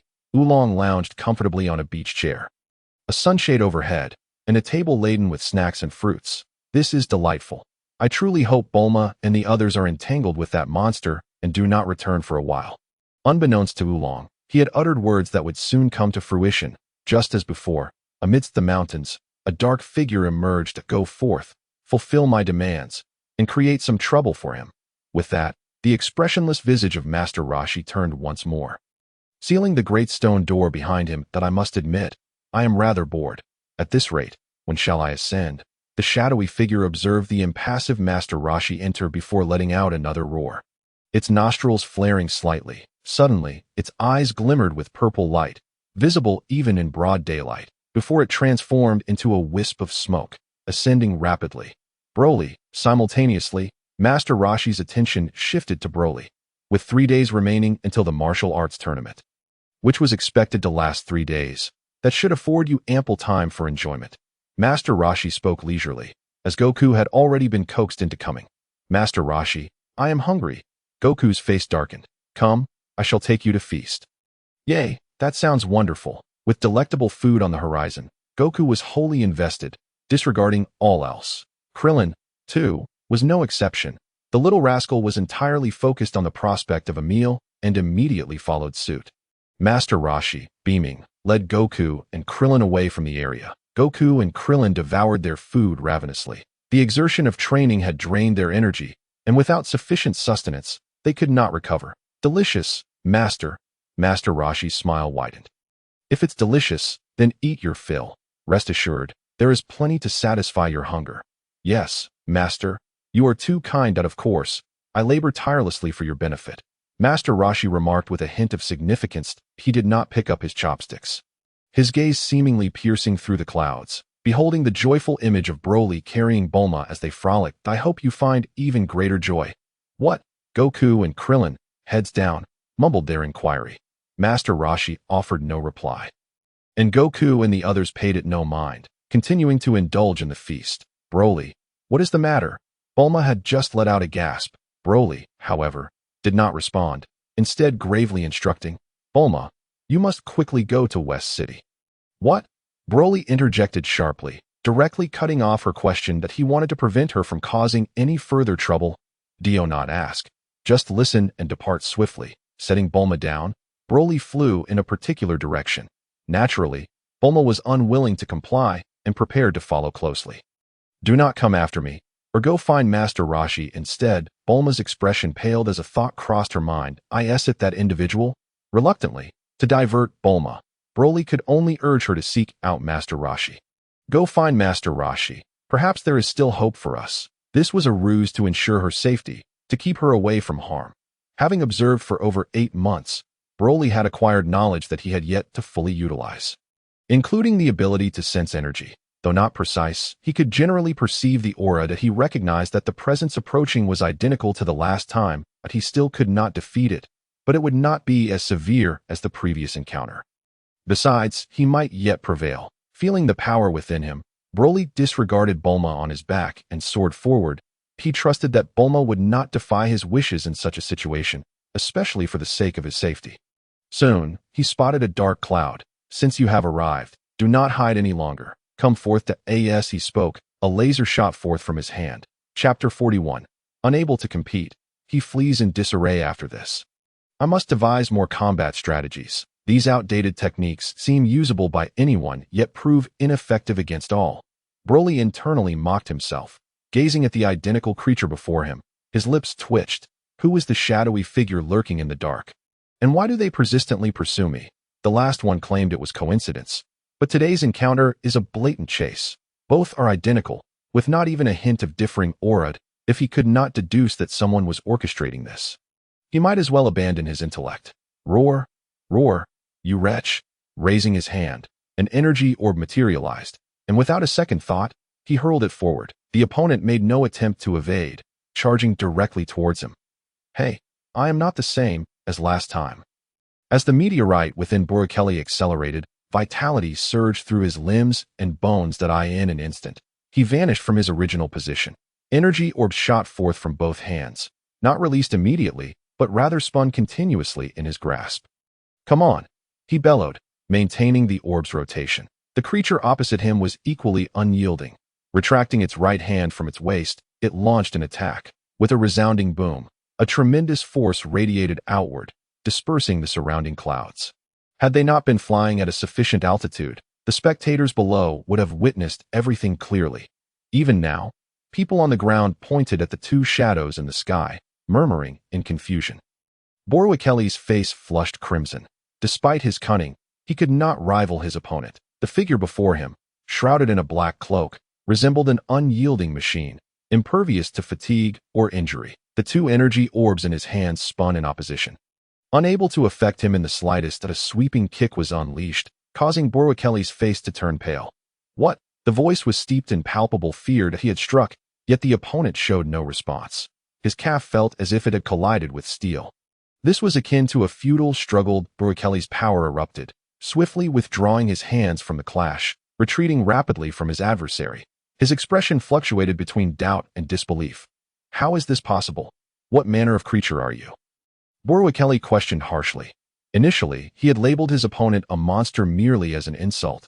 But now, after that last blow, it was clear that no ordinary being could remain unfazed. Unless, of course, he had long since lost all sensation in his body. The meteorite spun rapidly, gathering a brilliant light in his hands, and a resplendent spear materialized. Grasping the spear's shaft, he charged directly at his foe. The cloaked figure with violet eyes remained unperturbed, forming a fist to retaliate with ferocity.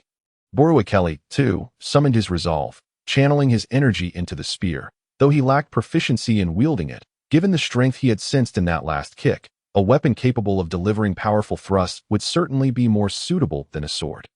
In the blink of an eye, they clashed once more, and Boreikli's expression changed again that he had not detected the extent of his opponent's energy, yet his spear was fracturing inch by inch.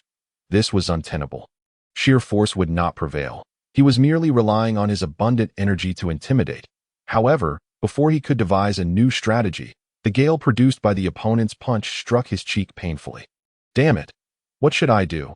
Boreikli discarded the energy spear and turned to flee. His body sliced through the air with a piercing sound, causing the onlookers below to cover their ears in distress. The figure in black pursued him with equal swiftness. Boreikli's strength had reached 4,500, even with the development of his techniques and the cultivation of the first realm of the meteorite stage. His combat prowess had not diminished. Rather, it had subtly increased. After all, his foundation was solid. He had merely refined his control over his internal energy. Capturing Boreikli effortlessly was a considerable challenge, unless Boreikli foolishly remained stationary to grapple, refusing to escape or seek external aid. But how could that be? He had already realized he could not win and was hastily fleeing that AS for fighting desperately. In his entire life, aside from Bulma, he had never fought for anything that if he couldn't win, it was better to run. Meanwhile, Bulma found herself at a loss, not knowing that upon sensing her arrival, Master Rashi had already made his way to the martial arts tournament venue. This was an act of retribution. Should he intervene to assist Boreikli, it would be of little consequence. Moreover, being of Scion blood, his battle power could double after a serious injury if he were wounded this time. It would merely serve to enhance his strength that a solid foundation was necessary, but greater combat prowess was something he needed to pursue. Master Rashi, why are we attending the martial arts tournament? Son Goku asked curiously while aboard the plane. He had originally intended to use the flying Nimbus, fearing that Son Goku might encounter Bulma and be compelled by Master Rashi to take the plane instead to battle against elite fighters from all corners of the nation. Is that so? Son Goku's eyes lit up, eagerly anticipating the challenge. Of course, but do not underestimate your opponents. There are many formidable fighters in this world. This time, he certainly did not need to compete himself. He had long prepared someone to spar with Son Goku, with the singular aim of ensuring that Son Goku did not claim first place. Klein, who had been watching Son Goku's brash behavior with disdain, now felt a spark of inspiration, envisioning the glory of winning first place, gaining national fame, and being inundated with admirers. He, too, looked forward to the upcoming tournament with great enthusiasm. No worries. I relish the chance to face strong opponents. By the way, Master Rashi, is Boreikli participating? I invited him, but he declined. It is highly unlikely he will attend. Klein replied with a scoff that I suspect he witnessed our grueling training, recognized our prowess, and feared he would not achieve a respectable ranking. After all, based on Klein's and Son Goku's abilities, he was certain of securing first place, with Son Goku following in second. If he were to place third, it would be quite shameful. Master Rashi's lips twitched. Silly child, where does that confidence come from? What about that Ru? Isn't that a bit naive? Son Goku regarded Klein seriously, earnestly advising him, Klein, do not speak so lightly. I cannot even defeat him. Then that would make him first. And you second. How embarrassing it would be to compete. Son Goku was exasperated, not anticipating Klein to be so boastful. Nonsense. I can definitely win the championship, even if Boreikli doesn't participate. Klein sneered. Humph. Even if he competes, I will still claim the championship. What can you possibly use to compare with me? Impossible. If Boreikli participates, neither of us will secure the championship. His strength is formidable. I am no match for him. And neither are you. Nonsense. A coward who flees at the critical moment cannot be that powerful, Son Goku retorted vehemently, glaring at Klein. Then tell me, why did he flee? Son Goku stammered. How would I know? Regardless, Boreikli would never run away. Klein scoffed. Master Rashi, will Boreikli flee? Master Rashi's expression was inscrutable. Of course. Isn't he fleeing right now? Quite a pitiful sight. Indeed. Chapter 42. Huang Lanchi, destined to be Boreikli, was merely perplexed. In truth, he was quite aware of the matter at hand. Either the energy being restored continuously exceeded the energy consumed, or there existed something akin to a portable power bank that as of now. He had not yet surpassed the critical threshold. Given his current knowledge structure, that was the only conclusion he could draw. He hoped Bulma was clever enough to escape quickly and refrain from returning to him. After exchanging blows with his opponent for a brief period, Boreikli immediately resumed his flight. He undoubtedly still had confidence in his escape, yet fleeing was not a viable solution. If the adversary was resolute in pursuing him, they would certainly be able to sense his presence. Without resolving the matter, he could not find peace of mind. Even resorting to the sealing technique mentioned by Master Rashi, he was reluctant. What nonsense is this? You come to confront me, and I am not allowed to retaliate. This was something Master Rashi had genuinely not anticipated at that moment. He was leisurely strolling on a small island with Son Wukong, Krillin, and the giant turtle, primarily for the sake of enjoyment. Master Rashi, can this enhance our strength? Asked Krillin, breaking the silence. Fool, of course it can, Master Rashi replied, wearing an expression that suggested he found Krillin to be a promising pupil. Indeed. Look, Teacher Wulian has acknowledged my words, Krillin boasted, pleased with himself. That physique is undeniably impressive, Son Wukong exclaimed joyfully, pointing at Master Rashi. He didn't say your words were impressive. He was referring to that person's physique. Krillin corrected with a hint of annoyance. The naive Son Wukong was still unable to discern whether the individual in question was a woman simply by sight, resorting to calling them a person. However, they were still on the street, and the lewd gazes from Master Rashi and Krillin had already displeased many beautiful women, an old hunchback, and a short fellow, who would wish to showcase their beauty to such individuals. Their loud exclamations drew ire, prompting many to chastise them. Ultimately, Master Rashi could only leave in embarrassment, leading Son Wukong and Krillin away. Unbeknownst to them, they had caught the attention of a vengeful blonde beauty, who had stealthily followed them.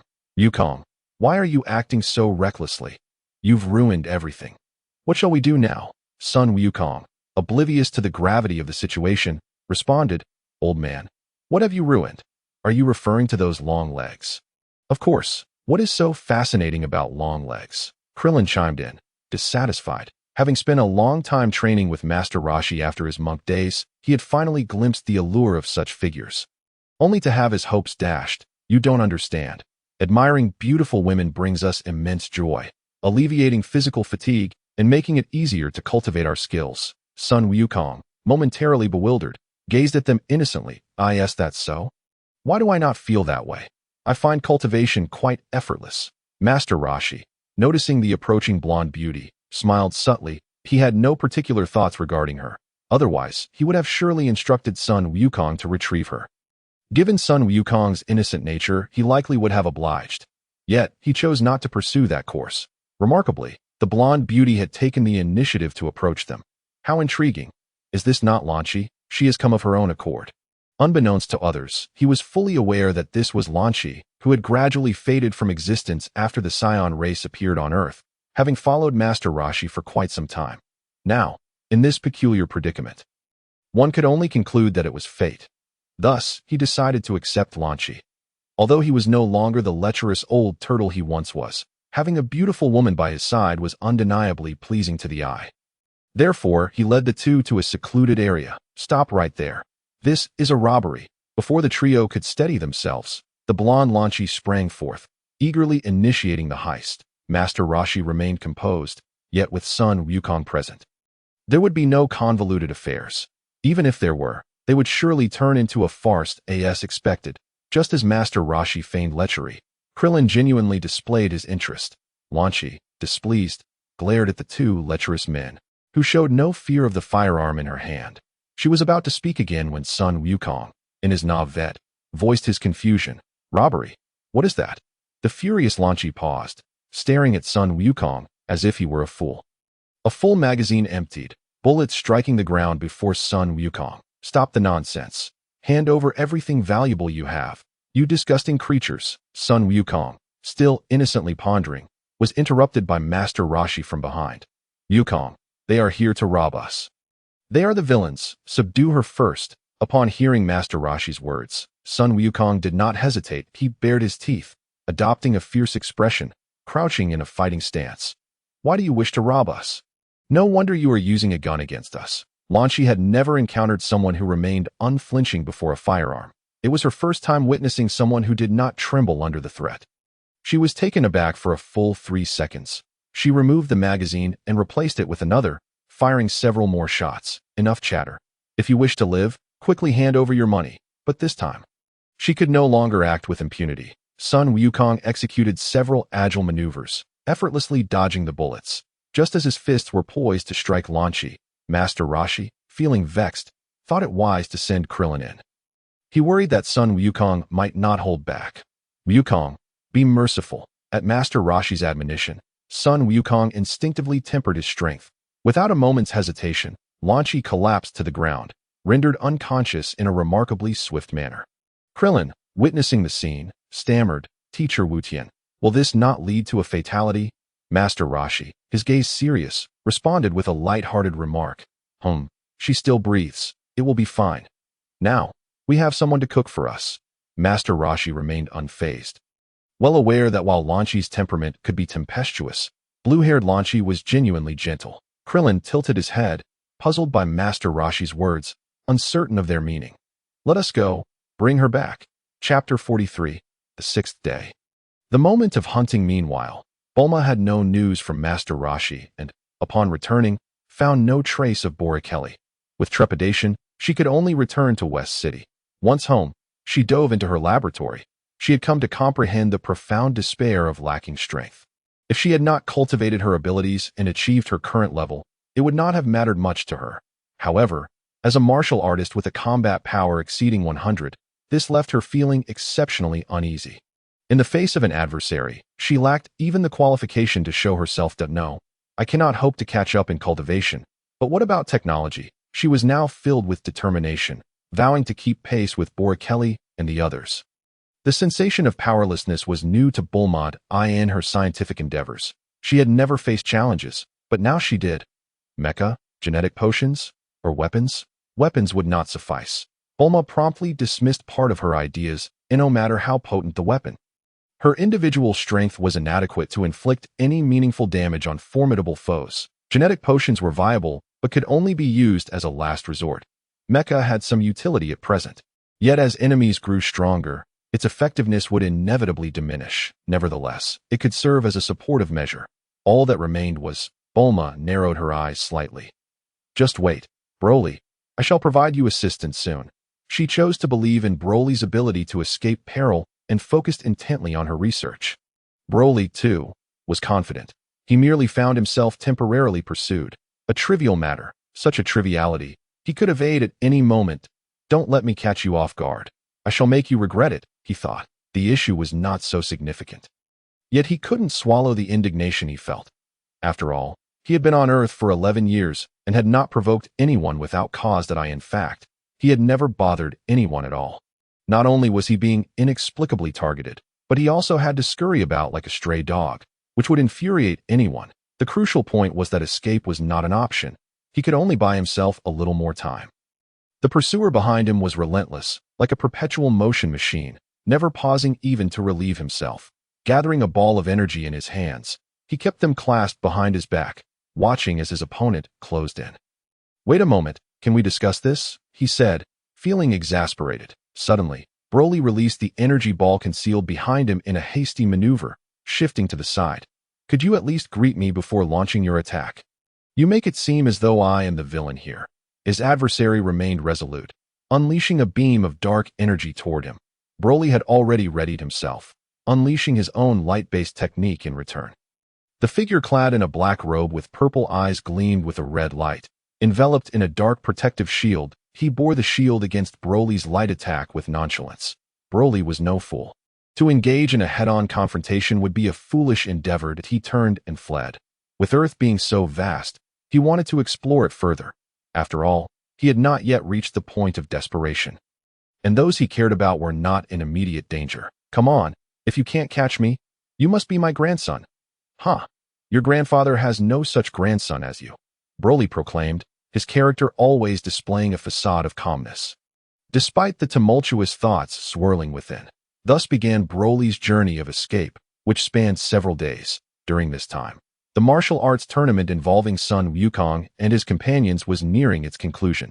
Unsurprisingly, Krillin had been eliminated early, failing to reach the top 4. Son Wukong, however, was currently engaged in a fierce battle for the title of the world's strongest. Bowing respectfully, Son Wukong curiously examined his enigmatic opponent before declaring, "I will attack."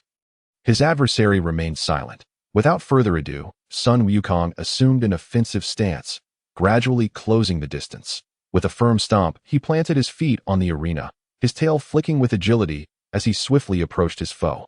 One punch, ineffectual. Another punch, still ineffective. 2 consecutive kicks were effortlessly thwarted by his opponent, a swift elbow turn, and at last, his adversary took a step. However, at that moment, Son Wukong found himself retreating hastily. "Impressive," he exclaimed in awe. "Let's go again." With that, he advanced once more, closing the gap with short, rapid steps. This time, Son Wukong refrained from brute force, opting instead to utilize his monkey fist technique to harass his opponent. Yet, it proved futile. His opponent remained composed, almost as if foreseeing every one of Son Wukong's movements. "Master Rashi, this is truly an embodiment of there's always someone better out there," Krillin lamented, recognizing the unfavorable situation. You're starting to grasp the situation." Master Rashi mused, aware that few in the audience could discern this truth. Most spectators believed Son Wukong's dynamic attacks were overpowering his opponent and cheered for him. Only true experts could see that Son Wukong was merely struggling in vain. Engaging in futile exertions to a prolonged battle is inadvisable. "What should we do, Master Rashi? Son Wukong is going to lose." Krillin fretted, his anxiety evident as he pounded his fists. "Calm down, Krillin. I have consistently emphasized that martial arts is about the foundation of strength and the cultivation of wisdom. Without wisdom, one is left with nothing but chaos. The practice of martial arts serves to strengthen the body, to champion righteousness, and to foster a deep appreciation for life and nature. One must never succumb to reckless bravado." Krillin was taken aback. "What nonsense is this? Aren't we here to fight? Besides, how could I ever match Son Wukong's fervor?" Despite his grievances, he reluctantly acquiesced. Master Rashi, noting the dissatisfaction in Krillin's eyes, remained unperturbed. His teachings were sincere. However, Krillin's advancement depended on his own fortune. Master Rashi had many other matters to attend to. Much like his approach to Broly, he would certainly present trials, yet he could not assist every time. What he sought was not gratitude from Broly, but rather the assurance that Broly could one day stand strong on his own, if every encounter with formidable foes required his intervention. He might as well find another candidate for mentorship. Son Wukong, while admirable, was also a rather foolish choice, and thus he was excluded from consideration if Broly were to learn of Master Rashi's thoughts. He would certainly be taken aback. The chase had continued for 6 days, and the relentless pursuer had followed him throughout. Now, he felt confident in his ability to defeat the creature trailing him. In fact, just yesterday, on the 5th day, he had been capable of vanquishing the beast. However, after being pursued for 5 days, it felt disconcerting to suddenly lose that sense of urgency, and thus he had led the creature westward. Today, as he neared the western city, he knew he could no longer refrain from striking. Sensing an unusual shift within his body, he realized that his vital energy had not merely entered his cells, but had instead flowed into his meridians and acupoints. This was a rather fortuitous outcome that a satisfied smile crept across Broly's lips. "Now comes my moment of reckoning." Soaring quietly through the skies, surrounded by mountains, the likelihood of being spotted was minimal. He simply needed to wait for his opponent to take the bait. Chapter 44. Give it your all and eliminate the enemy. The opponent's strength was formidable, perhaps even superior. Had it not been for Broly's nimble and cunning movements, he would have already been caught. Even so, after a mere 15 minutes of waiting, the figure in the black robe had closed the gap. This time, Broly had learned his lesson. He would not waste words, but instead launched into action. With a resounding clash, his fist collided with that of the black-robed creature. "Not bad," he mused. However, as their fists made contact, a surge of strength coursed through him once more. His opponent, caught off guard, was unexpectedly sent flying. A flicker of delight crossed Broly's eyes. "This is the first time I've managed to shake them." Once more, Broly continued to unleash a flurry of punches, each strike delivered with 80% of his strength. Followed by a release of 40%, he persisted in pushing back his adversary. Yet, his elation was fleeting. He understood that to truly defeat this foe, he needed far more than his current capabilities. Nevertheless, he was filled with confidence. Since he dared to confront the opponent head-on, he believed he could prevail. With a sudden elbow strike, his opponent's rough hand grasped him tightly. Broly remained unfazed, his elbow radiating light as he unleashed an energy attack. This was the strategy he had devised, but it was still insufficient. After briefly pushing back the creature, he immediately followed up with another attack. "Monster, aren't you fearless of harm?" Upon concluding his statement, 3 meteors within his body began to whirl madly, causing the vital energy within him to thicken considerably. With a mere thought, this energy materialized in his hands, taking on its true form without transforming into any beams of light. "Allow me to treat you to something delightful." Clenching his fists, he unleashed a powerful strike aimed directly at his opponent's temple. The black-robed figure, however, was not to be trifled with. Having endured a relentless barrage of attacks, he swiftly raised his hand to defend against the blow. In a feint, he evaded, pivoting to deliver a fierce strike with his tail, slamming it into the line of his opponent's armpit, precisely at the front of the first rib. This point, known as the Zhongmen acupoint, is one of the 36 deadly points. Even if he were as solid as a wall of iron, the impact would leave him staggering. Observing this unfolding scene, a wave of elation surged through him, for he realized that he could conserve his strength. Ha ha, young one, your doom approaches. Although you are a monster devoid of consciousness, your fortunate days are numbered. Even if you evoke pity, it pales in comparison to my own. As he spoke, he continued his relentless assault, denying his adversary even a moment to breathe, all while inwardly mocking himself and embodying the persona of a villain that at last he unleashed his most lethal strikes.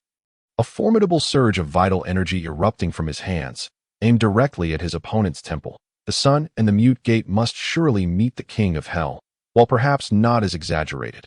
It was undeniable that the opponent's strength would not remain formidable for long, that a triumphant smile graced his lips, his brows arching like a crescent moon.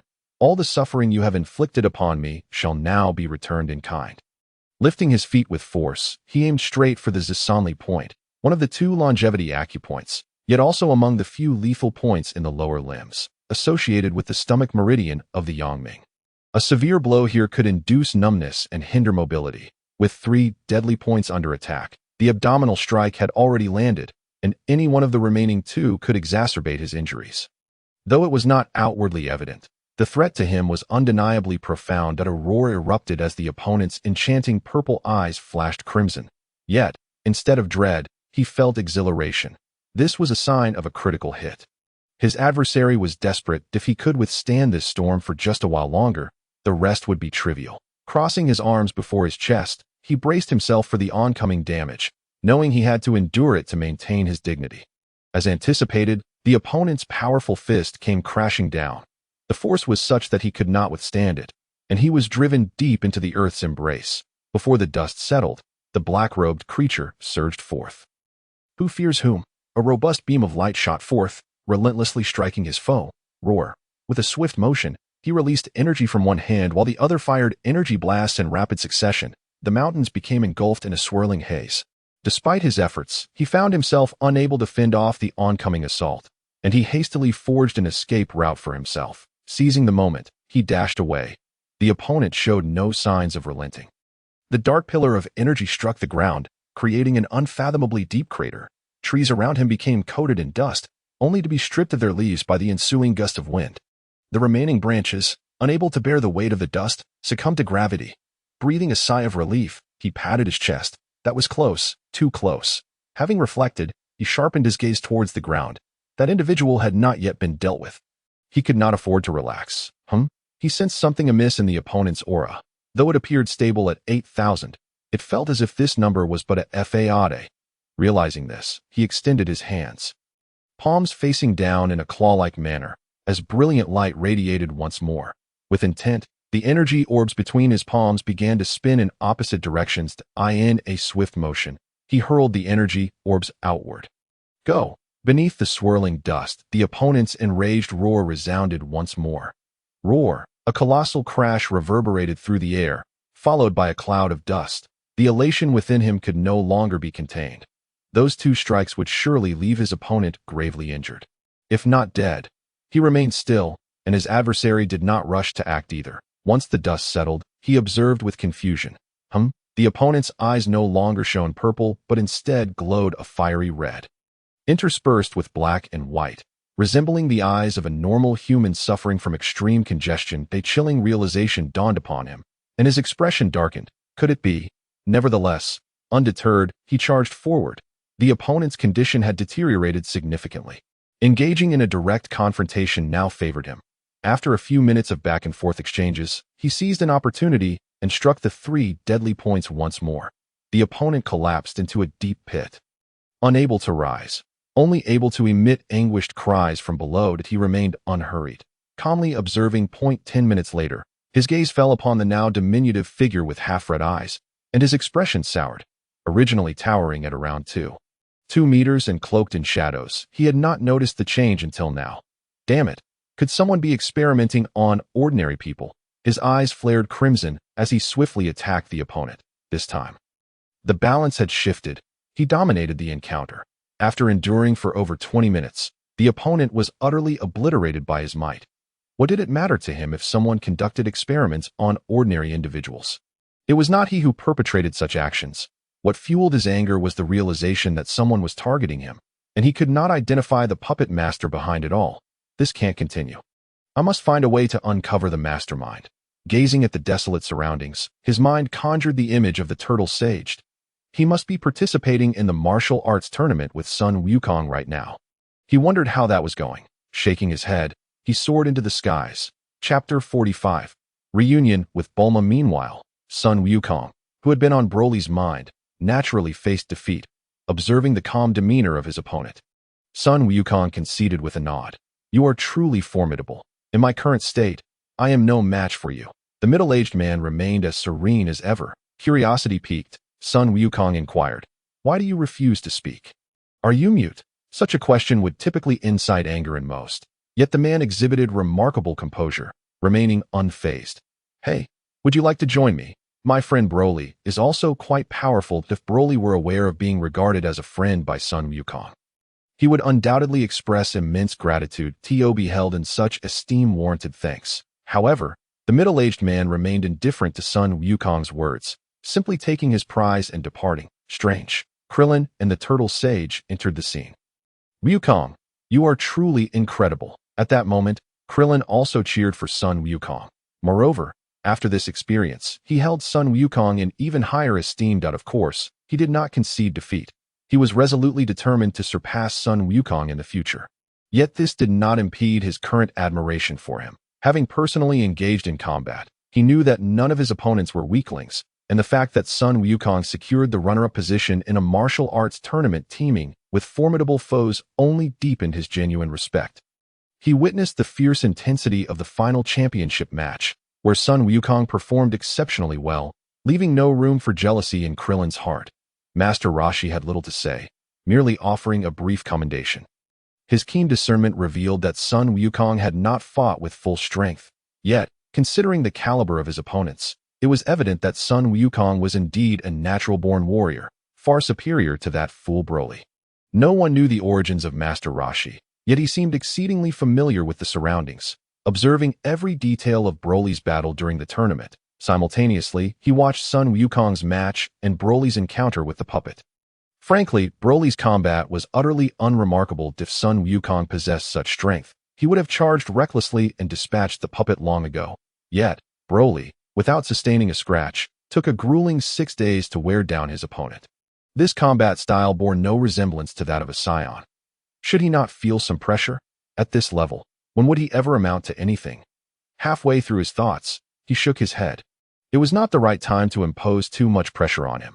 After all, he was not a reckless individual like Son Wukong. Better to observe how far his scientific endeavors could progress. If he truly succeeded on the path of scientific martial arts, he could indeed be considered a genius, destined to carve out a niche for himself. Krillin, astute as ever, immediately sensed something amiss with Master Rashi and quickly inquired. Master Rashi, what is the matter? Oh, nothing. I merely meant to say we should bring launch back and return to the island, Master Rashi replied. Son Wukong shook his head.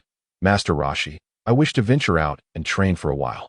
Oh, Master Rashi regarded Son Wukong with an inscrutable expression. This journey would mark the beginning of Son Wukong's ascendance, as he first vanquished the nefarious Red Ribbon Army, encountered Tao Pai Pai along the way. ascended Corinne Tower, and ultimately returned to the martial arts tournament, only to miss the championship once more. Following that, the Great Age commenced, with the emergence of the Demon King Piccolo, who was defeated by Son Wukong.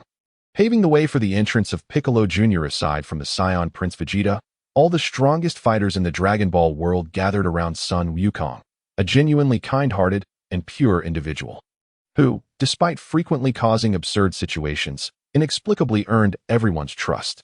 "Grandpa," Son Wukong called. "Huh? Oh, what is it, Wukong?" "Then I shall depart on the flying Nimbus," he announced. Master Rashi observed him. Initially, it would indeed have been appropriate for him to use the flying Nimbus. But with Son Wukong's combat prowess now reaching 600, he was ready to take the next step. This should have occurred after the fortune-teller's visit, and thus, Master Rashi's expression turned serious. "No, Wukong, since you have chosen to train, you must resolutely forego the flying Nimbus." "Huh? How then shall I train?" "Since it is training, you should measure the length of the earth with your feet, gauge its width with your hands, and comprehend its nature with your heart." Son Wukong looked at Master Rashi in bewilderment. "Grandpa Rashi, what do you mean?" "Oh dear," both Krillin and Launch exclaimed, only to tumble down and quickly rise again to in any case. "Rely entirely on your feet for this experience." "All right then, goodbye." Although Son Wukong still did not fully comprehend, he earnestly agreed and then dashed away. His innocent nature led him to believe that once a decision was made, immediate action was necessary. Procrastination was not an option. Watching Son Wukong's retreating figure, Krillin remarked, "Let us return as well that if you wish to keep pace with Son Wukong's training, you must exert yourself even more." "Understood, Master Rashi." Krillin, the sea turtle, and the newly joined Launch made their way back to Master Rashi's humble abode. "Broly, next time we meet, will you surprise me?" Beneath his seemingly stooped demeanor, Master Rashi's heart brimmed with anticipation. With the innate Saiyan blood coursing through Broly and the guidance of past scientific knowledge combined with present wisdom, he wondered if Broly could reach the pinnacle of strength he envisioned. He was filled with eager expectation. In West City, Dr. Brief's grand estate, Broly descended. He was now quite reluctant to use the front entrance. As for how to explain himself to the onlookers, that was Dr. Brief's responsibility, not his. Broly's back. "Andy," Broly greeted with a hint of discomfort as he observed the beautiful woman smiling at the door. After all these years, being left alone with Mrs. Brief still felt peculiar to him. "Are you going out on a date? I can be much more fun than Bulma." Broly's expression stiffened, and he awkwardly replied, "No, thank you, Annie. Oh dear, what a pity. Would you like something to drink? Coffee, tea, or cola?" "Orange juice, please, Annie." After a brief moment of silence, Broly politely expressed his gratitude. "Thank you. Oh my. After all these years, you remain so courteous. Please wait a moment." Mrs. Brief said before turning to head inside. Broly's initial intent to seek out Bulma had to be suppressed. It would be rude to leave now. As he stood there, not long after, Mrs. Brief did not return. Instead, Bulma rushed in with an air of excitement and urgency. "Broly." "Bulma." Broly felt a wave of emotion as he looked at Bulma, who appeared both anxious and joyful. Simultaneously, he felt a sense of relief that the young girl he cared for was attentive to his words. Had she acted recklessly, she would not have seemed so at ease. Thankfully, she was quite obedient. He could hardly believe that Bulma had not sought out Master Rashi. Bulma leaped towards him. "What have you been doing for 6 days?" "I was worried sick." He gently patted Bulma's back. "It's all right. I'm back now, aren't I?" The sight of Bulma, a girl over 6 feet tall, clinging to the diminutive Broly, was quite comical. Yet, Bulma paid no mind to such trivialities. Tears welling in her eyes, she asked, "You scared me. What on earth happened?" Broly, holding her, could only shake his head and smile ruefully. "Honestly, I don't know what happened, but I am certain that someone has been watching me." Bulma immediately lifted her head. "What? Another one of those monsters?" A moment of realization struck Bulma as she thought of a certain individual. Could it be Master Rashi? No, it shouldn't be him. He lacks that kind of aura and likely has not come into contact with those puppets. Broly understood well that to create such a monster without being tainted by decayed energy was nearly impossible. Master Rashi bore none of that. He merely found Master Rashi somewhat peculiar, but he doubted the old man would cause him any trouble. Little did he know, the very person he had ruled out was the mastermind behind the scenes, one who had repeatedly taken action against him. When he eventually learned the truth, it would likely infuriate him. Bulma, catching a sensitive phrase, inquired, "Puppet?" "Indeed, puppets," Broly confirmed. Boreikli exhibited a contemplative expression. The true puppeteer remained concealed in the shadows, and I could not help but wonder whom I had offended, having spent most of my time in the mansion. Seldom venturing out, should I investigate? He nodded, "No need. The current situation is the best outcome. However, I have returned to inform you of my intention to venture out." "Why? Are we still afraid of him? Now that you are back." "I can merely arrange for additional technology to be present here. Do not act impulsively. Bulma, please listen to me." Boreikli immediately calmed himself, earnestly advising Bulma. Little did he know, a voice suddenly emerged from the side. "Oh dear, am I interrupting your date?" Bulma's face flushed crimson as she swiftly descended from Boreikli's embrace. "Mother, please refrain from speaking nonsense though. My daughter is turning her elbow outward, growing disdainful of her mother." Bulma gazed at her mother, dumbfounded, before stepping away from Boreikli's arms and walking a few paces towards Mrs. Brief. "Mother, enough, enough. You are discussing serious matters, and I shall not disturb you any longer." Mrs. Brief, smiling warmly, set the orange juice she held on a nearby table and waved her hand. "Take your time chatting up. By the way, Boreikli, after your date with Bulma, how about joining me for an outing?" "Mother," Mrs. Brief, still smiling, turned to leave, leaving Bulma blushing in her wake. However, Boreikli was too preoccupied to notice. He had more pressing matters to attend to and could not afford to linger here for long. "Bulma, listen to me regarding serious matters." "All right, go ahead."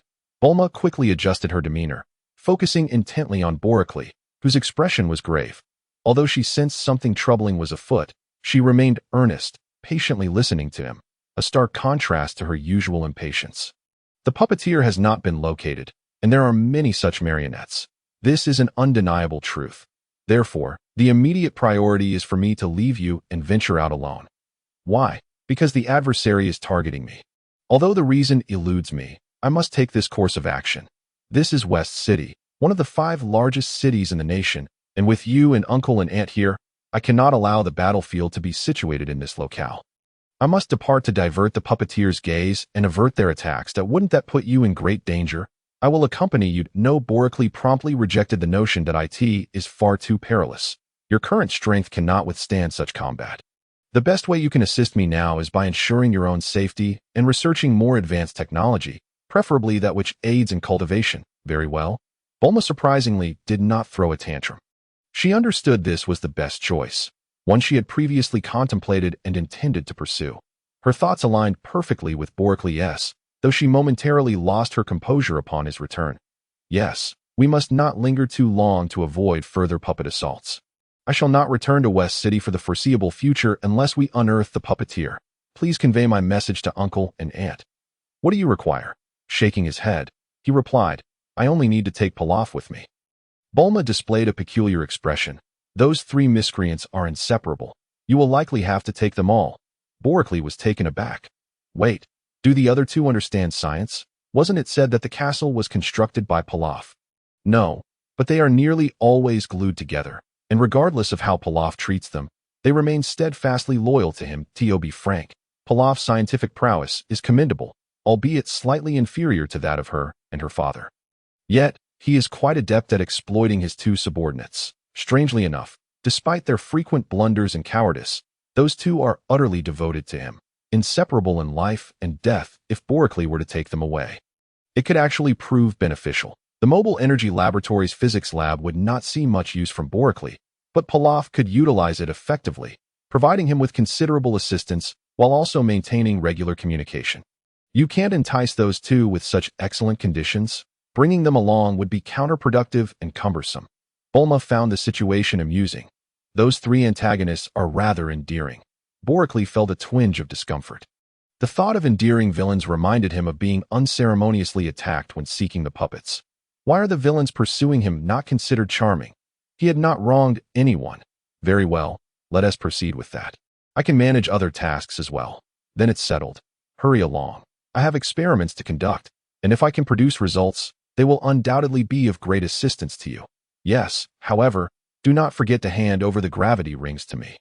Also, remember to frequently research the gravity rings." Bulma gazed at Boreikli in astonishment that 32 times gravity not sufficient. At times, you may endure 8 times gravity, but absolutely not 9 times. The increments beyond that are not merely a matter of doubling. Significant breakthroughs in all aspects of your physique are necessary. Currently, such intensity is unnecessary, but once I achieve another breakthrough, it will become inadequate. Bulma felt a sense of relief. Had her painstakingly developed gravity ring proven ineffective for Boreikli, it would have been quite disheartening. Preparing for future possibilities is an entirely different matter. Rest assured, I am aware. By the way, Bulma, regarding the cultivation techniques, I have already developed the first tier. You may begin practicing. As it is quite simple. With your intelligence, it should pose no significant challenge. Once I find a new location, I will inform you. Bulma expressed concern. Will you not teach me before you leave? I worry that I may not grasp it. Fear not. You will surely succeed. In the early stages, we can maintain frequent communication, and for now, I will only be seeking desolate and remote locations that I will make time to return. You need not fret. All right, go on and prepare. Bulma was not chasing him away. Since their acquaintance, these 6 days marked the longest they had been apart. This time could extend even further, but there was no alternative. Chapter 47. The Path of Research and New Discoveries. Boreikli was acting for their safety. Bulma was eager to conduct research and keep pace with Boreikli. The enemy was too formidable. Her presence would be of no consequence, and the best she could do was to avoid causing him trouble while enhancing her own abilities. Beyond that, excessive discussion would be unwise. Very well. I shall go and fetch Pilaf and the others. Oolong will remain behind. Boreikli was equally prompt. There was no need for haste. The enemy's response would not be instantaneous. For the time being, there was little to worry about concerning safety, but matters of cultivation could not be overlooked. The distance to their goal not only remained unchanged, but seemed to stretch further away. As if enveloped in a shroud of mist, pushing him onward and threatening to consume him, he had no choice but to hasten his progress. All right, Oolong is of little use. Not quite. You should keep him for now. Why? Bulma's brow furrowed. Puzzled as she regarded Boreikli, he had previously held a distinct disdain for Oolong. It's fine. Just allow him to stay here. After I deal with the hidden enemies behind me, I will return to study him further. Study what? He can transform. Do you not find that intriguing? But isn't that a matter of zoology? Bulma still could not comprehend. Indeed, but humans are also animals. Primates, to be precise. Bulma was at a loss for words and chose to remain silent. Let's go together, she finally said. Broly reached out to take the glass of orange juice that Mrs. Brief had brought over. After taking a sip, he observed Bulma's radiant expression as she accepted the glass and savored a satisfying drink. Hey, you just drank a third of it, he remarked. What? That is hardly anything. Noticing that Bulma's mood had slightly improved, Broly felt a sense of unease temporarily lift. How could he not see through Bulma's forced demeanor? Their separation this time might extend for quite a while. The helplessness of adulthood often felt so stark. Thoughts of past lives filled with various pressures, where he still couldn't afford a car or a house, and the looming threat in this life that even a slight misstep could lead to ruin, caused him to clench his fists in silent fury. Just wait. I will return when everything is ready. Suddenly, Bulma recalled, should we prepare more high-energy nutritional liquids? No need. I am researching a more advanced nutritional liquid. And I already have some leads, Broly replied. Bulma nodded, feeling relieved. All right then, you all hurry along, and remember to think of me. Broly gazed at Bulma's exquisitely beautiful face and slender figure, fighting back an impulse as he turned to leave. The trio of Pilaf and his companions couldn't fly, and he certainly wasn't going to carry them all through the skies. The gravity rings on his limbs glimmered with a blue light as Broly departed with determined steps. Only Bulma remained behind, shedding a few silent tears. Once Broly vanished, she turned to head back to the laboratory. She too had experiments to conduct, and the thoughts swirling in her mind were not easily realized. Broly sat in the car, with Ash driving along the main road. The scenery sped by outside the window as he gazed at the world beyond, his mind preoccupied with other matters. Should he bring Son Wukong along? However, his recent experiments had no connection to him, and besides, Wukong was doing well training under Master Rashi, laying a solid foundation that would facilitate future breakthroughs. Broly decided against it. He could handle the forthcoming matters alone. Unbeknownst to him, Son Wukong had already left Master Rashi, choosing to venture out for training. The journey ahead was undoubtedly filled with excitement. The two companions beside him were visibly anxious, but Broly paid them no heed. Slowly closing his eyes once he had made up his mind. Sir? Broly did not open his eyes. Sir, where are we going? Anywhere, just find a desolate place, he replied. He had not informed them of his intentions beforehand, which terrified the trio. Images of being taken out by Broly in some remote, barren location flooded their minds. Screech. Ash slammed on the brakes. Pilaf and Mai were caught off guard and lurched forward. Ash, what are you doing? They exclaimed in fear, scolding him while nervously glancing at Broly, terrified he might eliminate them on the spot. Broly remained unfazed, still with his eyes closed, envisioning their anxious expressions. Rest assured, I have no intention of killing you. Pilaf, your technological prowess is commendable. I need you to assist me with scientific research. The once worried trio immediately breathed a sigh of relief, with Pilaf puffing up with pride. Of course, I'm not bragging. My skills are quite decent. Third in the world, though. Is Bulma more capable? Broly inquired casually, seemingly uninterested. Just a little bit. Pilaf quickly backtracked, losing his earlier bravado. Do not harbor any treacherous thoughts. Currently, there are no weapons that can harm me. Even if I am caught off guard without any protection, it won't make a difference. Broly issued a bland warning before returning to his own thoughts. System, have there been any results? None. Damn. It's not as straightforward as you claimed. It seemed the only course of action was to wait until he found a suitable location, then initiate the energy accumulation experiment himself. He had an idea in mind, and it should be feasible that as they reached the end of the road, the vast ocean lay before them. Wait for me, Broly declared, taking to the skies to search for a suitable island in the sea. By the time he finished, the stars twinkled brightly in the night sky. Continue your training, he instructed before diving into the laboratory. His physical prowess was beyond what these mere mortals could compare to. His current priority was to develop a new high-energy nutrient block, and he would not consider concocting the nutritional liquid for the Scion race just yet. The worth of that substance was beyond measure, and aside from the peculiar universal capsule on Earth, he was uncertain if anything could rival it. In Broly's eyes, the universal capsule was nothing short of a cheat. Moreover, since Earth was not interstellar, there likely wasn't anything comparable out there. He held no lofty expectations. He only needed to produce a second-generation energy block containing energy below 1,000 units. Currently, he could reach an 80-unit scale, and breaking through to 100 was not exceedingly difficult. He merely needed to find the right direction. 10 days later, with Pilaf's assistance, he had achieved the first step upon the emergence of the experimental product. Broly examined the milky white energy block in his hands. System, does it meet the criteria? It does. Pilaf's contribution primarily focused on functionality, while the energy for the new energy block was derived mainly from the sun. Carbon dioxide in the air and water. 100 units. That settled if he carried several such nutrient blocks and encountered that black-robed, purple-eyed individual, he could stand and fight without needing to flee, simply outlasting them. System, what is my current combat power? Chapter 48. Satellite Realm. Changes arise even in the laboratory. He did not neglect his training. He was aware of his power's increase, but lacked precise measurements. 5200, he thought. Aligning with his expectations, upon reaching the seaside, he tossed the energy block into his mouth, savoring the experience. It tastes better than the first level, with a sweeter flavor and excellent satiety. The dilution rate is quite rapid. Once the body's nutrients reach 80, the energy release rate will be even slower. Broly nodded in satisfaction. System, continue developing the second generation. According to his vision, the second generation would be divided into 4 scales, categorized by energy value into 4 grades. The first grade should be 100 units. The second grade should be 300, followed by 500, and then 800. This scale was optimal, establishing a standard that the system could operate under. The first research was challenging, the second was slow, the third utilized the system's efficient methods, and for the fourth, the system should be able to autonomously conduct research without his intervention. Otherwise, this system would merely serve as a detector.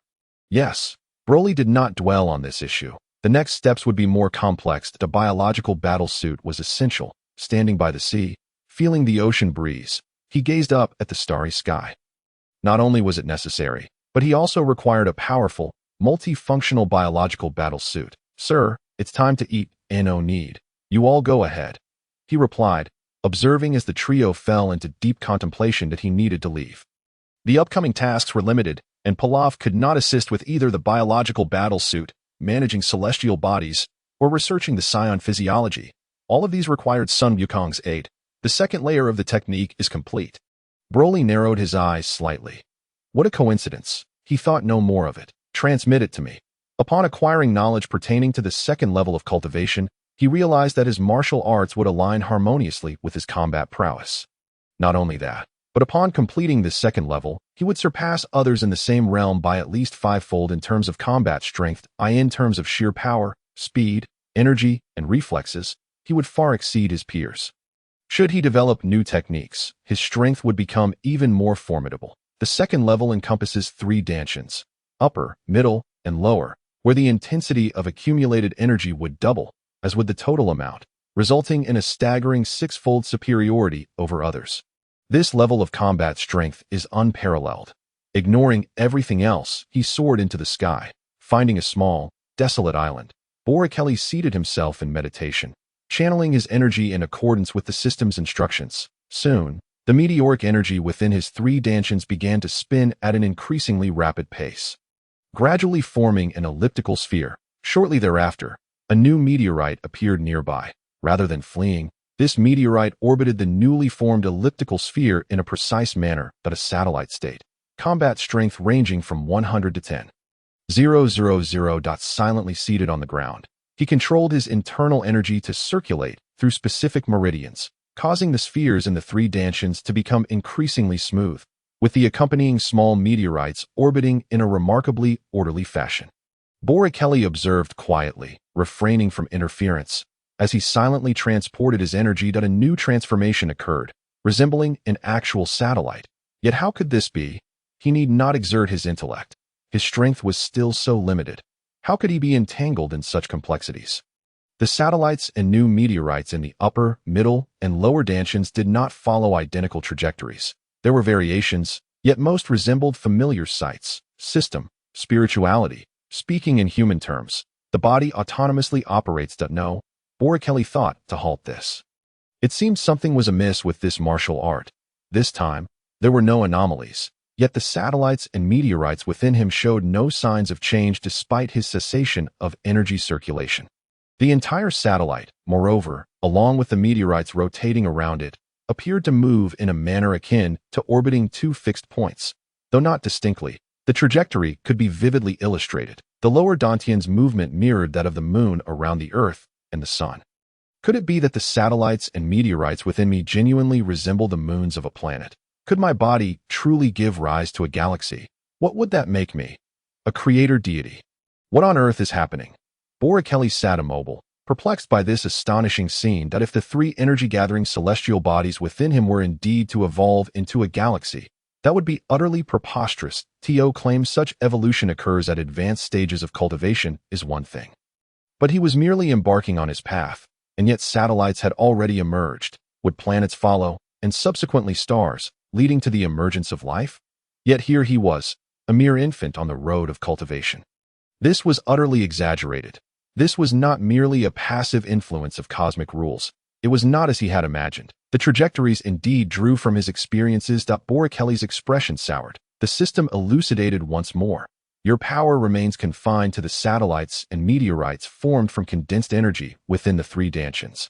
They exist as entities within the dantians, but transform into ethereal forms outside of them. The changes you perceive are merely projections of cosmic rules, cast within your dantians.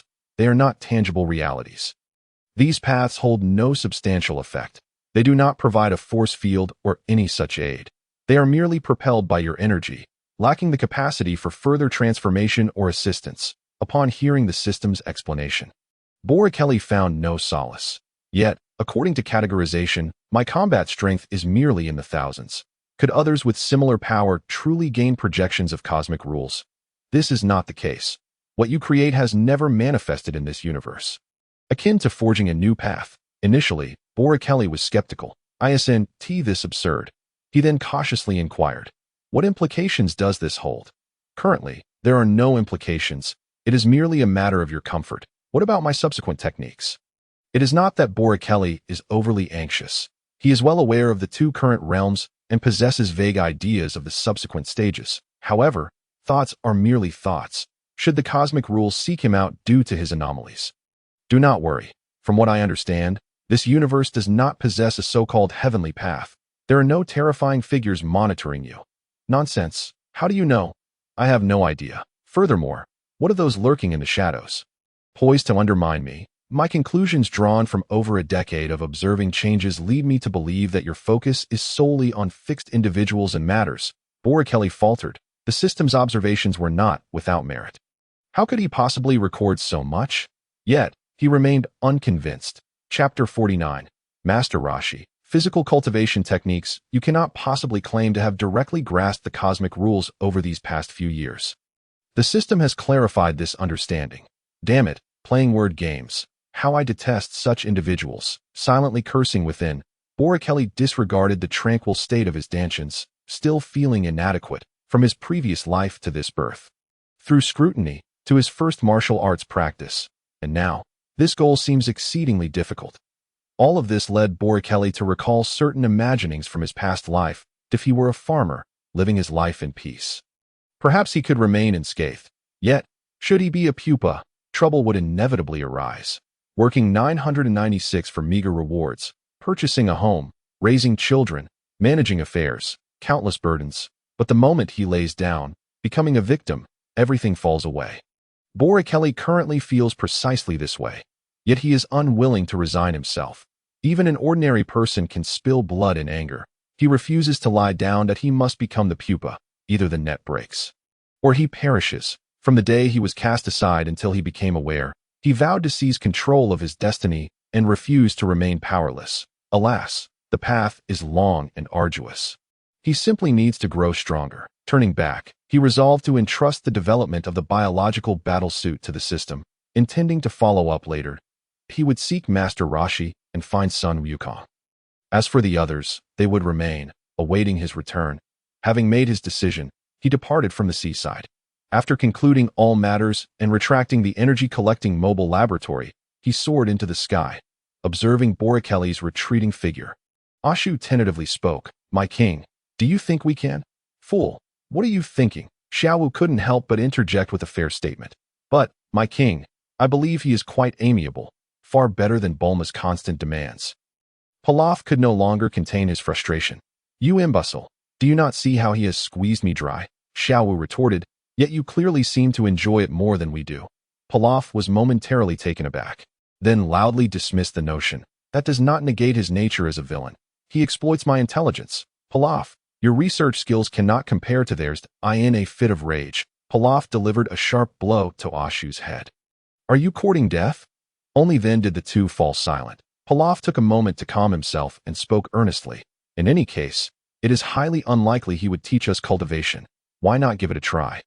"King Pilaf, you are a genius in research. He needs you. If you propose it, there should be no significant issue." Xiaowu's flattery made Pilaf beam with pride. Indeed. Very well. When he returns, I shall request it. With my abilities, he would have no reason to defy this great king. Two sycophants busily continued their flattery.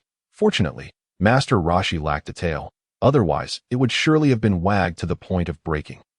Meanwhile, Broly faced a slight predicament. With his current battle power exceeding 5,000, reaching Master Rashi's location would take merely 2 or 3 hours. Upon landing on the island, aside from Krillin, who was diligently training, he beheld Master Rashi lounging on a beach chair, leisurely fanning himself, alongside the great turtle resting at his side. "Master Rashi," he exclaimed, removing his glasses, "it's Broly. What brings you here?" Broly observed the scene but refrained from immediately divulging his purpose. Instead, he inquired, "Master Rashi, what has become of the monster you sealed last time?" Master Rashi sat up. "What's the matter? I merely wish to ascertain whether my current strength is sufficient to defeat it." Internally cursing the deviousness of Master Rashi, he maintained a calm facade. "The small glass vial used for sealing it has been cast into the deep sea. It should be impossible to retrieve." A sound of disappointment escaped Broly's lips, yet he did not pursue the topic further. By the way, Master Rashi, when I first encountered you, you were pursuing that monster. Are you familiar with it? Master Rashi cast a sidelong glance at Broly. Not particularly. That it was merely wreaking havoc nearby, and as the god of martial arts, I felt compelled to intervene. Where is it? Broly pressed, unwilling to relent. "Why do you ask?" Master Rashi inquired. Feigning ignorance, "I simply wish to know if it still exists.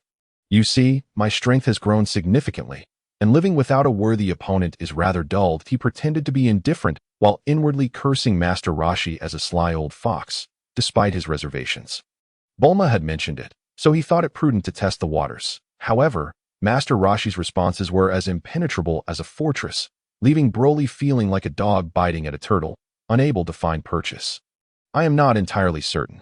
This matter requires your own investigation, as I encountered it only by chance." With that, Master Rashi spoke earnestly. "Moreover, on the path of training, one must never grow complacent or arrogant. For such attitudes can hinder one's progress. That I understand. Thank you for your guidance, Master Rashi." Broly waved dismissively, nonchalantly. "Guidance is perhaps too grand a term. You must realize that sheer battle power is not always beneficial. Sometimes, engaging in battles beyond your current level is what truly defines a genius." With this remark, Broly felt a stirring within him. Master Rashi's concealed strength undoubtedly surpassed what he had revealed. He had alluded to it vaguely. Yet the specifics remained elusive. "Master Rashi, are you capable of fighting beyond your own level? How formidable an opponent can you face?" Master Rashi gazed upward at a 45-degree angle, an air of solitude enveloping him. "Certainly, I can engage in battles beyond my level. Otherwise, I would not be worthy of the title God of Martial Arts. As for how formidable, I am not entirely certain. By the way, what brings you here?" "You have yet to disclose that," Master Rashi prompted. Broly regarded him keenly, realizing that the old turtle was deliberately diverting the conversation to thwart his inquiries. "I came to find Son Wukong. Where is he?" "I have only seen Krillin here, though. He left alone after the martial arts tournament to train. None of us know his whereabouts." Broly was taken aback. He ventured out alone. What a bold move. By the way, what was the outcome of the tournament? "Well, Wukong placed second." "Who claimed the championship?" Broly asked, his curiosity piqued. Surprised by this revelation, Broly scoffed. "Master Rashi, it wasn't you who participated, was it?" "Of course not. My origins are unclear." "But Son Wukong indeed secured second place, and even at full power, he could not have prevailed." Speaking of which, you should consider participating yourself, ideally with your battle power reduced by half against your opponents." Broly stared at Master Rashi in astonishment. Why on earth would someone of such strength seek out hardship? Your total energy is considerable, yet your control over it is rudimentary, your application coarse, and your understanding superficial. You must learn to master yourself. Broly was well aware of his shortcomings and pondered this insight. Furthermore, you have confined your energy within 3 points in your body, although I do not grasp your reasons or methods. You possess the finest opportunity to train your physical form, yet you have not capitalized on it. Master Rashi maintained his stance, yet his words plunged Broly into contemplation. Physical training, martial arts for the body? Chapter 50. Karen Tower, Deep Learning. This was not a notion foreign to Broly. He had considered it before and even attempted it. While being pursued, he had brushed against the threshold of understanding, but ultimately concluded it was unattainable. He had experimented with numerous methods, yet none had yielded results. Whether it was due to the nature of the world or the inadequacy of his training methods remained a mystery. Whenever he engaged in physical training, the only result was energy. Had his power remained below 10, success might have been possible, yet now he found himself at a standstill.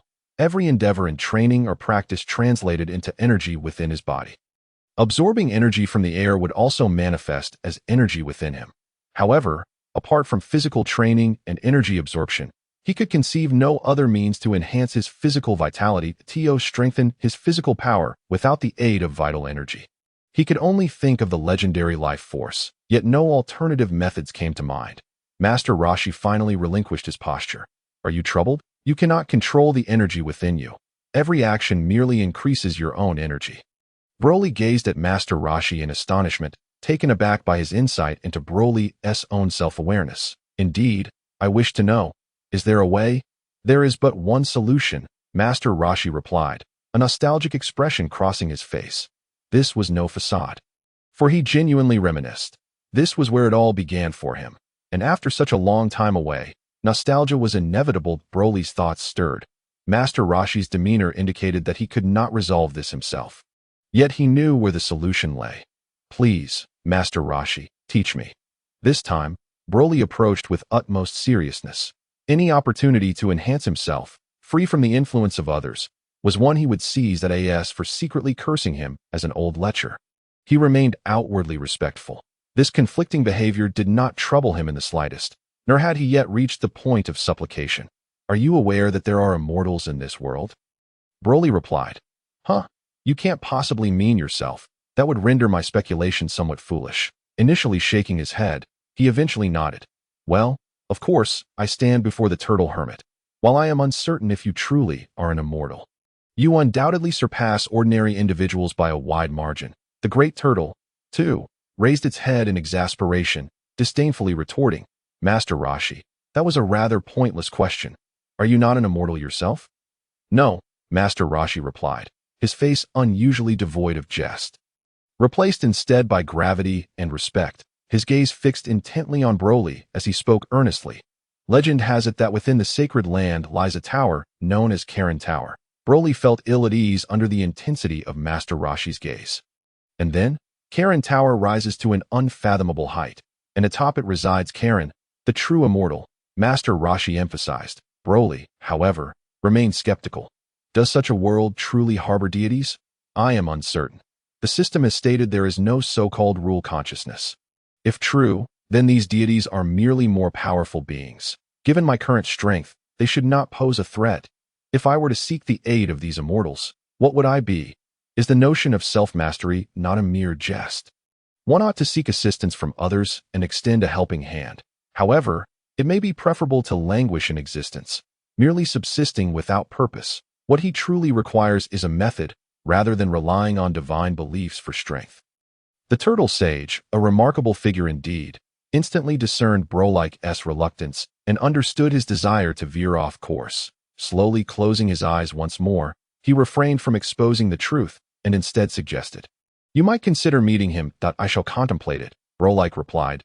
"He can teach you how to reduce your energy to zero and then unleash it. This is not mere superficial disguise. It is a genuine reduction to nothingness." Broly's interest was piqued. "Turtle Sage, can you do that?" The turtle sage displayed a hint of discomfort, his lips twitching. He indeed possessed the knowledge, yet he could not profess to teach everything, although he was eager to impart all his wisdom. He worried that if Broly could not connect with those divine beings, he might recklessly confront them in the future. While Broly was undoubtedly powerful, he was far from the individual he knew, who could withstand the destruction of the Omni King with merely a few 100 million in battle power. Broly had much ground to cover in every aspect. The most prudent approach was to foster a good relationship between Broly and Son Goku with those divine beings. As for the cat sage, it was best to engage with him, as he was the easiest to befriend. This individual could be said to pervade the entire Dragon Ball universe, while not venturing to other realms. The cat sage had provided the most assistance to Earth's warriors to cultivate a rapport with the cat sage. One merely needed to bring a bit of fresh fish. If that was not feasible, dried fish would suffice as well. Lost in thought, the turtle sage could not suppress a smile. "Turtle sage, have you lost your mind?" Broly called out several times before rousing him. Upon seeing him awaken, he could not help but exclaim, "You rascal, what nonsense are you spouting? Whether you go or not is of no concern to me. That I ask if you can help, and what does my going have to do with it?" With a sigh, the turtle sage replied, "I can, but I do not truly comprehend the underlying principles. Each learner has their own insights. I have learned from him and combined it with my understanding. It would be more beneficial for you to learn directly from him." Broly nodded, recognizing the validity of the turtle sage's words. "However, if you could teach me how to control my energy, that would suffice. The rest is of little importance." The turtle sage, irate, rose to his feet, glaring at Broly. "I have completed all my tasks. What do you want?" "I refuse to teach. It is too exhausting. That if you wish to learn, you must find your own way." Broly pouted, displeased with him. That if you want to teach, why ramble on so much? He remained unaware of the turtle sage's subtle intentions, believing it was merely an attempt to amuse himself. "If you desire a deeper understanding, it would be better to go to Kakarot Tower. That would suit you better than following me. Forget it. I am indifferent." Broly feigned laziness, deliberately trying to provoke the turtle sage. Little did he know, the turtle sage reclined back on his sun chair, closing his eyes to rest. In his mind, he pondered, should I arrange for a puppet to teach him a lesson? This slothful demeanor is truly unacceptable. However, considering that he currently lacked suitable puppets, if he truly wished to stimulate Boreikli, he would need to send a doppelganger to capture ordinary people for training. He subsequently dismissed this notion, opting to go with the flow. After all, without self-improvement, he would have ample opportunities to compel Boreikli to elevate his capabilities later. Not to mention, many of the puppets at his disposal had reached battle powers of 100 million. In due time, he could control Dr. Gero to create dozens or even hundreds of androids, proving sufficient for both Boreikli and Son Wukong. He did not believe that the Boreikli, who held Bulma in such high regard, would not strive diligently to enhance his skills. Boreikli had not anticipated that his careless words would nearly embroil him in further trouble. Fortunately, he was averse to complications, as was the turtle sage. Had Boreikli been slightly stronger, requiring no additional arrangements, the turtle sage might have let his puppets roam freely, but Boreikli's power was far from impressive. His interest in toying with him was minimal. Fine, just give me the address. I shall go myself. The turtle sage, eyes still closed, languidly responded, I've come to a realization that I have nothing to do, so it would be good to take a look. By the way, if Son Wukong returns here, tell him to find Bulma in West City and then contact me. All right, off you go.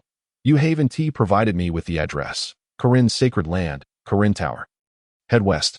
Boreikli was taken aback, pondering whether this old lecherous turtle was merely giving him a vague location to mislead him.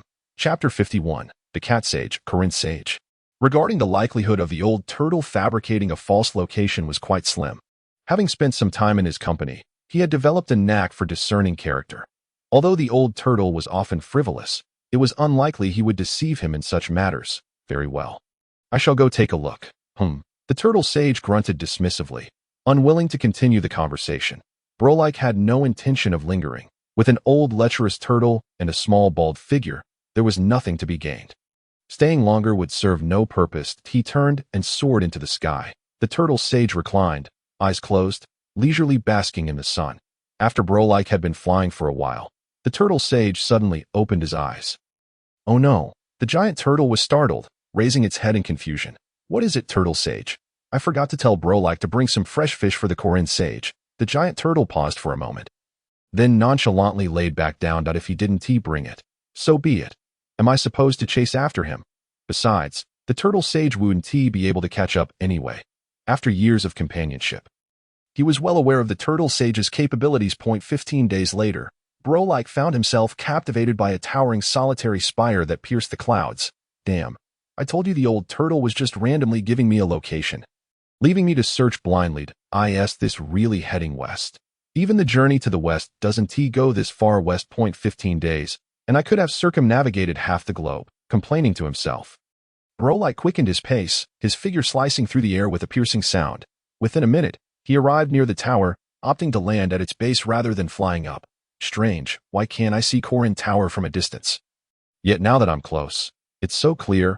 Boreikli gazed up at the seemingly endless tower, a profound sense of confusion in his eyes. Who are you? A booming voice interrupted Boreikli's reverie. Turning to face the speaker, he saw a man with dark skin, bare-chested, with sharp, intense eyes. Adorning his neck were 3 tusks strung together, and he wielded a spear, cautiously eyeing Boreikli with a fiery glare. Just as Boreikli was about to respond, a timid-looking individual with braided hair, dressed slightly better but appearing frail and cowardly, quickly ducked behind the muscular man, capturing Boreikli's attention. Did I ask you, why have you come to the sacred land of Corinne?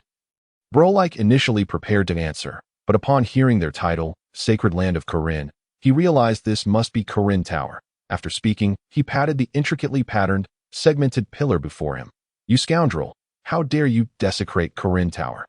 Boreikli paid no heed to the other's fury, viewing it merely as the impotent roar of the powerless, devoid of intimidation. Well, this is the place. I heard one must climb it for the first time. The warrior, Bra, was furious, feeling that the desecration of Corinne Tower was utterly disrespectful. The spear was thrust toward him. Boreikli casually glanced at the slow-moving attack, lightly stepping onto the ground, soaring up the tower in an instant. I have no time to play with you. Goodbye, scoundrel. Bola erupted in fury beneath the tower, yet made no attempt to ascend.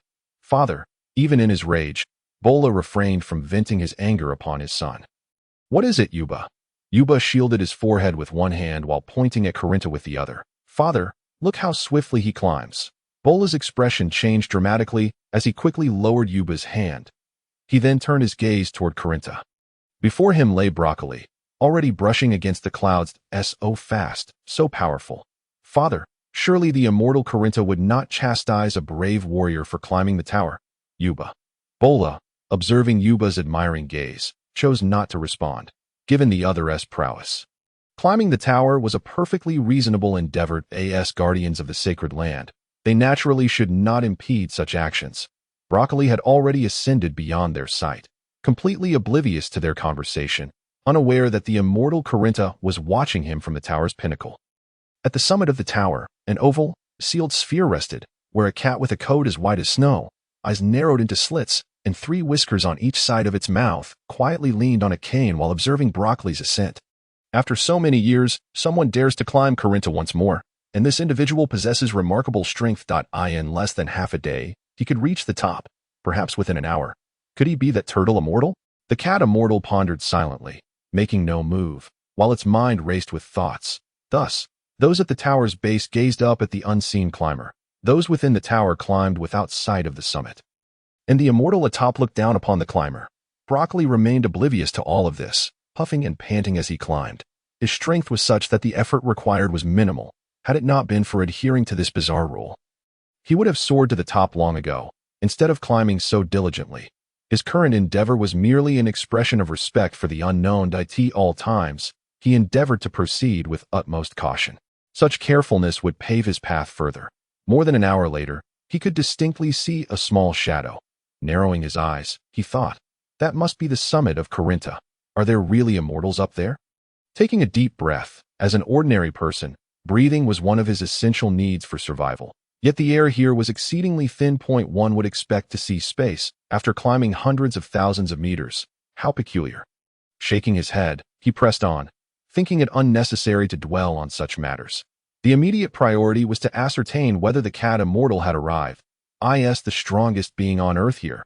The cat immortal was entirely unaware of the hidden abilities of the turtle immortal. From his observations, the current strongest being on earth was merely Broccoli. Even the puppets unleashed by the turtle immortal went unnoticed by the cat immortal. Time flew swiftly, and Broccoli's strength allowed him to ascend with ease. Entering through a lower opening, he scanned the area for any presence of others. Finding none, he turned to a door and ascended the staircase. Upon reaching the summit, Broccoli stood dumbfounded on the tower's floor. A cat, leaning on a cane. Where are the people? Nevertheless, he attempted to greet politely. Hello. The cat slowly turned, confirming it was indeed a cat. Hello. Broccoli surveyed the surroundings. Is there no one else here? This is Carinta. Of course, there is no one else. What brings you here? After a moment's hesitation, Broccoli spoke. It is said that one who climbs here will meet an immortal. I have come to seek the immortal. Regardless of the cat's origins, it was still in this place. As the saying goes, there are no bad outcomes from being polite in front of the powerful. Well, I am the immortal. You may return now. Broccoli was taken aback, having gained nothing, only to encounter a cat after his arduous climb. Now empowered, his energy coalescing seamlessly, the cat immortal could not utilize mind reading on him. However, being wise and frequently observing the mortal realm, he discerned Broccoli's thoughts. Your battle prowess is formidable. Such rapid ascent of Carinta is not advisable.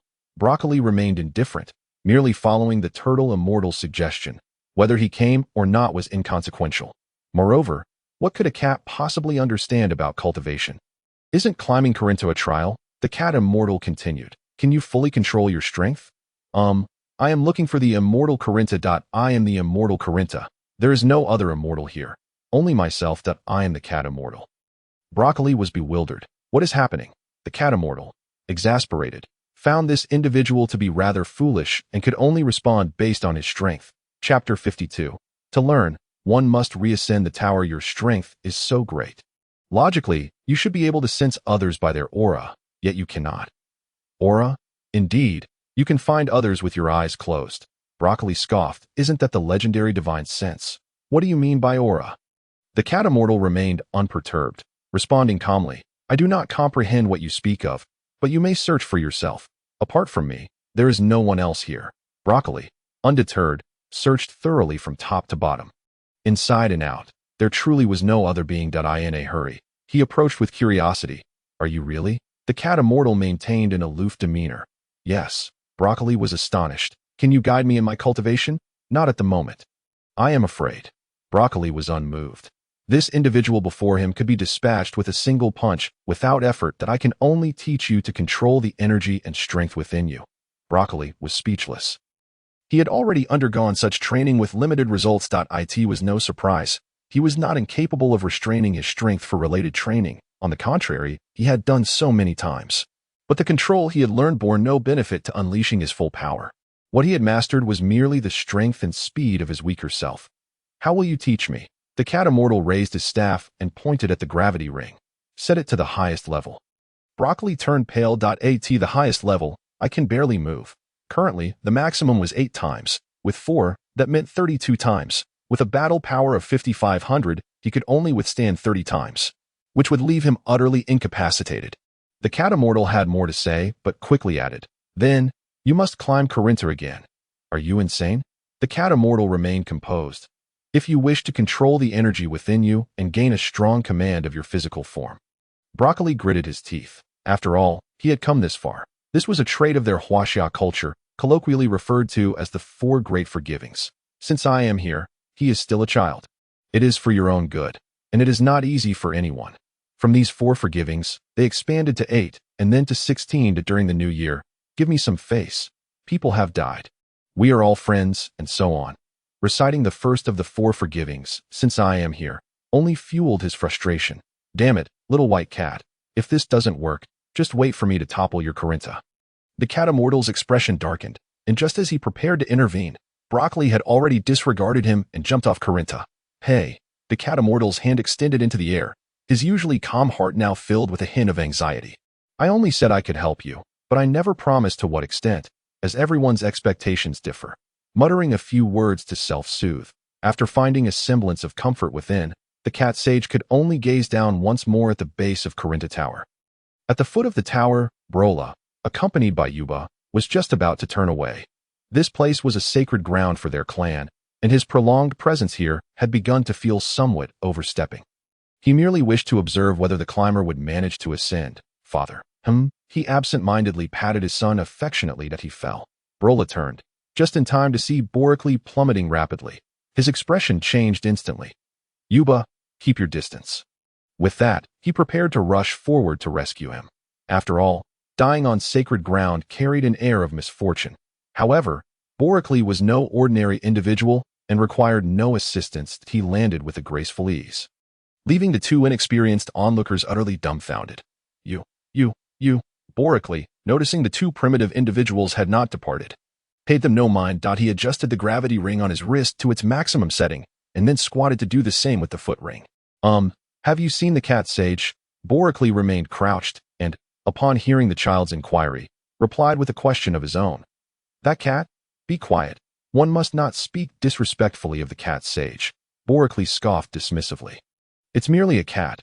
What sage is that? At most, it's just powerful and long-lived. Observing the situation, he acknowledged that the cat indeed lived a long time, and climbing up there was no easy feat for an ordinary person. The cat's apparent ease suggested a formidable strength and longevity. As for its true power, to be honest, he couldn't perceive just how strong the cat sage truly was. However, needing something from someone, it was best to comply and climb the tower for now. Do not disturb me. Your cat sage claims my strength is too great, and I must ascend again. Boreikli's words left Brola and his son in utter bewilderment. Did he actually say that about himself? This must be some kind of joke. Ignoring the duo, Boreikli began his ascent. This time, the climb was far from easy. He adjusted the gravity to 32 times his weight, which was already at his limit. The only advantage he had over an ordinary person lay in his stamina and willpower. This stamina was not just about physical endurance. It meant he could persist longer than the average individual. But he was merely slightly better than them. My battle power is roughly 3.0. I need to be well prepared. Remembering something, he glanced at the ground not far below and pulled out a universal nutrient capsule. Upon opening it, he extracted all the high-energy nutrient blocks within. His combat power may be suppressed, but that did not mean he couldn't absorb these high-energy blocks. Producing 100 of them was child's play. He patted his full chest and the nutrient blocks in his backpack with satisfaction before focusing once more on climbing the tower. On the ground, Father. This time, his pace was slow. Brola affectionately ruffled Yuba's hair. This is a trial set by the cat sage. Only by climbing up in this manner will you gain his recognition and be taught the ways of martial arts. Yuba gazed up dreamily. Can I do it too in the future?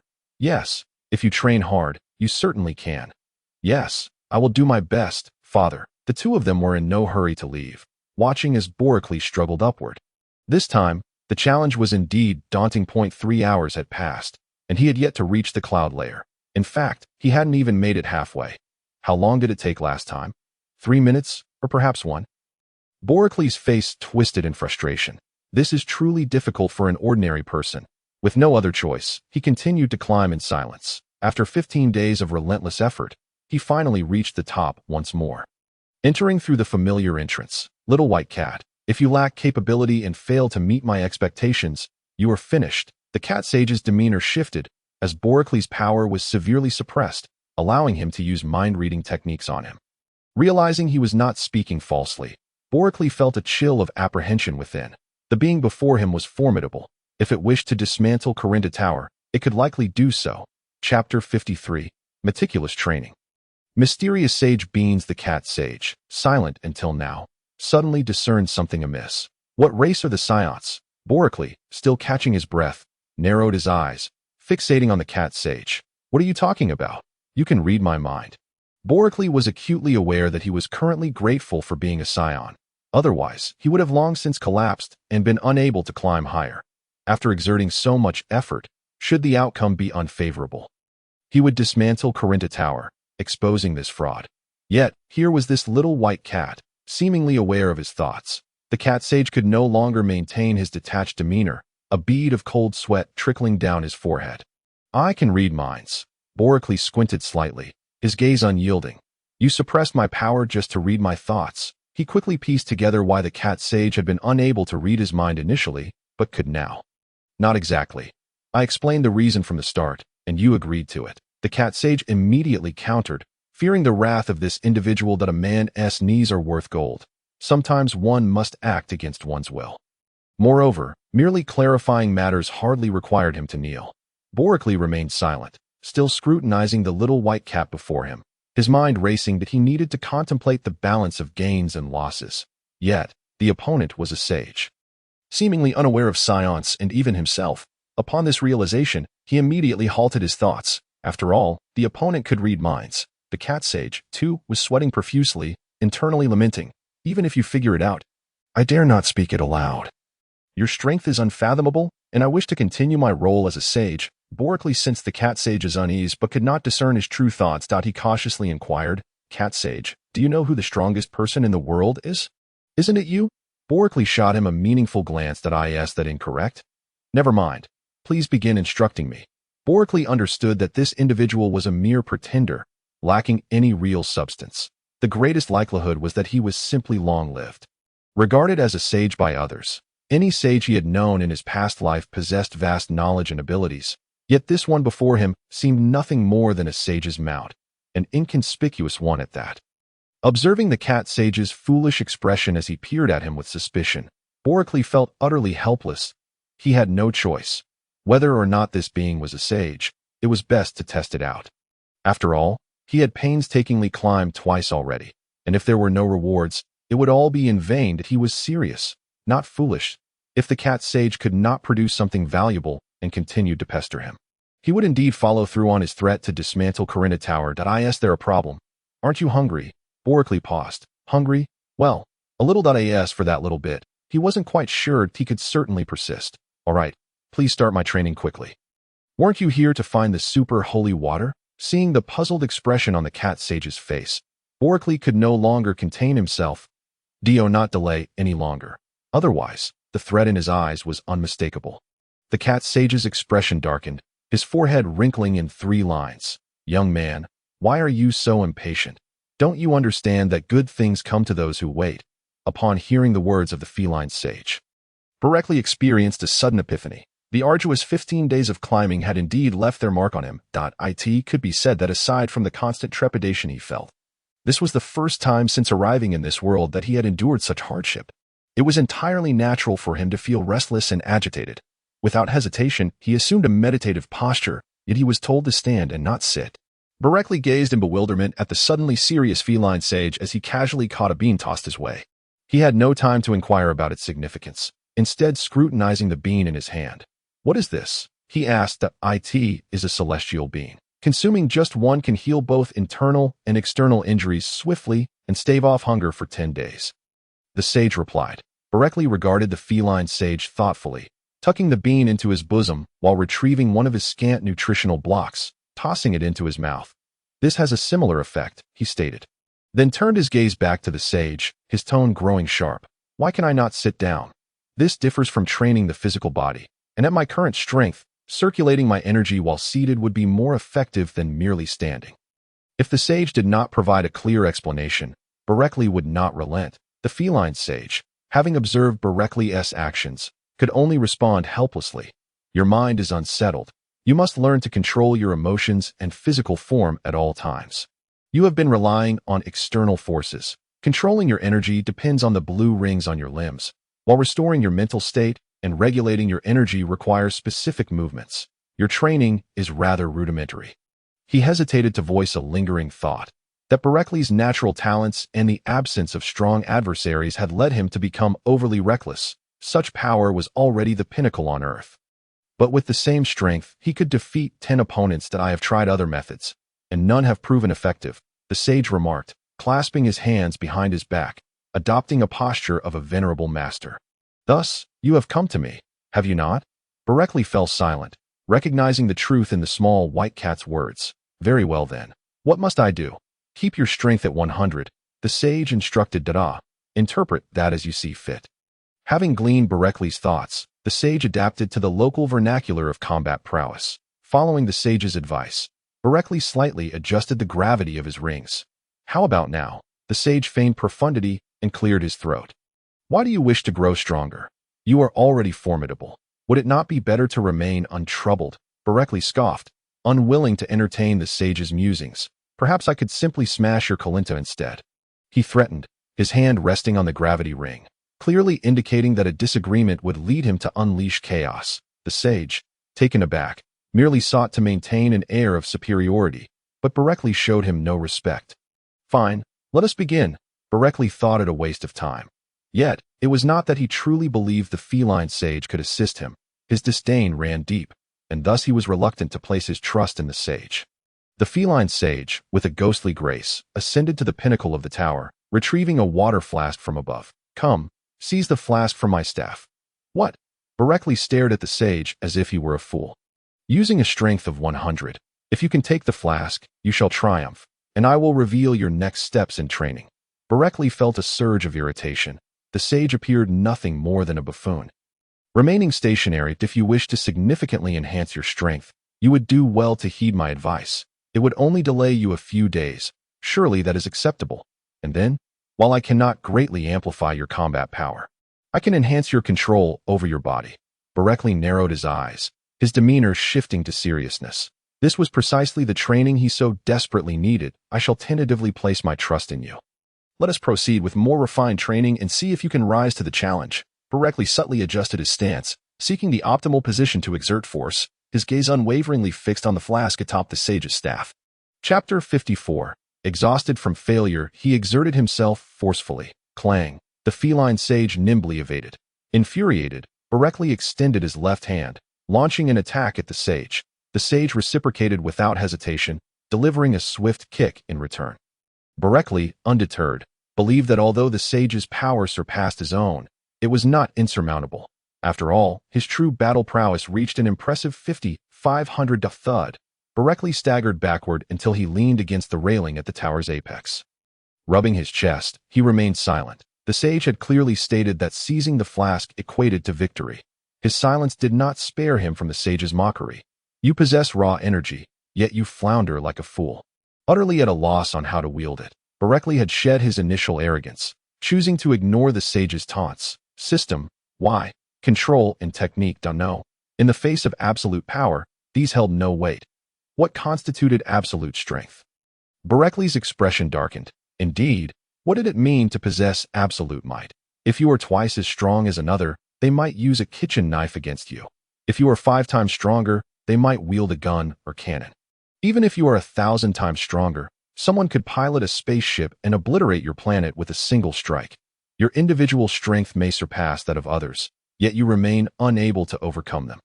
What does this imply? The sage's words rang true. Based on the data, it was impossible to attain absolute power. Boreikli's lips twitched. Even Pangu was not deemed absolutely powerful, reflecting on the legends of his past life. He could not help but mock. Yet, in the narrative crafted by the author, he was often depicted as being drained and flayed. Boreikli found the system's analogy somewhat inappropriate, yet it undeniably conveyed a clear understanding. So, you do not intend to continue? Prompted by the sage, Boreikli began to stretch his muscles. You are right, feline sage. Let us resume, observing the sage, who appeared to have not fully recovered from his previous state. Boreikli disregarded any notions of martial decorum and lunged forward to attack. It was nearly impossible to seize the flask without launching an assault. Humph, you are still far from success. Boreikli had gained initial insight.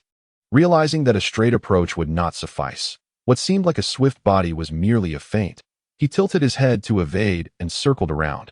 The sage remained impassive, trailing closely behind. Boreikli attempted another feint, returning to the front. I have it. Before he could finish his declaration, the sage's staff struck the top of his head. Boreikli swiftly retreated. The sage, reveling in his triumph, stroked his beard and laughed heartily. Ha ha, you cannot comprehend your own insights, yet you criticize others. Boreikli felt helpless. His power was severely restricted by the gravity, leaving him unable to execute swifter reactions. Achieving this much was already a considerable feat.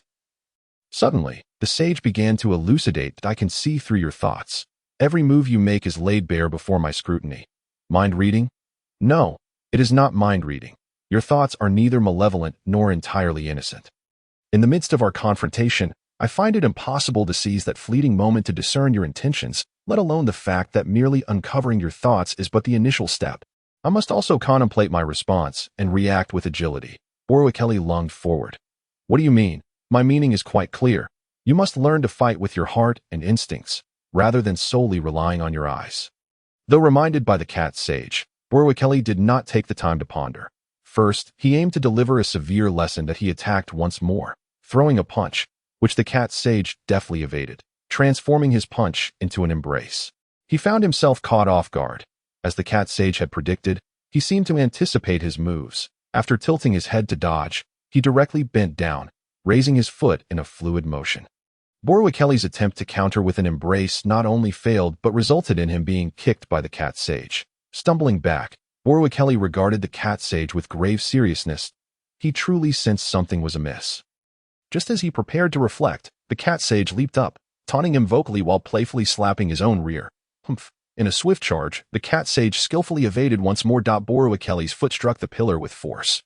Kid, do not dismantle my Carlin temple. Boreikli paid no heed, propelling himself forward. Oh dear, do temper your temper. The cat sage sidestepped with grace, not missing the chance to deride Boreikli further, even sticking out his tongue in mockery. Curse it, why can't I catch you? Complaining, Boreikli charged again. I told you, fight with your mind. Do you only know how to throw punches? Boreikli retorted in utter frustration. Nonsense. My techniques are utterly ineffective against you. Huh. What you call techniques? Mere ostentation, with unnecessary movements longer than your grandmother's tails. Boreikli, already somewhat impatient, became even more agitated by the cat sage's provocations. You shall not have it easy today. Yet, his threats were empty. After 3 hours of intense struggle, he was utterly exhausted, collapsing onto the ground, panting heavily. Damn it. Why are your movements so swift? You don't even seem to be out of breath. Your speed and reflexes are as sluggish as a turtle's. At this rate, even with a battle power of 100, you could never hope to catch up with me. This place is high above, the air is thin, and your superfluous movements are excessive. Boreikli clenched his fist. Realizing the cat sage spoke the truth, at this rate, he could never surpass the cat sage. And if he could not catch up, all his efforts would be in vain. Oh, what exactly is going on? Even if I can't catch you, I should be able to wear you down, right? Why not? Ha! You have not truly mastered your body. When you pursue me, you only charge in a straight line, making wide turns and wild swings. You have not grasped the thoughts of others, nor do you utilize the environment. Boreikli was drenched in sweat, having endured 32 times the gravity, engaged in such extensive high-intensity activity for so long that he was utterly drained. How could I read minds? How can I discern others' thoughts or utilize the environment? What environment exists here? The air is so thin. What can I utilize? The cat sage leaned against his staff. The air, the dust, even light and shadows. These are all aspects of the environment you can leverage. Boreikli seemed to ponder. What should I do? Understand, I cannot teach you. Boreikli's face darkened. He loathed those who spoke cryptically, withholding information. Should I consume a senzu bean before returning? Without hesitation, he reached into his pocket and retrieved the senzu bean he had initially obtained. Tossing it into his mouth, Boreikli's eyes widened in surprise. The cat sage, smiling, urged, continue. Chapter 55, Super Divine Water, Exceeding Expectations. Then let us proceed. Boreikli surged forward like a hungry tiger. Once again, there seemed to be no effect. Yet this time, Boreikli felt invigorated. The senzu bean was indeed potent and remarkable. The scenario of one pursuing while the other evaded resumed. 3 days later, amidst the turmoil, Boreikli finally gleaned some insights. With closed eyes, he anticipated the cat sage's trajectory and seized the water from his hands. Old man, you are truly formidable. The cat sage, arms crossed behind his back, gazed at him in astonishment. I never expected you to exceed my expectations completely. Is that so? You have surprised me as well. Boreikli stood his ground. The cat sage felt a twinge of amazement. He too was taken aback. This time, however, it had been mere luck, should it arise again. He could not guarantee success. Capturing him once was one thing, but the second time would not be so simple, and certainly, success was not a certainty. However, your heart is too eager and impure. It matters not. The goal is what counts. Now, you must fulfill your promise. What should I do next? The cat sage remained silent, and suddenly, an unexpected thunderclap echoed outside the tower. Have you not heard the saying? Boreikli looked quizzically at the cat sage. A tall building rises from the ground. Boreikli regarded him as if he were a fool. Who does not know this? I am also aware that without accumulating small steps, one cannot reach 1,000 miles. Without gathering small streams, one cannot form a river or sea. Boreikli, glory can only be achieved through one's own efforts. Enough with the nonsense. Just tell me what my next step should be. At the base of my tower, against the wall, there are 3 jars arranged side by side. You must uncover them one by one. Boreikli cast a deep glance at the cat sage, said nothing, and turned to descend to the base of the tower. Upon his ascent, he noticed the jars but did not pry them open out of curiosity. Now, however, as it was the master's directive, he saw no harm in investigating. 10 minutes later, Boreikli returned with a contemplative expression. What was that? The cat sage revealed a mysterious smile. Have you not already guessed? Are you truly a sage? As you can see, can I see my entire future? Boreikli observed the cat sage's eagerness to leap. Forget it. I do not wish to see that thing. I have always believed that the future cannot be controlled. For instance, right now, I can choose to idle here, waiting for death, continue training, or even turn back. Each choice will alter my future. The cat sage wore a look of approval. You have now grasped these concepts. Do you wish to continue? What do you mean? You have begun to comprehend how to achieve your goals with smaller movements. How to predict your opponent's actions through subtle breathing, muscle reactions, and minute environmental changes. Have you considered trying to accomplish this with less force? Shaking his head, Boreikli replied, after these days of training, I have understood much. But I shall not force it. I still have research to conduct and many matters to attend to. No, I am not yet capable. You are right. I am still inadequate on my path of cultivation.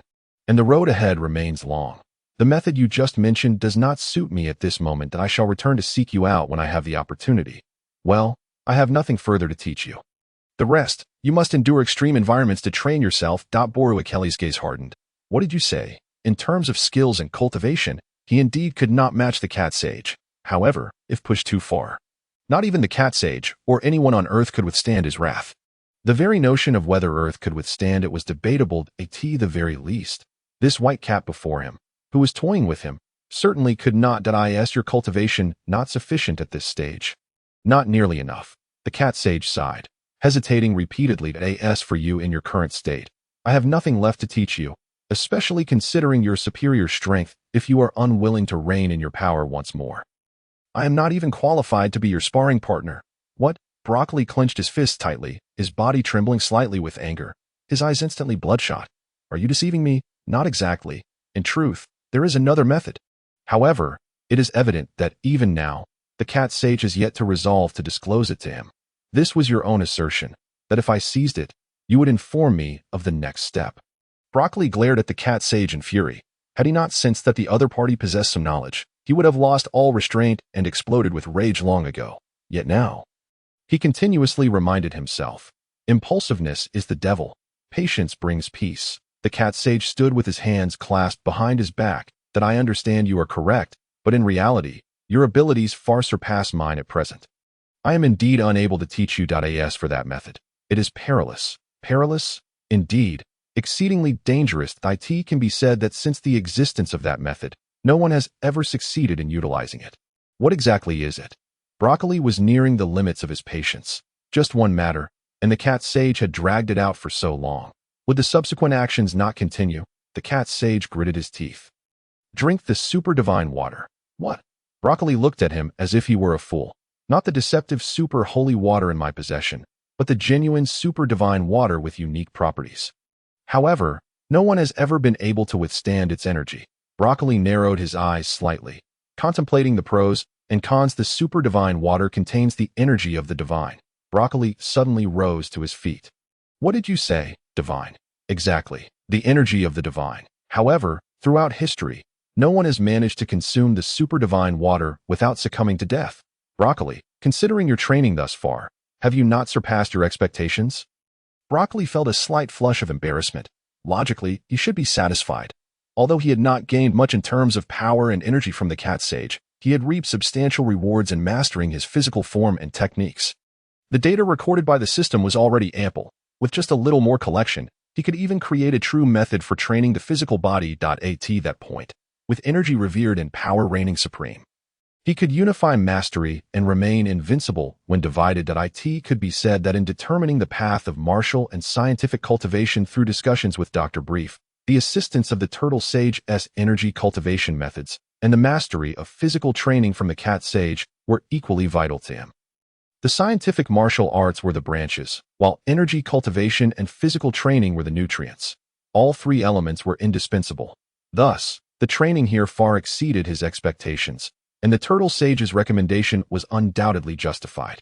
However, the implicit message the cat sage had conveyed from the outset was that as long as he exerted effort, there would be even greater rewards awaiting him. Yet, after finishing his bath, to find nothing and merely being told to sleep? It truly felt like a wash and sleep. How could he possibly be content?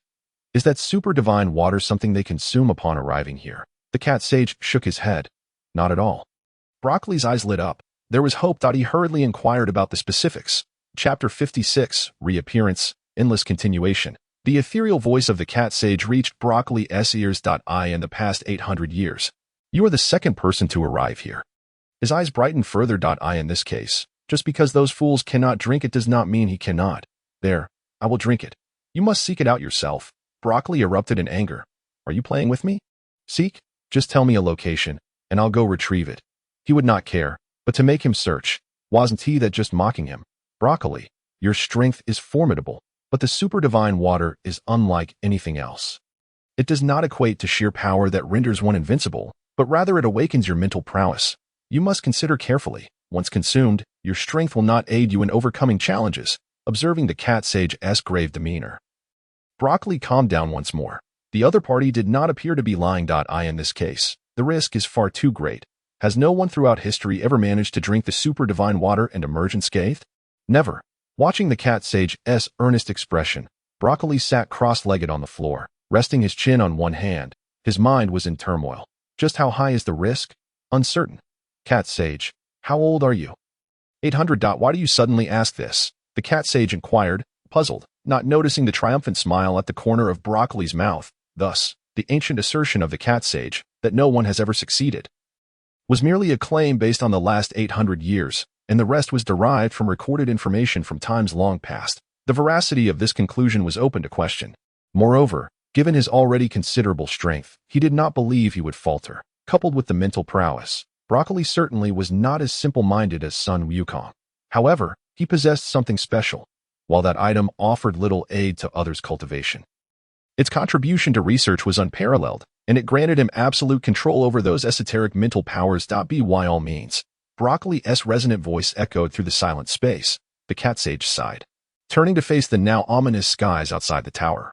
His voice particularly sombered. At the northernmost extremity of the world lies a terrifying labyrinth of ice. To obtain the super-divine water, one must traverse that maze. Deep within, in a dark cave, it is not easy to locate.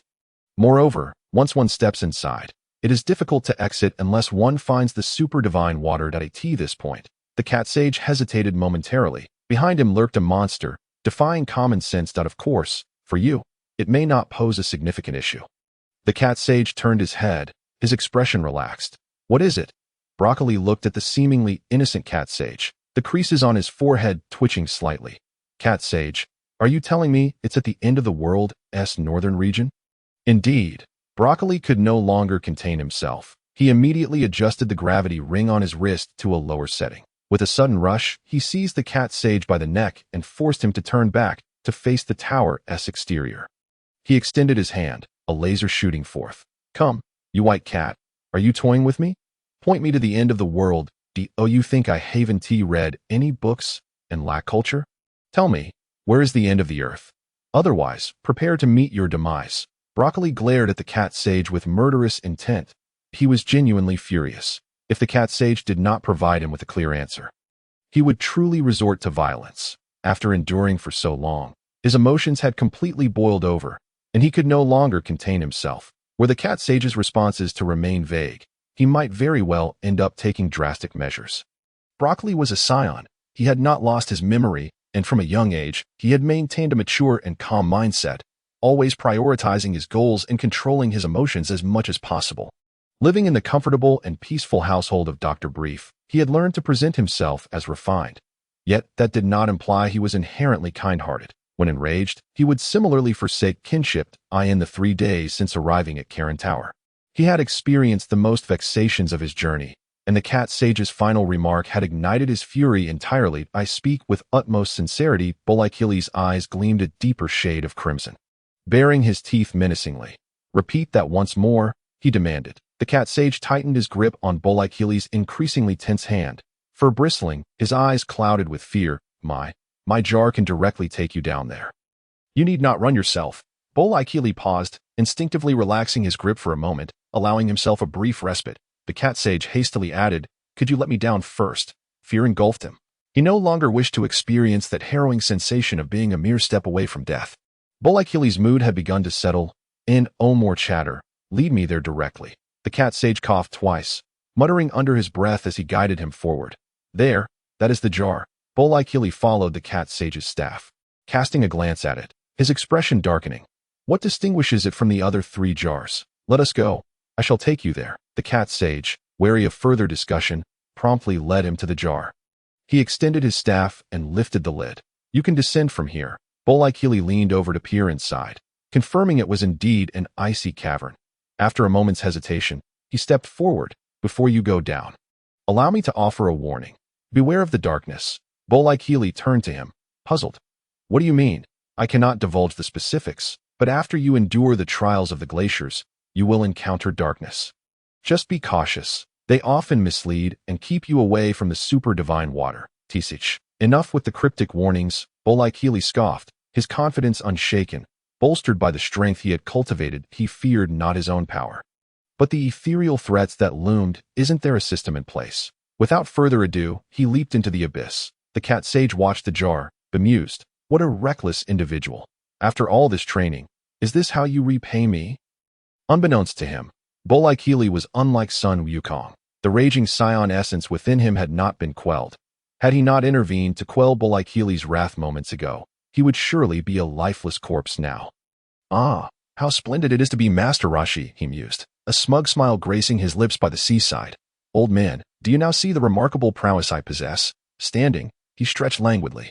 The great sea turtle looked up, puzzled. Master Rashi, what are you up to? Oh, it has been far too long since I exercised. I think I shall take a swim in this frigid water. Master Rashi, are you out of your mind? Precisely because it is cold. One must invigorate their muscles, the sage replied cryptically, striding toward the ocean. Boreikli found himself in an expanse of frost-laden terrain. Before he could properly survey his surroundings, A familiar stench of decay assailed his senses. He needed no ocular verification. He knew all too well what it was. His expression soured, as if he had just lost a loved one. Damn, is this never-ending? It's back again. No. Something felt amiss. Boreikli's brow furrowed in concern. I should be the only one aware of my presence here, especially since I came directly from Karen Tower. Boreikli scanned his surroundings, refraining from causing chaos. Could it be the cat sage? But why? He moved stealthily, like an arrow released from a bow, quickly distancing himself from the source of that repugnant aura that clung to him like a shadow. No, it should not be the cat sage. We harbor no enmity, and he has no motive to pursue me. Boreikli selectively forgot that he had just grasped the cat sage's throat, pressing him for answers. Now dismiss it so casually seemed rather audacious. By the time the cat sage turned back to the jar, Boreikli had already made his escape. Don't know. I forgot to inform him that once he locates the super divine water, he can return here. And I will fetch him. Cold sweat beaded on the cat sage's forehead. That harbinger of death possesses such formidable strength. Surely he won't raise this place. Initially anxious, the cat sage soon adopted a nonchalant demeanor. The one above is watching. Surely all is well. If there were a problem, he would have intervened already. Resolving himself, the cat sage embraced his staff, settling beside the jarred Da. Perhaps I shall take a brief nap. It has been ages since I last rested, and I am utterly exhausted. Meanwhile, Boreikli was scouring the icy cavern for traces of the super divine water, paying no mind to the monstrous presence trailing behind him. This endless chase had become a futile waste of his time. The adversary's erratic tactics resembled those of a rabid dog. What could he possibly learn from such encounters? Moreover, having already dispatched the puppets sent to confront him, what use would one more serve? Unless they dispatched 3 or 5, he would remain unscathed. The millennia-old ice surrounding him could not hinder Boreikli's fervor once he uncovered the fabled super divine water. His power would surge exponentially. Engaging with the puppet behind him was not the course of action a wise individual would undertake. That it must be said, the icy landscape was indeed aesthetically pleasing. The scenery was not static. Occasionally, exquisite ice sculptures formed from the frost would catch his eye. These sculptures would surely delight Bulma. Boreikli's gaze swept over the myriad of uniquely shaped ice figures until one particularly caught his fancy. Without hesitation, he summoned radiant energy, cleaving the chosen sculpture free. Yes, Bulma will undoubtedly appreciate this. He opened his universal capsule and without another thought, stowed it away, continuing to soar forward. Yet, the puppet-like monstrosity trailed him like an unyielding shadow. This delay was becoming intolerable. The foul stench was growing increasingly oppressive. It would be wise to retreat. Just moments after taking flight, the ground beneath him began to quake violently. What on earth is happening? Have I disturbed a hornet's nest? Just moments ago, he had praised the millennia-old ice. Yet now it was melting and fracturing beneath him. A bitter irony. The transformation was far from finished, as the ice shattered. It opened a gaping chasm from which frigid winds erupted. The tempestuous wind swirled, coalescing the shattered ice shards into a footless, hand-bearing snow creature. What is this madness? Why can I find no peace? And what is this snow creature? He muttered, his hands never idle. Within him, a swirling energy gathered, coalescing into a concentrated force in the palm of his hand. With a flick of his wrist, he hurled the energy toward the creature's glowing red eyes. A cacophony erupted as the winds intensified into a howling storm, the blizzard relentlessly charging toward Boreikli's energy blast. Yet, all of this was merely a futile resistance. Upon entering this realm, Boreikli had dispelled the constraints of gravity. Employing the techniques he had mastered to control his combat prowess, should he wish, he could unleash his full strength in an instant. 6,000. His training under the cat sage had yielded more than mere technique. His overall power had steadily ascended. This trivial snow creature posed no challenge for Boreikli. The energy he shot forth effortlessly pierced through the creature's defenses, obliterating a significant portion of its form. With a disdainful smirk, Boreikli scoffed. What a racket if shouting were effective. Why would one need power?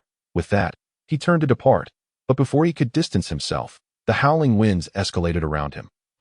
A shadow loomed behind him, forcing him to halt. Quite resilient, aren't you? Gazing upon the snow beast, now towering twice as high as before, Boreikli summoned forth 2 orbs of radiant energy into his hands, with a flick of his wrist. He intended to vanquish the creature, launching the energy spheres with precision. As he released the projectiles, he darted away, realizing that defeating the beast seemed impossible unless he obliterated the entire ice cavern. Such a thought was far from his mind. Engaging in a futile endeavor was utterly tiresome. That it was better to make a hasty exit. The frantic roar of the snow beast echoed behind him. But Boreikli had already put considerable distance between them. He continued his search, unaware of the darkness that lurked in the depths of the ice cave, where an empty chamber reverberated with echoes. After a thorough search yielded no clues, impatience began to gnaw at him. With his energy swelling within, he prepared to eliminate the icy barriers surrounding him. The rising sea levels were of no concern to him. Before he could act, his burgeoning force had already begun to melt portions of the frozen walls, revealing a deep, bottomless passageway. What is this? Boreikli raised an eyebrow. Was the creature cowardly, afraid of strength, and clinging to life? Was the super-divine water under guard? Or was it a peculiar treasure, with knowledge from his homeland? He understood that such wonders were typically protected by powerful beings or guardians. Gaining access to them was rarely straightforward. Once again, a foul stench wafted toward him, prompting Boreikli to leap forward. By the heavens! I can either ascend or plunge downward. Bungee jumping would certainly be exhilarating, he pondered whimsically, entirely dismissing the potential dangers that lay ahead. As he descended, the atmosphere grew hazy, and the putrid odor dissipated. What is going on? Could it be that this place shields me from the creature's senses? Boreikli was aware that something unfamiliar lingered within him, enabling the puppets to locate him with ease. However, this time, the situation felt particularly perplexing. Forget it, I will find my way. Boreikli turned to see the silent approach of Master Rashi. Boreikli, you've arrived. Son Wukong and Bulma are waiting for you inside. Boreikli tilted his head, regarding him with amusement. Lead the way. Seizing the moment as Master Rashi turned, a flash of light erupted as Boreikli struck, intending to eliminate him. However, the old master transformed into a wisp of azure smoke. This unexpected turn of events did not elate Boreikli. He lowered his voice, addressing the system. What are you doing? You didn't warn me. You rascal. As Boreikli's anger flared, everything around him vanished, leaving only a small pool of water before him. A head, completely submerged, began to rise slowly. Was it you who orchestrated this? A deep voice echoed within the mysterious cavern. I am willing to share the super-divine water with you. Boreikli was unfazed. With a flash of light, he pierced the pool, causing water to drain rapidly. Wait, that is the super-divine water. If you wish to drink, feel free. He observed a table and a pot that materialized beside him. System.no deceit. I cannot say for certain. Boreikli's expression turned icy. The system was unreliable. It bore no awareness of his surroundings, only confirming that it was not an illusion. Thus, it must be. Sensing Boreikli's menacing gaze, the mysterious voice trembled. Esteemed guest, this truly is the super-divine water. Consuming it will at least double your combat prowess. But, the voice faltered, suddenly silent. Boreikli casually raised the energy orb in his hand. Chapter 58. Everything's in chaos. Drinking the super-divine water, the mysterious voice quickly divulged the reasons and consequences. Esteemed guest, the super-divine water is a divine gift from the gods, possessing the ability to cleanse impurities and awaken all latent energies within one's body. However, it is also a poisonous substance, and without extraordinary physical, mental, and life force, one cannot withstand its corrosive nature and will soon perish. Strength does not aid in consuming the super-divine water. Thus, tests are established to prevent the waste of this divine resource and to ensure that only the worthy may obtain it. It is not a scheme to deceive or tempt you, my lord. Now, you possess strength and are qualified to receive the super-divine water. The mysterious being, though hesitant due to Boreikli's earlier attack, secretly hoped he would consume it and meet his demise.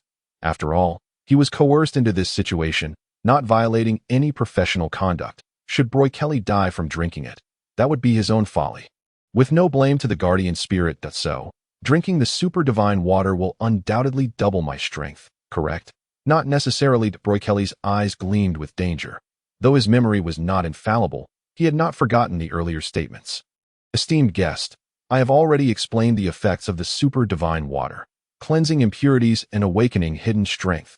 Boreikli reflected on the explanation, allowing his restless heart to settle and the surging energy within him to calm. You previously claimed it would double my strength. Indeed, but in practice, the results of training often fall short. To put it simply, if you gain a power level of 10 through training, you may only exhibit 3 of it. While a super genius might display 4, and an unparalleled genius could manifest 6. Therefore, Once you endure the toxicity of the super divine water, all hidden energies within you will be unleashed, doubling your strength as a result. However, there are exceptions. Some beings do not conform to this norm and can fully harness their cultivated energy. Hence, I cannot guarantee that it will truly double your strength. It may yield no change, or it may multiply several times. Boreikli narrowed his eyes slightly. So, the benefits of the super divine water can theoretically be obtained through training. Are there any side effects? There are none. The super divine water is a divine gift. Aside from the toxic challenge, it has no adverse effects. Boreikli pondered as he gazed at the water pot before him. To drink or not to drink? If he drank, it seemed rather ordinary. If he abstained, it felt as though he was cowering in fear, placing himself in a precarious position. What a loss! Why am I acting like that curious cat? Noticing something amiss, I should have simply left without hesitation. With a sigh of resignation, he then realized something was off, curiously inquiring about the mysterious guardian spirit.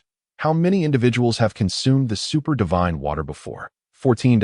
And how many were able to awaken their latent energies? None. The response was blunt, and Boreikli's expression shifted dramatically. His once fair complexion, illuminated by the light, became as dark as the bottom of a cauldron. So, you spoke so passionately about it, esteemed guest, I assure you. I have been merely narrating. I have not displayed any emotional fluctuations. Boreikli's eyes narrowed, and the light in his hand flared up. My apologies, esteemed guest. It was my mistake. I should not have narrated so passionately. Boreikli, now satisfied, finally set down the energy orb he had been holding. He had always believed in the power of reason to persuade others. He hesitated for a moment, then hesitated again. The system, no issues there. You were allowed to drink it, and it will significantly enhance your strength. Have you analyzed its components? Only partially. By the way, we can keep some as experimental samples. Boreikli's already dark complexion deepened further. Resembling cold, he glanced at the water pool. Cradling the water flask, he gulped it down in one go. The system had indicated its benefits. Given that, he was willing to take a gamble. Anyone could deceive him. But the system should not.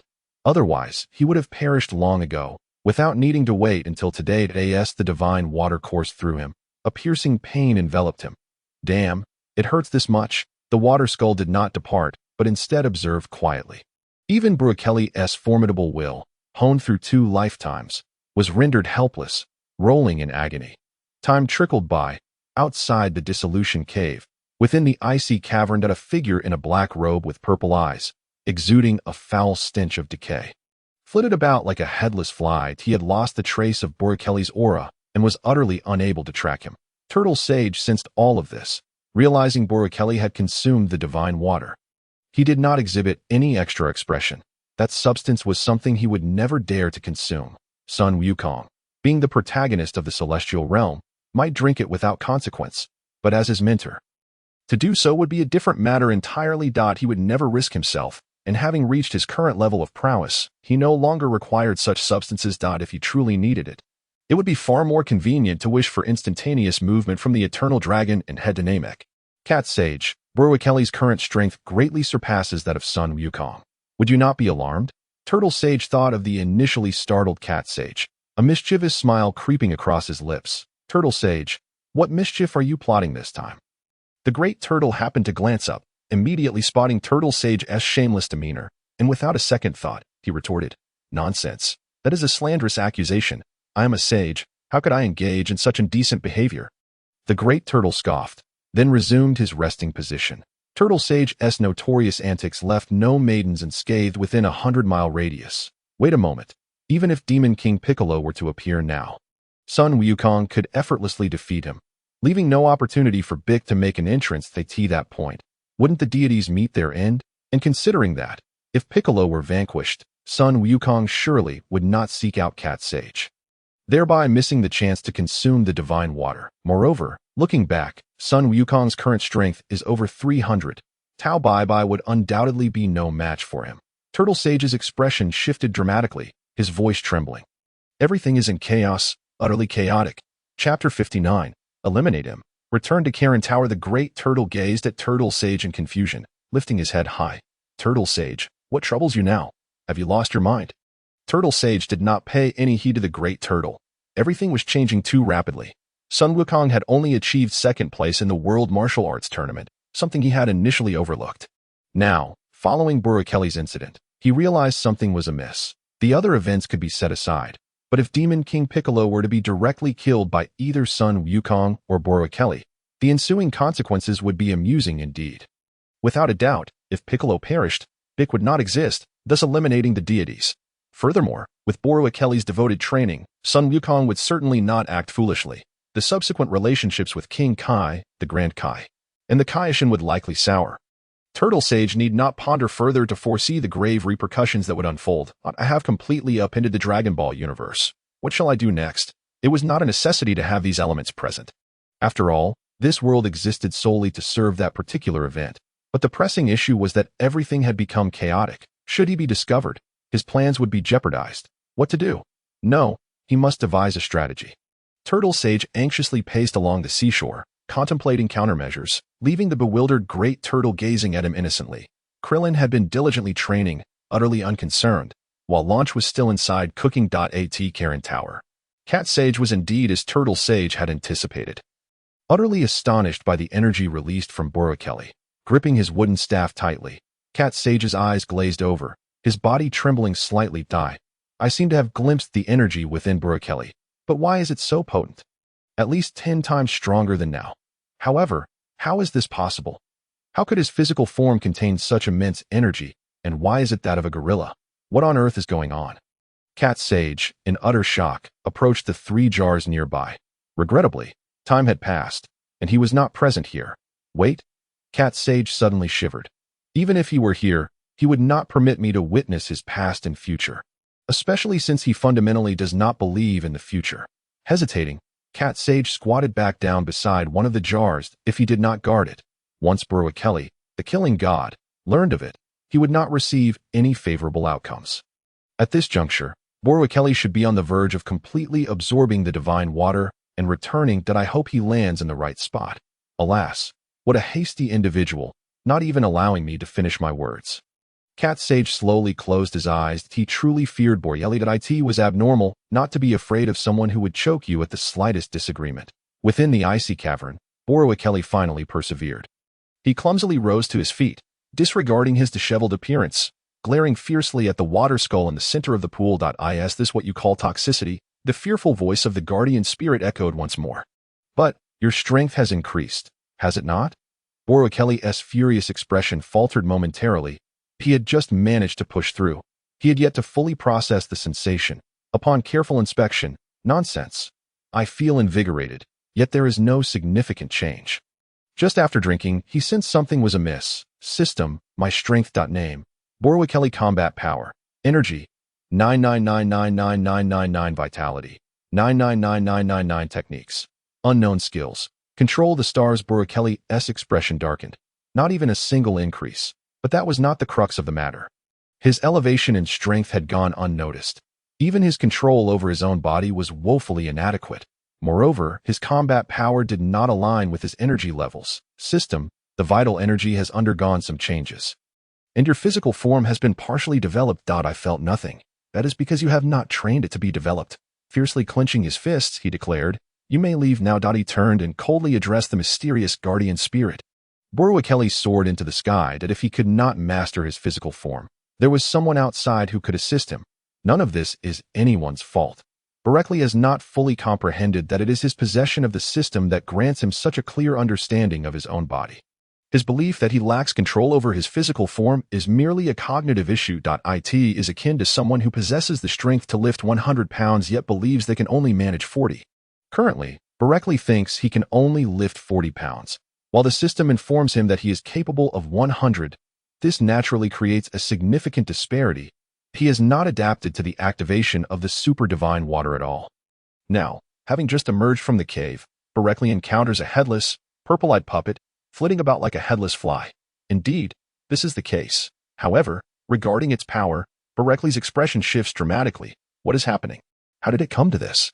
Moreover, prior to consuming the super divine water, his strength was 6,000. Does that not imply? Furthermore, upon exiting from Master Rashi's domain, he was pursued by an entity with a power level of 8000 AS. He sees the opponent charging toward him. Boreikli's face contorts with fury. He had initially intended to hone his skills through this encounter, but that notion has been utterly abandoned. Damn it, who is the scoundrel hiding behind the scenes, capable of producing such formidable puppets? Why do they not dare confront me directly? With a fierce roar, Boreikli holds nothing back, channeling all his strength into his fist. Boom! The black-robed, purple-eyed puppet is sent flying. Boreikli is unwilling to let this go. The opponent has been fixated on him, dispatching puppets with double his strength. Had he been complacent earlier, he would have undoubtedly found himself in a dire battle. He is deeply frustrated, having not wronged anyone. He is being targeted with such precision time and again, and without any understanding of who is behind this. His anger is only natural. After a brief struggle, he dispatches the puppet. I held back a bit. The strength I displayed was merely my combat prowess. Can those lurking in the shadows ascertain my true capabilities? Boreikli's gaze is profound as he does not even glance at the now dismembered puppet. Taking flight instead. If they could gauge my apparent strength, he would not be concerned. However, if they were to discover his actual combat abilities, that would be truly terrifying. Upon returning to the place where he had fallen, he looks up to find an opening. Hey, cat sage. Startled, the cat sage climbs up to peer into the jar. Ah, Boreikli, you have returned. Quickly, help me up. The cat sage, not one to hesitate, moves his staff, watching Boreikli land steadily back at Corin Tower. He smiles broadly. Chapter 60, A Temporary Farewell, Mastery of the Body. How about that? I did not deceive you. Your strength has indeed surged. Boreikli clenches his fist, aware that his ultimate combat power has reached a staggering 20,000, and he unconsciously nods in agreement. Indeed, I owe much to you, cat sage. Once I descend, I shall bring you plenty of fresh fish. What? The cat sage gasps in astonishment. He disregards any reservations about Boreikli and eagerly rushes in front of him, his eyes sparkling at the thought of the fish. Really, truly, of course, I keep my word. Wonderful, Boreikli. Thank you. Not at all. You have been a tremendous help to me. Boreikli initially considered sending a small offering, as it would be no trouble for him to ascend with his unsealed power. However, thinking about the sins of beans he had consumed, he suddenly inquired, by the way, cat sage, might you part with a few sins of beans? Not a problem. Take as many as you like. I have plenty. Plenty, you say? Boreikli's eyes glimmer with a sudden idea. Take? Oh, that would be too embarrassing. Cat sage, I do not wish to take advantage of you. You are a sage, so I imagine you lack for nothing. How about this? I shall repay you with fish. However, the quantity I can provide is limited. What if we trade sins of beans for live fish? That way, you will have a continuous supply of fresh fish to enjoy. How do we go about this exchange? The cat sage, now completely fixated on the prospect of fish, fails to consider Boreikli's intentions and readily agrees, asking for the method. 1 sins of bean for 10 pounds of fish. The cat sage immediately initiates a negotiation. That will not do. It must be at least 20 pounds. Upon seeing the cat sage's stance, Boreikli thinks to himself that if he were to go to the sea, he could easily acquire as much as he desired. Thus, without further hesitation, he agrees. Very well. Then it shall be 20 pounds. The cat sage casually states this, intending to negotiate further, only to find Boreikli readily acquiescing, leaving him momentarily dumbfounded. What is the matter? The cat sage leans his staff against his shoulder, using his free hand to tug at his whiskers in frustration. What a loss! What a tremendous loss! Seeing the cat sage's reaction, Boreikli understands the situation perfectly. Cat sage, I am merely expressing gratitude for your assistance. Otherwise, your sins of beans would not be able to procure such a bounty of fish. The cat sage, incensed, leaps in protest. Nonsense. My sins of beans are worth more than fish. Boreikli chuckles lightly. Cat sage, as a sage, you should comprehend that what is worthless to one may be a treasure to another. Can you descend? The cat sage is left speechless by Boreikli's retort. I have never encountered such an audacious individual before. Boreikli remains unfazed. Then I appreciate your assessment, as you have only met 2 people. Well then, Boreikli interjects, I must take my leave. When I return next time, I shall bring you fresh fish. The cat sage appears stunned. Disappointment etched across his face. What? You are not going down to fetch me some now? Waving dismissively, Boreikli suppresses a grin. Of course not. I shall not do any errand for free. You wretched brat, the cat sage, in a huff, produces a small cloth bag filled with sins of beans. How about this? Boreikli accepts it without hesitation. Very well. Wait for me.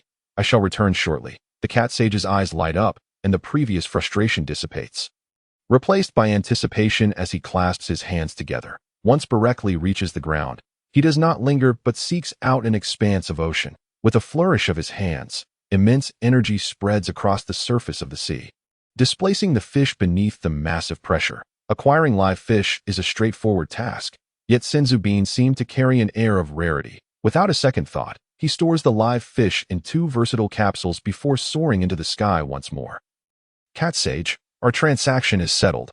I must take my leave. As he hovers above the writhing fish, Boreikli prepares to depart. Before you go, I have a piece of advice for you. Boreikli, on the verge of taking flight, halts and turns back, puzzled by the Cat Sage's sudden remark. Master yourself. What? The Cat Sage offers no further explanation, instead collapsing into the throng of fish, dazed. Boreikli furrows his brow. Once Boreikli has distanced himself, the Cat Sage rises from the sea of fish, no longer befuddled. Instead, he is enveloped by a complex mix of calmness, seriousness, worry, and fear. Uncertain whether it is a blessing or a curse, he ponders the future of Earth. Boreikli bids farewell to the Cat Sage, soaring freely through the heavens. With a long, resonant cry, he swiftly traverses the sky. The puppets should not be able to pursue him so quickly. He can afford to revel in his freedom for a couple of days. The notion of Boreikli surged forth, and he could no longer contain himself. Throughout his existence, he had never truly indulged in the joys of play. In this present moment, every endeavor felt insurmountable. And perhaps it was wiser to simply relax. Although the cultivation of this world differed from what he had previously known, the balance of tension and release should pose no issue. With a resolute heart, Boreikli descended the mountainside. He did not rush to seek companionship, but rather meandered along a pristine and crystal-clear river. As he rounded a visual obstruction, a vast expanse opened before him. Yet, to his astonishment, Boreikli struggled to believe his eyes. In the distance, on a large boulder by the riverbank, an elderly man with flowing white hair and a robust physique was fishing in a short-sleeved shirt. Remarkably, Boreikli failed to notice him at all. How curious. Could there be an enlightened being here? Approaching quietly, he observed that the old man's deeply wrinkled face remained utterly still, as if he were oblivious to Boreikli's presence. Out of respect, he refrained from interrupting, watching the man's fishing in silence. However, as he gazed, he soon sensed something amiss. Rubbing his eyes, he was startled to find the old man had vanished. Shh, do not make a sound, or the fish will be frightened away. Boreikli was taken aback, obediently sitting down once more to gaze at the undulating surface of the water, where the fish were clearly visible beneath. Elder, I am merely an old man fishing. Your heart is not tranquil. What? Boreikli stared wide-eyed at the old man. Not tranquil? How can that be? I am not thinking of anything at all. Perhaps you should give it a try. He regarded the fishing rod being offered to him, shaking his head in response. Elder, I can catch fish by myself. Haha. Is that so? Then your heart is not tranquil. Without tranquility, how can your desires manifest? The old man lifted his rod, successfully reeling in a fish. Boreikli was momentarily taken aback. The tranquil heart leads to fulfillment. A faint smile graced his lips. Thank you for your guidance, Elder. That I shall give it a try. In both his past and present lives, Boreikli had never fished before. Imitating the old man's method, he completed the first step with success. Yet, he had no true skill, despite his restrained strength. He grasped the rod tightly to prevent it from slipping. You need not exert yourself so. Allow your body to relax. With confidence, he replied, Elder, while I may not know how to fish, I possess a strong command over my body that I am not straining, yet your muscles are tense. Boreikli turned to observe the old man. The way you grip the rod causes the hook to sway at the bottom of the water. The fish will not bite. The fishing rod is akin to your body. You have yet to master it. Boreikli trembled, gazing at the old man in astonishment. Mastery? Is it truly possible in such a manner? Elder, do you practice cultivation? No, I merely fish, departing punctually each day and returning home on time. For 60 years, I have braved the elements without fail. Beyond that, I know nothing. Boreikli gently closed his eyes, reflecting deeply on the old man's words. Tension in the muscles does not equate to control over the body. If the heart is not tranquil, then one cannot achieve their goals. The old man's calm and clear voice echoed in his ears once more. Chapter 61. The Five Elements Mountain. Taishang Laojun. Do not fret. Take a deep breath and exhale slowly. No, it should be a deep breath in, then slowly exhale. Regardless of the old man's instructions, Boreikli dutifully complied. Once his emotions settled completely, he felt as if he had merged with the environment, the gentle breeze, the warm sunlight, the rustling leaves, and the babbling waters. What is this? Look up at the sky. Boreikli obediently followed the instruction. Suddenly, his expression transformed into one of sheer joy. Calm the heart is to be unaffected by external joys or sorrows. Hearing this, Boreikli took another deep breath. Your focus is still insufficient. Remember, nurture your essence with spirit, cultivate your spirit with energy, and let your spirit guide your vital energy. Upon hearing such profound wisdom, Boreikli felt an overwhelming sense of reverence. Yes, sir. The old man remained undisturbed, continuing to fish in silence. Boreikli, meanwhile, quietly contemplated the insights he had just gained. Fishing required singular focus. Immediately, Boreikli centered his thoughts. Dismissing all distractions related to cultivation, close your eyes and delve your spirit into the depths of the water. Is it not true that the fish are approaching your hook, hesitating whether to bite? Wait a moment longer. When it takes a bite, that is when you must swiftly and decisively lift the rod. Now, following the elder's guidance, Boreikli swiftly lifted the rod. He had caught a fish. Continue. Thus, the afternoon passed with Boreikli engaged in both fishing and cultivation. This form of cultivation was no less effective than that taught by the cat immortal. While the cat immortal had taught him to master his environment, this elder was imparting the wisdom of spirit-guided energy, merging oneself with the landscape. Well then, I must take my leave. Boreikli rose, bowing respectfully. Thank you for your teachings, elder. The old man retrieved his fishing rod, bending down to lift 2 baskets filled with lively fish. Young man, to learn from nature is to learn from the heart. Boreikli straightened, bowing earnestly once more. Indeed, upon arriving here, he had solely focused on seeking out various reclusive masters to learn from.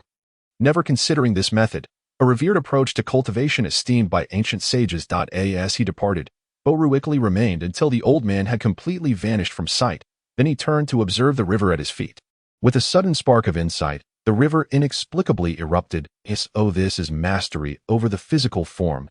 He casually lifted a large boulder above his head, with a firm stomp on the stone beneath him. He leapt to the next rock. This cycle continued until he soon disappeared from view.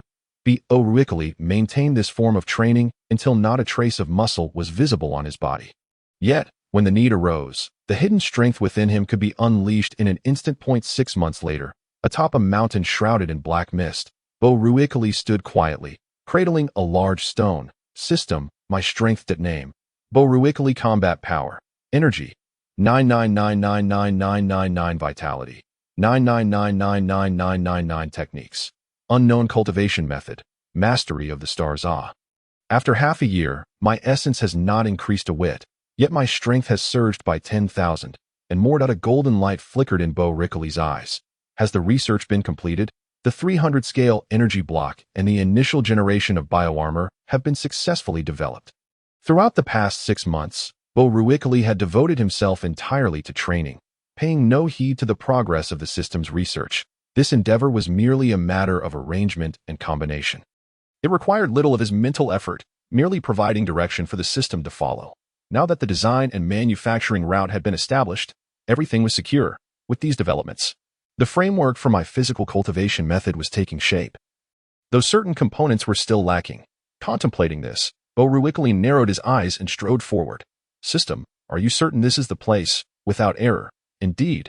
Measurements confirm it is accurate. Boreikli's figure flickered in and out of sight amidst the black mist. Is the fire of Flame Mountain transmitted from here? How intriguing. I too wish to see what manner of thing it is. As he traversed through the dense black mist, a towering gate materialized before him. Boreikli furrowed his brow. This was decidedly unscientific. This was clearly a mountain. Prior to entering the black fog, he had even glimpsed the white clouds atop the peak. Yet, upon entering the mist and passing through, how could there now be this monumental portal? The gate before Boreikli loomed high, its summit obscured by dark crimson clouds, rendering the surroundings completely inscrutable. Flanking the gate were 2 robust red columns. Curiously, despite the top being invisible, 3 large characters faintly emerged upon the gate. Wuxing Mountain. What on earth is Wuxing Mountain? The Buddha? Boreikli scoffed at these oddities before lifting his foot and delivering a kick. The gate swung open. A cacophony of sounds rushed in, piercing and alluring, weaving together in a tempestuous symphony that reached his ears. Tisich, what phantoms and specters! Boreikli remained unperturbed, stepping confidently onto the land beyond. Lo and behold, this must be an illusion. Before him lay a winding path, narrow and tortuous, seemingly endless, flanked by various sharp stone pillars. Not far ahead, a precipice loomed, requiring a leap to cross. Tisich, such tiresome tricks. Boreikli felt disdain within but maintained a calm exterior, closing his eyes. Had it been 6 months prior, without the system, he might have encountered some trouble. But now, these were but trifles. No system was necessary. He could easily discern the situation himself. A minute later, upon reopening his eyes, the environment had indeed transformed dramatically. The narrow path had vanished. Boreikli smiled faintly and took a step forward. Another step. After 3 steps, the scenery shifted before his eyes. It's quite warm here. Young man, you are the first person I have encountered since my arrival. Boreikli squinted at the hunched old man in martial arts attire, standing beside a large furnace. The shock on the old man's face flickered momentarily. It was none other than the elder who had carried away Sun Wukong. Sun Wukong's grandfather, Sun Wufan. What's the matter? Is there something wrong, old man? Boreikli shook his head, suppressing any signs of weakness. No. But where is this place? This is Wuxing Mountain, the domain of Taishang Laojun, and before you is the Bagua furnace. What? Taishang Laojun? Sun Wufan leisurely ambled closer, hands clasped behind his back. Indeed, this is the territory of Taishang Laojun. Boreikli could only feel speechless. Wuxing Mountain is one thing, but how did it become Taishang Laojun's domain? Complete with the Bagua furnace, is the flame within not the 3-flavor true fire? His gaze narrowed skeptically as he scrutinized Sun Wufan. Are you Taishang Laojun? Judging by appearances, aside from being somewhat lecherous, he was simply another old man. Apart from having died only in the last decade, Boreikli knew little else. If that were truly the case, it was not entirely implausible, yet hard to believe. No, little old man is merely a servant. Not Taishang Laojun. Sun Wufan waved his hands anxiously, his face reddening. Receiving a clear response, Boreikli merely pouted and took a closer look around. Aside from the expansive stone walls, there was the enormous octagonal furnace before him. The central vent had a diameter of several dozen meters. Atop the furnace, familiar flames blazed fiercely, with a large pot simmering above, bubbling with an unknown concoction, white mist incessantly rising and merging with the air above. Impressive, truly impressive. Sun Wufan regained his composure, resuming his steady demeanor. May I inquire what brings you here, young guest? As he circled the Bagua furnace, Boreikli replied nonchalantly. Oh, nothing much, just wandering about and inadvertently arriving here. Is that so? This place connects the realms of yin and yang.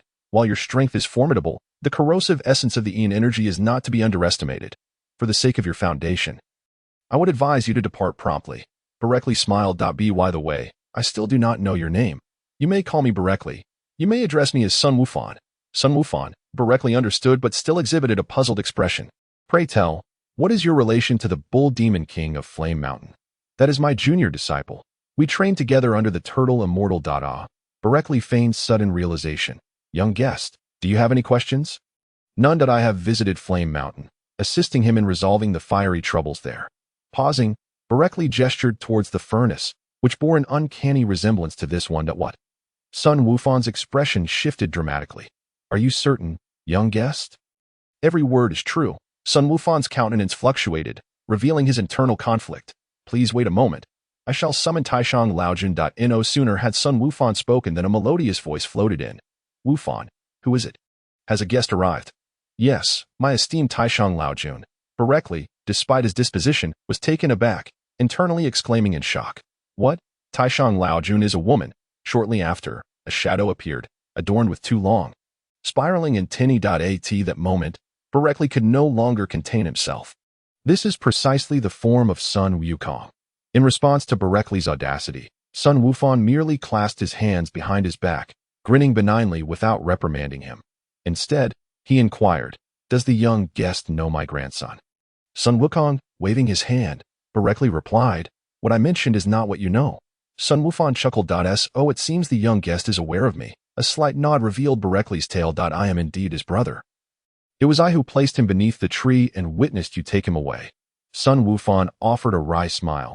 Ina wondered, so, is your visit aimed at resolving the Bull Demon King's predicament once and for all? Nodding yet shaking his head, Boreikli clarified, I am merely wandering the continent, having stumbled upon this place as for a complete resolution that is contingent upon you. As the two conversed, Taishang Laojun's true form emerged. Wufan, I see we have a guest. Boreikli gazed at the tall figure before him, garbed in ancient Chinese attire, draped in a flowing cloak, crowned with a floral diadem, and adorned with two long conical tails. Her complexion was flawless, exhibiting a rosy glow, with a sweet and melodious voice that Boreikli's lips involuntarily twitched and ning. Indeed, we have a young guest. Boreikli cast a curious glance at the rejuvenated Son Wufan, initially perplexed by the ease with which a servant engaged in conversation with the master. He now understood. This was no mere master and servant relationship. It was a romantic liaison. What business does he have? In response to a ning, Son Wufan explained, according to the young guest, the bottom of the Bagua furnace has leaked once more, allowing the Yin flames to seep into the mortal realm. Taishang Laojuan's expression shifted dramatically. Is that true? No wonder I found the pasta I cooked recently unappetizing. It seems the fire has weakened. Boreikli was rendered speechless. The lofty deity, as expected, was preoccupied with the quality of his own culinary creations. Fortunately, Sun Wukong's offspring still had a semblance of understanding. Lord Anning, however. The Yin fire has permeated the mortal realm and has already reached the flame mountain on the other side of the earth. Taishang Laojun gasped in surprise. This implies that the furnace's base has been breached. This presents a dilemma. If it were merely the walls of the furnace, I could devise a solution, but the base necessitates entry from the center. Listening to their discourse, Boreikli's gaze remained fixated on the furnace. Can it not be extinguished and then repaired? Sun Wukong's son replied gravely, it is not that simple. The fire of the Bagua furnace cannot be extinguished. What? If the Bagua furnace's fire were to be extinguished, chaos would surely ensue in both the underworld and the mortal realm. What? The underworld? The mortal realm? Is there also a divine realm? Indeed, there is. Boreikli was at a loss for words. What was initially a casual remark turned out to be a profound truth. There truly existed a divine realm. What sort of environment was this earth, or rather, this universe? Taishang Laojun, however, appeared invigorated by this revelation. I find this rather intriguing. Perhaps we should explore it further. Sun Wukong's son anxiously interjected, Lord Anning, how can you speak so lightly? If the flames are extinguished and the Bagua furnace needs to be reignited, it will require at least 2,000 years, and during that time, chaos will reign in both the mortal and underworld realms. The king of hell would be overwhelmed. Boreikli cast a peculiar glance around. Initially, it was mere conjecture, but now there was no denying the gravity of the situation. A mere servant dared to speak to Taishang Laojun in such a manner. I must insist. Taishang Laojun finally regarded Boreikli with a discerning eye. Do you have something to say? What shall we do? We require the smoke to remain unextinguished while simultaneously needing to access the furnace's base to mend the breach. As the overseers here. Do you not bear some responsibility? If this cannot be contained, the mortal realm will surely descend into chaos. Boreikli, adapting the terminology, asserted, there is but one solution. Taishang Laojun furrowed his brow, lamenting, Chapter 63, Boldness, the entrance of Yin fire. What solution? Boreikli stood his ground, showing no semblance of respect. The celestial being before him posed no threat. He held him in utter disdain, and thus, no respect was warranted. Moreover, Sun Wukong's son, due to his connection to Sun Wukong, continued to advocate for him, refraining from rebuking his insolence. As it stood, his actions had yet to provoke any conflict. Anning lifted his chin, pursing his lips. I've got it. Utilize the banana fan to temporarily separate the flames, and then block the breach with the shell of the fire-eating bird's octagonal EGGD. Oh, you have these items? Boreikli scoffed. Whether I possess them is irrelevant. Chi-Chi is Sun Wukong's wife, and the Bull Demon King is his father-in-law. I am unconcerned. Having stumbled upon this fiery predicament, a notion had taken root in his mind, which was the true impetus behind his grievances.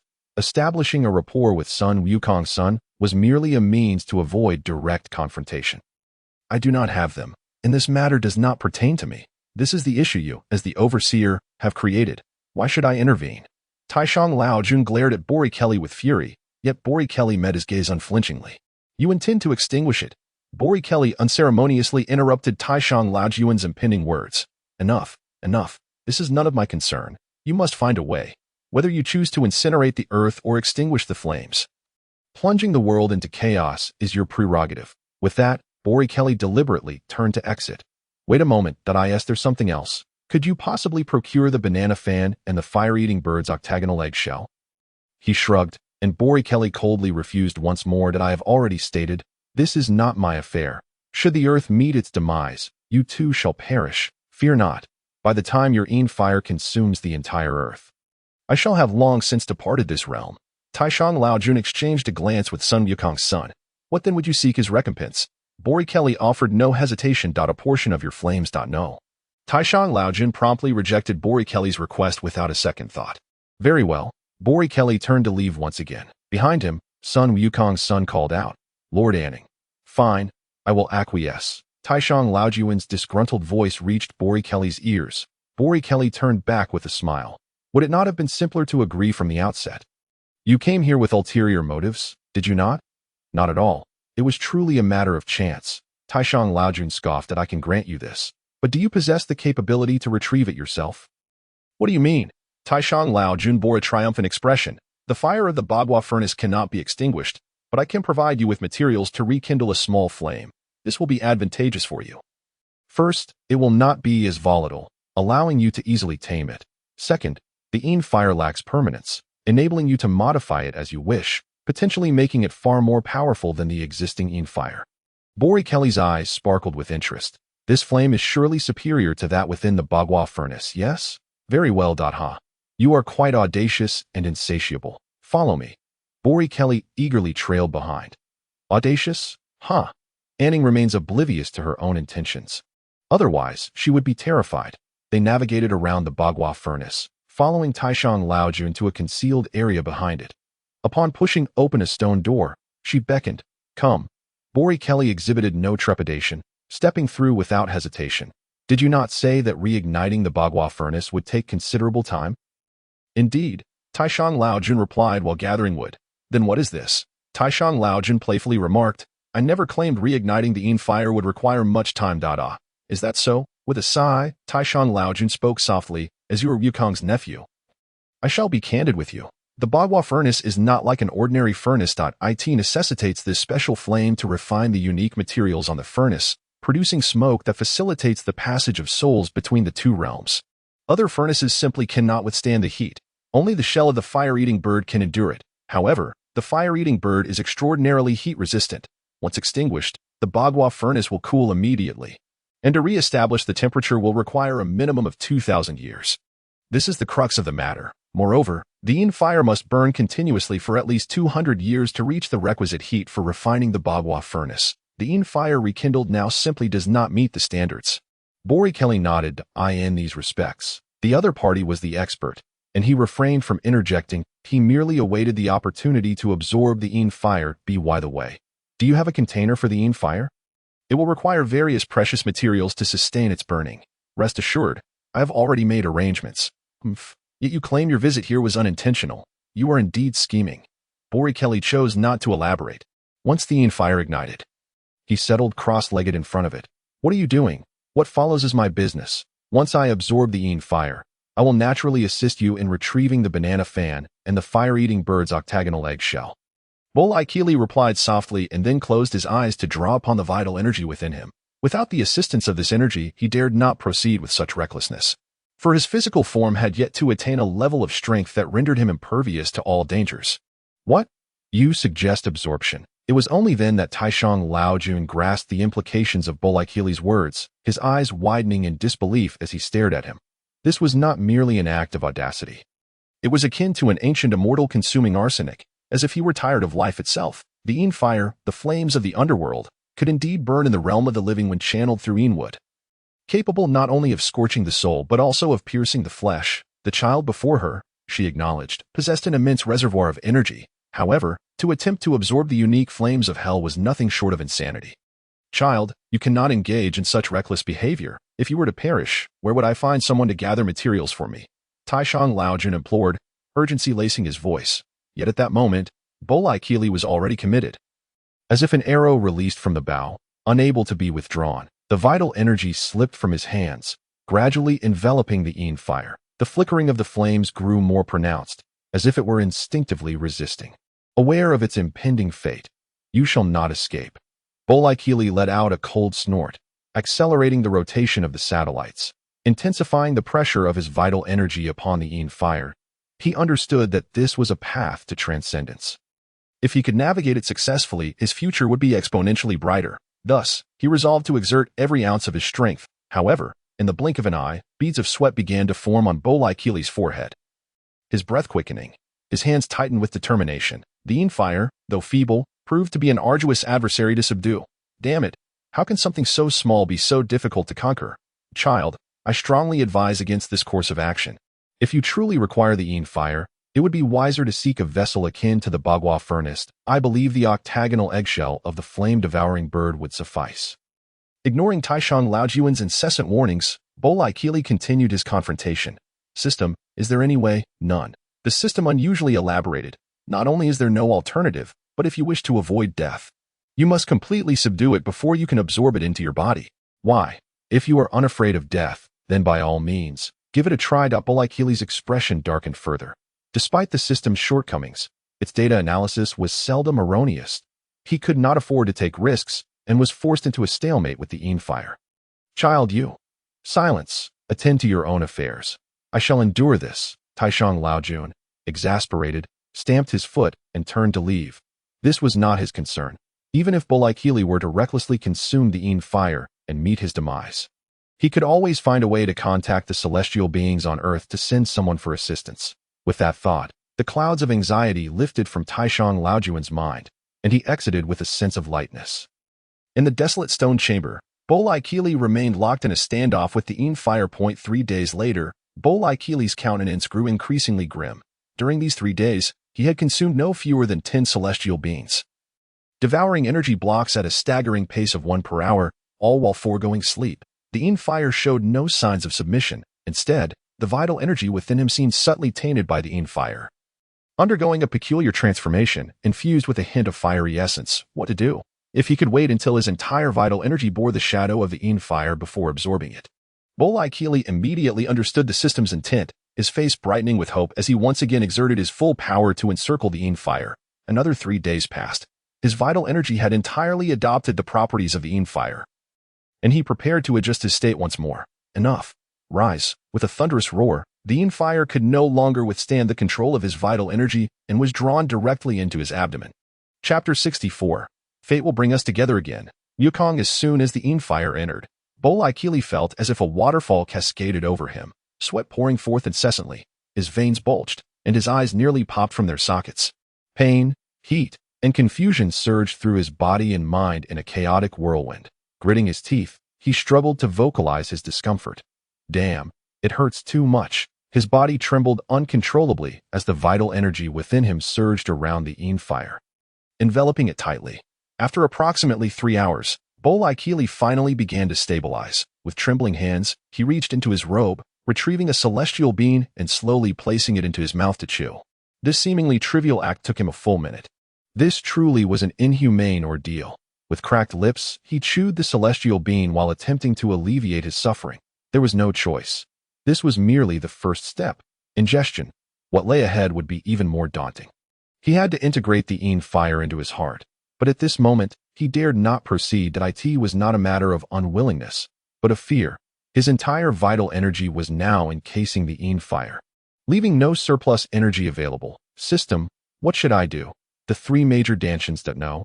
The dantians are not suitable for the fire. They could temporarily harbor it, allowing the energy within to adapt to the fire. But what if it takes root? This time, the system remained silent for a long while before responding. After deliberation, the probability of success reached 87. Boreikli was at a loss for words. Had it been any other time, he might have cursed and vented, knowing the system was aware of his nature.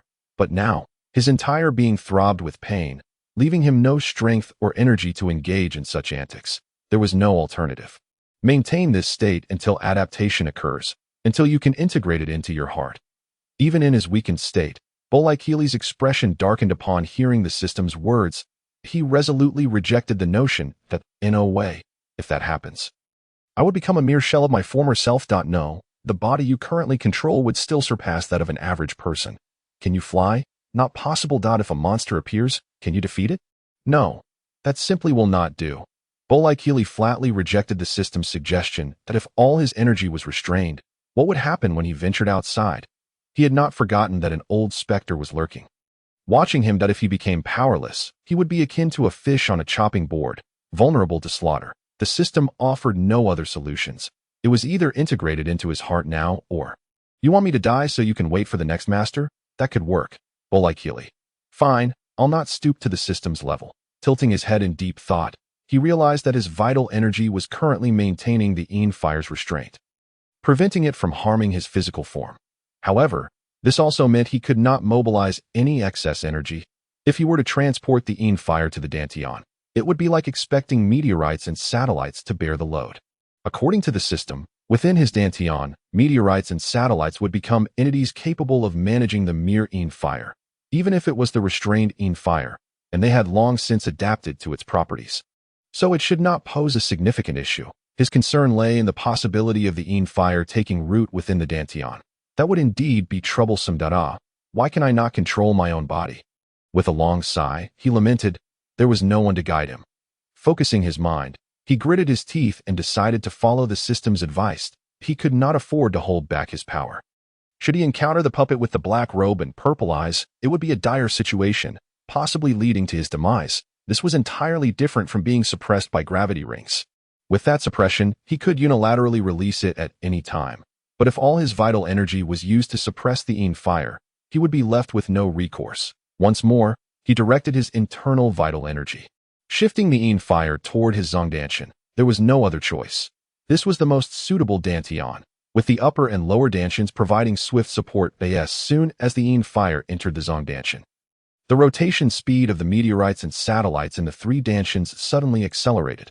What is happening? Is it beyond my control? Then what is the point of my cultivation? Boreikli gazed at the transformations occurring within his Dantian. A silent anguish reflected in his eyes. Once again, the unfolding events transcended his comprehension. His tears bore no influence over the changes taking place. From both the upper and lower Dantian, distinct silver threads emerged, visibly connecting to the satellites and meteors residing within the middle Dantian's Zongdantian point. The middle Dantian was not to be outdone. As the threads linked to its essence, it too extended silver filaments that ensnared the fire tightly. No, don't! Boreikli cried out in desperation upon witnessing the middle Dantian's ruthless grip on the fire. If the fire were to be trapped within the middle Dantian, it would inevitably take root. Yet, that was not his intention. Fire, regardless of its nature, belonged to the realm of fire, special fire. To be precise, if memory served him well, the heart was associated with fire, the lungs with metal, the kidneys with water, the liver with wood, and the spleen with earth. Thus, the fire should rightfully reside within the heart. Mobilizing his vital energy, he endeavored to disrupt the satellites of the middle Dantian. Fortunately, the satellite beyond his control could be influenced by his vital energy, allowing him to create a slight reprieve in its entanglement with the fire. What is this? Why do I feel an increasing number of bizarre phenomena within me, aside from his vital energy? There were no signs of rebellion. Everything else remained beyond his command. It was only upon establishing a fleeting balance that he let out a sigh of relief. Well, it will have to wait for later. Boreikli rose, brushed off his clothes, and lifted his hand to sniff the air. How foul! With a self-deprecating chuckle, he left the stone chamber without a second thought. Upon returning to the vicinity of the Bagua furnace, he found Son Wukong waiting for him, solitary and forlorn. "You are out," Son Wukong remarked. "Yes, thank you for speaking on my behalf," Boreikli replied with a smile. "You wish to inquire about Son Wukong's whereabouts?" Son Wukong chuckled awkwardly. "Indeed, after that full moon night, I have not seen him since, and I wonder how he is faring. Rest assured, he is thriving, training diligently, and nearly unmatched in strength among mortals. He is currently under the tutelage of Master Rashi, and I shall keep a watchful eye on him." Son Wukong immediately bowed in gratitude. "Thank you very much. It is nothing. He is my elder brother." "Ah," Son Wukong looked up in astonishment, bewildered by Boreikli's words. "But Wukong should be around 13 now." "Indeed, we are twins. He is the elder, and I am the younger. Then, fear not. Son Wukong is unchanged, just as I am. Until adulthood, our appearances will remain the same." Son Wukong offered a bitter smile. Initially, Boreikli had claimed to have released Son Wukong, leading him to believe that the one before him, named Boreikli, must be older than Son Wukong. Yet it turned out he was merely his younger brother. Observing Son Wukong's silence, Boreikli did not hesitate to state plainly, "I must take my leave," without inquiring if he had any messages for Son Wukong. Once Boreikli had vanished from sight, Son Wukong reflected on the matter, wishing to remain uninvolved. feeling that having Bulma was already sufficient. Matters of the heart were complex. The desire for many friends often resulted in few genuine connections. In his past life, he had been solitary. In this life, perhaps Bulma would suffice. He would undoubtedly assist Son Wukong. But as for entangling himself in deeper emotions, no, it was too exhausting. Boreikli could not foresee that his thoughts would not align with the reality he would encounter. Exiting the Wuxing Mountain, he glanced back. How intriguing. The underworld, is it? I shall visit when the opportunity arises. 3 months later, in a picturesque village, Boreikli stood astonished, observing a boy and girl seated upon a nimbus cloud. Son Wukong, what a twist of fate. In the distance, Son Wukong was accompanied by a small girl on the nimbus, with 2 peculiar creatures flapping their wings above her head. As Son Wukong spotted him and excitedly flew over. Boreikli waved in greeting. What a coincidence. What brings you here? Oh my. Perched atop his nimbus was a short, plump girl with a round head. Her purple hair danced in the wind, and her bright blue eyes curiously scrutinized Boreikli, accentuated by her adorably oversized black-rimmed glasses. I was chasing a villain and followed him here. Son Wukong sheepishly scratched his head. Boreikli regarded Son Wukong with curiosity. What villain could possibly escape your grasp? With the system's notification, his combat power had reached an impressive 380. Who could stand against him? No, I'm training, which is why I'm wearing the gravity ring. They found a loophole, Son Wukong explained, frustration evident in his voice. This villain belongs to the Red Ribbon Army. The Red Ribbon Army? Boreikli raised an eyebrow. And you are, at Son Wukong's side? Oral could no longer contain herself and jumped forward. Oh my. Son Wukong. Who is he? Son Wukong, finally realizing, pulled Oral closer. Oh, this is my new friend. Boreikli. Oh my. Boreikli smiled faintly. Hello. I am Boreikli. Oral tilted her head adorably. Oh my. I'm Oral. You can call me Ding Xiaoyu. Is that so? Greetings. You are quite charming. Oh my. Shall we play together? Boreikli's expression darkened. Is that a compliment? Or is there something amiss? No. Thank you. Oh my. Noticing the girl's puzzled look, Boreikli quickly turned back to Son Wukong. So, what brings you here? Son Wukong suddenly slapped his forehead, his eyes sharpening. Right? That guy stole my Dragon Ball. Boreikli paused in surprise. Stole the Dragon Ball? Ever since that incident, I have lost interest in them. Master Cat has said that greatness must be achieved through one's own efforts. Relying on the Dragon Balls is not wise. I suspect that the Dragon Balls can only be effective by utilizing the rules of this universe. Overuse could lead to severe consequences. The thought that someone had dared to steal the Dragon Balls left him incredulous. Indeed, Pilaf and his cohorts once attempted to seize the Dragon Balls. You should go after them, then. Yes. Just as Son Wukong prepared to depart, Boreikli immediately stopped him. Wait, aren't you going to remove the gravity ring? No need. They are merely crafty. They cannot defeat me, so I don't require removing it. Boreikli nodded in understanding. Very well, take care. Thanks. Boreikli did not linger with Son Wukong and descended into the village. After a brief assessment, he noted that Son Wukong's training was still rather rudimentary. Should I send him to Master Cat for some training? The thought arose but was quickly suppressed. After all, he was his younger brother, and it would not do for him to be too weak in matters of training. He recognized that he was not as earnest as his younger brother. Forget it. That can wait. Let him find the Dragon Balls first. I need to return to the deserted island and resume my scientific research. Upon descending from Kalinta, he was ready to return to his studies.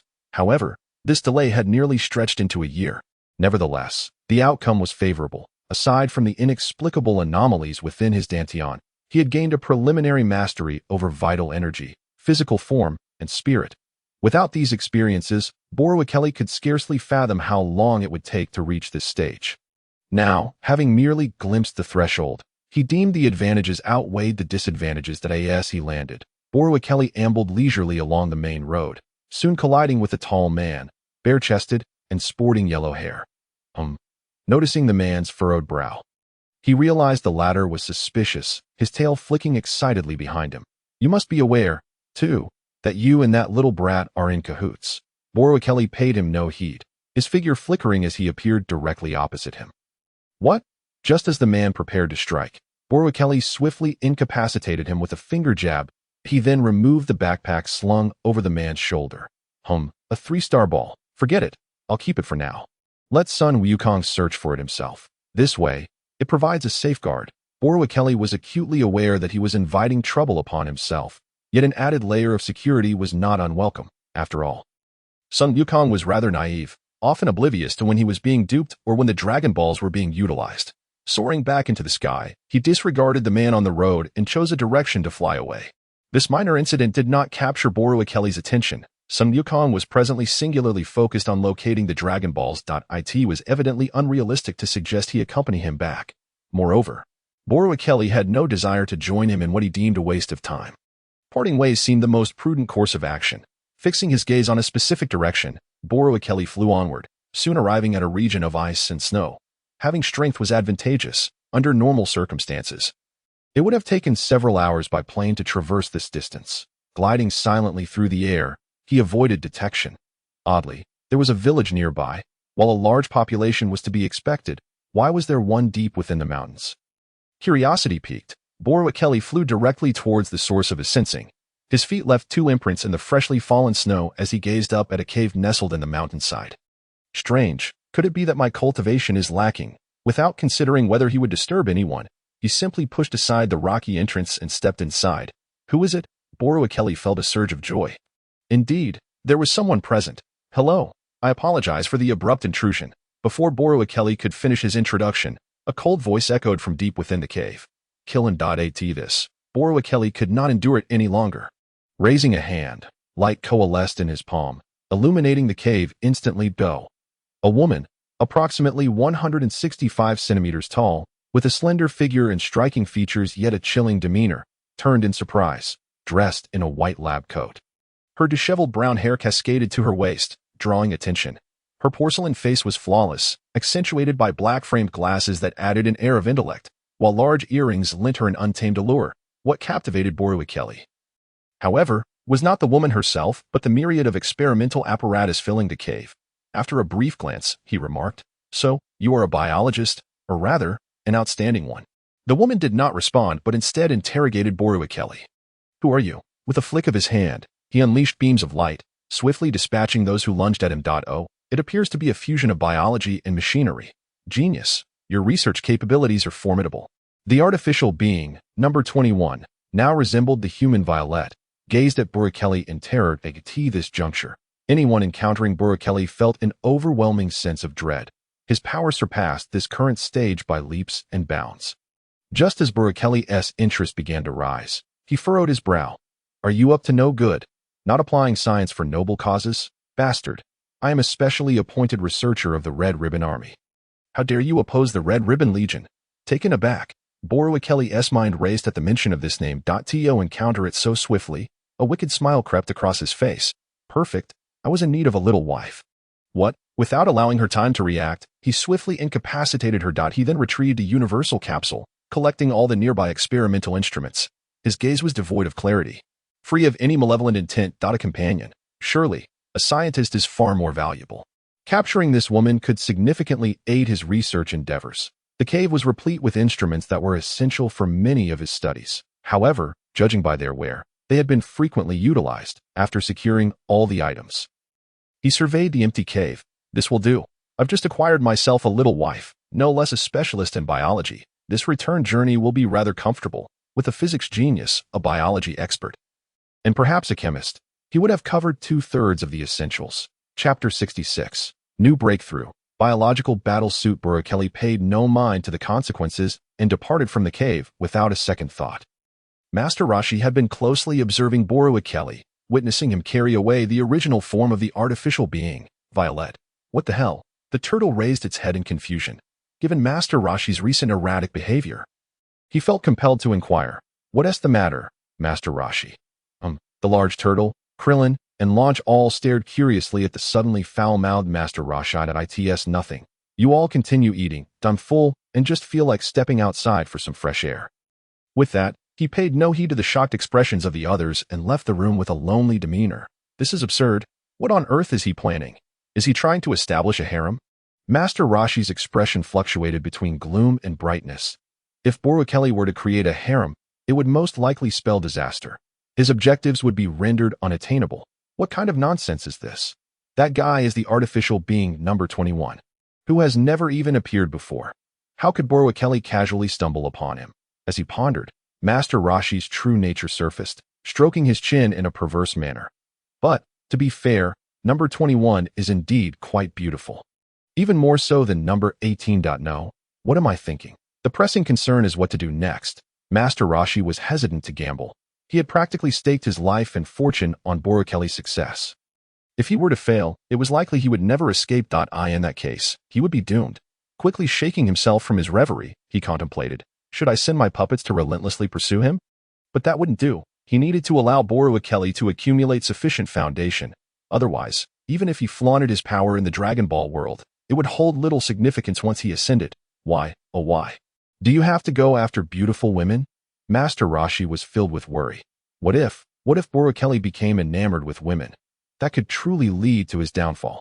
After pondering for a long while without arriving at any conclusions, Master Rashi decided to test the waters. With a flicker of energy, a familiar rune materialized, slicing through the sky before vanishing from sight. I hope the situation I dread does not come to pass. Boreikli, with such an unparalleled advantage, you must not act recklessly. Thoughts of a harem are best left for another time.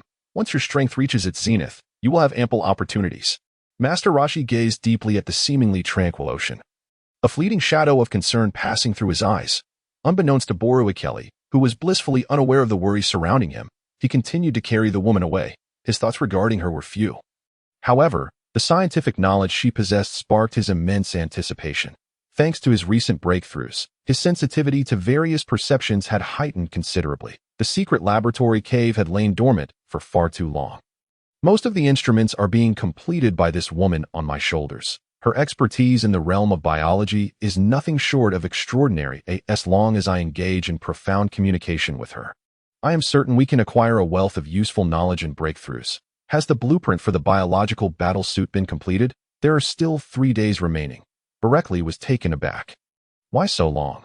This is a biological battle suit, not a mechanical one. Boreikli felt a twinge of frustration. He knew that the directed cultivation of biological battlesuits was far more challenging than that of mechanical ones. Yet the system seemed merciless. Very well, once you complete it, deliver it directly to me. Understood. After a period of flight, gritted teeth echoed in Boreikli's ears. Who are you? Ah, you are awake. What a revelation. What? Wyoming's initially struggling body stiffened as she clutched Boreikli tightly. This is, well, as you can see, I am flying. Wyoming's expression flickered as she cautiously surveyed her surroundings, confirming that this was not an illusion. How is this possible? In order to assure her, Boreikli revealed no reservations. After undergoing special training to absorb energy and reach a certain level, one can overcome the planet's gravity and fly naturally. If you wish to learn, I can teach you. You still have not told me who you are. Upon hearing his explanation, Wyoming's tone softened noticeably, and Boreikli let out a sigh of relief. If she had been unwilling, he would have had few options. With the atmosphere now relaxed, it marked a significant step forward. My name is Boreikli, and you? The artificial human number 21 replied calmly. Wyoming, a lovely name indeed. Why have you captured me? Do you know me? No, I do not know you. Wyoming fell silent, after adjusting her position slightly for comfort. She ceased her struggles. If you do not know me, why have you brought me here? A hint of mischief glimmered in the corner of Boreikli's eye. With your beauty, of course, I intend to take you as my wife. Nonsense, I have a boyfriend. Then I shall kill him. You.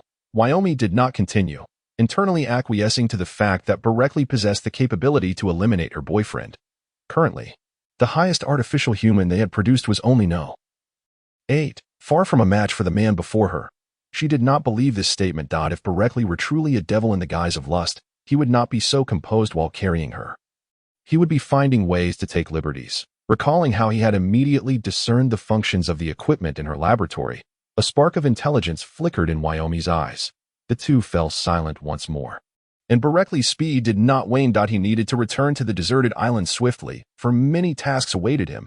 He had already delayed for a year. What the artificial human pondered was of little concern to him. And he was unaware of the turtle hermit's covert actions. His gaze was fervently fixed on his destination. If the updates for the biological battle suit could keep pace, I could develop a biological suit surpassing spacecraft. And then I would venture into the cosmos. Observing the approaching deserted island, Boreikli felt a surge of excitement on Earth. He had lost all motivation. Not only could he not control his destiny, but he also could not govern his own body. Especially with a persistent old foe probing and pressing him, the cultivation methods available on Earth were nearing their limits.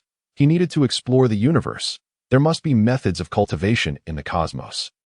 Boreikli was certain. Upon landing on the deserted island, 3 wild men suddenly appeared. My lord, you have finally returned. If you hadn't come back, we would have perished here. Boreikli set down the artificial human No. 21, Wyoming, and awkwardly regarded the 3 disheveled wild men. Initially, to prevent their escape, he had scavenged everything. When he left, he had given them nothing but a 3-scale energy block. Who would have thought that his absence would extend for over half a year?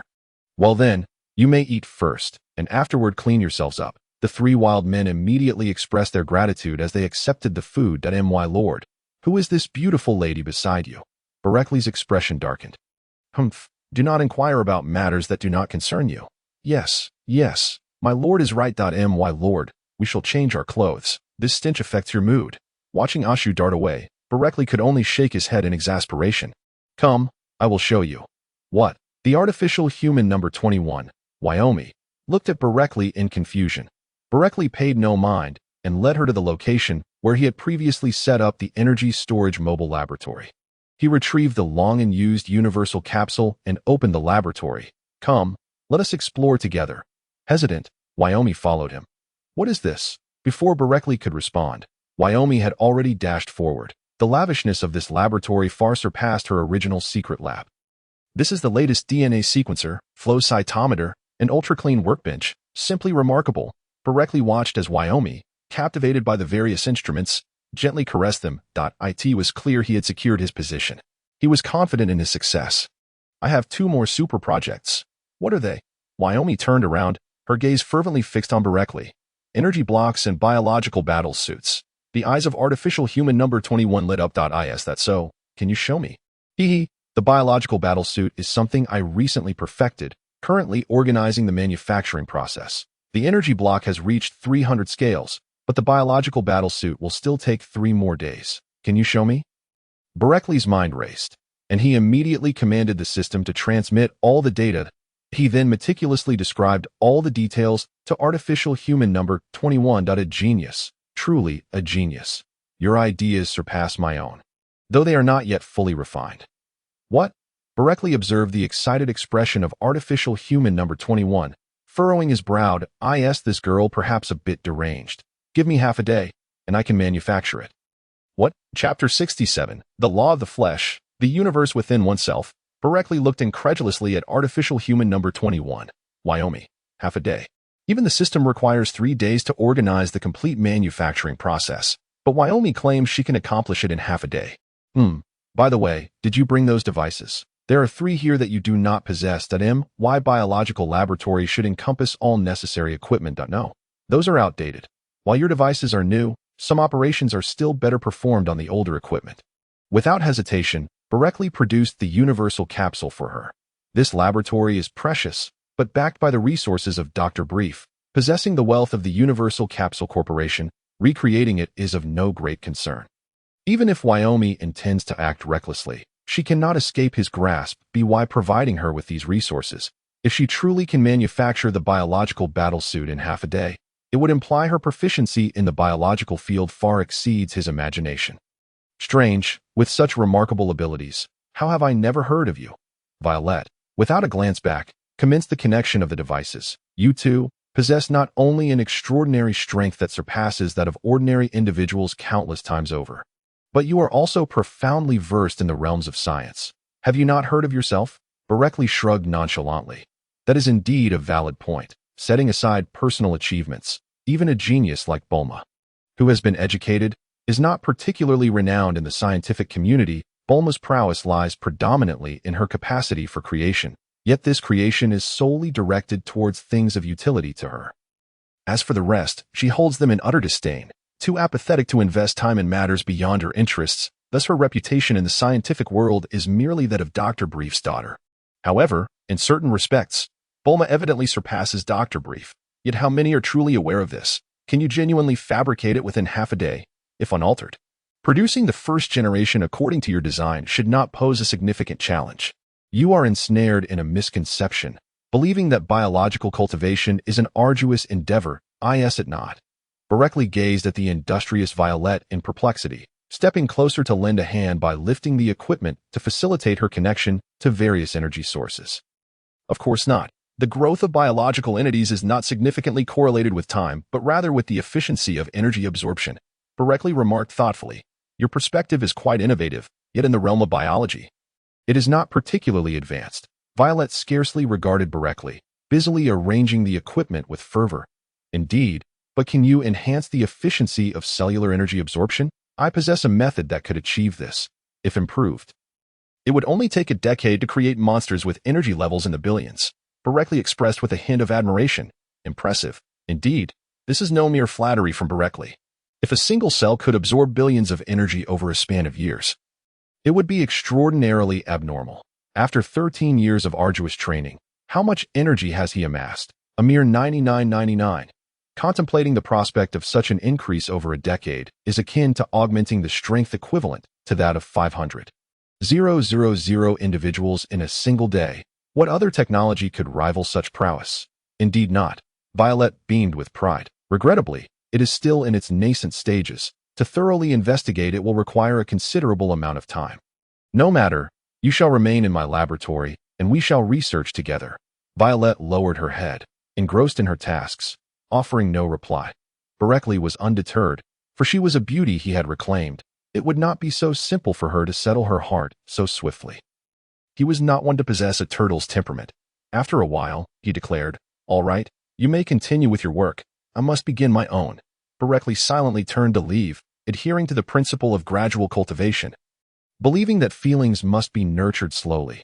As long as the cultivation is done well, Violet would inevitably comply with his directives that he felt assured letting her tinker, and Boreikli exited My Lord.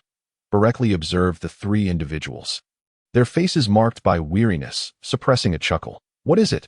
My lord, we beg you, do not abandon us on this desolate island." "Indeed, my lord, it has been nearly half a year, and we are on the brink of perishing."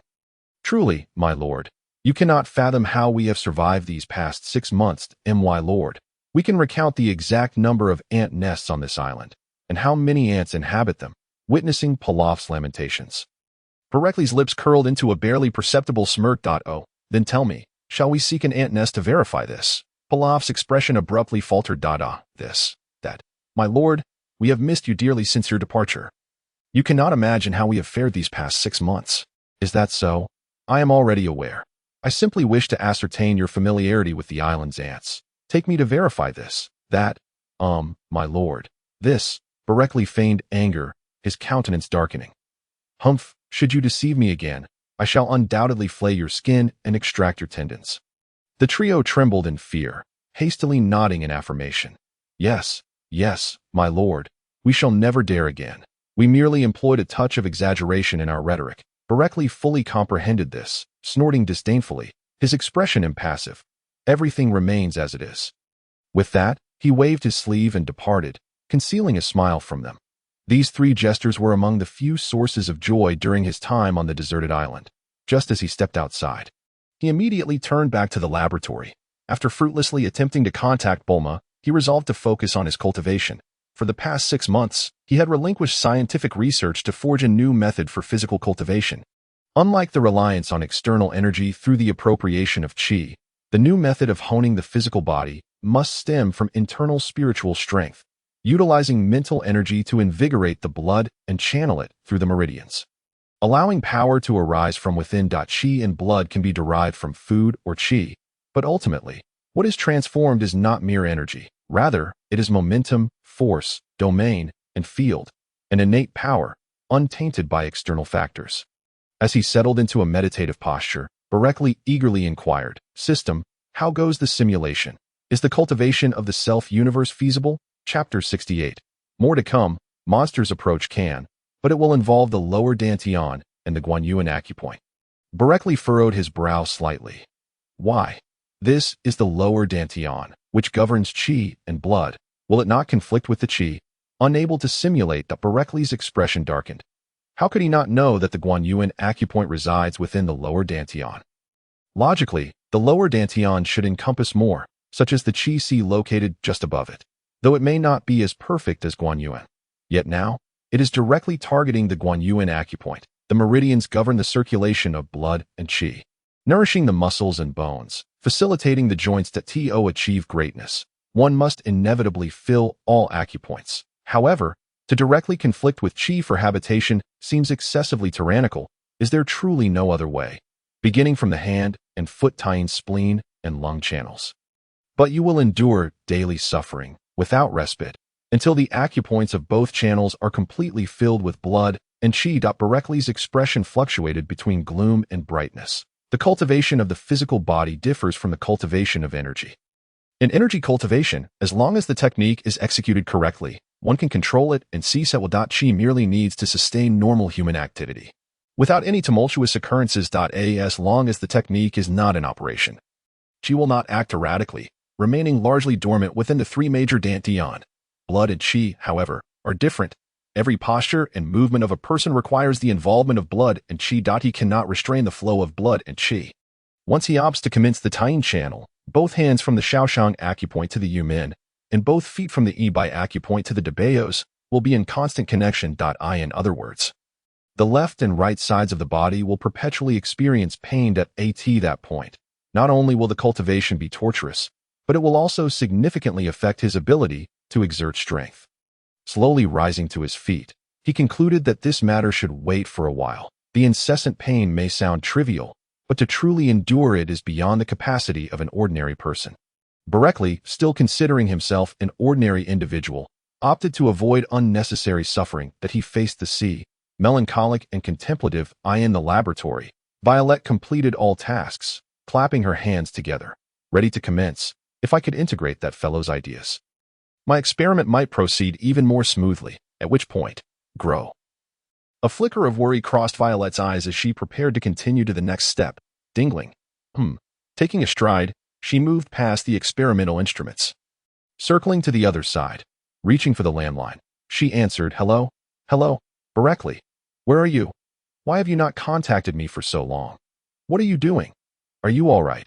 Wyoming furrowed her brow as she listened to the incessant barrage emanating from the receiver, holding it slightly away from her ear. Wait, who are you? Where is Broly? After babbling for a while, Bulma finally realized the gravity of the situation. She abruptly halted her speech, stifling the words swirling in her mind, and retorted. A glint of cunning flashed in Wyoming's eyes. Oh, who are you? I am his wife. What? Impossible. Where is Broly? Oh, Wyoming cast a meaningful glance beyond the laboratory. Well, he has exhausted himself and is currently resting. Please do not disturb him. Nonsense. I don't believe you. Furthermore, how did you end up in his laboratory? Naturally, it is because we are being forthright with each other. Nonsense. Bulma's furious voice erupted from the receiver. Where are you? Why should I tell you? Broly and I have been engrossed in conversation. I have no time for you. With that, she hung up the phone without a second thought, a triumphant smile curling her lips. A little wife. Is it? Trying to steal my place as his spouse. I shall have to repay you in kind. After ending the call, Wyoming remained unfazed. Her spirits lifted as she eagerly set about creating biological battle suits. The digestive enzymes needed to be cultivated first, and the biological base and matrix required careful preparation. Right, the biological source points must be produced as well. This laboratory is simply splendid. It is stocked with all the necessary raw materials for biological experimentation. Wealth truly has its advantages. Wyoming was delightfully busy, while Bulma was seething with anger. She could not fathom that Broly would engage in such behavior. Gritting her teeth, she glared at the experimental platform in the laboratory. It must be that little dance. Yes, there are no other women over there. It has to be that way. Clenching her hands, Bulma remained unconvinced. No, I must go and see for myself. Resolute, she hurriedly approached the laboratory computer. The mobile energy laboratory was her creation, so locating its address would not pose a challenge for her. It was clear that he was willing to do so. Little dance. Is it? You dare to play such tricks while Broly is occupied? You think I cannot find you? Just wait. You are in for it. Bulma fumed, her fingers flying over the keyboard. The Dragon Ball radar could be fabricated easily. Finding the laboratory was child's play. Within, there were some special materials. And with the laboratory's exceptional utilization of solar energy, Bulma designed a prototype in less than half an hour. An hour later, she piloted her aircraft, soaring into the sky amidst the bewildered expressions of the brief couple. 7 hours, just wait for me. I will be swift. Little dance, I will bring you back to my side. Initially, Bulma had been indifferent. She held unwavering confidence in her relationship with Broly. However, after more than half a year without any news from him, this lack of communication became increasingly concerning. Acting upon her intuition as a woman, her worries compelled her to seek him out. At that moment, Broly was still on the deserted island, gazing out at the sea. System, is there truly no method to improve my own universe? Weak. Broly immediately fell silent. Although the initial acupoint appeared unaffected, the implications for his physical training were far more significant. His energy level soared to 9,999. Yet the strength of his physical body was akin to that of someone with a fighting power of merely 10. That this world was astonishing. Once one surpassed 10, all energy would be converted, rendering physical training ineffective. Purely honing the body could not enhance it. It merely resulted in an increase in energy. The consequence of this was that the more one trained, the greater the energy, the stronger the combat power, yet it became exceedingly difficult to encounter scenarios of surpassing levels in battle. Even the mightiest of experts, once their energy was depleted, would find their physical strength reduced to that of an ordinary person. Others had told him that mastering the body meant complete control over it. This understanding led him to forge a new path, utilizing mental strength to command energy and ultimately infuse it into his acupoints. Are these the only two options? System. Which of these two methods is stronger? Unknown. Broly was left speechless. Just as he was about to voice his frustration, he found himself increasingly helpless. Darn it, when will this end? Where on earth did this thing come from, and why does it refuse to vanish? In the past, Broly might not have detected it so quickly, but now he could sense it from a considerable distance. Realizing that the entity was hastening towards him, Broly reluctantly prepared to confront it. Chapter 69. No guilt. Unable to accept. Before long, Broly encountered a monster adorned in identical attire. I ask you, can the person behind you truly hear me? Slightly sidestepping to evade the energy blast, he descended directly onto the surface of the sea. What grudges do we bear? Why do you persist in pursuing me without respite? Can you not take a moment to rest? Perhaps due to his incessant complaints, or perhaps from an inability to breach his defenses, the monster roared in frustration. Enough with the talk. Just don't attack, all right? Your actions make me seem like the villain here. Extending his hand, he clashed forcefully with the creature. The shockwave from their encounter sent towering waves surging 10 meters high across the once calm sea. Damn, system, what is the combat power of my opponent? 25,000. Broly's expression shifted dramatically. 25,000, meaning it was 5,000 stronger than the last time he had revealed his capabilities. Clearly, they had been monitoring him closely. Each puppet they dispatched was stronger than he was. Yet he had remained oblivious. Once again dodging the creature's attack, he inquired, System, is there truly no surveillance around me? The system reported no findings. But what is going on? As he evaded another beam of energy, Broly seethed, this is unacceptable. The data is insufficient. His face darkened with frustration. The enemy had remained hidden in the shadows, leaving him with no means of locating them. Each puppet they sent forth was consistently stronger than him, indicating a keen understanding of his abilities. Given that the first and second puppets were both at 8,000 combat power, it was highly likely that the minimum combat power of their creations was 8,000. The implications of this were dire. If he were to reveal a combat power of 30,000, what kind of monster would they send next? Moreover, he could not even muster 30,000 at present. The fire within his middle dantian was still restraining his energy. His best option was to quickly defeat the opponent with his 20,000 combat power. But what would happen next? Would he cease training his own universe? That was clearly not an option. Yet, should he choose to train, entering the Guan Yuan acupoint would pose unknown risks, inevitably drawing upon some of his energy. If he opted not to enter the Guan Yuan acupoint and instead pursued the Tien Lung meridian or the Tien Spleen meridian, he would face severe pain throughout his body. His combat strength would undoubtedly diminish in a short time. Should another puppet arise, how would he respond? Damn it, who is behind this? A beam of laser energy erupted from Broly's hand. No longer evading, he met the creature's fist head-on. Even in his rage, Broly did not completely lose his reason, revealing a combat power that was not excessively formidable, roughly 18,000 at most. This won't do. In the next wave, unless I either make progress or train my own universe, I will certainly be unable to defeat the opponent. I must devise a plan. As he gazed at his opponent, Boreikli's eyes narrowed slightly. The previous puppet had aided him in harnessing the sudden surge of energy. Now, this new puppet, with a forceful punch, Boreikli collided with his adversary. skillfully executing a grappling maneuver while simultaneously dissipating the force. Reaching for his opponent, to his astonishment, a black pillar erupted from the opponent's mouth, abruptly interrupting Boreikli's action, forcing him to release his grip and evade just in time. Damn, your techniques are multiplying, and your creativity is astounding. He muttered, his expression shifting to one of concern. The opponent was evolving as well. Could it be? In an instant, a surge of energy materialized in both hands. Die. He bellowed, launching energy orbs towards the monstrous puppet. However, he realized his techniques were still too rudimentary. An attack utilizing 1 unit of energy could only inflict 1 unit of damage. This meant that his strength had not significantly increased. In truth, after nurturing his energy within his dantian, he could unleash double the damage. 1 unit of energy could yield 2 units of damage. Yet, he was far from satisfied. Engaging in battles beyond his level was an addictive pursuit. If he could unleash 2 units of damage with 1 unit of energy, naturally, he aspired to achieve 3, 5, or even 10 units. With fire blazing in his eyes, he charged at his opponent with fervor. Meanwhile, Master Rashi reclined in a chair, eyes closed, relishing the sea breeze. Go on, let your anger fuel you. Then, surpass your limits. Otherwise, even if your combat power reaches 10 billion or a trillion, what use is it? You must maintain an extraordinary capacity for challenges beyond your level. Transformations and outbursts are burdens. You need to learn genuine combat, rather than barreling through like Son Goku. It may seem exhilarating, but it only drains your body. A true folly. Persevere, Boreikli. Your progress is commendable, yet still insufficient. Far from enough. You can accelerate your growth even further. Learn to utilize every resource for your advancement. Silently contemplating, Master Rashi sighed. He had initially sought an assistant, only to find himself nurturing a novice. Wulian, do you have any requests? Yes. Do you need my assistance? Squinting slightly, Krillin replied. Your training has become lackadaisical.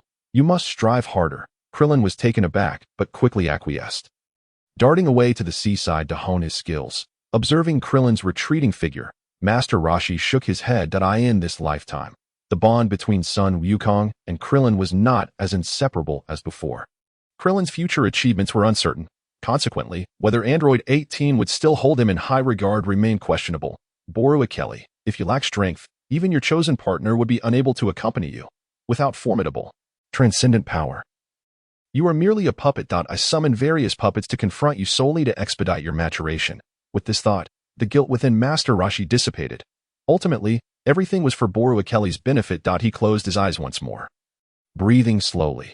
Unbeknownst to anyone, the air he exhaled shimmered in the atmosphere on a more subtle level. His cells rhythmically pulsed, drawing in the surrounding energy, which, upon entering, did not linger idly but traversed through his cells, enhancing their strength. His training had transcended mere physicality, merging seamlessly with his every action. Furthermore, his mastery over energy had ascended to an unfathomable level. While Master Rashi enjoyed his leisure, Boreikli was consumed by unease. While honing his skills against a worthy adversary was beneficial, the frequent appearances of this manic opponent, who showed no regard for the environment, were intolerable. Yet, he had no authority to alter the situation. He could only endure. Could we have a moment of respite? The two engaged in a back and forth, exchanging over 300 blows, neither appearing fatigued. Yet Boreikli could no longer contain himself. If only his opponent would pause for a moment, granting him the chance to contemplate improving his techniques. This was not merely a test of his self-control. He could unleash his attacks without restraint. However, the relentless barrage from his opponent was overwhelming. Chapter 70. Reunion. Choose me. Choose it. He collided fiercely with his adversary. Boreikli seized the opportunity to retreat. You are truly like an electric motor, never ceasing. With both arms raised, golden light emanated from his limbs. This was a technique he had just recalled, and he hoped to execute it. Suddenly, countless small energy orbs erupted from the acupoints in his arms, charging wildly towards the monstrous puppet. Boreikli laughed maniacally. I knew this technique would prove effective. It is my own body. Why should there be distinctions of superiority or inferiority? You can boast, so why can't I unleash energy from my arms? Boreikli had an epiphany. If certain body parts could release specific techniques, then his arms, filled with acupoints, could certainly do the same. If my arms can do it, why not my chest, backside, back, head, feet, and so forth? The thought ignited a fervor in Boreikli's eyes, which shot forth two beams of laser light. Ha! He laughed heartily as he launched a flying kick towards the monstrous puppet. His foot was poised to collide with the creature, a smirk curled on his lips, his eyes flashing with derision. Surely, you can't be that foolish. The words left his mouth. A brilliant light erupted from beneath his foot, striking the monstrous hand with tremendous force, with a swift motion. His other foot followed suit, ensnaring the creature's arm. With a powerful tug, his body, which should have distanced itself, was quickly drawn closer. His hands crossed, he struck down upon the creature's head with ferocity. Roar! Too late. His hands radiated light, easily landing a blow on the opponent. This strike tore through the creature's dark cloak. However, rather than pressing the advantage, Boreikli forcefully pushed down with both hands, using the rebound to propel himself far away. Humph! Boreikli scoffed, displeased. Though his strike had connected, it had fallen short of expectations. How vexing! You wretched creature! The black beam of light surged towards Boreikli once more. This time, he chose not to evade, instead focusing intently as his internal satellites spun wildly, causing the fire within his dantian to flicker incessantly. The energy transformed into a brilliant radiance, coalescing before him into a bagua formation, which then burst forth in a dazzling display. Upon witnessing this, Boreikli's heart soared. Steady. Yet, his triumph was short-lived. His composure quickly unraveled. Damn. Cursing, he executed a swift descent, plummeting rapidly. The black pillar narrowly grazed his scalp. That was close. This protective shield is of little use. The bagua is merely a facade. With a heart pounding in trepidation, Boreikli bitterly muttered to himself. There should have been more preparations, yet time was simply insufficient. Even when his opponent was wounded by Boreikli, they remained unrelenting, solely focused on their assault. Otherwise, he could have added several more layers of protective shields. No, he must revisit his research. The shield should be feasible, but merely projecting it outward to form a shape seems impractical. Observing his adversary charging once more, Boreikli wore a grim expression of indignation. Ancestors, why did you not conquer this world? If you had, I could have utilized your resources directly, as he roared in frustration. Boreikli surged forward without hesitation. There was no other choice. His opponent clung to him tenaciously. If he did not eliminate them, he would be forced to continue evading. This facade of combat prowess was untenable. He could only conceal his true strength. He must diligently practice the self-created technique of his own universe. Who knows how much longer he must endure these monstrous attacks? Even sleep eludes him. With vital energy clinging to his skin, Boreikli fiercely engaged in battle. The turtle sage, with narrowed eyes, revealed a smile. He has finally found enlightenment. Turtle sage, what are you laughing at? The great sea turtle, intrigued by the turtle sage's peculiar behavior, promptly inquired. The turtle sage's eyes rolled beneath his sunglasses. Cautiously rising from his sun lounger, he scanned the surroundings. Then, leaning closer, he covered one side of his mouth with one hand. Whispering into the great sea turtle's ear, I just envisioned two stunning beauties quarreling for my affection. The great sea turtle gazed at the turtle sage with disdain. Turtle sage, you are a sage after all. Please refrain from indulging in such fantastical dreams. What do you know, old turtle? The turtle sage grumbled as he returned to his sun lounger, donning his sunglasses with a smug grin. You can't fool me. Boreikli, this is precisely what I anticipate. I eagerly await the day of your triumph. This is the outcome the turtle sage desires. He can gauge Boreikli's combat prowess by sensing his energy. But he cannot discern his ability to battle above his level. If Boreikli thoroughly studies vital energy and the physical body, overcoming foes 100-fold stronger than himself is not beyond the realm of possibility. 100-fold merely equates to transcending a significant tier in combat. The turtle sage could achieve it, albeit by a different path than Boreikli. Meanwhile, Bulma, equipped with a new radar of her own design, approached the vicinity of the laboratory. You scoundrel! Just wait. How dare you secretly utilize the laboratory's equipment without informing Boreikli? I'll make you pay. Spotting the deserted island from afar, she hastened towards it. Upon disembarking from the aircraft, she found 3 individuals leisurely basking in the sun on the island. Bulma bellowed, You rascals, what are you doing? The trio of Pilaf had just resolved the energy issue in the laboratory and had settled down, initially dismissing the approaching aircraft, assuming it was merely a curious onlooker. After all, they had the killing machine, Boreikli, to shield them. However, Bulma's sudden outburst startled them greatly. Upon realizing it was Bulma, they quickly stood to attention. Pilaf, filled with trepidation, gazed anxiously at Bulma, mentally lamenting his misfortune. Yet, Bulma ignored him entirely, striding directly towards Xiao Wu. Bewildered, Xiao Wu regarded the approaching Bulma, murmuring to herself. Logically, she held no significant role, merely serving as Pilaf's assistant. Bulma should not be confronting her directly. There had been no precedent for such behavior in her courtyard. What was happening today? Bulma coldly fixed her gaze on Xiao Wu. Are you toying with me? No sooner had she spoken than Xiao Wu, still dazed, saw Wei Omi lazily emerging from the laboratory. Hey, that little shorty named Pilaf, you might not have enough energy. You can't rest yet. The two women locked eyes. Recognizing Wei Omi's infuriatingly familiar voice, Bulma understood that it was not Xiao Wu who was tormenting her.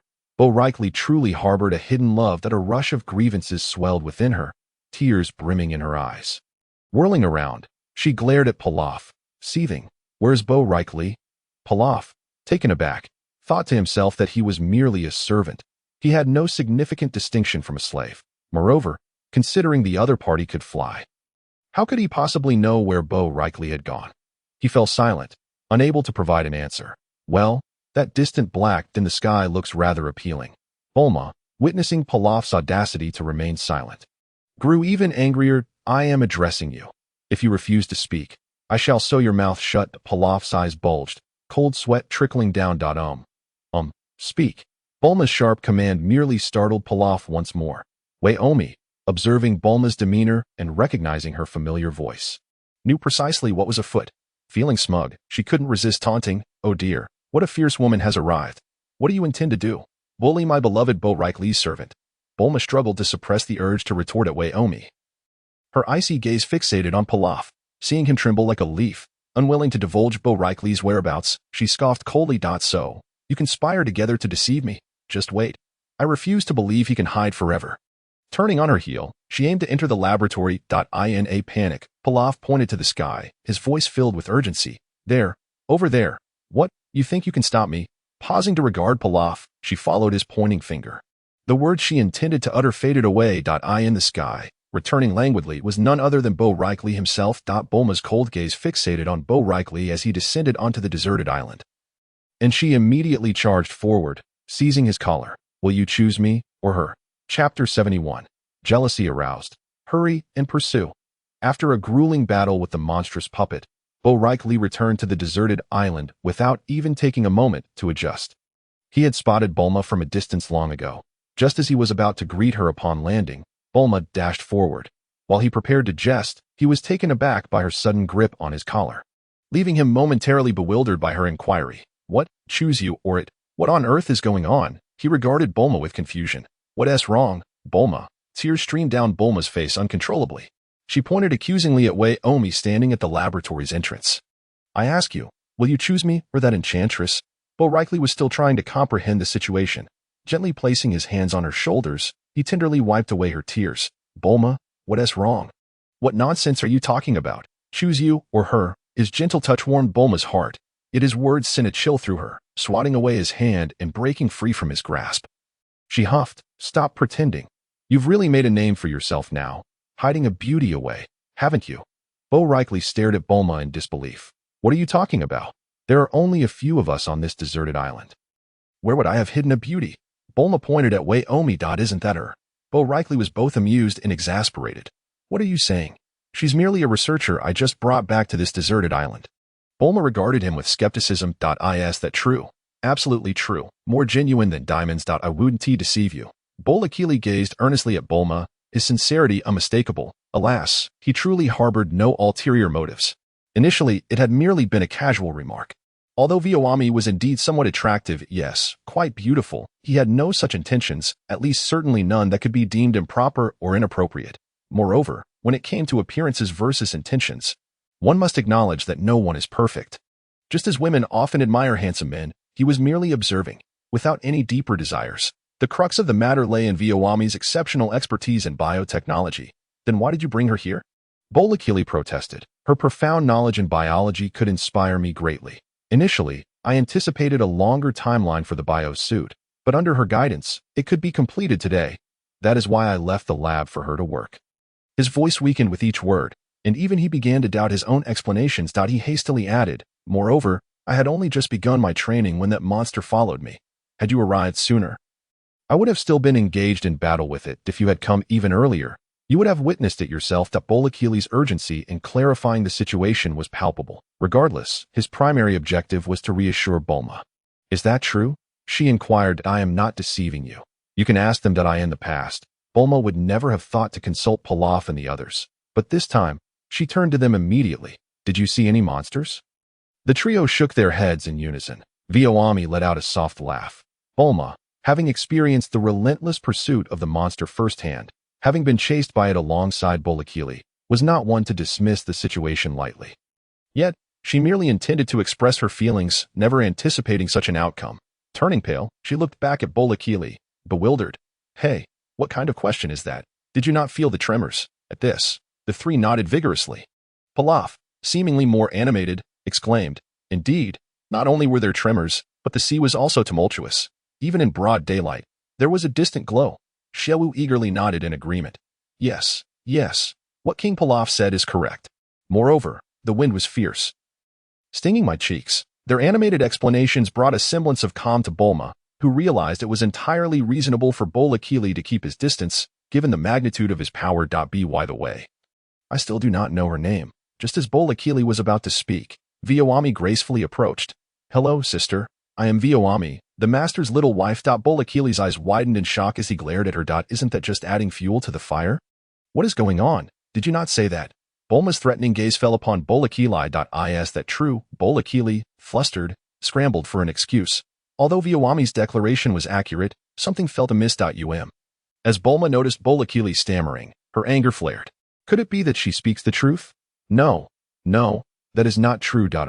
You all need to explain quickly. At this point, Boreikli could only hope that Pilaf and the others would provide an explanation. Master, you have been away for over half a year and just returned today. We know nothing. We only saw you bring someone back, and we are completely in the dark. Boreikli nearly choked on his words, feeling that this explanation would have been better left unsaid. Bulma, please listen to me. I will not listen. You are just spouting nonsense. Do you choose me or her? Of course, I choose you. Boreikli blurted out without hesitation. Oh please, what is this nonsense about choosing? I have no relationship with her whatsoever. Master, are you really prepared to abandon our offspring that is still alive? Boreikli's veins bulged as he glared at Viyoami. Yet she met his gaze with an unwavering determination. Bulma's voice trembled with suppressed emotion, revealing her deep-seated grievances. So, you both already have a child. Why not let me see? Oh dear, what is happening here? Bulma interjected. Do not be misled. I will tell you, she is merely an experimenter I just rescued. Boreikli's complete statement remained unfinished as Pilaf and the others looked on in shock. Viyoami appeared on the verge of tears. Master, do you wish to evade responsibility? I have given you my all. Upon hearing this, Bulma was incensed and ceased to fly, instead opting to leave with a burst of energy. Boreikli glared at the triumphant Viyoami, angrily declaring, I will settle this upon my return. He hurried after her, cursing himself for not clarifying the situation earlier. Now, everything had become complicated, and he wondered how to placate Bulma. Oh dear, master. Your original partner is jealous. Hurry and pursue her. I do not mind. I do not require consolation. Boreikli stumbled mid-air, realizing Bulma had not flown far. Your shout, as expected, with Viyoami's words. Bulma's speed surged dramatically. Boreikli's expression turned grim. Chapter 72, Soothing the Girlfriend. Training can wait. What is happening here? Even in his frustration, Boreikli could only obediently pursue Bulma. Bulma, please allow me to explain. What more do you have to say? Bulma. I have been training outside for the past 6 months and just returned today. This morning, I stumbled upon her in the biological laboratory in a snow-covered mountain range. I was impressed by her formidable expertise in biotechnology, which is why I brought her back. Bulma paused, contemplating. Then why does she claim to be your little wife?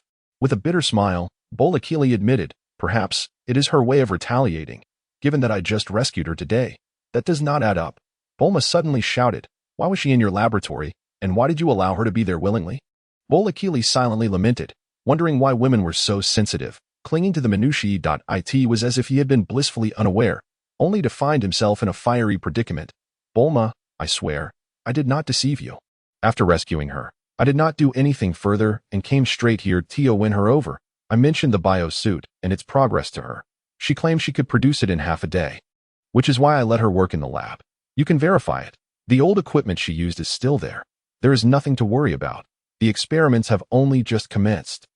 Bulma was not so easily swayed. If nothing significant had transpired, would that not undermine her intelligence? She retorted, "Oh really?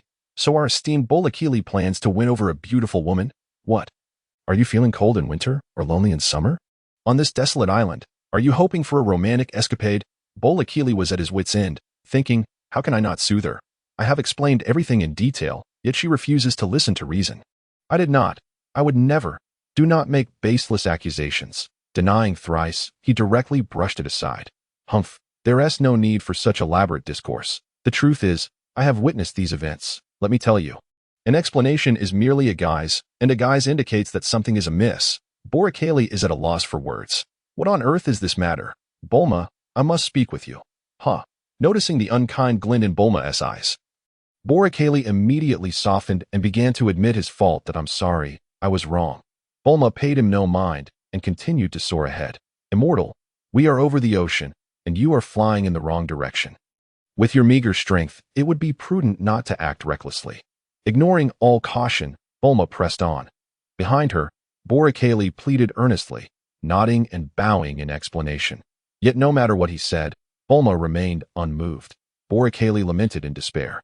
This was indeed more torturous than the torment of inner fire or the impending trials of cosmic cultivation.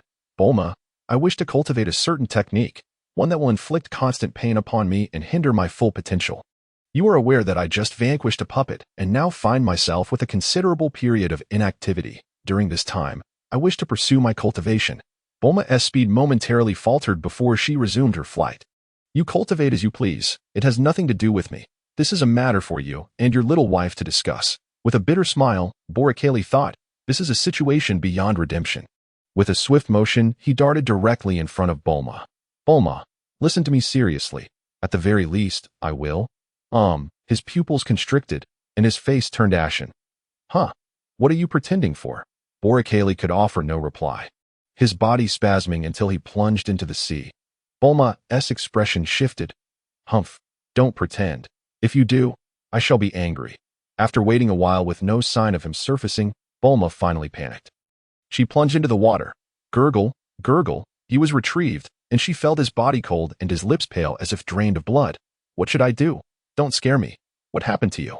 Boreikli lay still, eyes tightly shut, his body rigid in Bulma's embrace. This cannot be. I must save him. After a few moments of sorrow, Bulma finally regained her composure. Cradling Boreikli, she turned toward the deserted island. Boreikli sighed inwardly. Having reached this point, if they returned, that Viyoami would surely cause trouble again. Thus, there was no choice but to commence now. Reluctantly, Boreikli resolved to begin his cultivation at this very moment. Regardless of the monsters that might pursue him, 3 months would still be needed. He resolved to act, disregarding Bulma's evident concern, and focused his intent, when his dantian was brimming with energy, and his vital force coursed through him like mercury. He initiated the perfect circulation. Now is the moment. He targeted the lesser Shang point of the hand-tying lung meridian and the Yi-Bai point of the foot-tying spleen meridian. On the surface, nothing appeared amiss, yet under Boreikli's control, his vital energy divided into 2 streams, gathering at various acupoints throughout his body. A sudden pain surged forth, causing Boreikli to stifle a groan. Bulma, who had been concentrating on flying, immediately halted upon witnessing this. Boreikli, what is wrong? Don't scare me. What is happening? Boreikli gradually opened his eyes, a myriad of weakness etched upon his face. I have a bean in my arms. Please feed it to me. Huh, all right. I'm glad you're okay. Observing Bulma's flustered demeanor, a look of regret flickered in Boreikli's eyes. It was all his own fault for speaking too freely. In a moment, he recalled the suppressed tension that would arise between the 2 women later. He promptly cast aside his guilt. No, I must maintain my composure. First weather the storm, then gradually adjust. It wasn't that he harbored any inappropriate thoughts regarding Viyoami. No one could compare to Bulma's beauty. No one could match the kindness Bulma showed him. Yet her capabilities were indeed impressive. To say nothing of her biosuit, she could even surpass the system in strength. How could he willingly abandon such a formidable ally? If he could win over Viyoami, his progress in research would accelerate immensely. Losing such talent was simply unacceptable and unbearable. Once the bean was in his mouth, he closed his eyes once more. Boreikli, what has happened to you? Allow me a moment. Once I recover from my injuries, I will explain.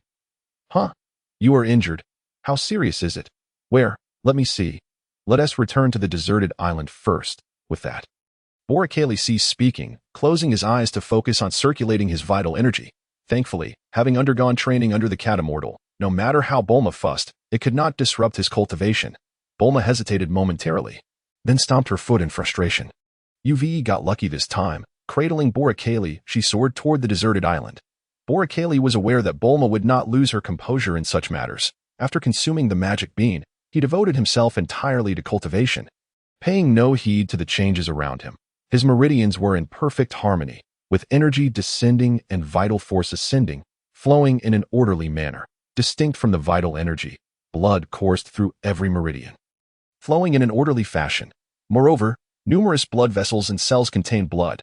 The next step was to condense the blood into a vortex and anchor it at various acupoints, slowly refining his physique.